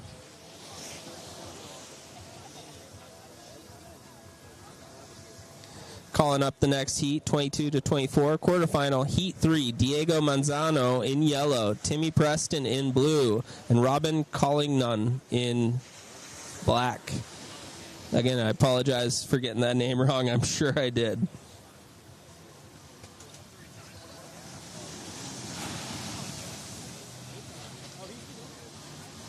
Sandberg. 6.5 minutes left.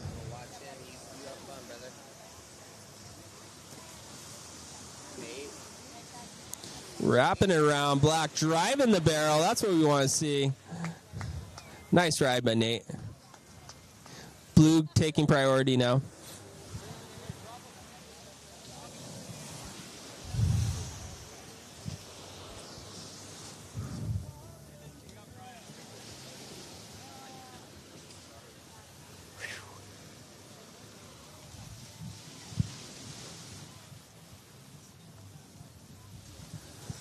Blue utilizing priority on this wave. Wrapping it around, pulling into the barrel. Great job for Blue. We have some skimmers over on the north end if you guys can just give us some space. 5.5 minutes to go. Yellow has priority.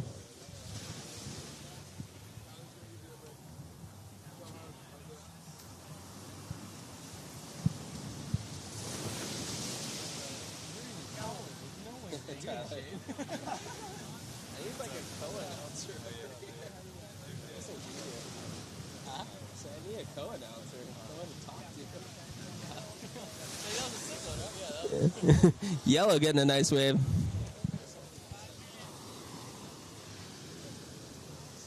Black has priority.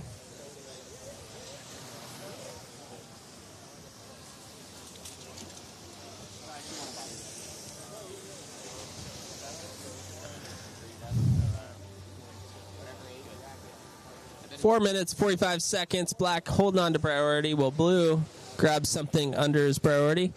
Looks like a speed run, 360 shove it, real smooth, clean, pumping it almost back to the beach. Great ride for Blue.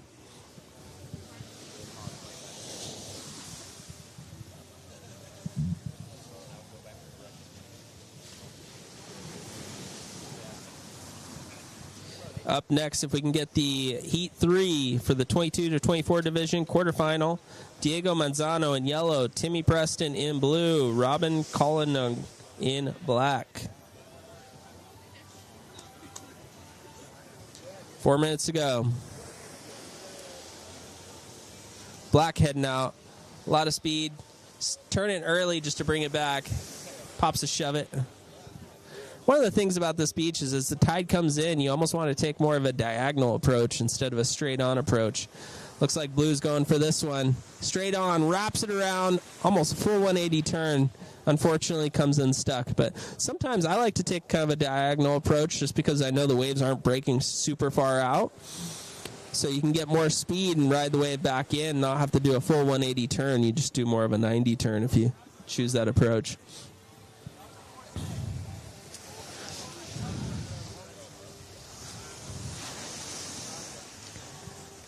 When the waves are far out, of course, you want to get as far out as you can, so that's when you want to go straight at the wave.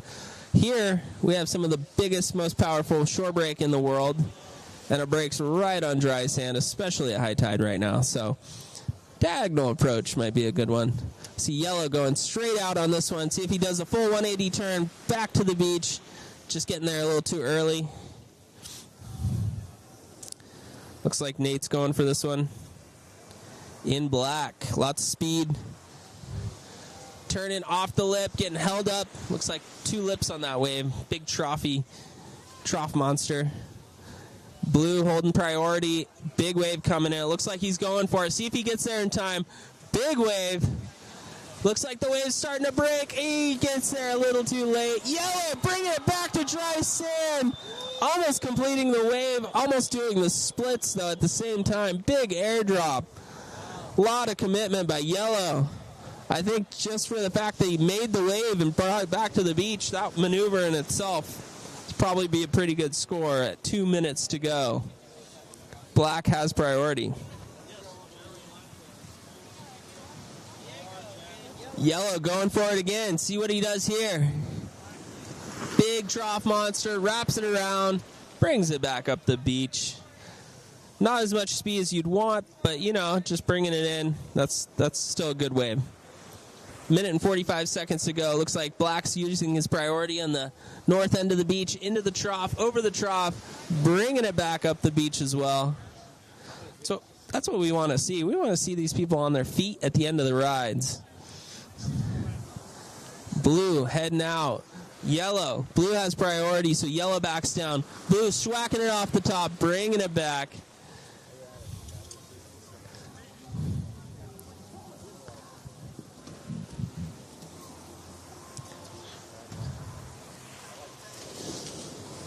The tide is coming in and the heat is winding down with 1 minute to go. 1 minute. Black, a lot of speed, good size wave. See if it troughs up on him. He hits it off the lip, floats it for a second. We'll bring it back. Unfortunately, the trough grabbed him, threw him off his board with 45 seconds left.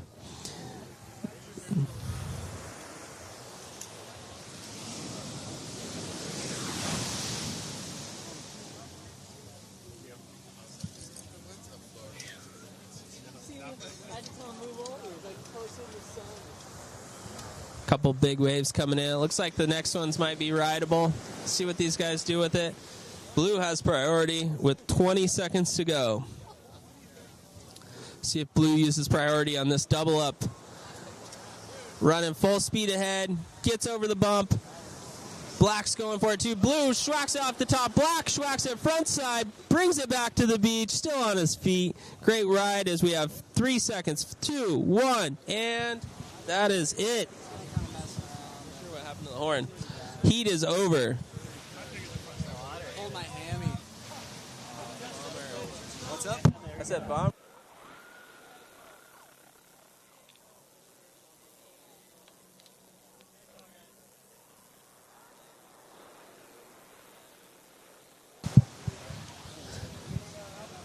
Next we have Timmy Preston in blue.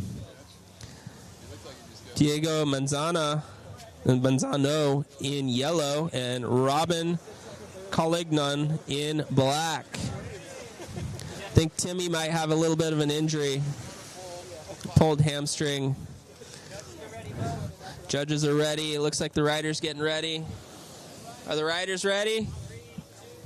3, 2, 1.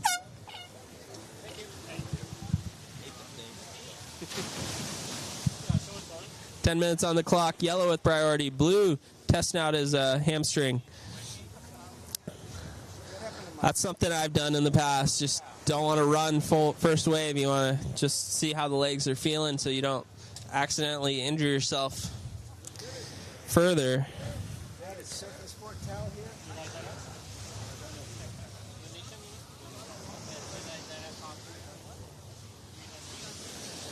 9.5 minutes. Yellow holding on to priority.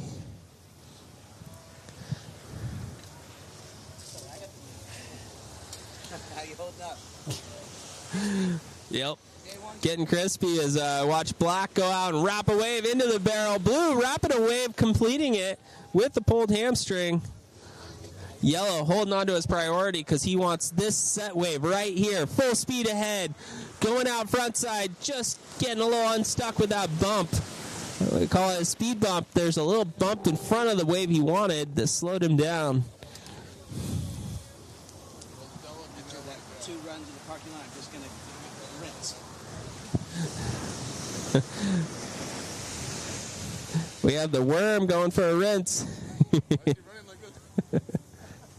Because he's hot. He's doing the worm. Black with priority. 8.5 minutes to go. The waves are getting closer to the beach. Tide is coming up. We are seeing more action. Black runner now. Goofy footer. Right foot in front. Not quite getting it. The wave hit the deep spot and kind of flattened out on him. That's the tricky part about this wave, is it peaks up on the sandbar on the outside and then it flattens out once it hits the deep spot. Waves tend to like shallower water before they break. So yellow heading out, front side, a lot of speed, turn off the top, 180, grabs rail as he pulls in. Not a whole lot of control it looked like, but he did pull the wave off on his feet into the barrel. Great ride. Blue going out, nice little 360 turn. Timmy Preston. See if the worm's cooled off.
Thank you, Mo. So just under 6 minutes left in this heat. Timmy, Robin, and Diego going at it. 2024 quarterfinal heat number 3. Some late afternoon sun and still a lot of fun down here at Aliso Beach. We got a couple of rules. No complaining, no yawning, no whining. That is more than a couple. And making noise is highly encouraged, especially later in the day. These guys have been waiting all day to skim.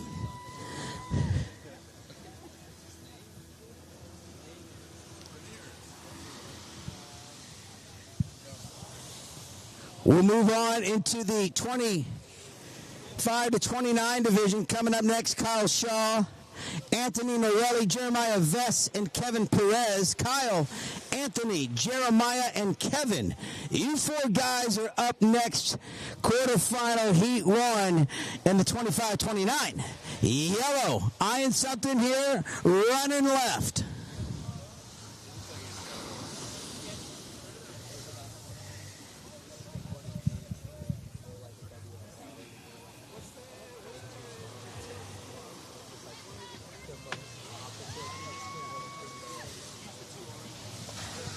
Nice front side there in the blue. Sick one. Little slash by Timmy Preston. Black running south, going on the left-hand side. His backhand. Not a whole lot to work with there. What's your name, brother?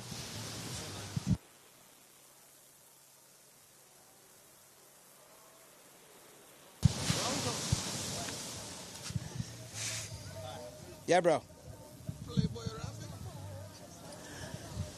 Talk about where my nigga and tough gun down at the VIC with the situation. All right, I just love that song. Not afraid to do it.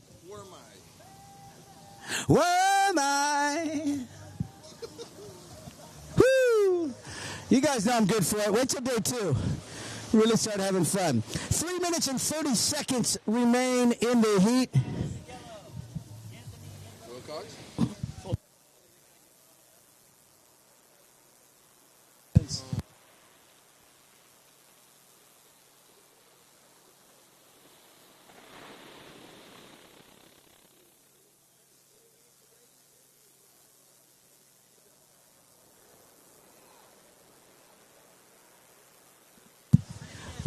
Front side left in the yellow.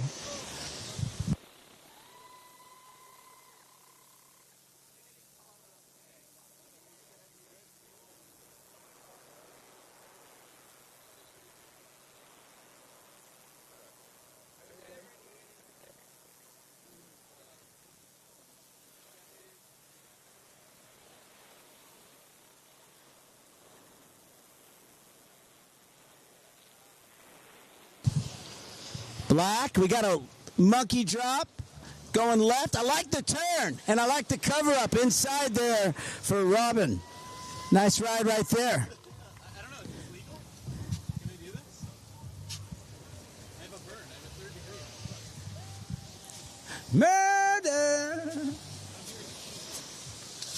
Coming up on 2 minutes left in this heat. Jamaica, Jamaica. 2-minute warning right now, boys. 2-minute warning in quarterfinal heat 3, 22-24. Robin, Timmy, and Diego battling out, and Timmy just going full gorilla right there. King Kong banging the chest and loving it right there.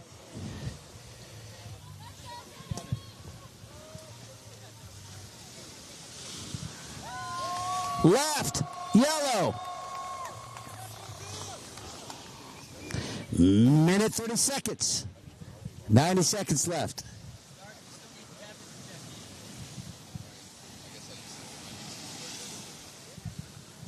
Kevin Perez, paging Kevin Perez to check in for the next heat.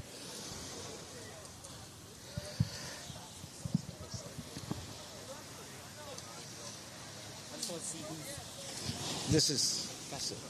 They got it over there for you if you want to check it. Yeah. 1 minute remaining. 60 seconds left in this heat.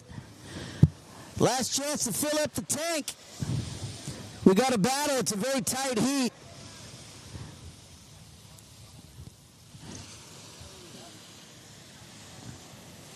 Two guys are going to advance on into the semis of the 22 to 24-year-old division. And Black eyeing something is going to go. Drops it. Pampering, and not a whole lot there, but grabs the rail and gets Steezy with it. 25 seconds left.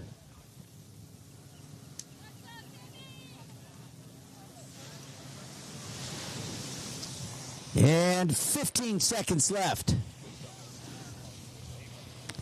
10, 9, 8, 7, 6, 5, 4, 3, 2, and uno. Make some noise for these boys out in the water. Look at, they had a good time in the 22 to 24-year-old division. Good work, boys. Good luck on making it to the next round. And we matriculate on into the amateur divisions, climbing higher and higher in the 25 to 29 division. Good work, Tim. Kyle Shelby wearing the yellow jersey. Anthony Norelli down there in the blue. Jeremiah Vess wearing the hat and the black jersey. Hats off to you, sir. And Kevin Perez will be here momentarily. That's Kevin right there. Throw on a green jersey, bro. Lime green. Did you have a preference on seat? Tell me. More shade for you? I'm flexible. Yeah. Go. Here. Whatever. I got you. I'm just gonna. Well, we can slide this over. Slide this over. That one's getting a little drip. I'm getting the cool zone right now. Oh, there you go. No, I like that. Over your head. Okay. Back a little more, Mo. Does it go? Yeah, let me put.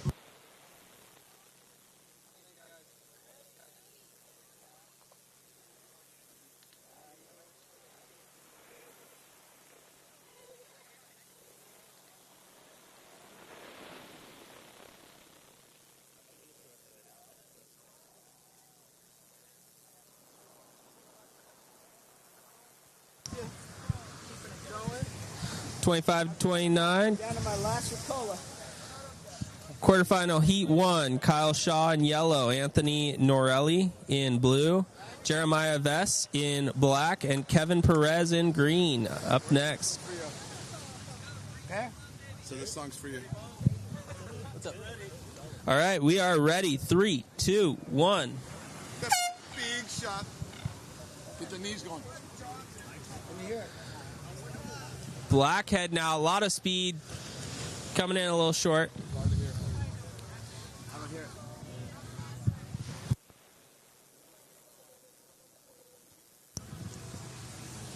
Yellow with priority.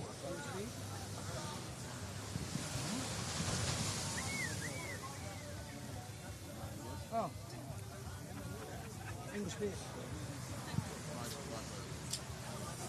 Green heading out, lots of speed. Schwacks it, brings it back up the sand. We're good. We got regular. Not the biggest waves, but still a nice completion, getting a score on the board. Probably in the mid-range if I had to guess. All right, can you come up? Looks like we got somebody walking through the competitors area. If you can just come straight up. Yeah, thank you. All right, under 9 minutes, we have blue going out. Lots of speed. Big old rodeo, losing his board. Nice spin on that one, though.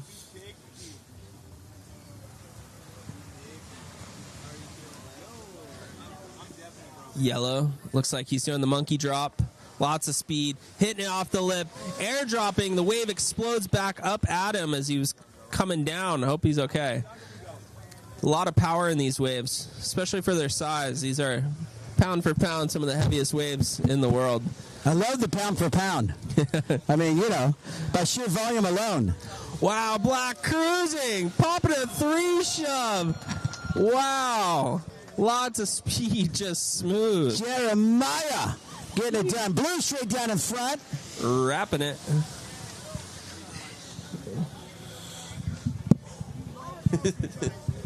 It's warm out here. Green with priority and under 8 minutes to go. For those who read that, it just opened up the whole world. Yeah, there you go. Yeah, let me know if you need anything, too. I'll run and grab stuff. That's just that parking issue. But Yeah. I gave myself 2 more hours, and I'll be maxed out at about 5:30. But I'll be bright and early tomorrow and kicking this off. Heck yeah, man. I'll try to be here, too.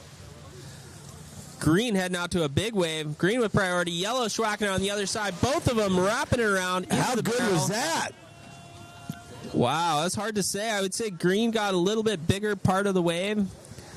Yellow got a good ride on that, too, and black's going out. Wrapping it off the top. Oh, hats off! Hats off. I love it. Almost pulling in. He's not worried about the sled. He wants that hat. Get that camo hat. It'll surface. True. The next trick would be scooping up the hat on the next wave, brother. Yeah. That'll be it. Come out of the barrel wearing it. Beaker Bill Bryan infamously did the hats off when we used to have the pier here. I watch it because it's in my heat, and boy, yeah, it hurt. But it was 9s and plus across the board. Big old barrel, and took the hat off and shacked it up as only the GOAT can do. Good heat out here, stacked up. Kyle Shaw down there in the yellow, ripping surfer out of Laguna. Really talented. All disciplines of board riding. Stacked up here in the 25 to 29. Another one of those age divisions that's really competitive. Certainly, yeah. Judges to step in shortly. Looks like green's going, a lot of speed. About 30 volunteers, but Gonna pop a big 360 air onto the lip, bringing it back. 6 minutes to go. Captain, great job. We're looking for a couple more judges as we watch Kyle in the yellow, and then black going right behind him, Jeremiah. Ooh, backside 360 up the beach, almost pulling it. Getting a little frustrated. That's a tough trick. You're going blindside, ollieing up the sand. It's not easy to do it all. So, yes, seeking 2 more judges to help spell, relieve, assist, volunteer during these final amateur heats. Really appreciate that. I know Tex has spoken with a couple folks on the beach to help out with that. Don't be shy. It's not too late to come up, do your part, contribute, give back. We'd appreciate your assistance. Green going right, blue going left. Blue going for the rodeo, just coming a little unstuck. Green looks like he got a nice front side out of that. Yellow grabs priority. He's looking at this wave. He's going to use his priority on it. A lot of speed. Hitting it late on the lip. He went upside down and managed to get back onto his feet. Not quite pulling it, but that was tricky section. What do you think? I did not shank right there. How was that? Kyle getting vert with it. That was like a hand plant. That would be cool to see. It was kind of a skin. Ed the Dread back on this one. Had to jump in because, yes, Jeremiah Vess is in this 25 to 29-year-old heat. This is our quarterfinal heat 1 for the 25 to 29-year-old division. I am back at it. We've actually got some pretty cool stuff going down over here. Paul Maggette. Maggette or Maggette? How are we pronouncing this one? Maggette. Straight out of Jersey to the West Coast at a young age and out here documenting historical events such as this Victoria Skimboards contest right here. So I took a little time with Paul Maggette. We talked about Jersey. We talked about life. We actually talked about Gio a little bit. I told him, man, I don't know how this guy Gio hung out around here so long. If I was him, I would have just gone worldwide. But no, Gio holding down South Laguna, one of the most historic and innovative places in skimboarding history. So I'll say it a million times. It's great to be a part of it all. And even greater when you can be at such legendary places with such legendary people. Now, we are stoked to see this 25 to 29-year-old division. We have Kevin Perez in green, Jeremiah Vess in black, Kyle Shaw in yellow, and Anthony Norelli in blue. Our competitor in green is our current heat leader, 16.67. All right, just got the word that Kyle rips, baby. That's Kyle Shaw right there. I was kind of blocked by the camera. Again, I got to hang out in a seat instead of run around the beach, so less movement for me, the better. But again, yellow now in second place, 16.5 total. Black in third. This is Vess. He's up. He's moving, speeding down the line. Jeremiah Vess, just couldn't keep the nose from purling as he came back up the sand. Jeremiah in need of a 5.26 straight out of North Cackalack. Oh my gosh, big turn from, my. I'm going to tell you right now, that is no fault of that man behind the lens, but the camera just missed the gnarliest layback slash ever. Kyle Shaw, rooster tail in, 25 buckets of spray. Really laying everything into that. I know another dude who's got a pretty sick front side slash. That's G. O'Brien. Patented. He said he was kind of worried about Deanna stealing the slash from him earlier today.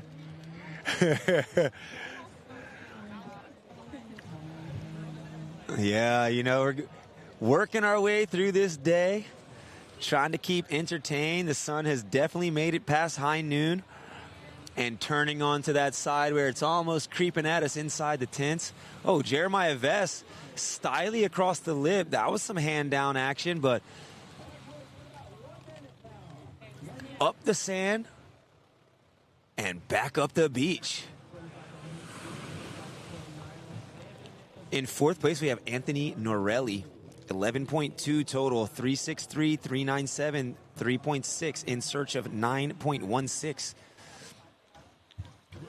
And this is Norelli. Nice hit off the lip. A lot of water displacement there. That's what I'm saying. If Homeboy's layback was 25 buckets, then that one's about 13. That'll give you some reference, a benchmark to look at.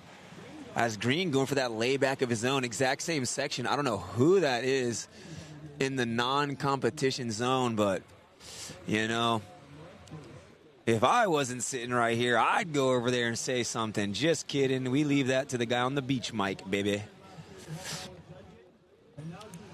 This heat is winding down. We're in the last 5, 10, and that's time.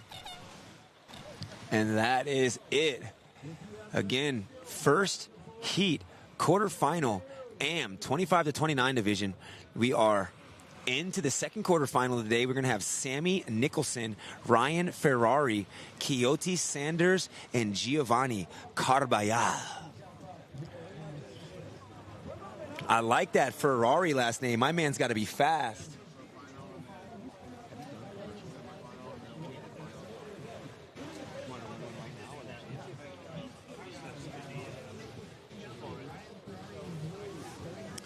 All right, and again, this event brought to you by Florence Marine. Big shout out to Florence Marine. They have been supporting skimboarding since day one of existence in that brand.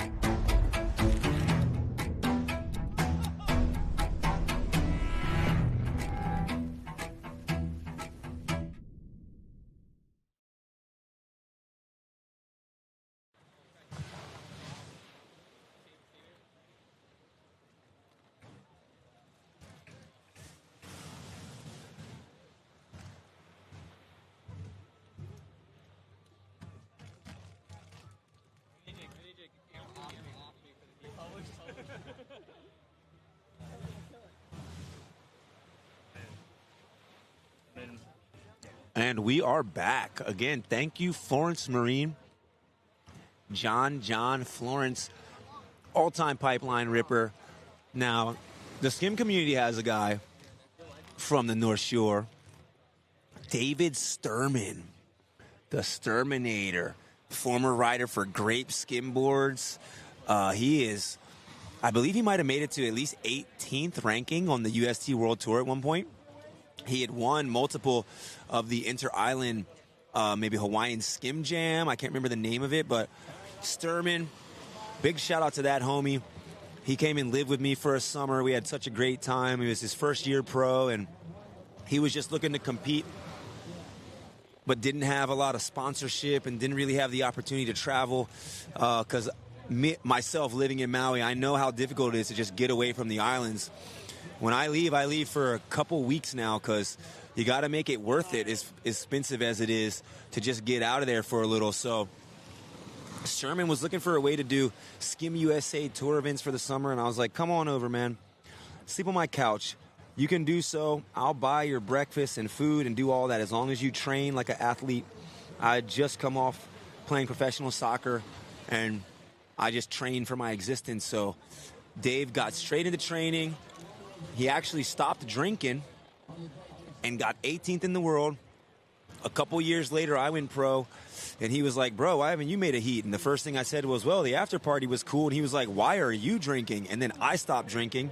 So Dave Sturman, a great influence in my life, skimmer for Great Skimboards, and again, straight out of North Shore, Oahu. And that's going to be the start. Quarterfinal heat 2. That horn of all horns. That's the one that when they point it towards you, it might blow your eardrum out. But hey, it is what it is. Got to make it happen. We've got 10 minutes on the clock. Sammy Nicholson in blue. Ryan Ferrari in, Sammy Nicholson in yellow. This is Ryan Ferrari in blue. Taking that one back down to the sand. Quixote Sanders is in black, and Giovanni Carbajal in green. This is Sammy. climbing the wall there. It looked like he had to ollie some kelp as he got up that open face. Clinking with the lip, but not enough speed to project himself back up to sand. 4-point ride for Sammy. Blue was first at it. That was Ryan Ferrari, 4.9 for his first effort. And that was Giovanni. Down the line on the lip. Ollie 180 off the top. Looking to slide that thing back up the sand. We are 1 minute into this heat, and we have one ride from 3 of our competitors.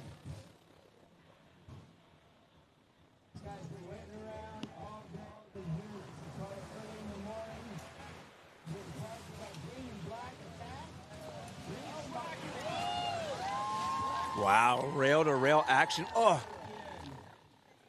That wince you just heard me do is me trying to look to see who had priority. I'm going to stop doing that. But we'll see what happens with that. That was almost rail-to-rail action. I would assume that black was in priority, seeing as though all 3 other competitors had caught a wave.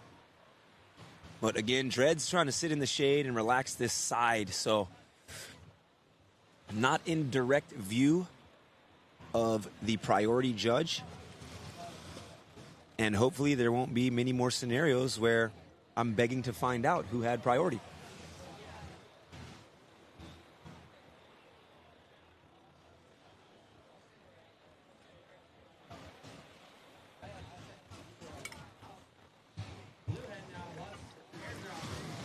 All right, one of our first sponsors that we talked about this morning, which we'd like to reiterate as a sponsor of the event this year, is Forest Plywood.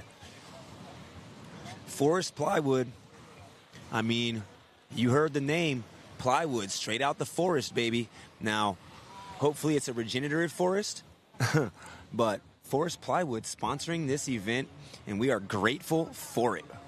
Check them out at forestplywood.com.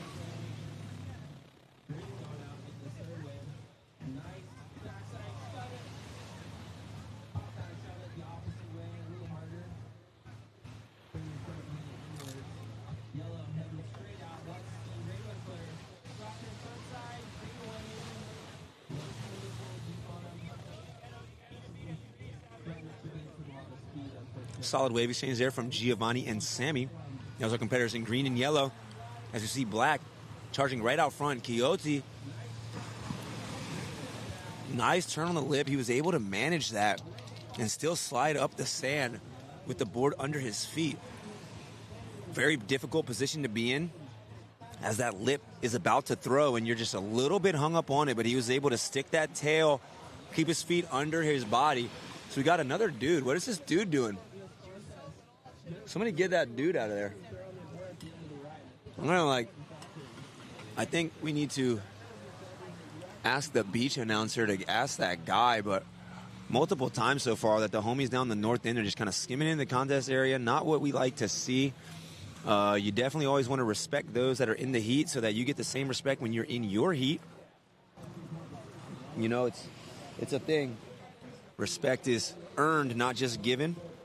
And we're going to hope as this progresses that everyone keeps respecting each other's space in this competitive action. Up and over the first bump for yellow, Sammy Nicholson. He is staying active here. He's got 5 waves under his feet. Next close competitor has 3. And that was Ryan looking for his 3rd wave. That one is most likely going to be a throwaway. 1-point ride if you get on there and then just fall off. They got to give you something for giving the effort and getting your feet on the board. But very similar to surfing, once you get your hands off the rail and then just fall down, it's not going to be more than a blink in the eye. Halfway through this heat, we are 5 minutes down, 5 to go. The crowd liked that last effort from Quixote, and the judges liked it as well. 5.95 for that effort. He is now in first place, 16.41 total. He is in the lead by a 1.28 margin. Second place currently is yellow, Sammy Nicholson, 15.33. And just like that, last wave bringing green into second, Giovanni Carbajal. 15.13 total for Gio. Sammy Nicholson is in search of a 4.81 to move into that second place advancing position, while Ryan Ferrari with that last throwaway, he stacked a 3.7 after it, but he is still in need of a 4.77 to get into advancing position. We've got 4 minutes and 15 seconds on the clock as this field is only spread out by roughly 2.5 points. So very close here in this quarterfinal heat, too. Our next in the water is going to be Jack Falconer, Turner Scarborough, and Sam Richardson. That will be quarterfinal heat 3 action of the 25 to 29 age division.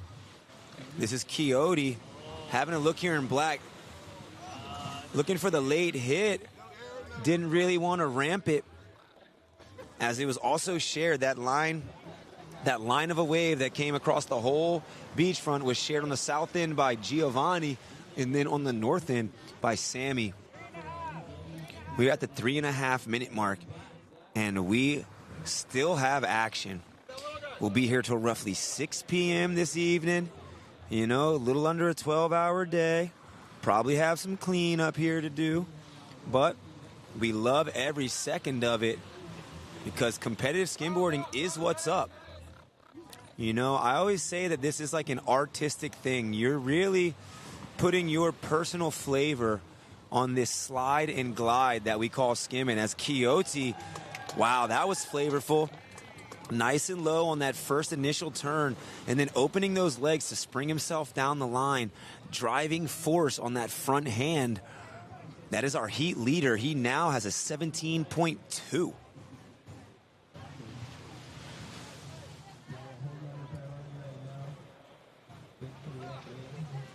Yeah, a little bit of motion to the south end.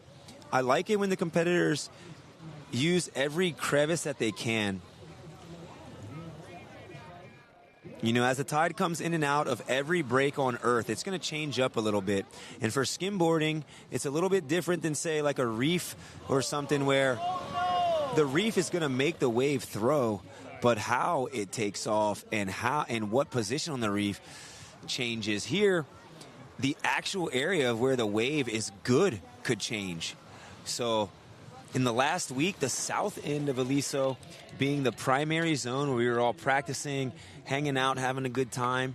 And then yesterday or the evening before, this north end started kind of picking up with the much higher tide. Woo! We got a New Zealander. We got a Kiwi in this heat. Yep. Who's the Kiwi? Yellow?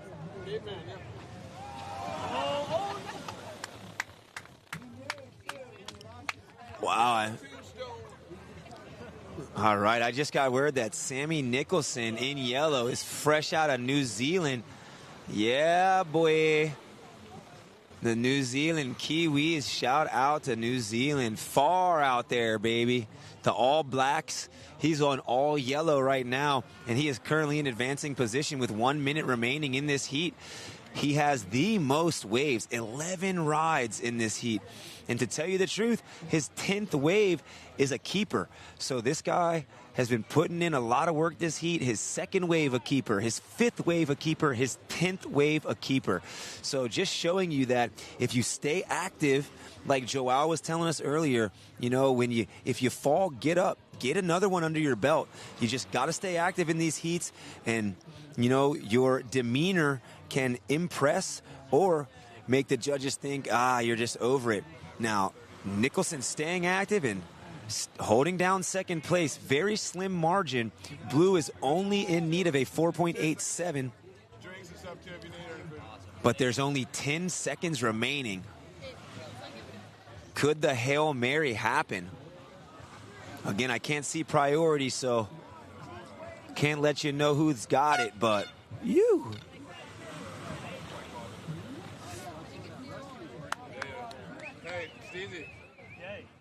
And that is the end of quarterfinal heat 2.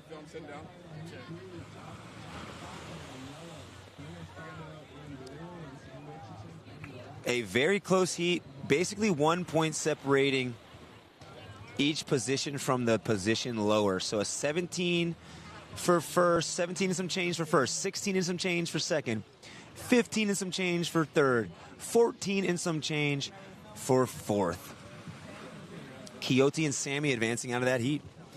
Up next, we've got Jack Falconer in yellow, Turner Scarborough in blue, and Sam Richardson in black.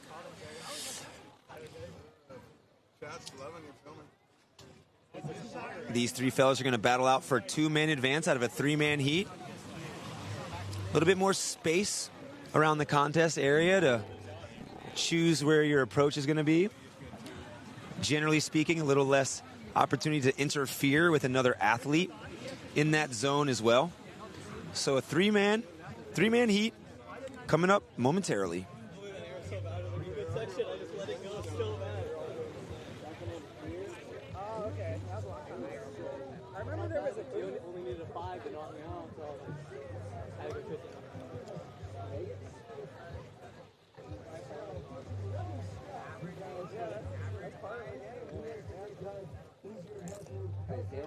Dude, that was rough though. Holy Hey, cow. Jay. What? Yeah, I'm going tonight after this. You need an X-ray, you know. It's like, even if it's broken, what are they going to say? Just rest it. That's exact. For a rib, there's nothing. Yeah.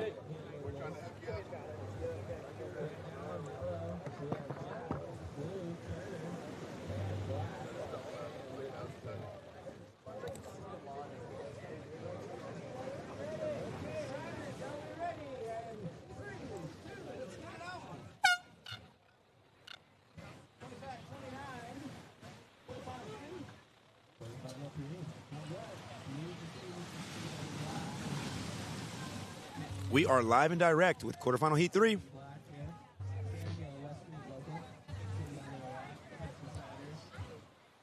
Turner Scarborough drawing first blood. 2-point ride for a wave he's just a bit late on. You know, slide out and made it to the open wave face, but just a bit behind that cresting lip. Had to opt out. Turner transplant here to Laguna. Had the pleasure of catching up with him the other day as well. Like I said, big family. I'd say especially the East Coast guys, we come from a place where the waves are not that great all the time, and you're probably more stoked to just make sure your friend doesn't miss it. So it's like I'm on Maui and I don't call anyone when I show up to a spot and the wave is firing. I just go surf. No point. Why would I call you? I feel like it might be similar to the same vibe here. You know, this is a limited resource. When it's good, the homies that know that it's going to be good are going to show up regardless, so you don't got to call them. But us East Coast cats, especially places like Outer Banks where such a broad stretch of sand and beach, and also the sandbars that change every day there. So it's always good to have a homie maybe in Kitty Hawk and Kill Devil Hills, someone in North Nags Head, South Nags Head, just someone who's got eyes on it so you can figure out the spot to be and then share that info.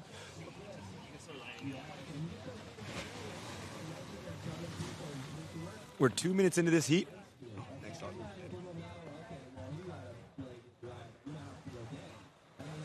And the current heat leader is our competitor in yellow, Jack Falconer, 11.23 total.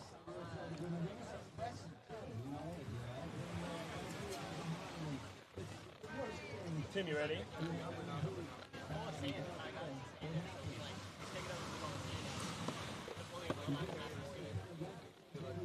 All right, and if you're watching live, we are just adjusting the camera here.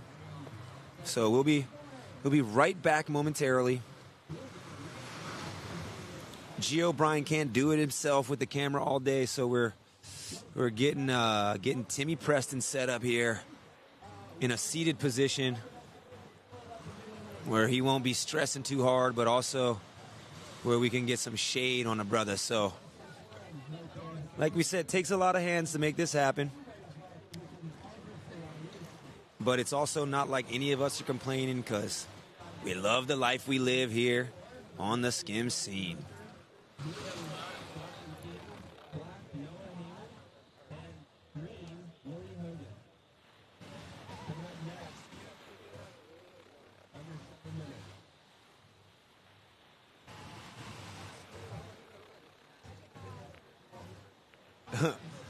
Shout out to J-Dub, Jason Wilson. I'm literally just seeing text messages on my phone over here.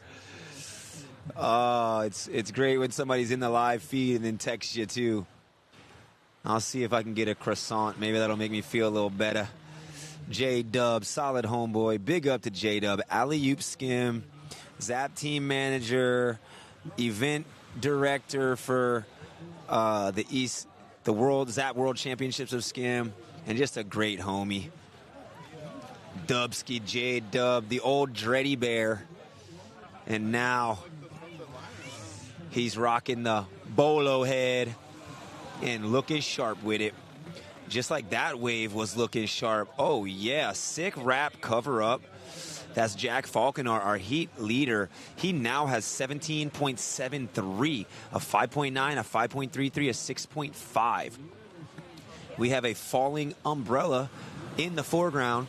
In second place currently, Turner Scarborough, 15.22. He has a 5.07, a 5.70. Oh, look at that, reciprocal decimals, and a 4.83.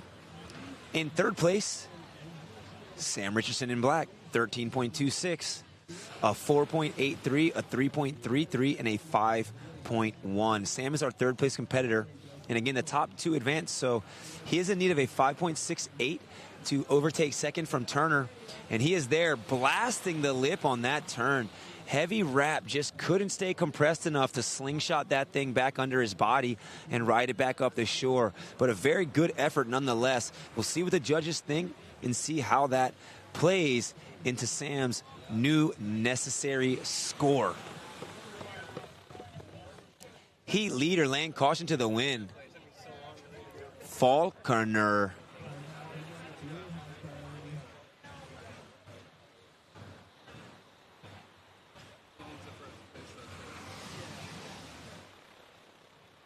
Scarborough on a medium are here inside. Small guy, nice air ollie. Like that from Turner. He's just building the house. Building the house. And you know what we mean by building the house. That means just getting some scores under your feet and then trying to do something better. So earlier on the heat, kind of just wrapping those things. Now adding a little bit of flash to it. I mean, a medium-sized wave, but that ollie looked like it was pretty much off of dang near the dry sand. So putting some oomph on it as we see another solid wrap cover. Jack Falconer all over it. This guy is showing you why he is first in this heat. And he is just laying claim to this southern end goofy wrap section.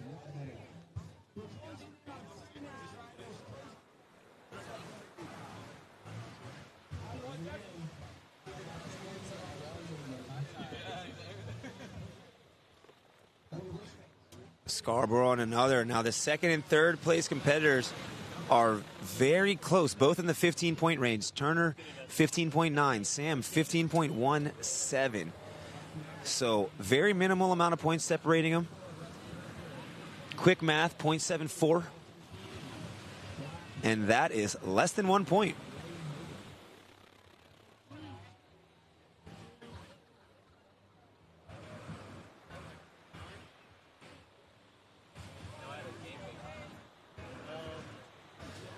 All right, I'm back in the live chat, and we got a question.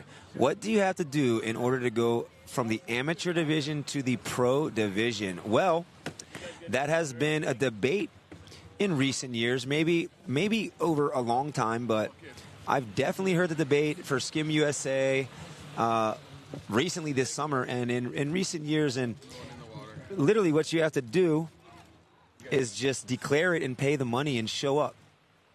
So it's not like you have to go through a qualifying tour to become a professional athlete on tour. In Skim USA, they give every semi-pro winner the option to go pro right there with the win, or stay am and keep a monetary prize that is in an account for them to spend for skim-related stuff.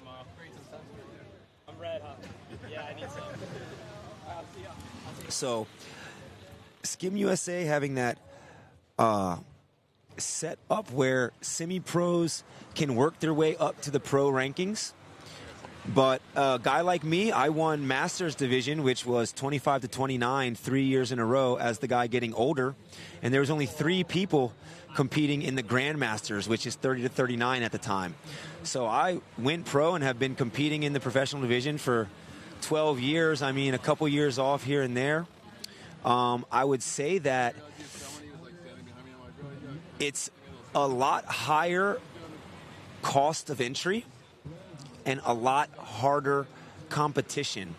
So a determining factor would be the fact that if you don't feel confident that you're going to be making heats, you don't want to spend $200, $150. You don't want to have to fly somewhere to compete in these contests. Now, one thing that has held true is that once you opt into the professional rankings, you are only allowed to go back to the amateur rankings once. Now, it's not like a rule written in stone somewhere, but it's what we all compete by. So a dude like Gio, he competed 15, 20 years professional, and now he's holding it down in the Legends division, the over 50s, and he's not going to be going back to the pro rankings. So the actual skill of competition, amount of money it takes to get to these United Skim Tour events. I mean, I spent upwards of $4,000 to do 3 stops this summer, flying from Maui and making it happen out here. So again, to answer your question, you've got to declare it, enter the contest. Now, when you sign up for a contest like this, the VIC, and you sign up for the pro division, there is a questionnaire asking, you know, what you've accomplished to see why you should be in this. You know, and a guy like me, I just put what my ranking was on the World Tour last year, seeing as how I haven't made it to a quarterfinal or semifinal here at the VIC. But, you know, East Coast contest, I've made it to the 3rd round of the Dewey competition. So, you know, a lot of times when it comes to being a professional athlete, you have to have that professional mentality where you're willing to put in the time at all these different places if you haven't already been blessed to do so in your youth. So you declare it, you go for it. I believe Brody Morris, he made a round or 2 this contest. He's from the Outer Banks. This was his first contest pro. So at the Dewey, he was skimming in, I believe, the men's division, like 18 to 22, and semi-pro division. Didn't win the semi-pro and declare himself professional, but just chose to, and, you know, skims in the first round and makes heats. We had Liam Barnes declare pro, first heat, first contest, East Coast Contest UST this year. I had him in the first heat. Very young, very technical. He wiped me, or maybe second round he wiped me. So, you know, when these guys feel that they're able and are willing to put up the coin to go do so, they decide to do so. And again, there's no coming back, doubling back. So in Santa Cruz, Portugal, you know, there's standardized rules for UST events, and for the professional division, there's standardized live stream, live heats, things of that nature that must be held up to par for the event to be on the tour. But also a cool part of Santa Cruz was they had a Portuguese-only contest involved for skimboarding in that week-long event. And also, if you skimmed in the professional open division, they allowed you to skim in your age group. So I took a L in the pro pretty early. It was difficult conditions. If you watched that live stream, you could have seen it for your own eyes. But I was then able to compete in my age group division, make the final, and take home a 4th place trophy to give to my mom. So cool in that aspect. But again, if you go from pro and compete in only amateur event, you cannot go back to the pro rankings. Unspoken law that we all abide by. Appreciate that question, and sorry if I talked your ear off about it. Back to the action, we have quarterfinal heat 4 in the water. This thing's been on for about 2 minutes. In our last heat, Jack Falconer and Turner Scarborough advancing. Quarterfinal heat 4, we have Rusty Hunter in yellow, Noah Haymond in black, Dalton King in blue, and Willie Hogan in green. Current heat leader is yellow with a 16-point total. 3 rides for yellow to score. As all of our other competitors only have 2, that's going to be the third for black. So he's currently sitting on a 6.57, in need of a 3.91 to move into advancing position. That's going to be enough for him. 5.5 for that wrap cover. Quick little wrap cover there for Noah. He's going to add that 5.5 to a 1.57 and a 4.9. Blue's last effort comes in at 4.2. Excuse me. Second to last effort, 4.47. Last effort, 4-point ride. Blue is now in second place with a 13.47. We have 6 minutes on the clock. And quite a bit more action today at the 49th Annual VIC, Aliso Beach Park. We are currently getting to the end of the 25 to 29 division, and then we will be moving into a huge, pretty large division for the age, because I was just talking about how I decided to go pro at 30 because there weren't a lot of competitors in the 30 to 39 division. It was like almost guaranteed podium every time, no matter what you did, and that's like almost no fun. This next division has 5 heats in the opening round. 5 heats opening round. Let's see how many individuals are in each. There's 4 in the first, 4 in the second, 4 in the third. We might just be going 4 across the boards. This is 20 competitors in the 30 to 39 division. So if you've been hanging out watching this feed all day, Billy Howie and I had a quick conversation about taking care of the body, you know, getting in the gym. He's got a couple more reasons to do it than just purely athleticism, right? But you can definitely see that the older these skimmers are getting, a lot of guys are still hanging on, you know, and it's a really old saying that if you don't use it, you lose it, which I would really say is completely true. You might not hear it so much anymore because, like, as a whole, I would say a lot of people are kind of losing it, just sitting in chairs, watching stuff. But for those of you that stay active and keep those legs strong and moving and are able to do aerobic and anaerobic exercise, you can keep the longevity and maintain this physical fitness for a very long time. I've read a whole lot of books on health, and it was kind of one of my things for a while. I mean, I'm still a healthy individual, but I'm not so much into the literature. I've got what I like to do down packed, and it's just kind of like standard operating procedure for me at this point. But during research, pause me for a moment. Rusty Hunter, sick wrap cover. Oh, yeah, he's got that grape. Shout out Paul Wade and grape. Those are all meticulously made boards, and he is showing you what it's capable of. But yeah, the longevity is there now.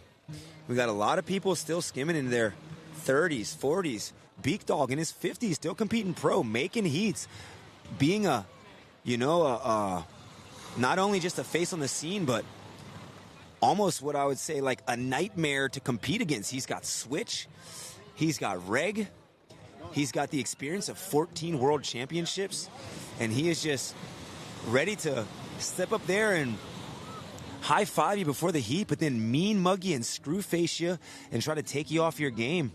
So 2026, a year that's showing us how fit these guys are staying and ultimately how much this competition means to them, because 30 to 39, you're traveling the country to come to the VIC. You know it's prestigious.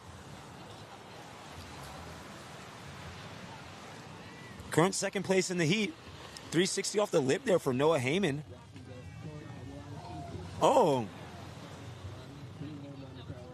Kind of critical big spin there for Rusty. Couldn't quite stick it back to that foam and float his way back to shore. He's looking to better a 5.87. So it's going to be some little more than a regular old Rapt is going to do that. Dalton King getting his second wave of the... Oh, I'm sorry.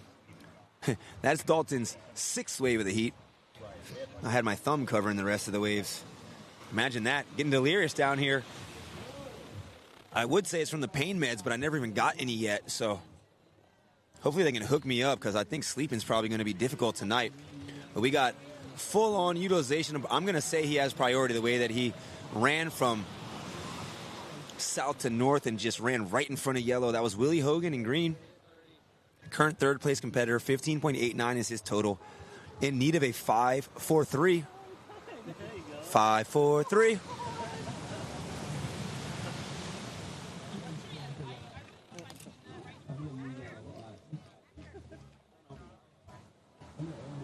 One minute on the clock. In the fourth and final quarterfinal for the 25-29 division. Slashing away at that one, Rusty. Yeah, that Rusty brand logo is one of my favorite things to draw when I was a kid. I lived so far inland that no one even knew what the heck it was. They're like, what's this R with a dot? What's wrong with you? Rusty, bro. If you knew, you knew. And if you know, you know. We got 35 seconds on the clock here. Huh?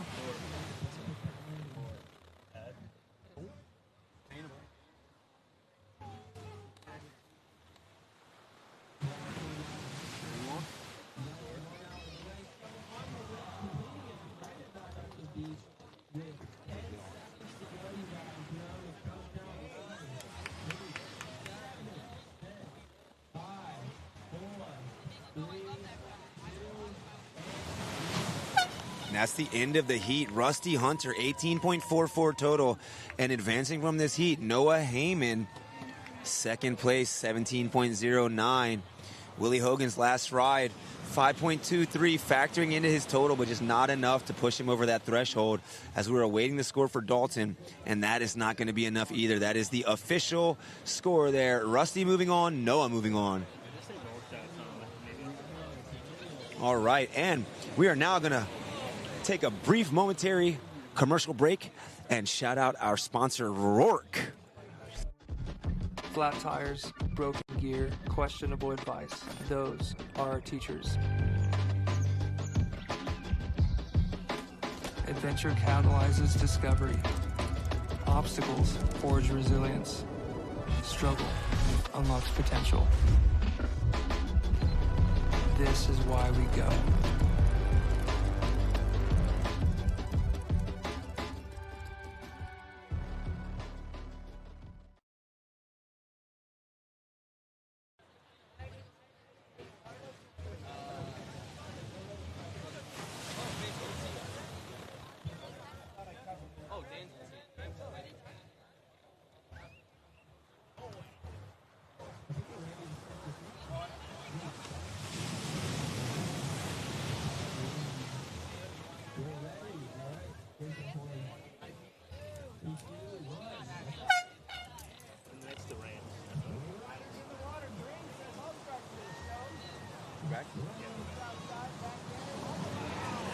Yeah, we are back in live action. Big old schwack there from our competitor in green. And let me take a look and get us all up to date on who's in this heat, because this is the 30 to 39 division. These guys are just going for it. Casey Kimball in green, 5.5 for that first ride. In yellow, we have Samuel Wogulis, 3 point for his first effort. In blue, Daniel Norris, 2 points for his first attempt and Carlos St. Lawrence in black.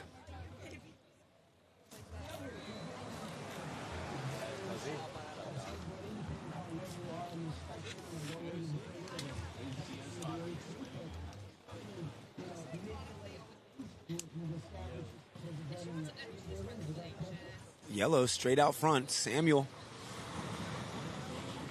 up the wall, but not enough rail, not enough speed to bring that one home. 2-point ride for that. We're going to hope that ends up being a throwaway. We got Dan Norris. Dan, big hammer turn on the backhand. Ooh, deep breath hurting the ribs. That guy got me excited over here. So excited, I'm pained. Dan Norris, I met Dan last year, Oktoberfest. That guy was just getting it in at the bowl section down there. He knows what to do when it comes to a heavy wrap, and he is going to show you here in this heat. 30 to 39 division. Dan currently in second place with a 7.2, a 5.2 for that last effort, and a 2-point ride for his first. He's still awaiting his third ride. Casey Kimball currently in first place, only competitor with 3 waves, 15.93 total, awaiting his fourth score, which comes in at a 5.4, replacing that 4.83 and giving him a 6.4 total. In second place, we have black Carlos St. Lawrence, 9.2, a 5.03, and a 4.17. Dan is now third with that 7.2 as we see him approach this one up and over the first bump. Boom. Big, heavy hammer off the lip, and he is still on it. He didn't even have to walk back up the beach. He just rode that thing back to his takeoff spot. Crushed that one from Norris. Norris just getting gnarly as we saw Sam having a look there right in the middle. Quick snap from Sam and back up the beach. Casey heading far south. This is a split with Casey and Carlos. Casey south, Carlos north. Little turn with swagger from black and a pumping on the lip there for green. Kind of turning my head side to side so the color commentary might not be exact. But 2 rides, 1 wave.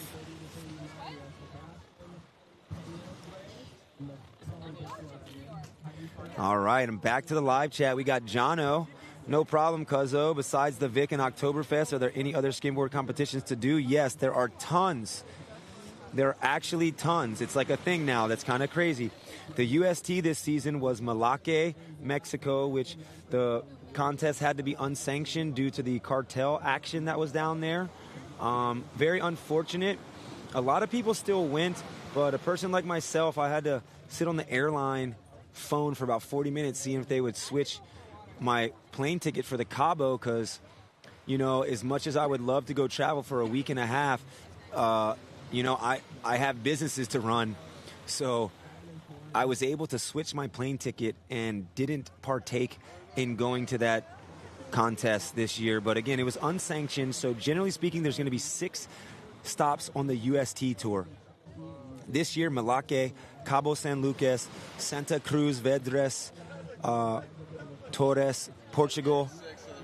Here, the VIC at Aliso, Oktoberfest at Balboa Pier, Newport Beach.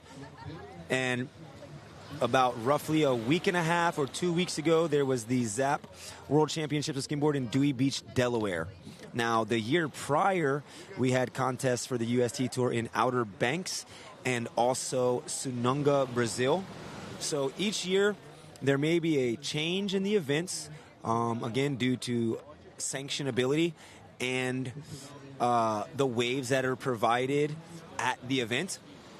But those are just the UST stops. So there is a full East Coast, and I believe they have stops in Mexico run by an organization called Skim USA. Now, again, that was the brainchild of Harry Wilson, who started the East Coast contest, which is about 45 years running. I believe it started the same year I was born, 1983. And they have multiple contests for a full season that starts roughly January. And they go to, oh my gosh, hold the phones. Are you kidding me? Yo, dude, that was like 1.5 feet overhead for him. Just holding that line. Super sick vision there for Dan. I don't think I need to look at the live chat anymore to answer that question. I got to look at the score for that one because they had to reward that one. And they did. Dan is now in first place. 8-point ride. That is the excellent range for Dan. 21.4 his total. 8-point, a 6.67, a 6.73. He is now in first place and cruising with a 5-point advantage. Casey is in second, 16.4 total. He is in a combination scenario to take over that first place position as Dan just staying active there on the south side. Carlos is in third, 14.13, in need of a 6.7 to take over second place and advance out of this heat, while Sam in yellow is 11.79 and a bit of a tougher score, 7.9. That's like excellent range. You can break it up into 2 scores, and if he does that, he needs to replace a 4.13 and a 3.33. Now, getting back to the other Skim contest, Skim USA, a very long-running organization. You pay a membership fee to join, which is, I believe, $50, and then you pay the entries for the rest of the contest during the season. But if you were paying attention while Gio and I were talking about the Chilean skimmers earlier in the event, what Skim USA does is they provide scholarship opportunities for 3 athletes at the end of every summer. And I believe Sebastian Cruz was a recipient this year, which, being in Mexico, the education is a lot more cost effective than the U.S., where we've jumped like 400% for college and university payments. So I can be corrected if wrong later by John or Wendy or someone out there, but I'm pretty sure that a whole year of school was able to be paid for Sebastian due to that Skim USA scholarship that he wrote an application letter for, and had to be involved in events. But Skim USA, again, a nonprofit, and when you put money to your membership, it's not just going to someone's pocket, it's going back to the youth. They will be taking a team to Chile to partake in that liner down there. So they run events up and down the East Coast. First event, beginning of the season, is Malake, I believe, and then they hit up Spring Fling, possibly Panhandle, like Panama City Beach, Florida. I want to say that they also get the Vero Beach Shore Pound action. They've got a contest in Seabright, New Jersey. The ZAP World Championships is part of the Skim USA Tour, as well as the Outer Banks Skim Jam. So I may be missing a contest or 2, but there's a full other tour that tours in the U.S. Also, Premier Skim, run by, gosh, I'm drawing a blank right now, Clayton Powell. Yeah, Clay Powell, Premier Skim. That is contest here on the West Coast, and I believe he might have 1 or 2 East Coast, but that's more roots run, where Clay is pretty much putting it all together. He's bringing out the equipment. He's bringing out the table. He's getting the homies to judge and make everything happen, but definitely has professional division as well as amateur, but I think a lot less age groups. So you're probably looking at something more like a 14 and under, 15 to 20, and then like open men's and professional. But there are plenty of contests that you can go to all up and down the East Coast, and also here on the West Coast, whether part of UST or not.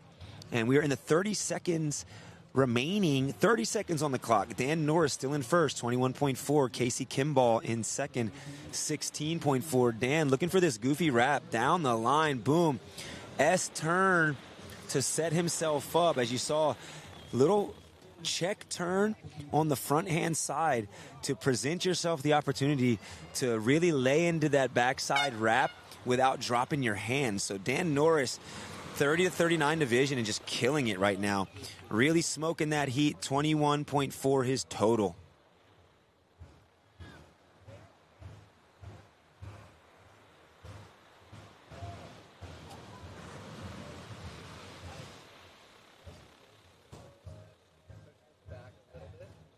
Yeah, vamos Carlitos.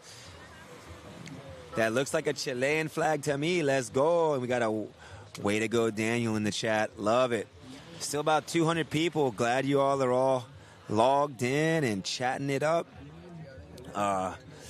Maybe I'll ask y'all for some questions. I think Gio posed the question earlier today. Who does everybody think's going to win the professional divisions? So what? Guess on the winner. We'll take that out of the last 2 heats you've seen for the 30 to 39-year-old division. Who you think's going to win this age group? This is pretty stacked. We've got quarterfinals or opening round straight into quarterfinals here to end the day. And these guys, I would beg to say that a lot of these guys have been skimming for probably more than half of their life and still involved in these great contests. Now, again, that last heat, Carlos St. Lawrence, straight out of Chile.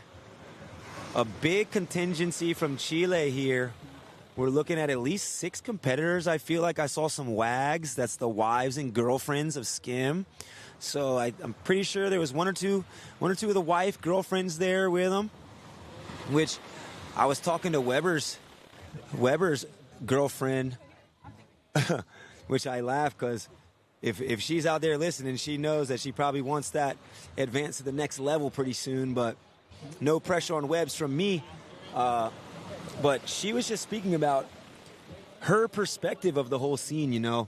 I've never really dated anyone that was like outside of the things that I do, whether it be a athlete playing soccer or a woman that's riding waves or related to someone who does such and has a beach mentality. But yeah, the perspective that just like the beach-going girlfriend or wife that isn't into riding waves too much or doesn't skim but maybe just surfs or boogs, and their perspective on, how the homies are, what it's like to come to the events, what it's like to be just with a skimmer, because we're very passionate people, and when the waves are on, we're going to want to go get them. Now, the beautiful part about skimming is that if you have your significant other on the beach, you could post them up in a chair with an umbrella, a cooler full of snacks and drinks, and every time you come back up the beach, give her or him a little smooch and go, yeah, I'm going to go get another one. So, again, one of the coolest aspects of skimming is that the competitors, whether they're in the contest or just an athlete there doing this sport, they're on the beach and around the other people that are beachfront. So a point that a lot of people make, how close the competition is right to your face. If you're in Hawaii, Honolulu Bay is one of the contests for us that, it's really far away from the people that are watching the event. They're up on a cliff, and the break is like a little bit of a paddle out, so not the closest thing if your eyesight isn't great. Maybe you need binos, but here, skimming, right in your face action, and you can bring the whole family to enjoy.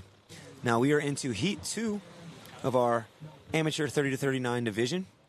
Dylan Hunter in black, Michael Manfredi in blue, Sebastian Paniagua in yellow, and Yair Ramos Ibanez in green. Now again, I'd beg to say that Yair might be from Chile. If he is, throw me a Chile flag in the chat. You know what I'm saying? But we don't have like a list of where all of our competitors are from, so difficult for me to just decipher that bomb if I don't immediately know you. But I would guess Yair might be from the Chile homies. So big up Chile. Let me check. Flags in the chat. Nope. But another question. Let me get an update on this heat first, and then we'll jump into some questions. Again, I don't mind. Makes it easier for me to speak because I'm feeling a lot of air on the solo right now. Now, 5:45 remaining on the clock. Our current heat leader is now our skimmer in yellow, Sebastian Paniagua. 15.5 is his total. And just like that, Dylan Hunter's last wave clocks in at a 5.5, giving him a 16.37 total. He is now in the lead by 0.87. So our competitor in black, Dylan Hunter, 16.37, first place. In second place, Sebastian Pananjua, 15.5. In third place and looking to advance with a 6.03 score necessary, that's Michael Manfrede, 13.4 total for him. And Yair Ramon Ibanez, 13.13 for him in green. He is in fourth place, and he is looking for a 6.04 to move into advancing position. We are halfway through the heat. 5 down, 5 to go. And I hear the crowd, Seabass, go for it. Seabass climbing the wall, getting that nose 12 o'clock. Straight up, couldn't bring it straight down to regain control down the wave face. But really critical part of the wave that he was approaching with a lot of speed and just laying it on the line there.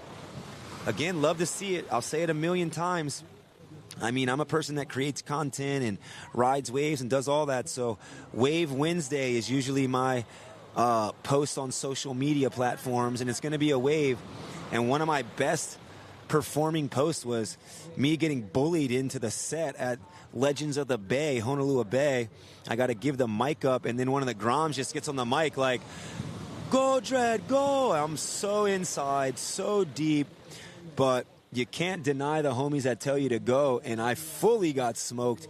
Posted that clip, and that's like, people love seeing the fall better than the make.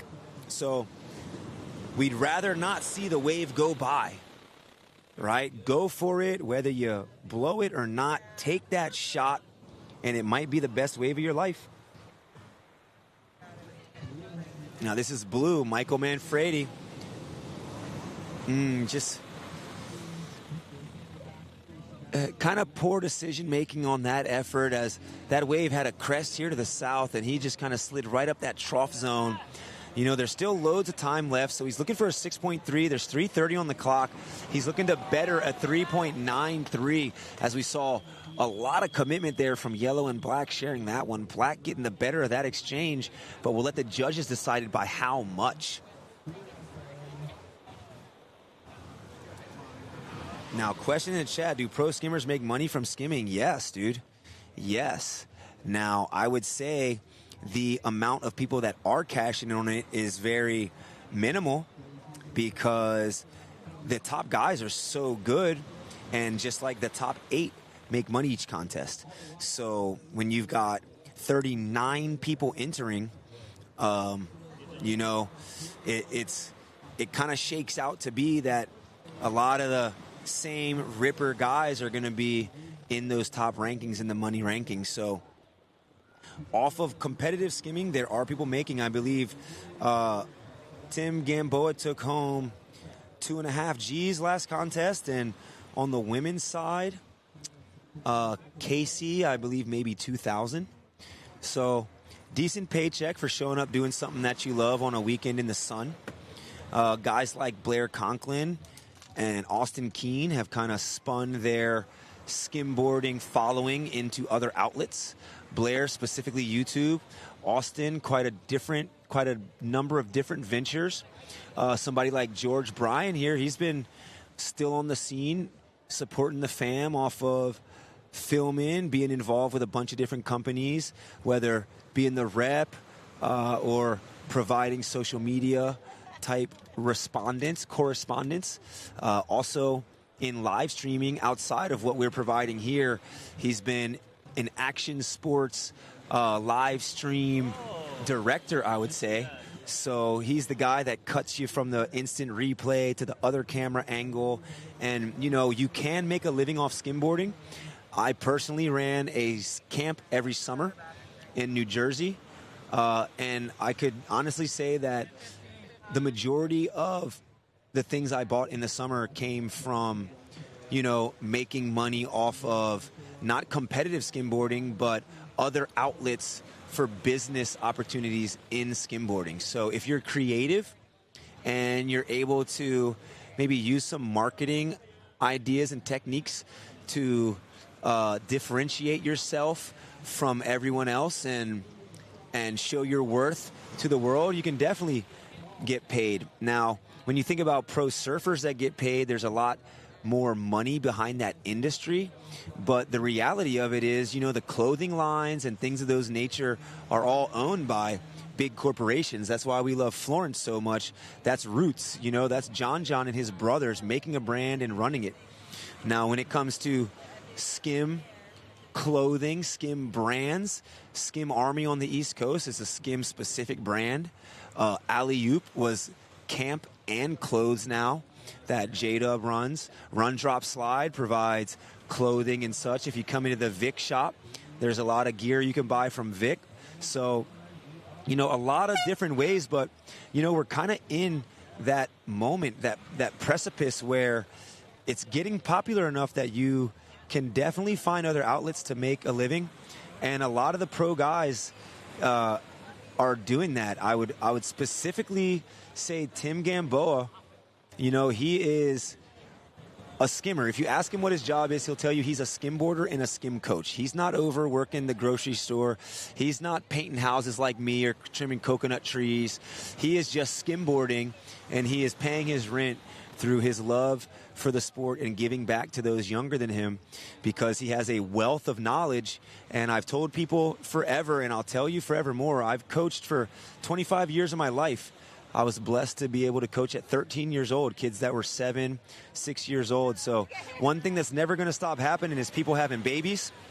And if you get good at something, there will always be people who want some insight to help their kid to become better at something. If it's a parent that cares and they're invested in their children, there will always be an opportunity for that. So get good at the things you love, and you can make them into the businesses you own and, flourish in your existence. Now, back to the action. We are in round 1, heat 3. This will be Ryan Monroe in yellow, Joe Maltese in blue, Mauricio Noval in black, and Johnny Atoe in green. Now, Johnny boy Atoe, this one touches my heart. Johnny, a great friend. There was a point in my life where I was really dead set on shooting a documentary on skimboarding and traveling, and things just didn't work out the way that I planned. But along that way, Johnny was one of the guys that offered, you need a place to stay, you need whatever you need, I'm going to help try to keep your dream going, and allowed me to stay at his house, interview him. He was like managing a store at the time and had crazy hours of work. So just a stand-up dude. And then I believe maybe if not DNA, someone in his family gave him the heads up that, he's Samoan, but also has some Hawaiian heritage. So I had the blessing of showing him his wife, who at the time was pregnant with their second daughter, and his eldest daughter, when they came to Maui, let him use one of my boards. He was posted up at a spot called we call it Ma'alaya. I mean, the break over there is kind of everywhere around that harbor, but the actual park is Haycraft Park. So he was in a Airbnb near Haycraft Park, and I was able to give him a Maui Skimmers. I know he rides Victorias, but he was able to skim for his week there, took his family up into the Iao Valley, made some lays for him. So, he ended up getting, I believe, his Office of Hawaiian Affairs card for his, birthright citizenship of being Hawaiian, which, may get you the ability to be on a list to own something there, because unfortunately the capitalist powers that be of our government have stolen those islands and made them a state. But that's just a story for another time. Holla at my Instagram if you want to know more about that. But Johnny is our current heat leader. He has a 6.47 for his first effort. In second is Floater Joe Maltese, 5.1 for his first effort. Ryan Monroe in third in yellow, 5.03 for his first attempt. And Mauricio still looking to get on the board in black. Floater Joe on the front hand. Floater Joe's rocking. We were just talking about Timmy Gamboa, and Floater Joe's rocking that Lotus model. He said he loved it. I want to say he's rocking a medium. Oh, yeah. Powerful on those cuts across the lip there for Ryan Monroe. Now Ryan laying it down here. Ryan was looking to care for a brother earlier.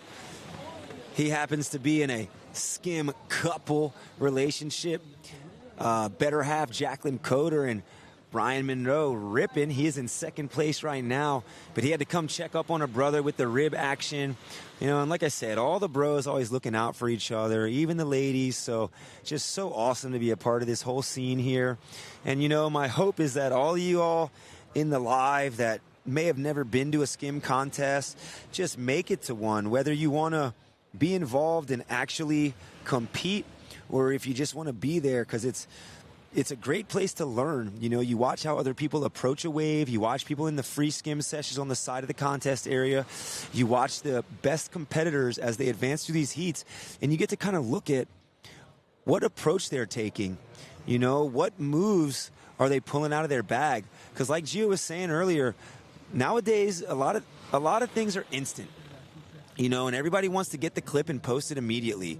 But there are some people who are just hiding the things they're working on and saving them for that contest zone where it's most critical to their, you know, competitive being. So contests are a great place to learn, a great place to meet people. You know, you show up, you make some friends, then those friends want to skim more, and you end up skimming more, and you end up getting better, and then you end up competing. I mean, if you were paying attention earlier when I was talking to Timmy Preston, he said he came to the VIC 2 times before he ever competed. He just came, watched, skim on the side, saw what it was all about, you know, got his wits about him, and then came and went for it. So, Skim contest, one of the greatest things you can be a part of. And I'm telling you, it's a #1 supreme here at the VIC 2026, baby. Again, this is round 1, heat 3. We're going to have 2 rounds of this age division before the end of the day. This is heat 3. We're going to have 5 heats in the opening round and then go straight into the quarterfinals. So again, top 2 advancing. Currently in our first quarterfinal, we have Dylan Hunter, Casey Kimball. In our second quarterfinal, we have Sebastian Pananjua. And our third quarterfinal, Dan Norris. Now, again, we've got 3 more in the first round, so the top 3 competitors are going to be spread amongst those heats as we keep advancing through. We've got 4:30 on the clock, and Johnny Atoe is holding down first spot, 18.84, a 6.47, a 6.2, a 6.17. This guy's on fire. Ryan Monroe, second place, 15.63 total, a 5.03, a 5.17, and a 5.43. Third place, Floater Joe Maltese, very close, 15.23, so only 0.4 of a point separating those 2 guys. Joe is looking for a 5.24 to replace his 4.83. Again, top 2 advancing, and lucky for me, when I'm just looking at the totals, I got to do a little bit of math. But the program, Live Heats, does all the tabulation for us. So I'm not adding these things up all day, which you may think is going on. But when it's like quick math, like, yo, what's the difference between these 2 guys? I'm doing that in my head. I was a math teacher, baby. From 7th grade and 8th grade math at Hana School, Maui, to Algebra 1 and Algebra 2, Baldwin High School. I was ripping the statistics course as well. I even taught Spanish at the high school level on the island of Maui. So, you know, great to give back, but also I got a knack for the math. 3 minutes on the clock here. 3 minutes again. Floater Joe looking for a 5.24. Let me flip-flop a little bit back to the live. What are we talking about in the live? My dog's in the live. Oops, I missed it. Let me load it back up. Yep, see, there we go. Yair Ramos. Yep, see, Yair. I knew he was from Chile. Yeah, baby, thank you for that update. Appreciate you, Emma. Emma Zarate. Is Blair competing? No, you follow Blair on social media. That guy's in the Minta-wise. That guy got off a a long plane ride, took like a 6-hour dinghy across the ocean into the Mentawais, and then seriously got ridiculously barreled on his first wave. His pops was walking down the beach the other day saying that his chick was getting so barreled that he couldn't believe it. So Blair, not so much in the competition anymore. He's usually here at the VIC, but didn't make it to the VIC or Cabo, had some other plans. I think he went to Alaska with Weber during the Cabo contest, and he's in the Mentawais now. So that's part of what I was saying before. Some of these guys go from, being a 5-time or a 4-time world champion to diversifying their income into things that they can do on their own time and do with friends and provide themselves with free time. Billy Clark, I learned a lot about life on tour. I can only imagine, man, because I can say the same thing. I mean, when it comes to hanging out with people, I'm generally one of the older guys because I'm still kind of young at heart and just active. So a lot of guys my age might have a family and kids, and it's a little bit tougher for them to get out. So a lot of the guys that I hang and skim with are really younger. But, even with all my experience and knowledge, I can say the exact same thing. Just traveling to different places, seeing different cultures and different waves, and then, taking that knowledge and going back home. You do learn a lot in the competitive world, whether it's skimboarding, surfing, skating, soccer, whatever you're doing. When you get into that tournament realm and you're traveling and seeing new places, it's a great thing and a great way to learn stuff. John O, my social media is Ed the Dread. I'm Ed the Dread Everything. Ed the Dread Everything. Yeah, on all social media platforms. I even do TikTok, my man. But Spotify, Apple Music, I got music out that I produce, mix, master myself. I got YouTube channels, Ed the Dread Music, Ed the Dread TV. We got 40 seconds remaining on the clock in this heat. And yes, you will be able to go back and watch the pro heats.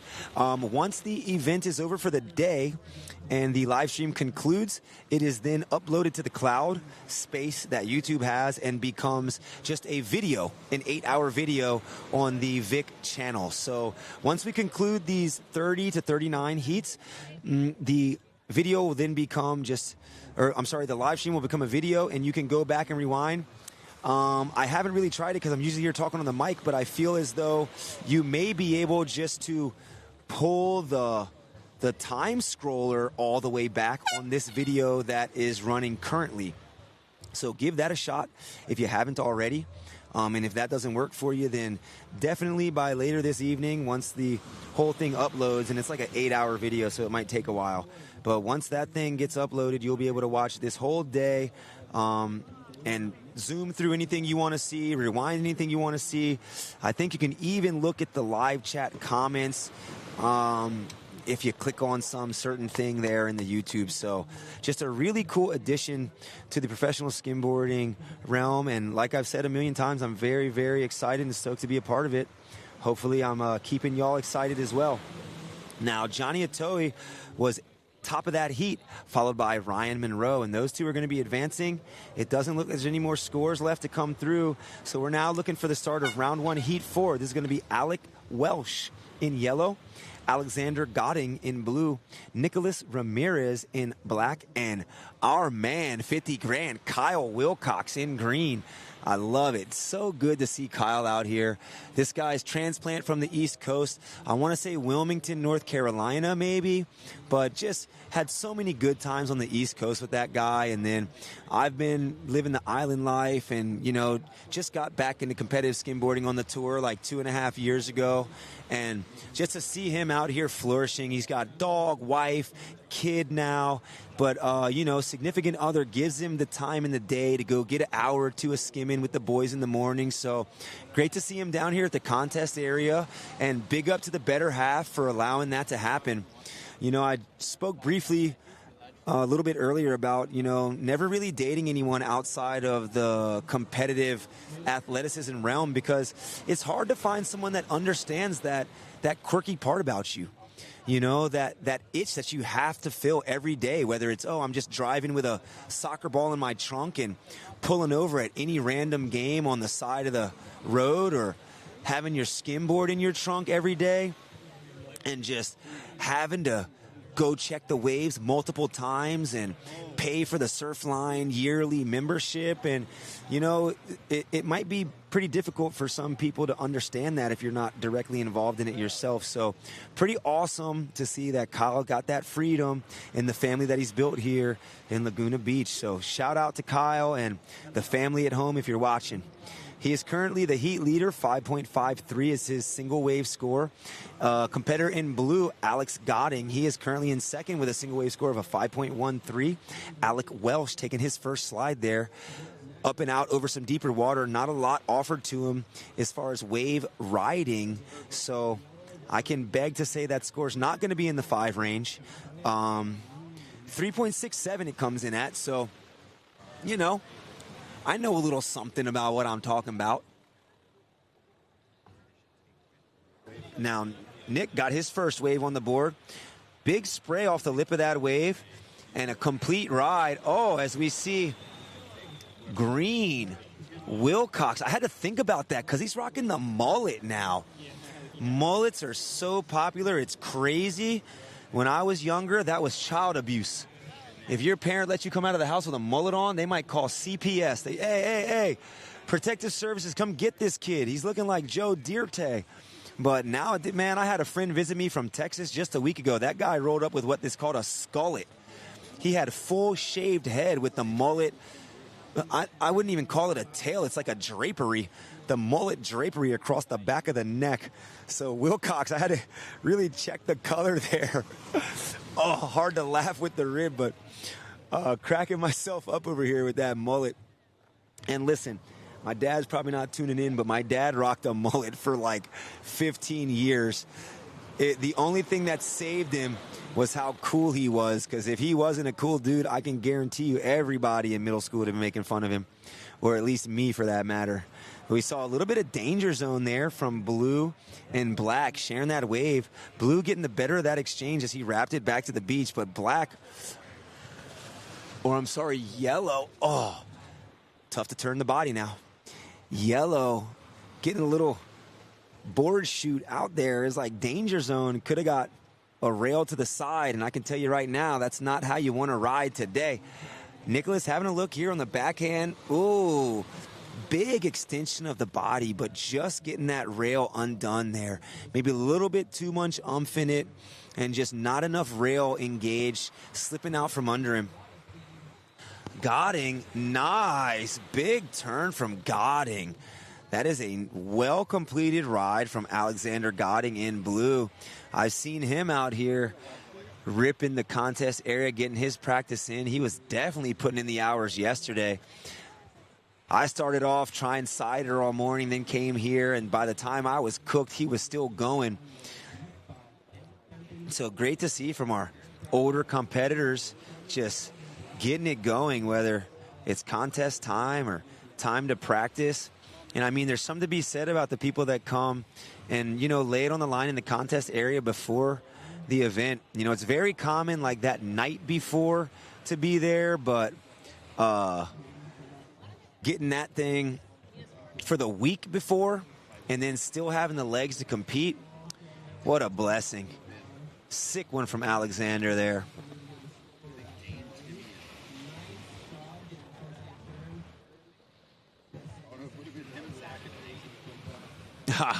Live stream. We got somebody already rewatched the Dewey comp 3 times. I love it. Dude, I was rewatching that too. I mean, those clean Dewey lines, you can't beat that. And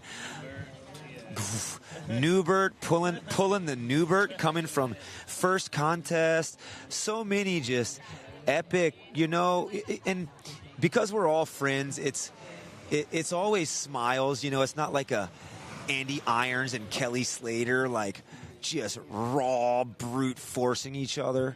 But you know, it's always good to see underdog get it every now and then, and it was really good to see Gamboa, after putting such a positive intention and really training for that event for so many years, especially it being like his home break Thalia. It was just a delight to see that guy win it.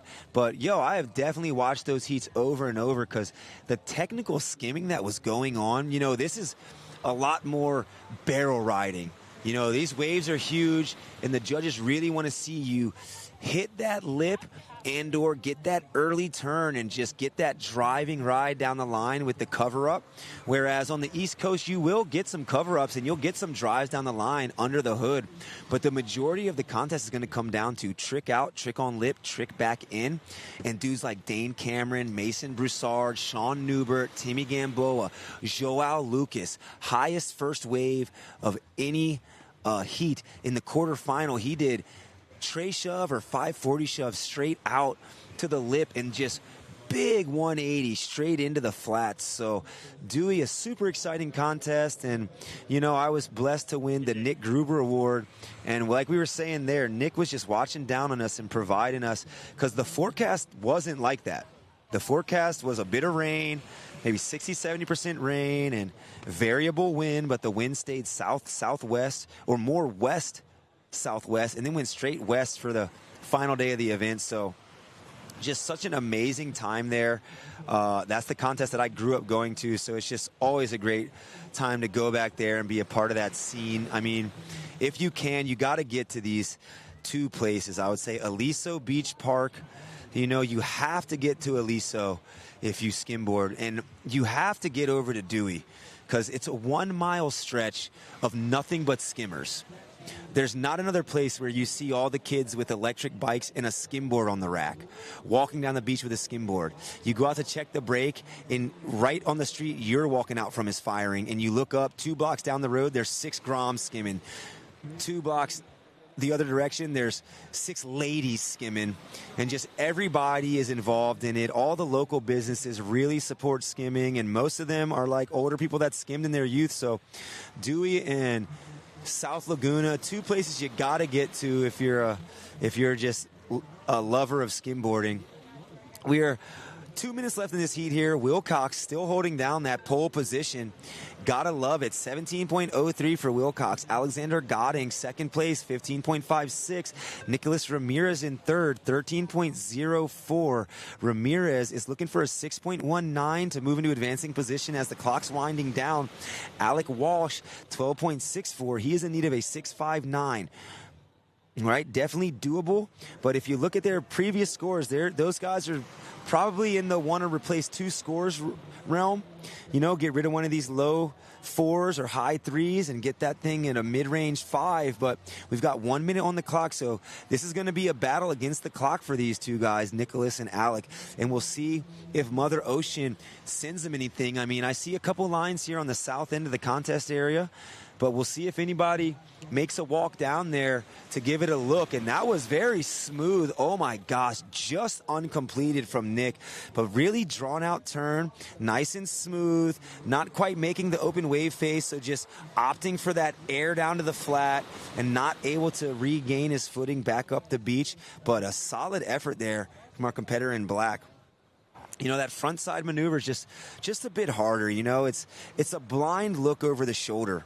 So not only are you focusing on what's in front of you, but you got to really take a look over the shoulder and get that momentum in that direction before you can lean on that toe side and get the open face to face. You know, backside, a little easier to just lean your head over, look either way, and turn, pivot on those toe side rail. So great to see somebody attacking on the front hand, because I would say 75% of the day we've seen all the backhanders, and there's a reason, because it's a lot snappier and quicker turn, and you're just able to get that front side line in the open wave face and really drive it to the end. Now, skimming, one of those sports where we're really not even concerned if you make it out of that barrel. You know, surfing, people want to make the barrel. If you get clamped, that was a great ride and you're going to love the view. But, you know, homies aren't going to be frothing unless it was like something crazy. You were riding the foam ball, you know. In skimming, listen, we want you to be so deep that you don't make it out. That's the spot to be. That's the foam ball. That is the zone. Right in there in the pocket, so deep that you're teetering on the point of making it or not. And then if you can, getting super critical and sliding up that dry sand. Blair Conklin, a very good competitor at that, you know, taking that wrap straight to the dry sand. There's a lot of pictures, I want to say, from this event last year. There's pictures of him just brown under his feet and thick lip over his head. So skimming, one of those action sports where it's right before your eyes, but also it's very critical and dangerous. Now, round 1, heat 5, up in the water. Andy Kemp in yellow, Jared Bradley in blue, Troy McDonald in black, and Carlos Salas in green.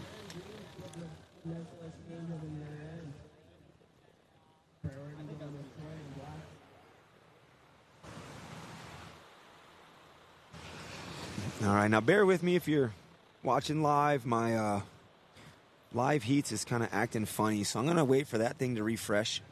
Can't really update you on any scores at the moment, but I can check in with the live chat. We can do that. I got no problem doing that. And yeah, sorry, the real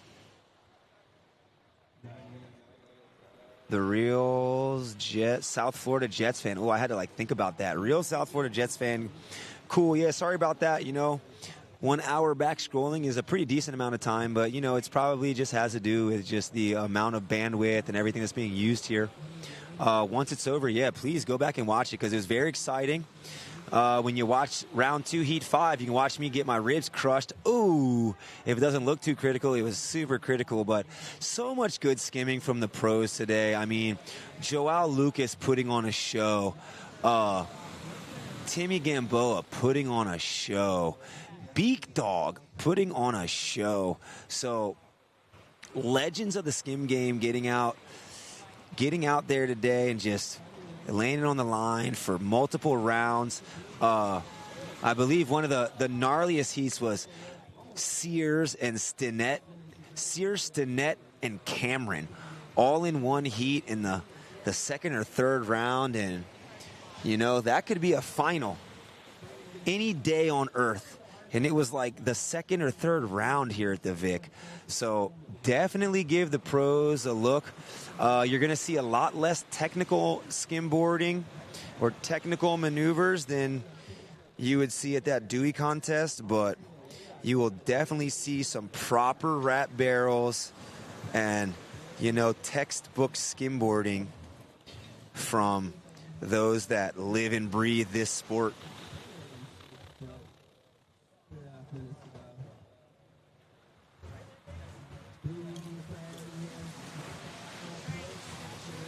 Yes, I did. Thank you.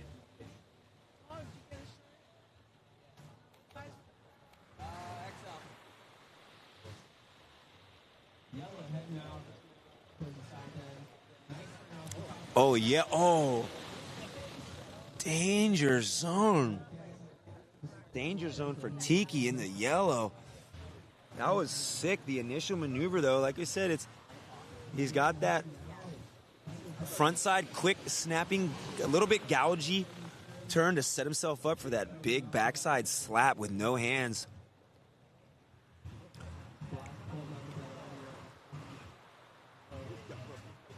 All right, I'm back online on the live heats. All right, and that's Andy Kemp in yellow. He's the current heat leader. 15.17 is his total. 5.17, a 5.5, and a 4.5. Gerard Bradley in blue. He is our second place competitor. 14.74 is his total, a 5.07, a pair of 5.07s, and a 4.6. Third place, Carlos Salas, 14.03.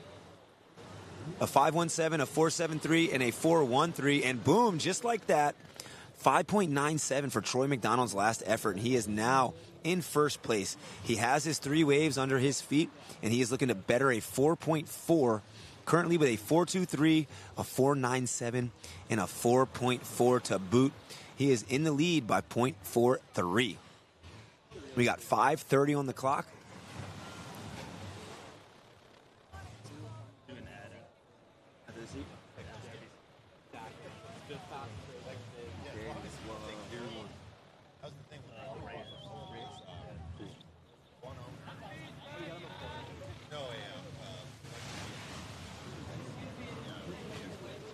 We've got 5 minutes down, 5 minutes to go. We got a couple beach walkers on the scene here. Almost funny to see here because The East Coast contest, you know, this is just a beach park. Oh, hold up. Let me tell you a little something. That was sick. Andy Kemp backside side slip. 360 off the lip. Dude, swag-tastic, my man. In need of a 4.94 to get into first place position. Dude, that was a sickie. Yeah, super sick one. That made me I just lost my train of thought. I don't know what I was saying before. Ooh, getting delirious as this day's closing out.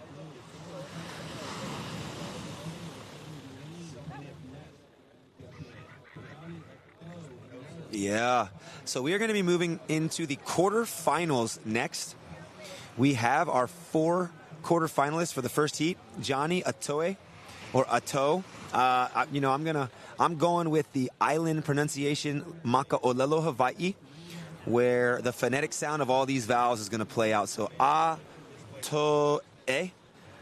But if he wants to come tell me it's Ato or Ato, by all means, baby. But like I was telling y'all before, he's got that Hawaiian heritage, so I'm going to go ahead and announce it like they would in the motherland. Hawaii, ne. Johnny Atoe. Kyle Wilcox is going to be in that heat, as well as Dylan Hunter and Casey Kimball. Now, you can trust me on my pronunciation for Hawaiian words. I studied at the University of Hawaii Maui College for 2 years, learning Olelo Hawaii, 100 level and 200 level. Then COVID happened for me, and the 300 level, they don't speak English, and the class was online. So I kind of just fell back. Didn't want to be looking at a screen where people aren't even showing their face.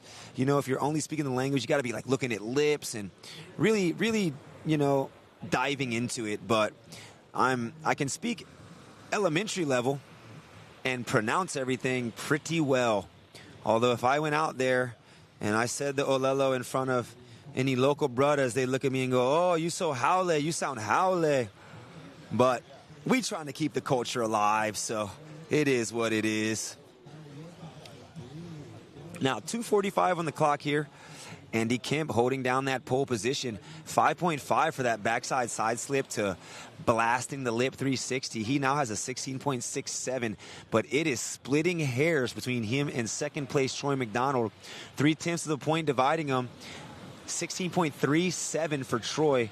Jared in blue, 14.74. He is looking for 6.23. And Carlos, that was Carlos in green, a little slow on the front hand. 14.03 is his total. He is in need of a 6.47. He's going to do himself good by replacing both of those 4s. He's got a 4.73 and a 4.13. We've got 2 minutes on the clock. The 2-minute drill coming at you. Again, the top 2 competitors from this heat are going to advance into that third quarterfinal. So they'll get about a 20-minute rest. I'm sure they'll be thankful for that because nobody wants to run back-to-back, although I'm pretty sure big dog Zach Hinderdank had to do such today in the pro division. They gave him a couple of minutes, but that guy's got the legs to get the job done, and he did it back-to-back. Hinderdank. For those of you that go replay the pros later, take a look at Hinderdank. I interviewed him about his claim, but fully using his dad's OG claim. If you don't know Chris Henderson or Hindi, the most textbook rap you have ever seen in your life. Now, by the time that the 10th Street Brothers were making those VHSs, the amount of footage that they personally got of Hindi in those moments were minimal, but there was classic shots, and maybe from those times, but the guys looked like they had those wider boards and those shorter shorts, and he is just one of the first guys to get that wrap barrel just completely on lock. You know, each one of those guys from the first generation had something that they had that was just like a special thing. They might have made it, they might have created it, they might have perfected it and inspired others to do so. And Hindi with the solid rap, which I learned today from his son, that the claim he did was to show everybody, listen, this is how you get those points. You stay on the board. So go ahead and rewind that and watch Hindi's. He had a sick rap to a driving cover-up with like a claim, no claim, giving a kudos to Pops. We've got 15 seconds remaining in this heat. And as this heat concludes, we are going to go into another commercial for a great sponsor, which is the Ranch. at Laguna Beach.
All right, we are back into the action. Again, big thanks to the Ranch at Laguna for being a sponsor of today's event, your 49th annual VIC. What the dealio, my boy Wilcox, front 180 air, sticking that one back onto the lip. Yeah, Kyle. Floating that 180 around the whitewash. Kyle's walking past, and he's got like, yeah, I feel like Kyle started a pad company. Oh, man, he did. I definitely bought pad. I'm drawing a blank on the name. Third Eye. So, Kyle, if you rewatch this, slap me later and tell me the name. Because I definitely bought some pads off of him. He's got them. Oh my gosh, the Wide Eye Club, the Open Eye Club, the something. My grandma used to tell me, do the alphabet backwards and you'll remember what you were thinking you wanted to remember. I'm not about to make y'all bear witness to that, but Kyle, tell me what it is later. He is our heat leader right now with that sick 180 off the lip. 5.83, the judges rewarded him for that. Casey Kimball, 4.97 for his first effort, and Johnny Atoe, 4.77. Nice, Casey with that shove back up the beach, you know. A lot of whitewater rushing behind him, so a big flick and a big jump might not have been able to be pulled off, but he definitely threw that quick 180 shove it in there, was able to complete that and just add a little bit more to that ride. Now, Casey Kimball, I like that because a very good homie of mine is Kim Ball. Instrumental in surfing on Maui. He might not be listening, but dude, shout out Kim Ball, high-tech surf shop or high-tech surf sports owner. If you come out to Maui, there's only a couple surf shops, and the best one to go to is high-tech. They got it Paia, they got it in Kihei, they got it in Kahului, and Kim Ball is just one of those guys who's put in so much work for the community, and it's the same thing you can say about guys here. I would literally compare him to Tex. You know, starting the high school surfing and Maui doing it for 10 years before the rest of the islands were able to catch wind, and just an all-around good guy. So a little play on words there, Casey Kimball, and Kim Ball being the man, the myth, the ledge out on Maui. Yes, blessa. Now, Dylan Hunter got his first ride under his belt. 4.63 for Dylan. Single ride as Green is just staying active. I like what I see from Casey. He is staying active, looking to build the house from the ground up, getting 3 under the belt in the first 3.5 minutes. Right? That's a good, solid combination to start with. Now he can be a little bit more selective and try to choose what's going to offer him the best opportunity to advance whatever is his lowest score of the 3. Kyle still sitting on a one-wave score of a 5.83, but in second place, advancing position. I can guarantee you one wave is not going to be all that these guys get. As Dylan, oh my gosh, Dylan laying the hammer. Hammer, Laguna Hammer. Shout out to the the new Hawaiian reggae, Hawaiian hammer. That was a hammer down for Dylan Hunter. He was only in need of a 1.21.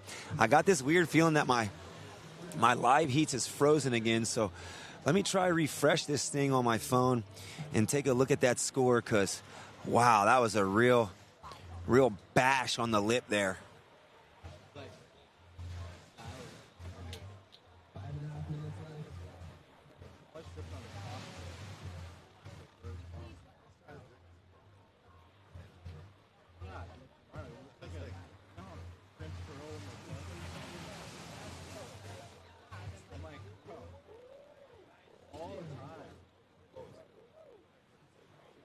Okay, yeah, I actually have I got a big problem. My phone isn't even connected to the mobile network. What is going on here? Uh-oh, peeps. Bear with me a moment, because I'm pretty sure Steezy's got headphones on, so I'm just going to say it. Oh, he can hear me. Oh, I was going to say, I'm pretty sure I still got Steezy's Wi-Fi password. Let me just, yep, there I am, logged into the Steezy. Thanks, cuz.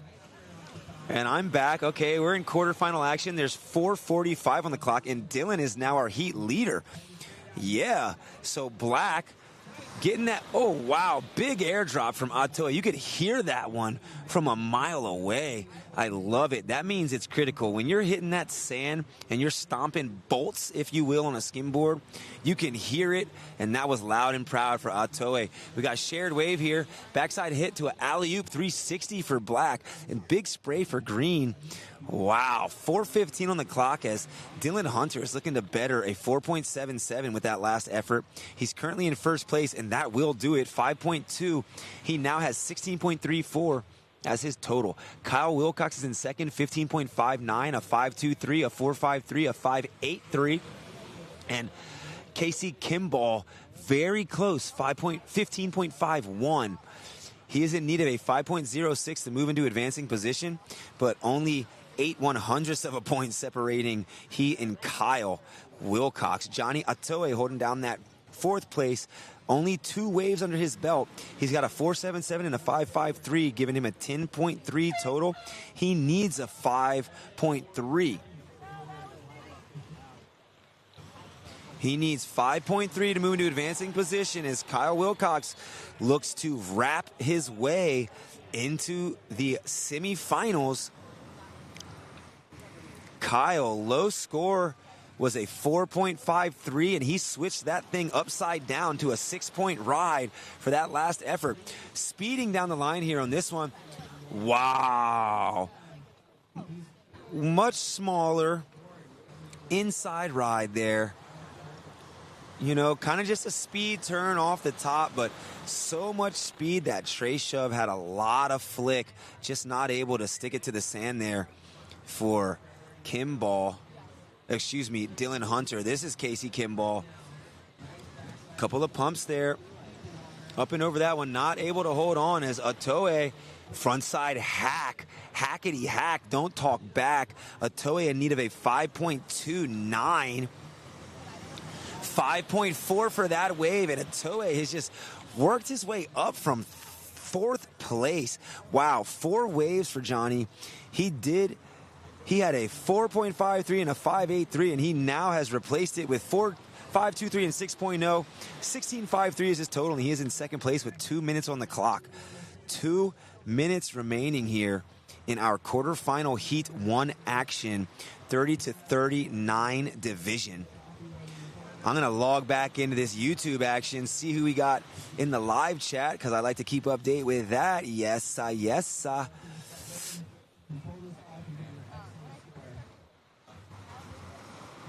Oh, yes. Hey, no problem, Surfer Mama 4 boys. It's my pleasure. I kind of got the gift of gab and don't mind using any of my attributes to help this lovely community we have here in skimboarding. So, like I said, I love it when the aunties, the uncles, the grandparents are tuning in. Because what? Why would you not want to see someone in your family doing something that they love? So we are just excited to be able to provide that to you. And I try to mix in a little bit information. So if you're unknowing, you can get a grasp of this and just be, more in the know and more interested. you know, we've had that problem in skim camps where the parents drop the kids off and they come back and they don't know what was the improvement. So I've spent numbers of years of my life trying to come up with ideas and ways to make it so that other people are knowledgeable, but also so that the parents are able to see that the kid is improving if they have no clue what skimboarding is. So happy to be able to give you some information and keep you entertained here at the same time. I definitely won't, you know, if you catch me in my regular life, you might hear some borderline crazy sound and stuff, but this is a family event. We're going to keep it family oriented. So stoked to do it for you and happy about your feedback. Really appreciate it. Reef the Beef, Reef Thunder. This guy's still in this thing. Oh my God, I love it. He's still watching and still commenting. Gosh, Reef, you the man, bro. We got to take a picture when we get together at the Oktoberfest because, dude, I love your style. I love everything you got going on, playa. Keep it up. And that is the end of that heat.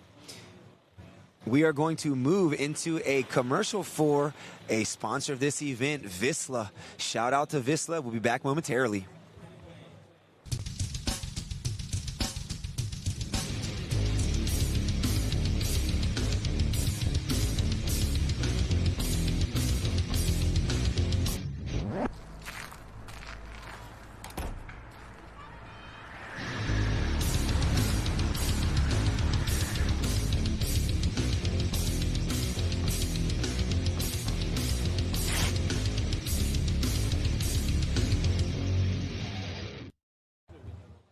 Maybe tomorrow you just let Worm do that for a little and you just come jump on with me and Gio. Yeah. I mean, I'm completely fine with like rotating out. You want to jump on the live, me jump on that. By all means, let's do it, dude. For sure. Well, thank you, cuz. All right, and we are back live. That was, if you heard, that was me talking, having a little conversation with Mo Just. Mo's up here announcing with his daughter in his lap. Such a beautiful thing to see. A great part of my life is getting to be uncle. You know, I'm not at the point where I got kids myself yet, but one day in the future, that's a hope. I used to say no, but I think I've spent enough time away from public education and being the guy behind the classroom or the ref on the field getting yelled at to maybe want to have some kids of my own at some point. But it's just great to be the uncle and, you know, see your friends with the next generation. And even better when you just get to share the knowledge you have with someone who's going to really, really take it and accept it. Because, you know, it's like we say in Hawaii, big ohana. Everybody's ohana, and it takes aunties, it takes uncles, it takes people to help. But it's also just a fulfilling feeling when you get to help out and know that, like, your homie's kid is actually listening. And I don't want to call any homies out, but sometimes some of my peeps' kids listen to me more because they're just so sick of hearing dad's opinion or mom's opinion. So being the uncle is great, and I got to meet Mo's daughter and his wife and or, you know, just better half last year at the Sawdust Festival that they have here in Laguna Beach. I was blessed for Weber and his better half, Olivia, to take me there. It's just such a great time. Big walk of art where you can buy from local artisans. And if you've never been to Laguna Beach, art is a big part of the culture here. So great event, and so good to see Mo here. Still involved, even though he's not ripping on the skim anymore, and just bringing his family down and just having the whole family involved. Just a beautiful thing to see. We got 8 minutes on the clock here. Again, this is the quarterfinal rounds for the 30 to 39 division. And this is heat 2 of the quarters. We have Sebastian Paniagua. I feel like I was pronouncing that better the first time around. Sebastian Paniagua in first place, 12.27 total. A pair of waves, a 5.77 and a 6.5. Second place, Ryan Monroe. Shout out Ryan, taking a look at my ribs and helping a bro out. 9.86 total for Rye, 4.83 and 5.03. Third place, Andy Kemp in blue, 5.5 single wave score with 7:30 on the clock. As we see Andy really jockeying, getting his stride on south. Nice air out to the wave, air drop back in. Oh no! Gosh, just incomplete in the closing seconds of that ride. But yeah, dude, that was sick. The air out to the air back in. Combo on combo, double Air Max. That's the Air Max 26. What? Buy them from Andy, Air Max 26s. All right, so Seba in yellow. Choosing that one. Possibly under priority again. I'm kind of blocked and not in the world of moving around too quick right now. So maybe under priority, because I would assume you wouldn't waste priority with something that little, but oh yeah. Monroe, faux show. That is our competitor in black, Ryan Monroe. Nice wrap, good completion on that thing. Oh yeah, throwing the tail through the lip 360 spinner for Andy Kemp. Oh yeah, baby. Nicknamed Tiki, this guy is ripping. He's like a tiki torch out there. Currently in first place now, 17.1, a 5.5, a 6.27, a 5.33. So he's going to look to better that 5.5. We got Seba in yellow in second, 16.47, a 5.77, a 6.5, and a 4.2. Ryan having that last look, getting a little disconnected from the maneuver he was trying to complete. Looked like a big spin out the side, maybe re-entering onto that whitewash, but just a little bit undone as that board flipped rail over rail and he lost that control. He is in third, 15.59 is his total. He is looking for a 5.72, currently with a 4.83 as the score to replace, a 5.03 as his mid-ranger, and a 5.73 as his high score. So doable. He's already got a 7.3 on the board and looking for that 5.72 with 5 minutes on the clock. As we are winding this day down, baby, I got a weird feeling that our next heat is going to be the last heat of the day. I'll be packing up and going to get an X-ray. So, you know, if you like to know what happened, tune into my Insta story later, because I'll put the picture of the X-ray up there. Hopefully it's not broken, but you know, that pitchfork thing that Jacqueline did, it makes me think it's broke. But hey, we still here. I'ma still do the best I can for the event, and no matter what happens, I'll be at Oktoberfest, baby. Mark my words. This is Ryan. Oh, just coming unstuck as he hit the lip.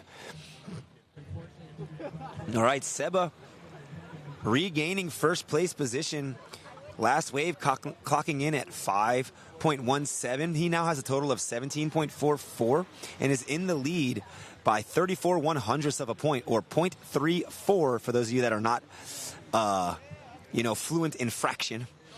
Andy Kemp, second place, 17.1, excuse me.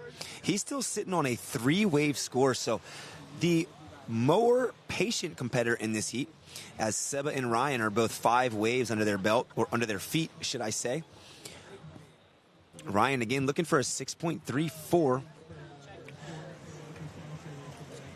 He could do it the hard way and replace a 4.83 and a 5.03. So it takes a little bit more effort to get it in 2. But if he wants to do it in a one-shot deal, that's a 6.34 he needs. Now, Andy laying into that lip and really committing to that drop, but woo, difficult to maneuver it to the ground.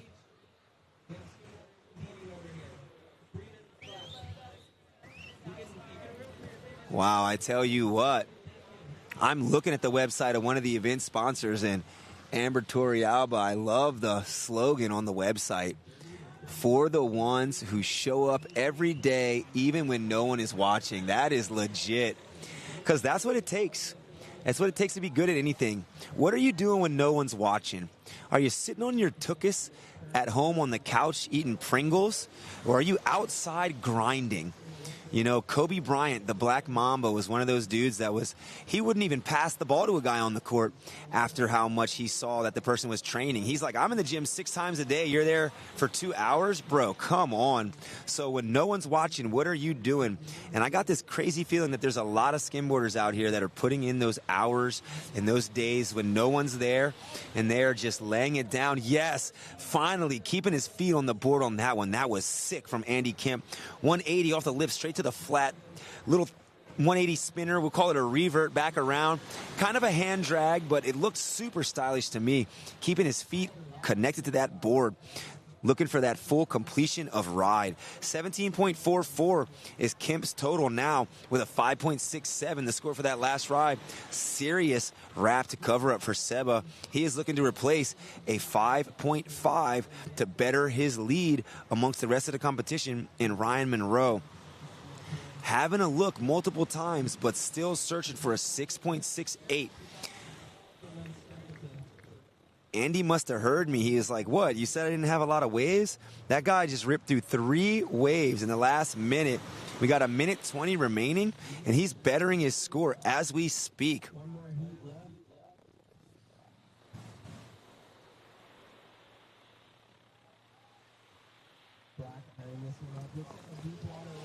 Ryan Monroe. For show, for show. There it is for Ryan. Yeah, baby. On the face, drive into the sand.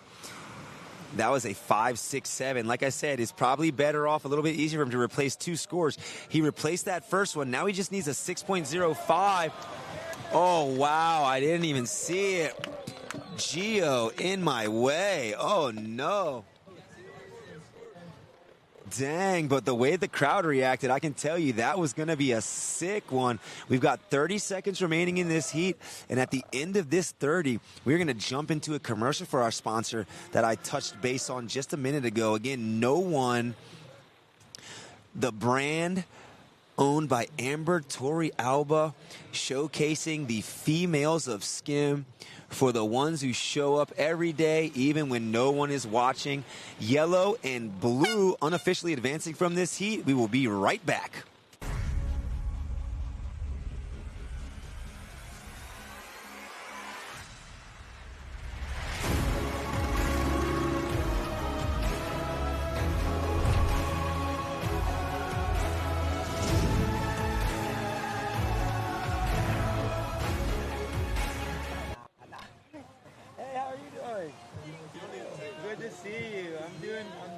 As good as I can with like broken ribs, but yeah, it's all right. Oh, how you doing, sis?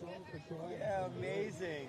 So good to see the Santa Cruzers back. Y'all was like the coolest bunch going to that after party. It's like it was almost like a Halloween celebration. In my head, I was like, are they tripping? But it's like, no, y'all were just getting it popping. That was awesome. Are we back live? Yeah. All right, we are back at it, baby. And this is our last heat of the day. 10 minutes on the clock for our quarterfinal heat 3, 30 to 39 division. Dan Norris in yellow, Troy McDonald in blue, Alexander Godding in black. Top 3 moving on to the semifinal action, which will happen tomorrow when we reconvene the VIC 2026. So 9 minutes on the clock here. 9 minutes. We got 2 rides from Troy. He is in first for that simple fact, although he's got some mid-range scores under his belt, 5.23, 4.53 for a 9.76 total. Dan, single wave score 5.7, and Alexander single wave score 4.83.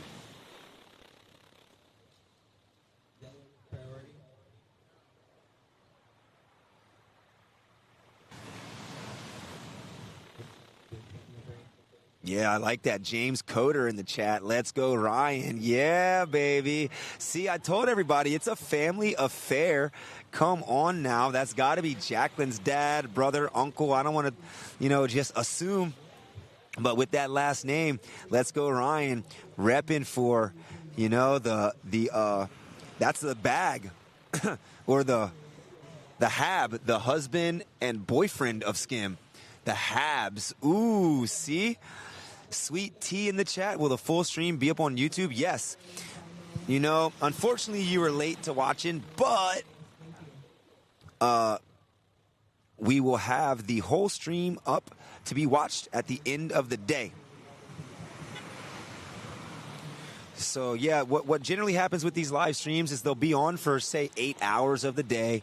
And then once the live is over, YouTube just uploads it as a video. So, you know, it might take a little bit of time because the file is really large. The buffering and bandwidth might need some extra time. But it will be up, and you will be able to watch and rewatch for the rest of time. Ooh, because we know you want to. This is just too entertaining. James, thanks for the appreciation of the commentary, dude. Doing it for you and everybody else out there. Like I said, once, twice, thrice, quadrice. I've got some skills, and I don't mind to use them to keep everybody entertained. And then in the meantime, I'm going to keep improving and skimming, and then you might see me making more heats out here too, baby. So bless you. Appreciate your feedback. And we here for the love of the game. So this is the last heat of the day. We've been out here on this beach for 12 hours at least. The setup started early, 5:30, 6 o'clock. We're rolling in the parking lot, getting this scaffolding up, making it happen. And now we're ending the day at the same spot, 6 p.m. We are in the last heat of the day, which is quarterfinal heat 3. 30-39 division. Dan Norris, heat leader, 16.13 is his total. He's in the lead by 1.64. He is leading Troy McDonald, who is in second, 14.49. And third place, looking to better a few of these scores he's already got and get into that second place advancing position. That was Alexander Godding. 13.37 is his current total, with a 4.73 coming in for that last ride. He is now in second place, 14.7 total. 14.7 total.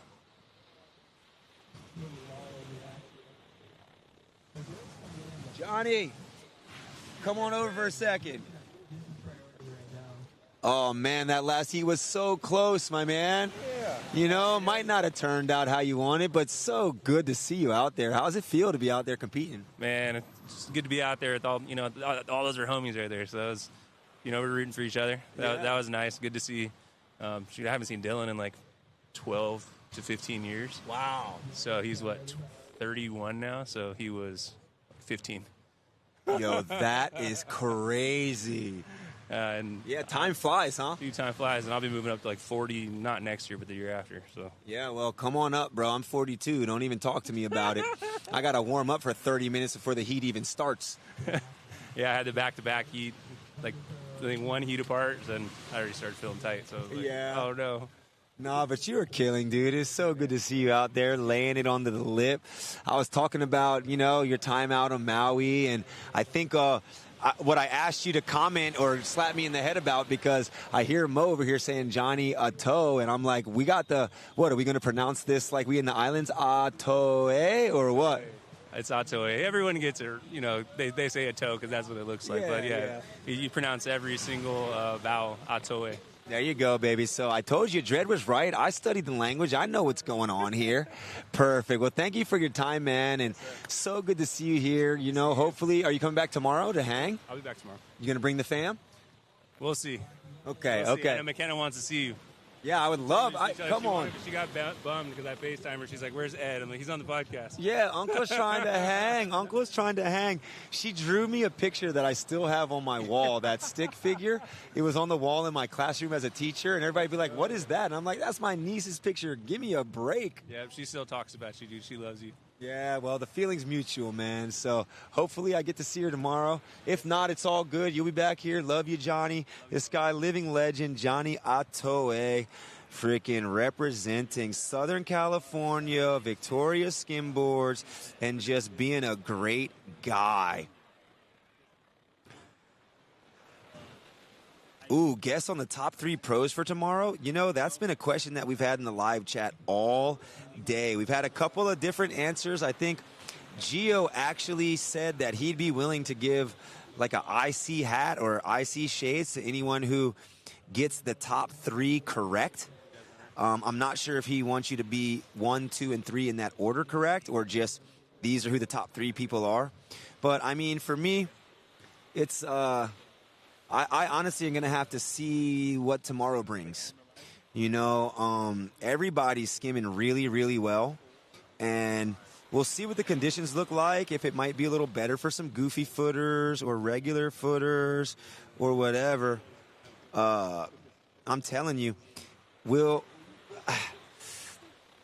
I like Timmy and Mason all the time. I'll say that much. I like Timmy and Mason all the time. Those are, 2 of the most inspiring skimboarders to me. I mean, I blew the rib out trying to airdrop, and that's like a skate maneuver, ollieing a 5-set, and it's a thing that those guys do a bunch. I like body varials. I like shoves. I like things along those lines, and I like to see those 2 guys advance. Goofy footers of a style and swagger, which I find very appeasing and try to emulate. But there's just so many good skimmers. It's really hard to choose until, you see the... Also, a part of choosing would be seeing the heat lineups for me. Some people will just, boom, hit you with who they think is the best. But also, a lot plays into it with who's in your heat. Who gets that seeding position to the next round. So I think I'm going to have to hold off until tomorrow to take a guess at who's moving on to the top 3 for me.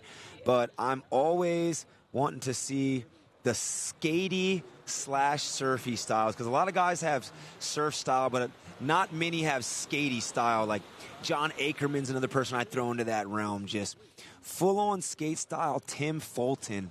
Though I really like that type of stuff. Late shoves, big spins, things that you would have to do and commit yourself on the cement, and you're committing yourself on the sand. So we are at the closing 45 seconds of the day. Dan Norris leading this quarterfinal heat. 19.17 is his total. We have Troy McDonald in second, 16.96, and Alexander Godding holding down third, looking for a 7.22. I'm going to say he needs to replace 2 scores there, because all his scores are in the 4 range, but the clock winding down isn't probably going to give him that opportunity. Dan has just been on a tear this heat, and the previous round, just really hitting the lip on those goofy wraps right there. And we are winding down, last 5 seconds of the day. All right, and with that end of the heat, we are going to look to give you one more commercial. We're signing off with a huge thanks to all of our sponsors. Specifically, Forest Plywood, Florence Marine X, Vistla, Zinca, Sticky Bumps, The Ranch, Hobie, Jedediah Coffee, Comfort Cool Fans, The Den, KXFM 104.7, Eat Swell Kitchen, Rourke, and no one. We could not have done this today without you, and we are excited that you are a part of this. Thank you so much. Thank you to everyone in the live stream. Please rewatch it later. Tune back in tomorrow, 8 a.m. Pacific Standard Time for the finals day. And we are live from the VIC YouTube channel, powered by Skim Steezy. I am Ed the Dread, and that is a wrap for the Day 1 49th Annual VIC. A hui ho, Kako.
How you living?